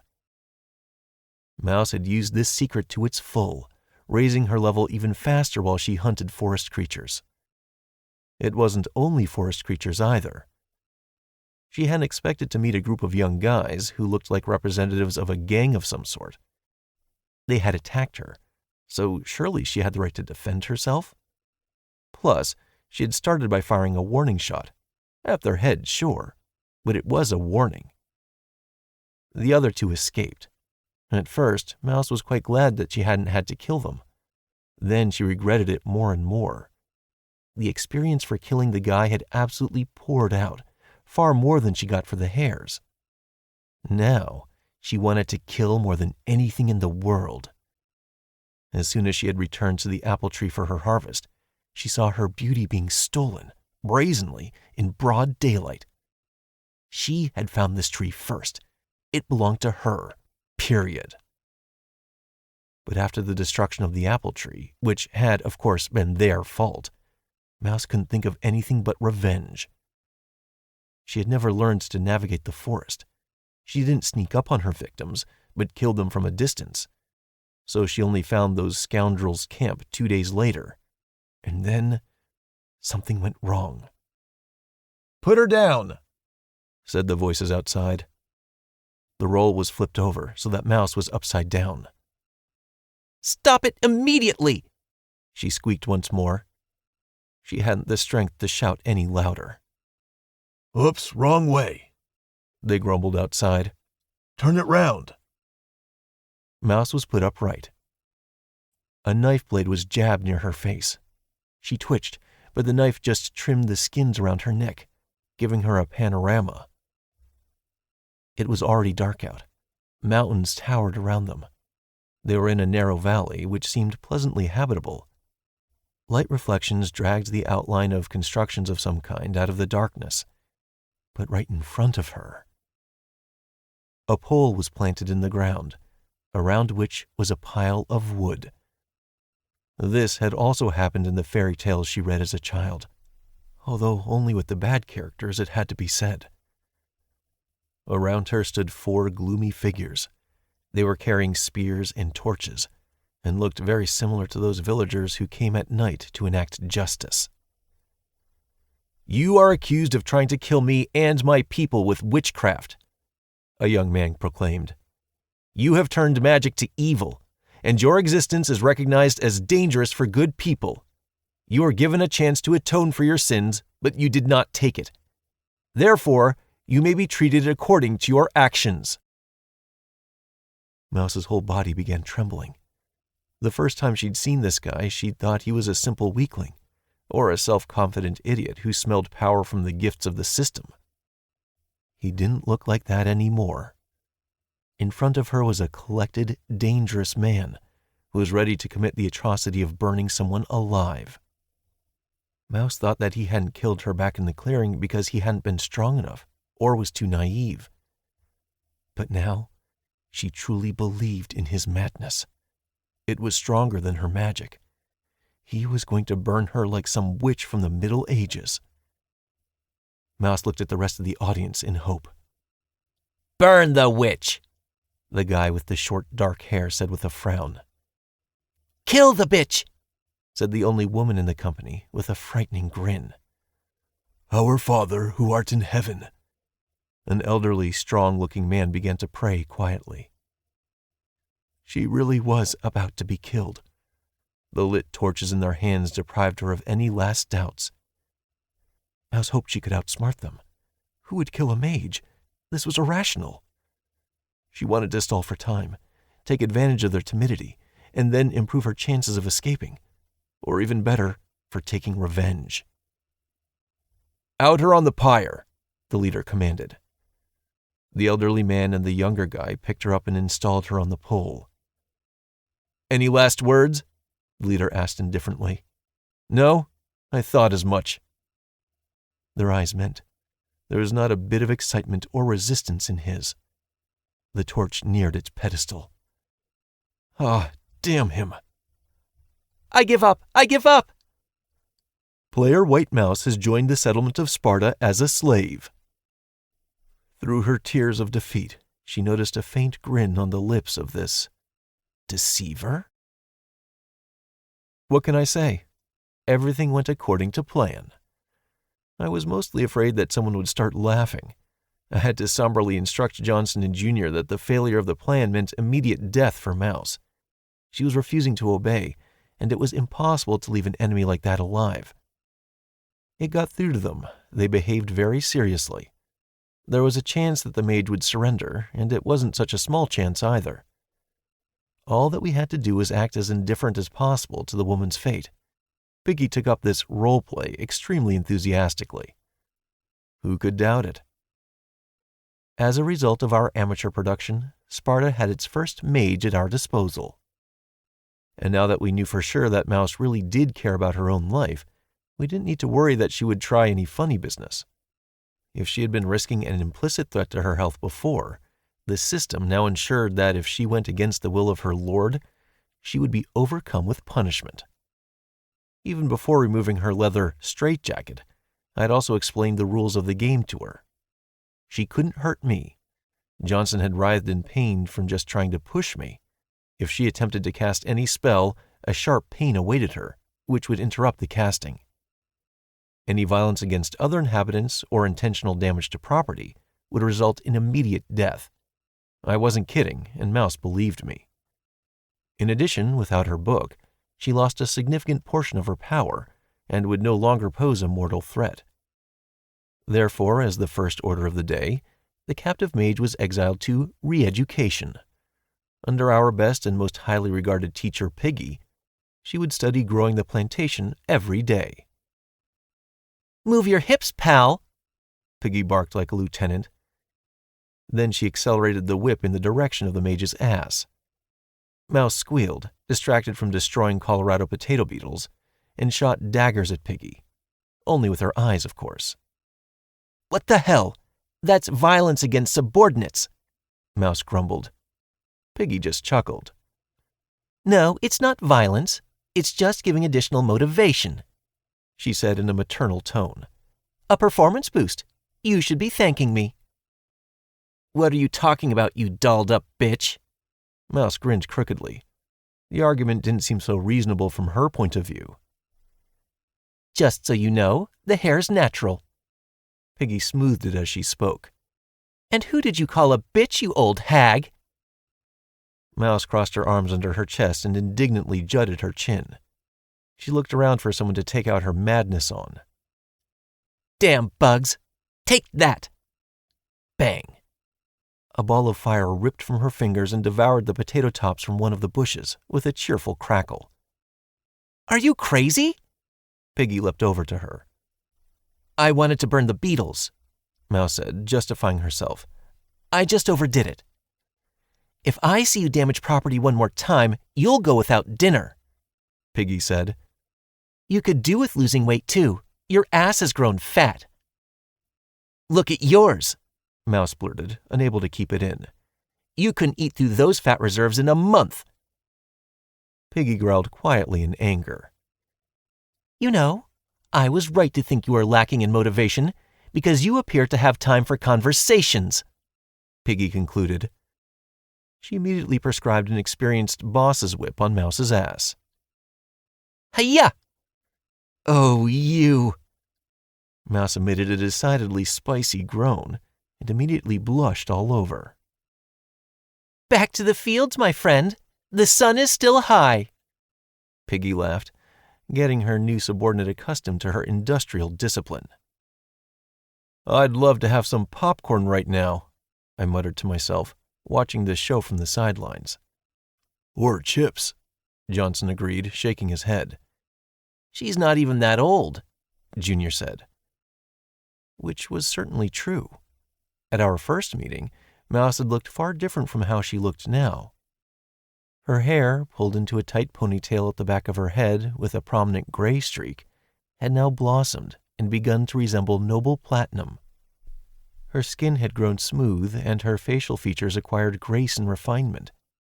Her figure had also undergone slight changes, becoming more feminine and eye-catching. Charisma works wonders, that's for sure, I concluded from my observations. The tired woman had lost at least 20 years. She was now in no way inferior in her beauty to Piggy herself, who looked more like Mouse's younger sister. Okay, show's over, I shouted, clapping my hands after gathering my thoughts. The men came to their senses. This work won't do itself. Despite the mouse incident, there was still plenty of work to do. First on the agenda was the palisade, which we never got round to. Just because we hadn't had time to build it before the boars attacked didn't mean that we'd abandoned the idea. Somewhere out in the forest, Desk Jockey was still wandering around with his bonus sword and unknown Garstbiters. Stace, of whom the Major was so afraid, was out there doing God knows what. The Major was not the kind to scare easily. Even though we now had our own flamethrower on the farm, it would be much safer if we were separated from the outside world by a strong log wall. We would be able to prepare the logs for it. Building the hut convinced me of that. I chopped down the trees. The stone axe chewed through the wood a little, but my strength allowed me to literally force my way through the trunks. I would give a lot right now for some normal tools. Junior cleaned the knots from them, and Johnson sharpened them from above to prevent the attacker from climbing over the fortification. Then we had to dig a decent-sized moat around Sparta so that the logs would be rooted underground. Then, finally, all this beauty needed to be tied together with ropes, covered with earth, and compacted. It was hard work, but it needed doing.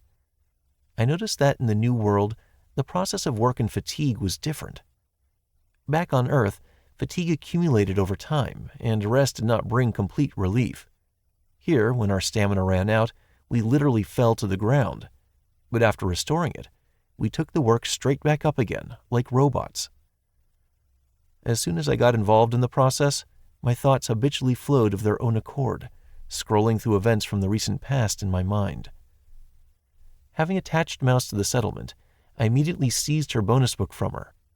While Piggy was chasing the mage around the potato beds, knocking the pride out of her, I carefully studied my trophy. Name: Ancient Tome. Level: Legendary. Just what Harry Potter lacked as a child, a book like this. If he'd given this a read, he'd have had no worries.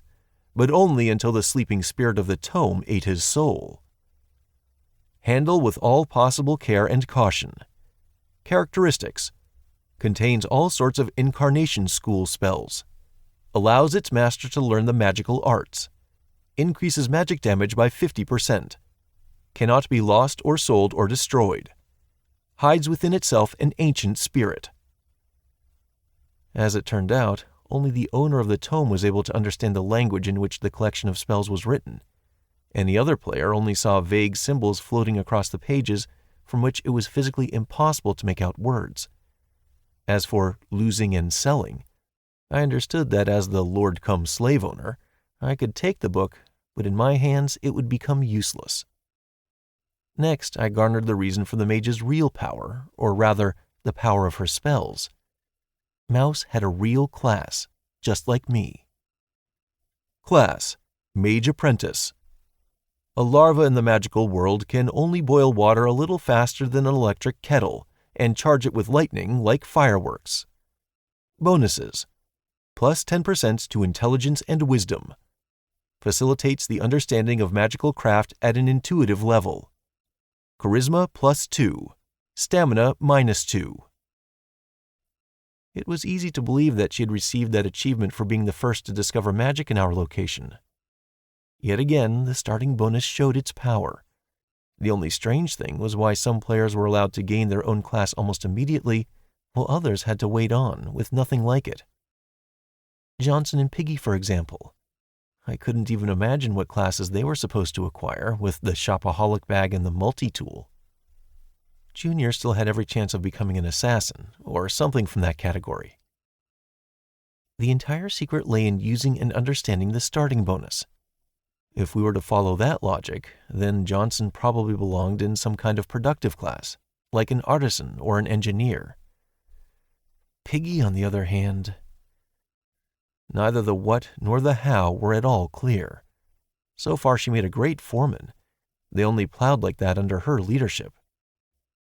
Where the hell was the system's reference book when we needed it so bad? Could this be revenge for all those times people didn't read the instructions and user agreements? Given the system's character, it wouldn't surprise me at all if that really was it. Taking a deep breath, I cut down another tree. There was no end to the work ahead. Already by the evening of that same day, we sat in front of the pot and watched as Mouse cooked food and distributed portions to everyone. It was amazing what greed did to a person. All we had to do was show her the apples collected from the unique tree and explain that after dinner we would start planting them. I decided to plant a new orchard right behind the hut to shelter the precious plants from any possible enemies. After all, everything was straightforward with potatoes. You just needed a hidden supply of tubers and we could easily restore the plantation. We only had 10 apples. Before I'd said, a whole 10? How wrong I'd been. Of 10 apples, only 3 were the unique level. The remaining 7 were designated as rare. Interestingly, they also gave a characteristic bonus, but it was very small in comparison to their unique copies. Name: Sour Apple. Level: Rare. Will work for a snack. Not much else. Bonuses: Charisma plus 2. Wisdom plus 1. That's what I was talking about. I decided to plant all 10 fruits. The first apple I had eaten as an experiment. I didn't feel any wiser, nor any more beautiful. Piggy was a biased judge in that matter. She would say whatever she considered beneficial. I didn't opt to ask Mouse either. She was already looking at the apples with the eyes of a drug addict. I made a hole like for the potatoes and put in a core. Attention! Rare apple tree did not take root. Second try. An entire apple went into the hole. Attention! Rare apple tree did not take root. Now perhaps just the seeds? Attention! Rare apple tree did not take root. Attention! Unique apple tree did not take root. Attention! I dug the hole back up in anger. Where the apple had been, there was now just rot. The system did not give second chances. What more do you need, you piece of shit? Chapter 20.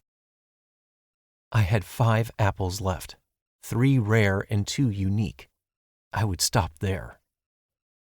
Perhaps I could have dug my heels in and hoped for the best, but I was very afraid that the rest of the apples would disappear, just like that. Then there would be nothing to replace them with. The only tree had burned down thanks to Mouse. What was I doing wrong? Nothing came to mind, so I decided to brainstorm. We sat right next to the place I'd planned for an apple plantation, a circle on the grass. According to tradition, the youngest at the council was offered to speak first, so that they didn't keep silent and cling to someone else's opinion. In this case, Mouse played a similar role. "What makes you think they're going to spring up?" she said. "Maybe they don't reproduce like that. Maybe they need to be planted with cuttings. For example, when I was on holiday, I saw that they planted ready-made trees, never just seeds." Did you leave the cores, or did you eat the whole apples, seeds and all? I asked. Whole thing. And you haven't seen any apple trees anywhere near your home? No. Mouse blushed. Well, if they could be planted like that, there would be a whole grove of bushes there, Piggy said. Plus, you'd get a message about gaining a profession, said Junior. When I planted potatoes, I immediately received the farmer profession. By the way, I thought aloud, what are your farmer levels now? Level 2, reported Piggy. Me too, Junior added. You get it for planting 20 potato bushes. Do you think farmer affects the survival of the crops? Johnson guessed.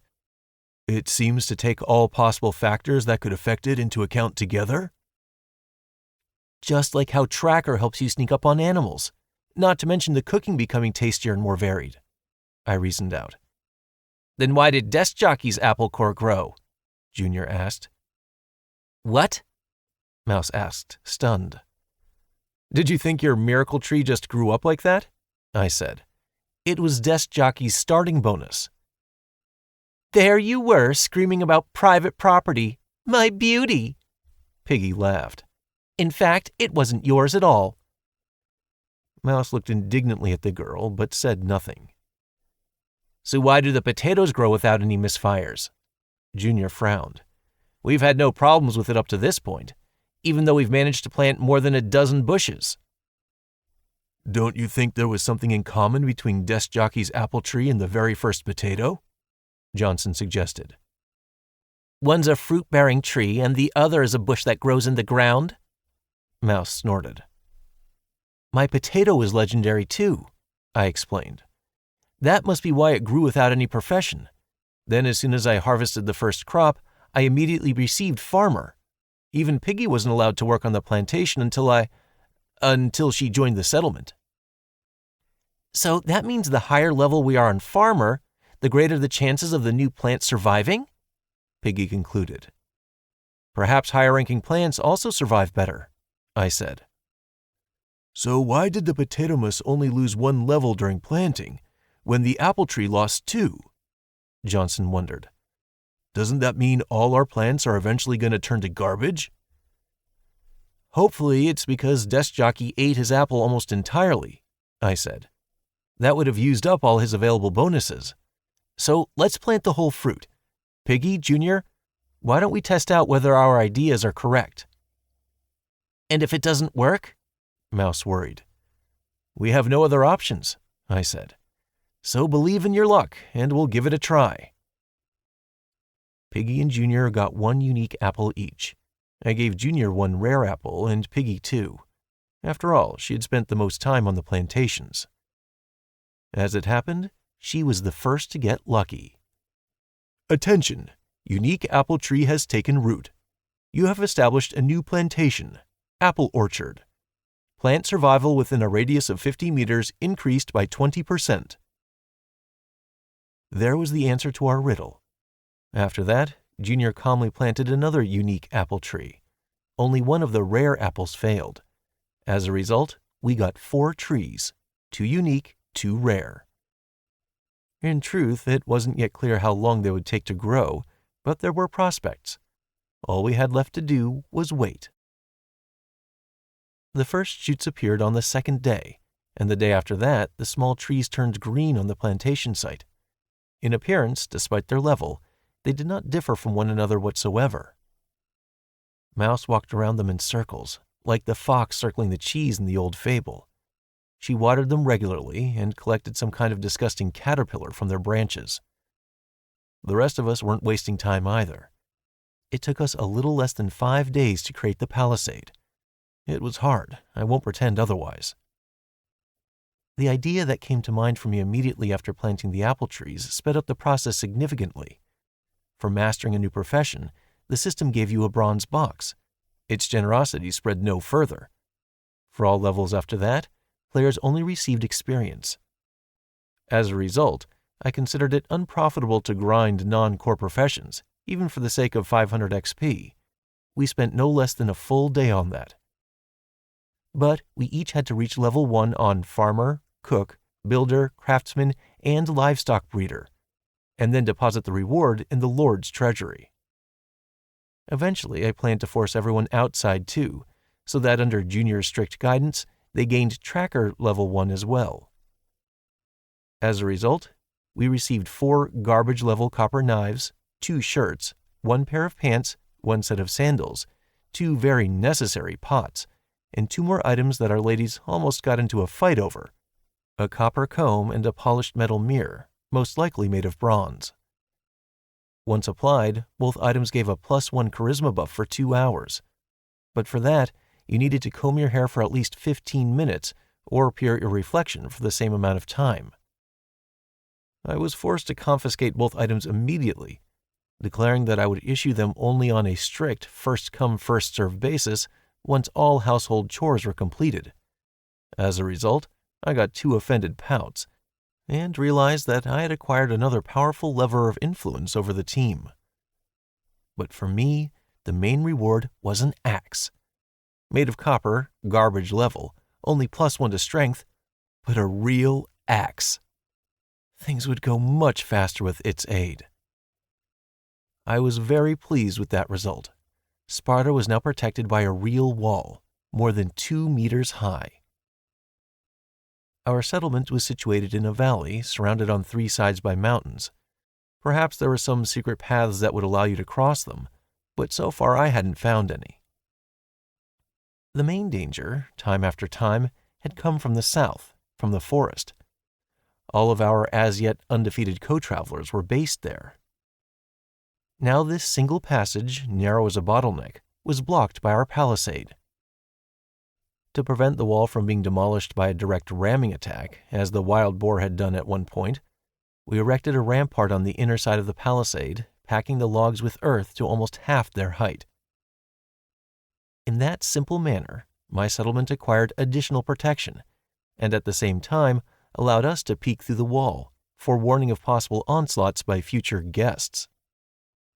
"Strategically, this is a great decision," Johnson approved.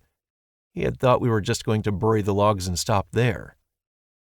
But I was relentless. If you make a line of defense, then make it as reliable as possible. The main problem was that the stream had to intersect the wall. I decided to make the logs here a little shorter, cutting them at the bottom over the water itself. They were tied to the adjacent logs on either side and reinforced with transverse poles. Paying tribute to my paranoia, we blocked the narrow-through channel with a grid of thin tree trunks so that no creature could slip through unnoticed. Eventually, I wanted to completely hide the water here in a pipe and put it underground, if we ever reached that level of technology. I wanted to believe we would. We had no gate due to the same technical backwardness. We just had to climb up the wall with a ladder, then pull it back in. After completing the work, Sparta became a fortress, and for the first time I could breathe calmly. Come visit, dear guests. We were ready to meet you. 6 days after his departure, the Major returned. He had managed to complete the additional quest, his search for tobacco. Mission Tobacco for Johnson complete. Reward of 300 XP given to player Major. Clink! The clatter of invisible coins rang out, and my experience panel shed 300 points. There was that explanation then. The system did not tolerate imbalances. No freebies. I was a little upset, but I didn't give a damn. "Pleasure doing business with you," I said, extending my hand to the Major. "The pleasure is all mine." The man smiled, shaking my hand. "Oh yes, that's the stuff." Johnson, who also accepted his order from the soldier, looked thrilled to be holding a bundle of tobacco leaves in his hand. "How are you going to smoke them?" I asked. "We don't have any paper or a pipe." "I'll figure something out." He waved his hand. "Where there's a will, there's a way. Maybe I'll roll cigars or something. The main thing is that I've got them, my beloveds." He breathed in the smell of the tobacco with delight. Wow, good thing I had never picked up that habit. "What about the animals?" I asked Major with a chuckle.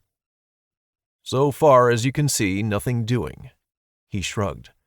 "I found a place where some wild ducks live, but catching them is another matter entirely.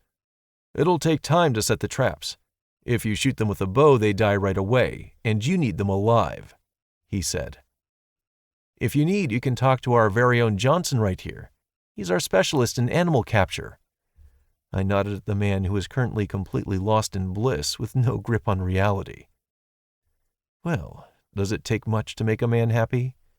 Turns out the answer was no. "Without a doubt." Major nodded, then, looking behind my back, asked, "And I see you've undergone some replenishment?"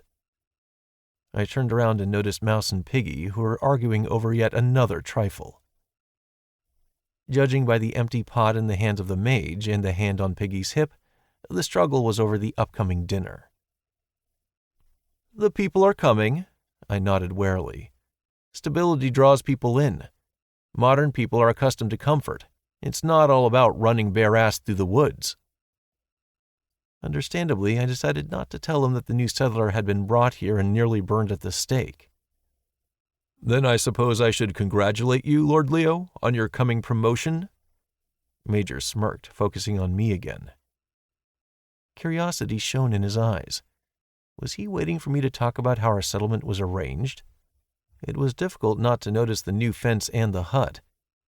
Did we build it ourselves, or had the system put it in? Cunning old fox. "Do you want to join?" I asked him directly. "I'll take you, but be warned. It's on standard terms. No exceptions."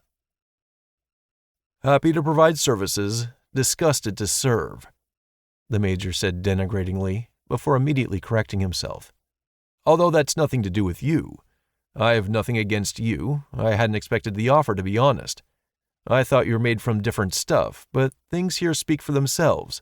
However, I've had enough. I've worked for other people all my life.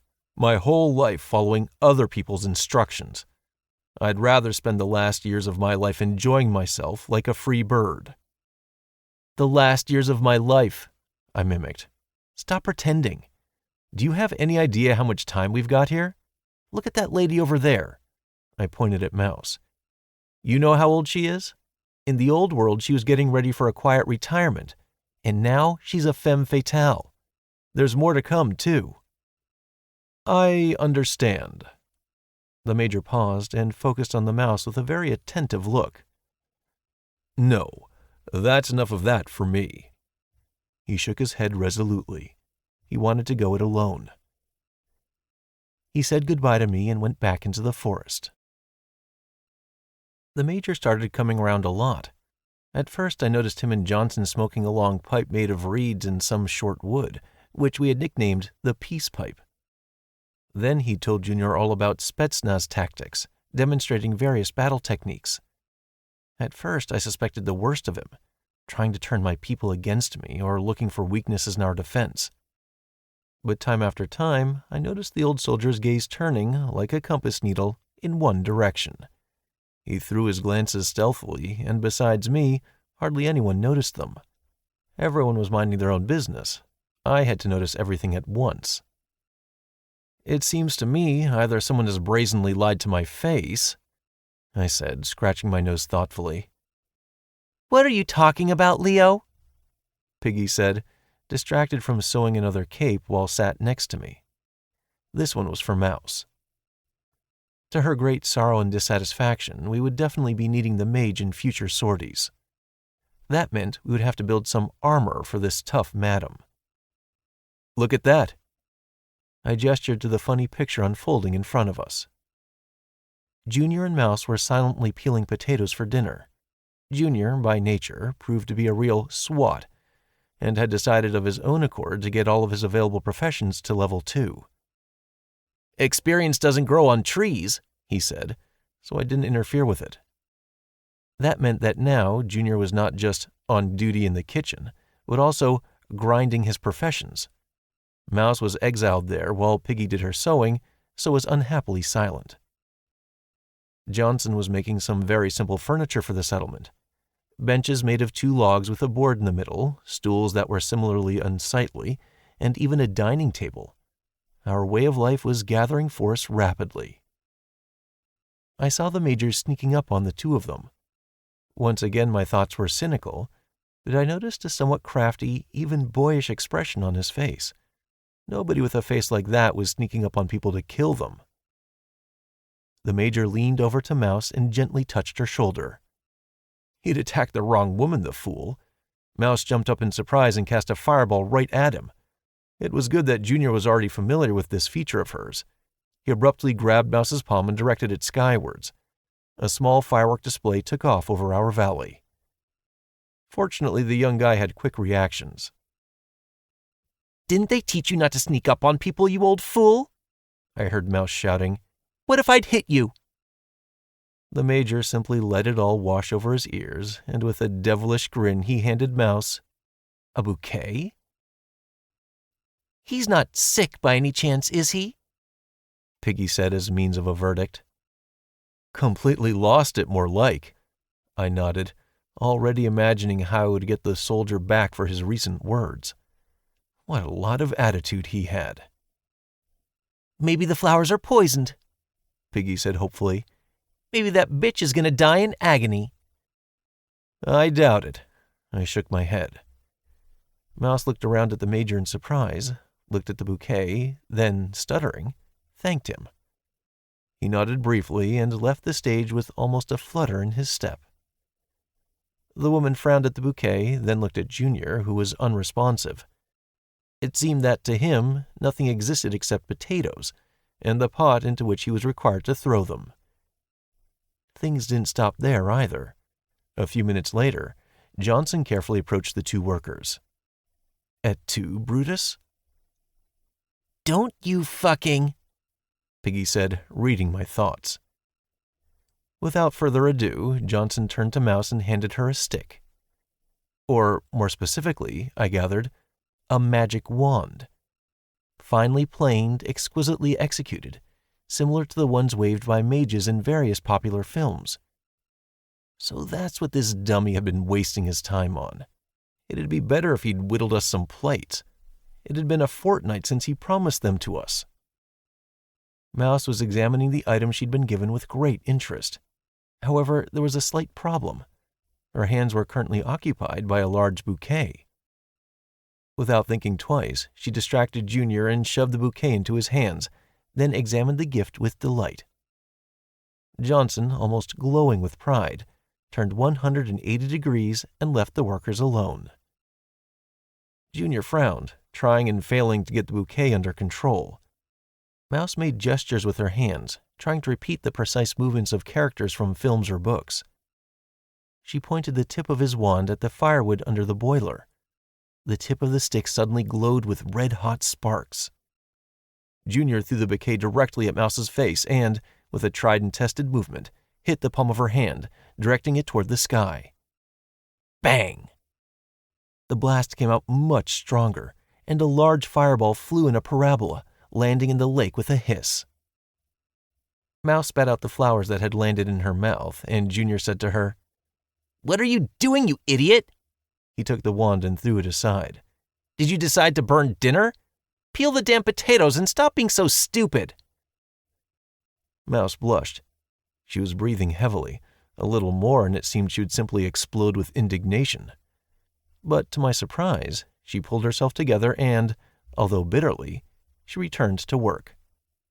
Except that now, almost every minute, Junior received a long and piercing look from the mage, promising a painful and terrible death. My femme fatale joke appeared to be coming true. The next day, I got Mouse started on combat training. Although I was afraid of letting her near the devil knows what, who knew what strange behavior that woman would exhibit when faced with its horror stories? She might create a fiery Armageddon, for example. But I studied her spells in terms of power, range, and how they combined with our usual tactics. In that, I had an unexpected assistant. The Major was unassumingly using every tool at his disposal to get closer to his subject of interest.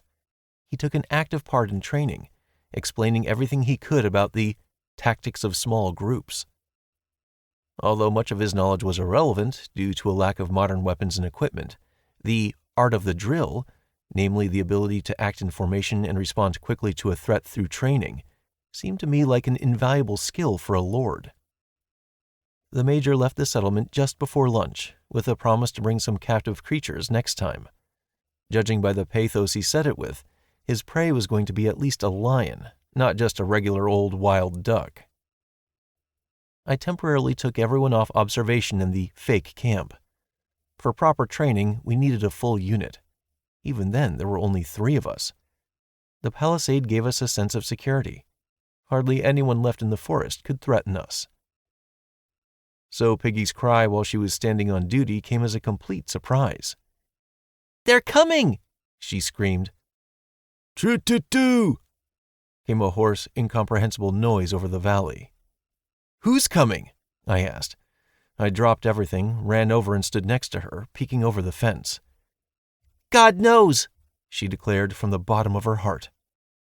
I agreed. From the forest appeared a genuine sedan chair, the kind of thing they carried important people in before springs were invented and carriages stopped shaking. This one was made of wood and animal hide. It was being carried by 4 men with unperturbably solemn faces. They were dressed in loincloths of fur, their skin carried a sheen, as if it were smeared with some kind of oil. All in all, the porters looked like strippers play-acting as savages.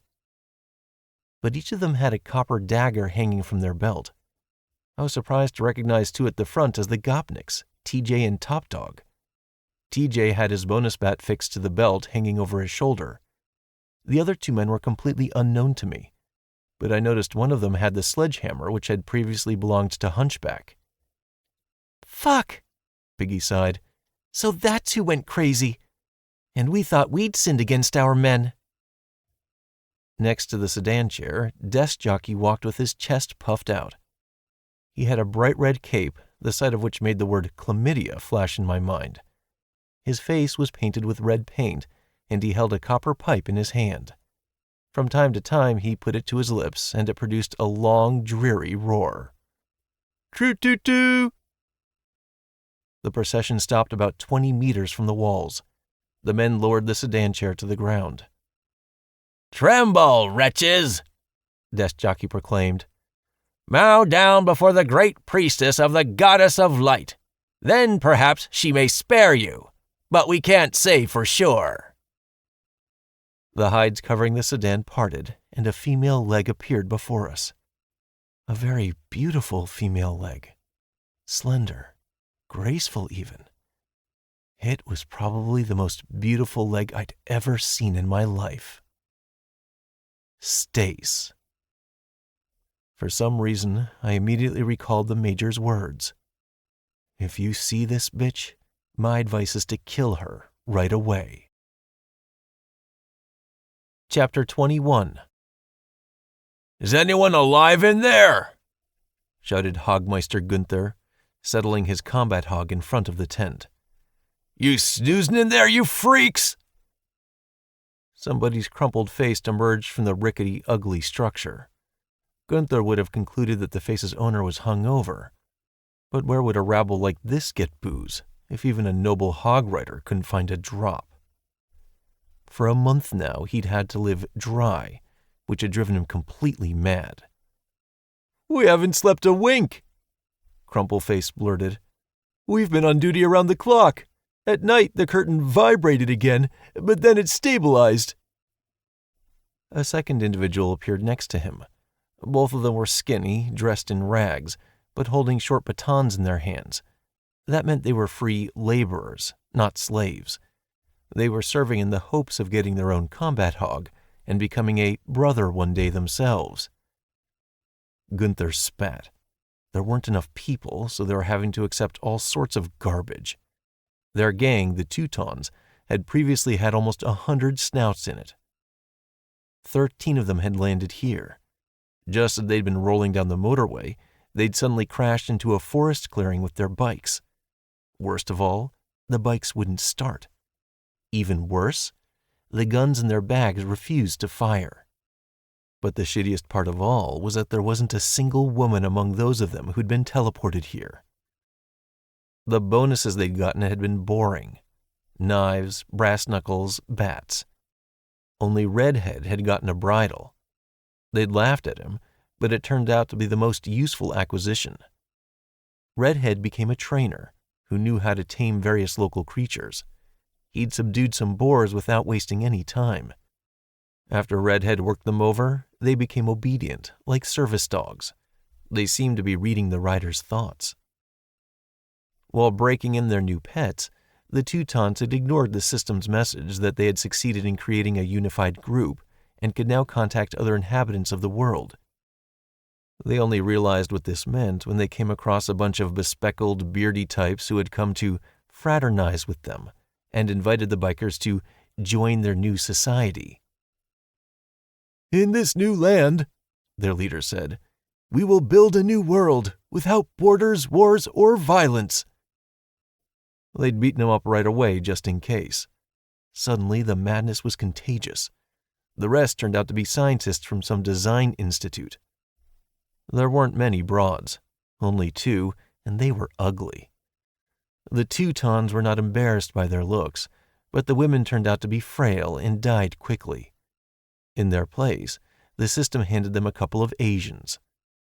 For the sake of experimentation, they killed 3 more prisoners, and only then did they realize that when each person died, a living one appeared at the starting location, but only level 1, and only with starting characteristics. The scientists made good slaves, obedient and cowardly. They collected mushrooms and berries in the forest. They caught small animals and acted as domestic capturers. One of the slaves had even called them hog riders for the first time. The name stuck. The lack of booze and broads pissed them off. The Teuton surveyed the area. It was similar to a honeycomb cell. 5 sides were covered with a veil, like a curtain or a membrane, and only one was open, the one where the scientists lived. Behind the next membrane, the bikers pulled out a jackpot. 2 rooms of a female student accommodation block had landed in there. The dumb broads couldn't decide which of them would be the leader. That gave them a few days of quiet life. The Teutons protected them. They even grinded their characteristics pretty well.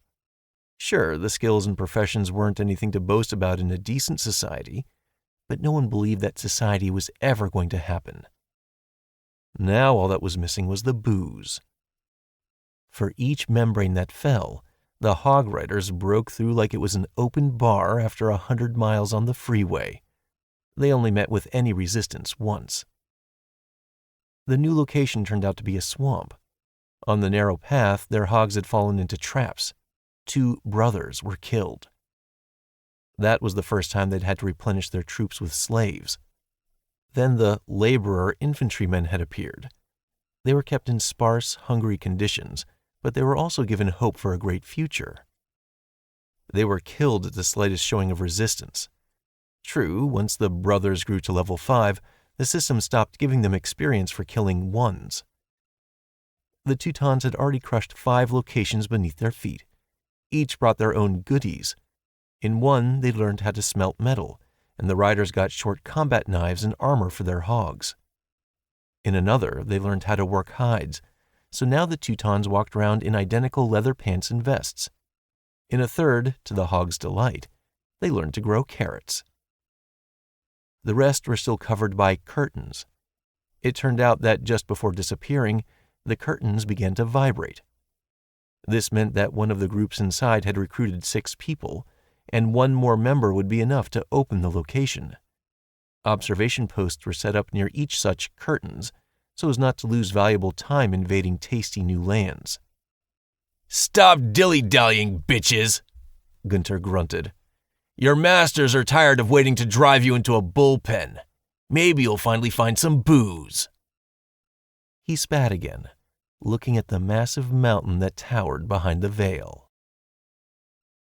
Stace had taken just a single step out of her sedan chair, and it seemed as if an invisible hammer was flying at my head. No one woman could be that unbelievably beautiful. No ordinary woman. Perhaps Stace had found a way to genuinely become a goddess? Her body seemed to glow from the inside. Her skin radiated brilliance.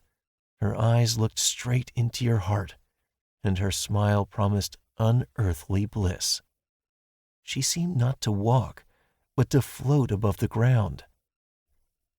If Desk Jockey had not already called her a grand priestess, I might have given her the title myself. Her entire appearance was transformed. From a plain cutie, she had turned into almost the very personification of beauty. "That bitch!" I heard next to me. Piggy's words miraculously brought me back to reality. Stace's figure was covered with a thin cloth, like a toga, which only stirred the imagination more and forced me to almost swallow the lump in my throat. The familiar tiara on her head looked like a crown. She wore thin-soled sandals. It was unclear how they stayed on with almost no covering for her flawless feet. Bracelets flashed and winked from her wrists and ankles. Where had she got all this? Had some kind of craftsman really managed to make this for his leader? Or had the system adorned her with gifts? Some of us just got given shitty sandals, while others... Once I'd come to my senses, I gave the dumbfounded Johnson and Jr. both a slap round the back of the head.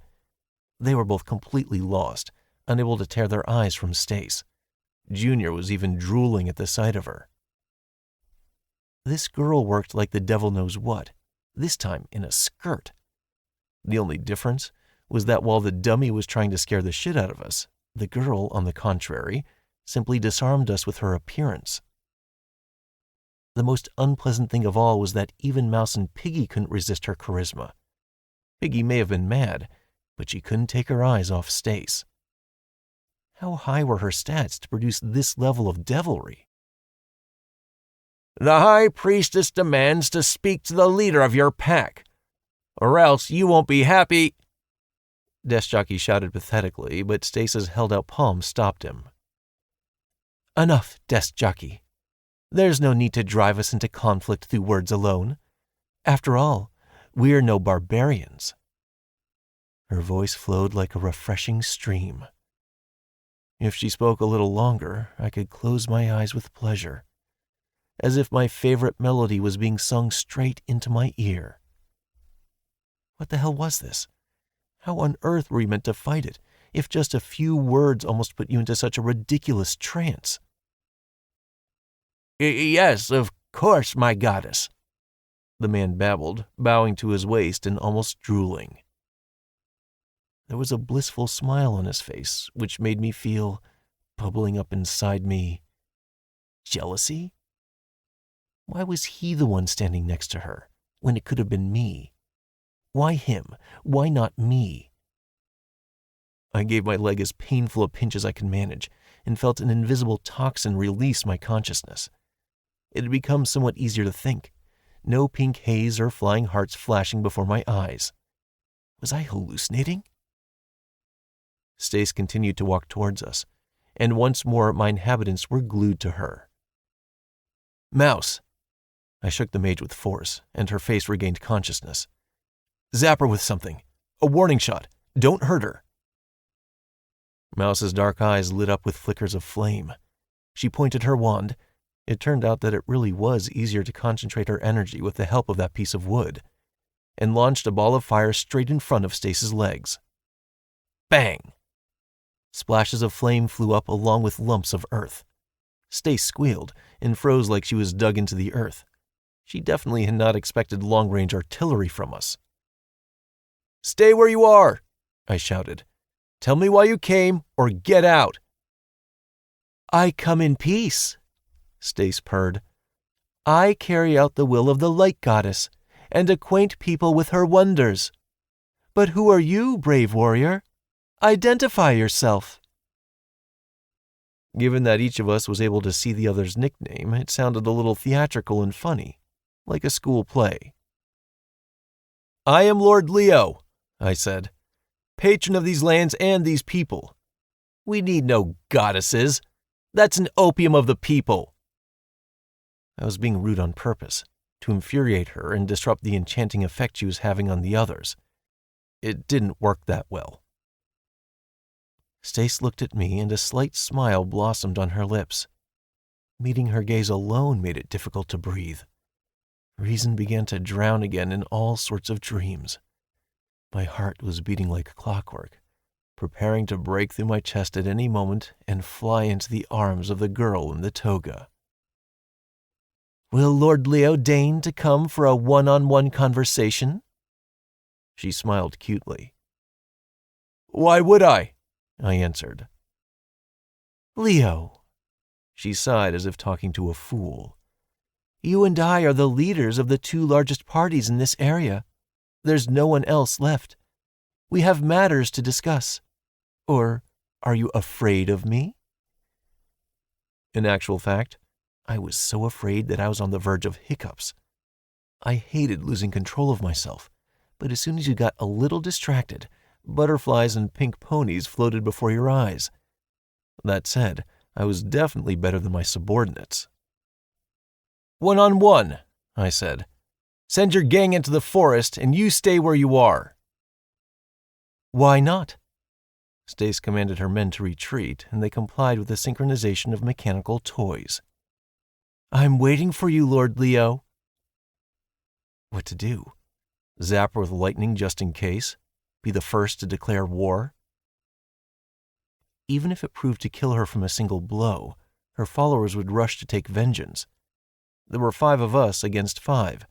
I was sure we would win, but who knew if we would survive without any sacrifices on our part? What if we didn't? What if she lived?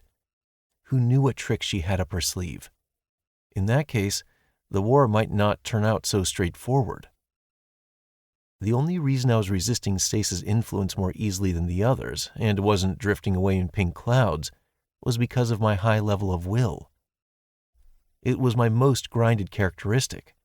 What's more, I hadn't invested a single point in it when leveling up. At first, Piggy had helped me with this, when she had tried to either seduce or enrage me. Then training with the devil knows what. Now my will had reached 18. If I couldn't resist her during the negotiations, then afterwards it would be a piece of cake to capture us all. Before I went out, I returned Mouse her magic book. Now she could do more than just frighten with her spells. Mouse and Piggy had turned particularly hostile at Stace's appearance, so I wasn't afraid of a stab in the back. The first fireball would fly, as a matter of priority, into the priestess with the jumped-up sense of self-importance, or the jumped-up charisma, more precisely. But just in case, I took Junior to one side and said to him, "Keep an eye on the mage." He looked at me in surprise, and then ran a finger across his throat. "Yes, if she goes off the rails," I confirmed. "I'm sure this won't happen, but still, keep an eye out." After that, I instructed Mouse. I went through it in great detail, asking her to repeat it back to me so I knew she understood. Then I explained again. "If they capture me, kill Stace," I said. "If I suddenly start running away, kill Stace. If, after our conversation, I don't walk back and start walking over to their side, kill Stace. In every instance, the first lightning strike goes for her." Mouse nodded grimly. "And remember, they are our enemies." I addressed this part to everyone. "Powerful enemies, unbelievably dangerous enemies, but enemies all the same. If something goes wrong, it doesn't matter what, spare no one. I am not going to take any risks at all right now. Not with myself, not with you, not with Sparta, not at all. The only good enemy is a dead enemy. Got it?" I went down the ladder and, taking my time, made my way over to where Stace was stood. She awaited me with a calm smile. I walked carelessly across the path between our traps. If her porters went on the attack, some of them would find their death on pointed stakes. Johnson was improving them, and even I could hardly notice the boundaries of the danger zones, even though I helped build them myself. Grass swayed on top of them, daisies bloomed. This was the mound that the wild boar leader had dug up when he jumped out of the pit trap. For some reason, it seemed that the enemy we had approaching us now was more dangerous than the boar herd. Either Stace had reduced her pressure, or I was starting to get used to it. I no longer wanted to fall to my knees and kiss her feet, but I still tried not to look her in the eye. Good devilry! It was hard to imagine such an angelic creature as my enemy. Instead, I looked at her subordinates, who were stood at a distance. They looked strange. TJ, once an arrogant, bold Gopnik, now looked like a monk. There was a ridiculous, sickly smile on his lips, a relaxed facial expression, and half-closed eyelids.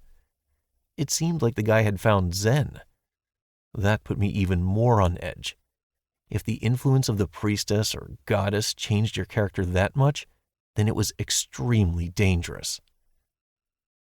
Up close, Stace turned out to be even more beautiful than she was from afar. Some kind of fresh, very pleasant aroma emanated from her, which was difficult to identify or understand. It was jasmine and cinnamon and vanilla and the smell of a perfume that I had smelled by chance on the street, only for its owner to disappear immediately into the crowd. It was as if my consciousness itself was providing me with my most pleasant smells and immediately projecting them onto Stace. We stopped a meter apart from one another.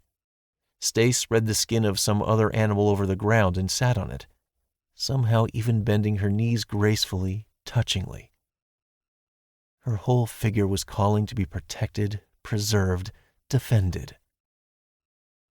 You have resisted seduction. Will +1. Phew! I unclenched my fists and found that my fingernails had bitten into my palms. The obsession receded again. I carelessly sat on the ground right in front of her. And you, Leo, it turns out, are not like everyone else. You are not that weak, said Stace. Honestly, at first glance, I paid no attention to you at all. But now you're a lord. You have a fortress, slaves. I didn't expect all this from you. She stared at my face as if looking for something in it. You're not the first to mention it, I answered. You wanted to negotiate? I'm here now. So, what are we talking about? Stace laughed, as if everything that had come before had just been a game. Typical female coquettishness. We're talking about you. And me. Stace purred, leaning towards me. You understand that we will have to wage war against each other, right? The system says that there must be only one leader. That's right, I nodded. But we can choose another path. Stace leaned toward me. Her hot breath burned my ear, worse than the heat of Mouse's fireballs. Much easier and more pleasant for both of us. A picture of Stace lying on a fluffy animal hide involuntarily popped up before my eyes, in just her toga, hardly covering anything. One word, and all her beauty would belong to me, and me alone. Fuck charisma, fuck politics. She was just incredibly beautiful. What are you talking about? I pretended not to understand. It's simple. Her smile almost illuminated the entire valley. Marry me, Lord Leo. Be my husband, and we shall rule this world together. This concludes Lord of the System Book 1 by Alex Toxic and Furious Miki. Narrated by Ray Greenlee. Copyright 2024 by Alex Toxic, Furious Miki. English translation copyright 2024 by Ruben Woolley. This unabridged audiobook is published by arrangement with Magic Dome Books and was produced in the year 2024 by Tantor Media Incorporated, a division of Recorded Books, which holds the copyright thereto. Please visit tantor.com for more information on our growing library of unabridged audiobooks. Audible hopes you have enjoyed this program.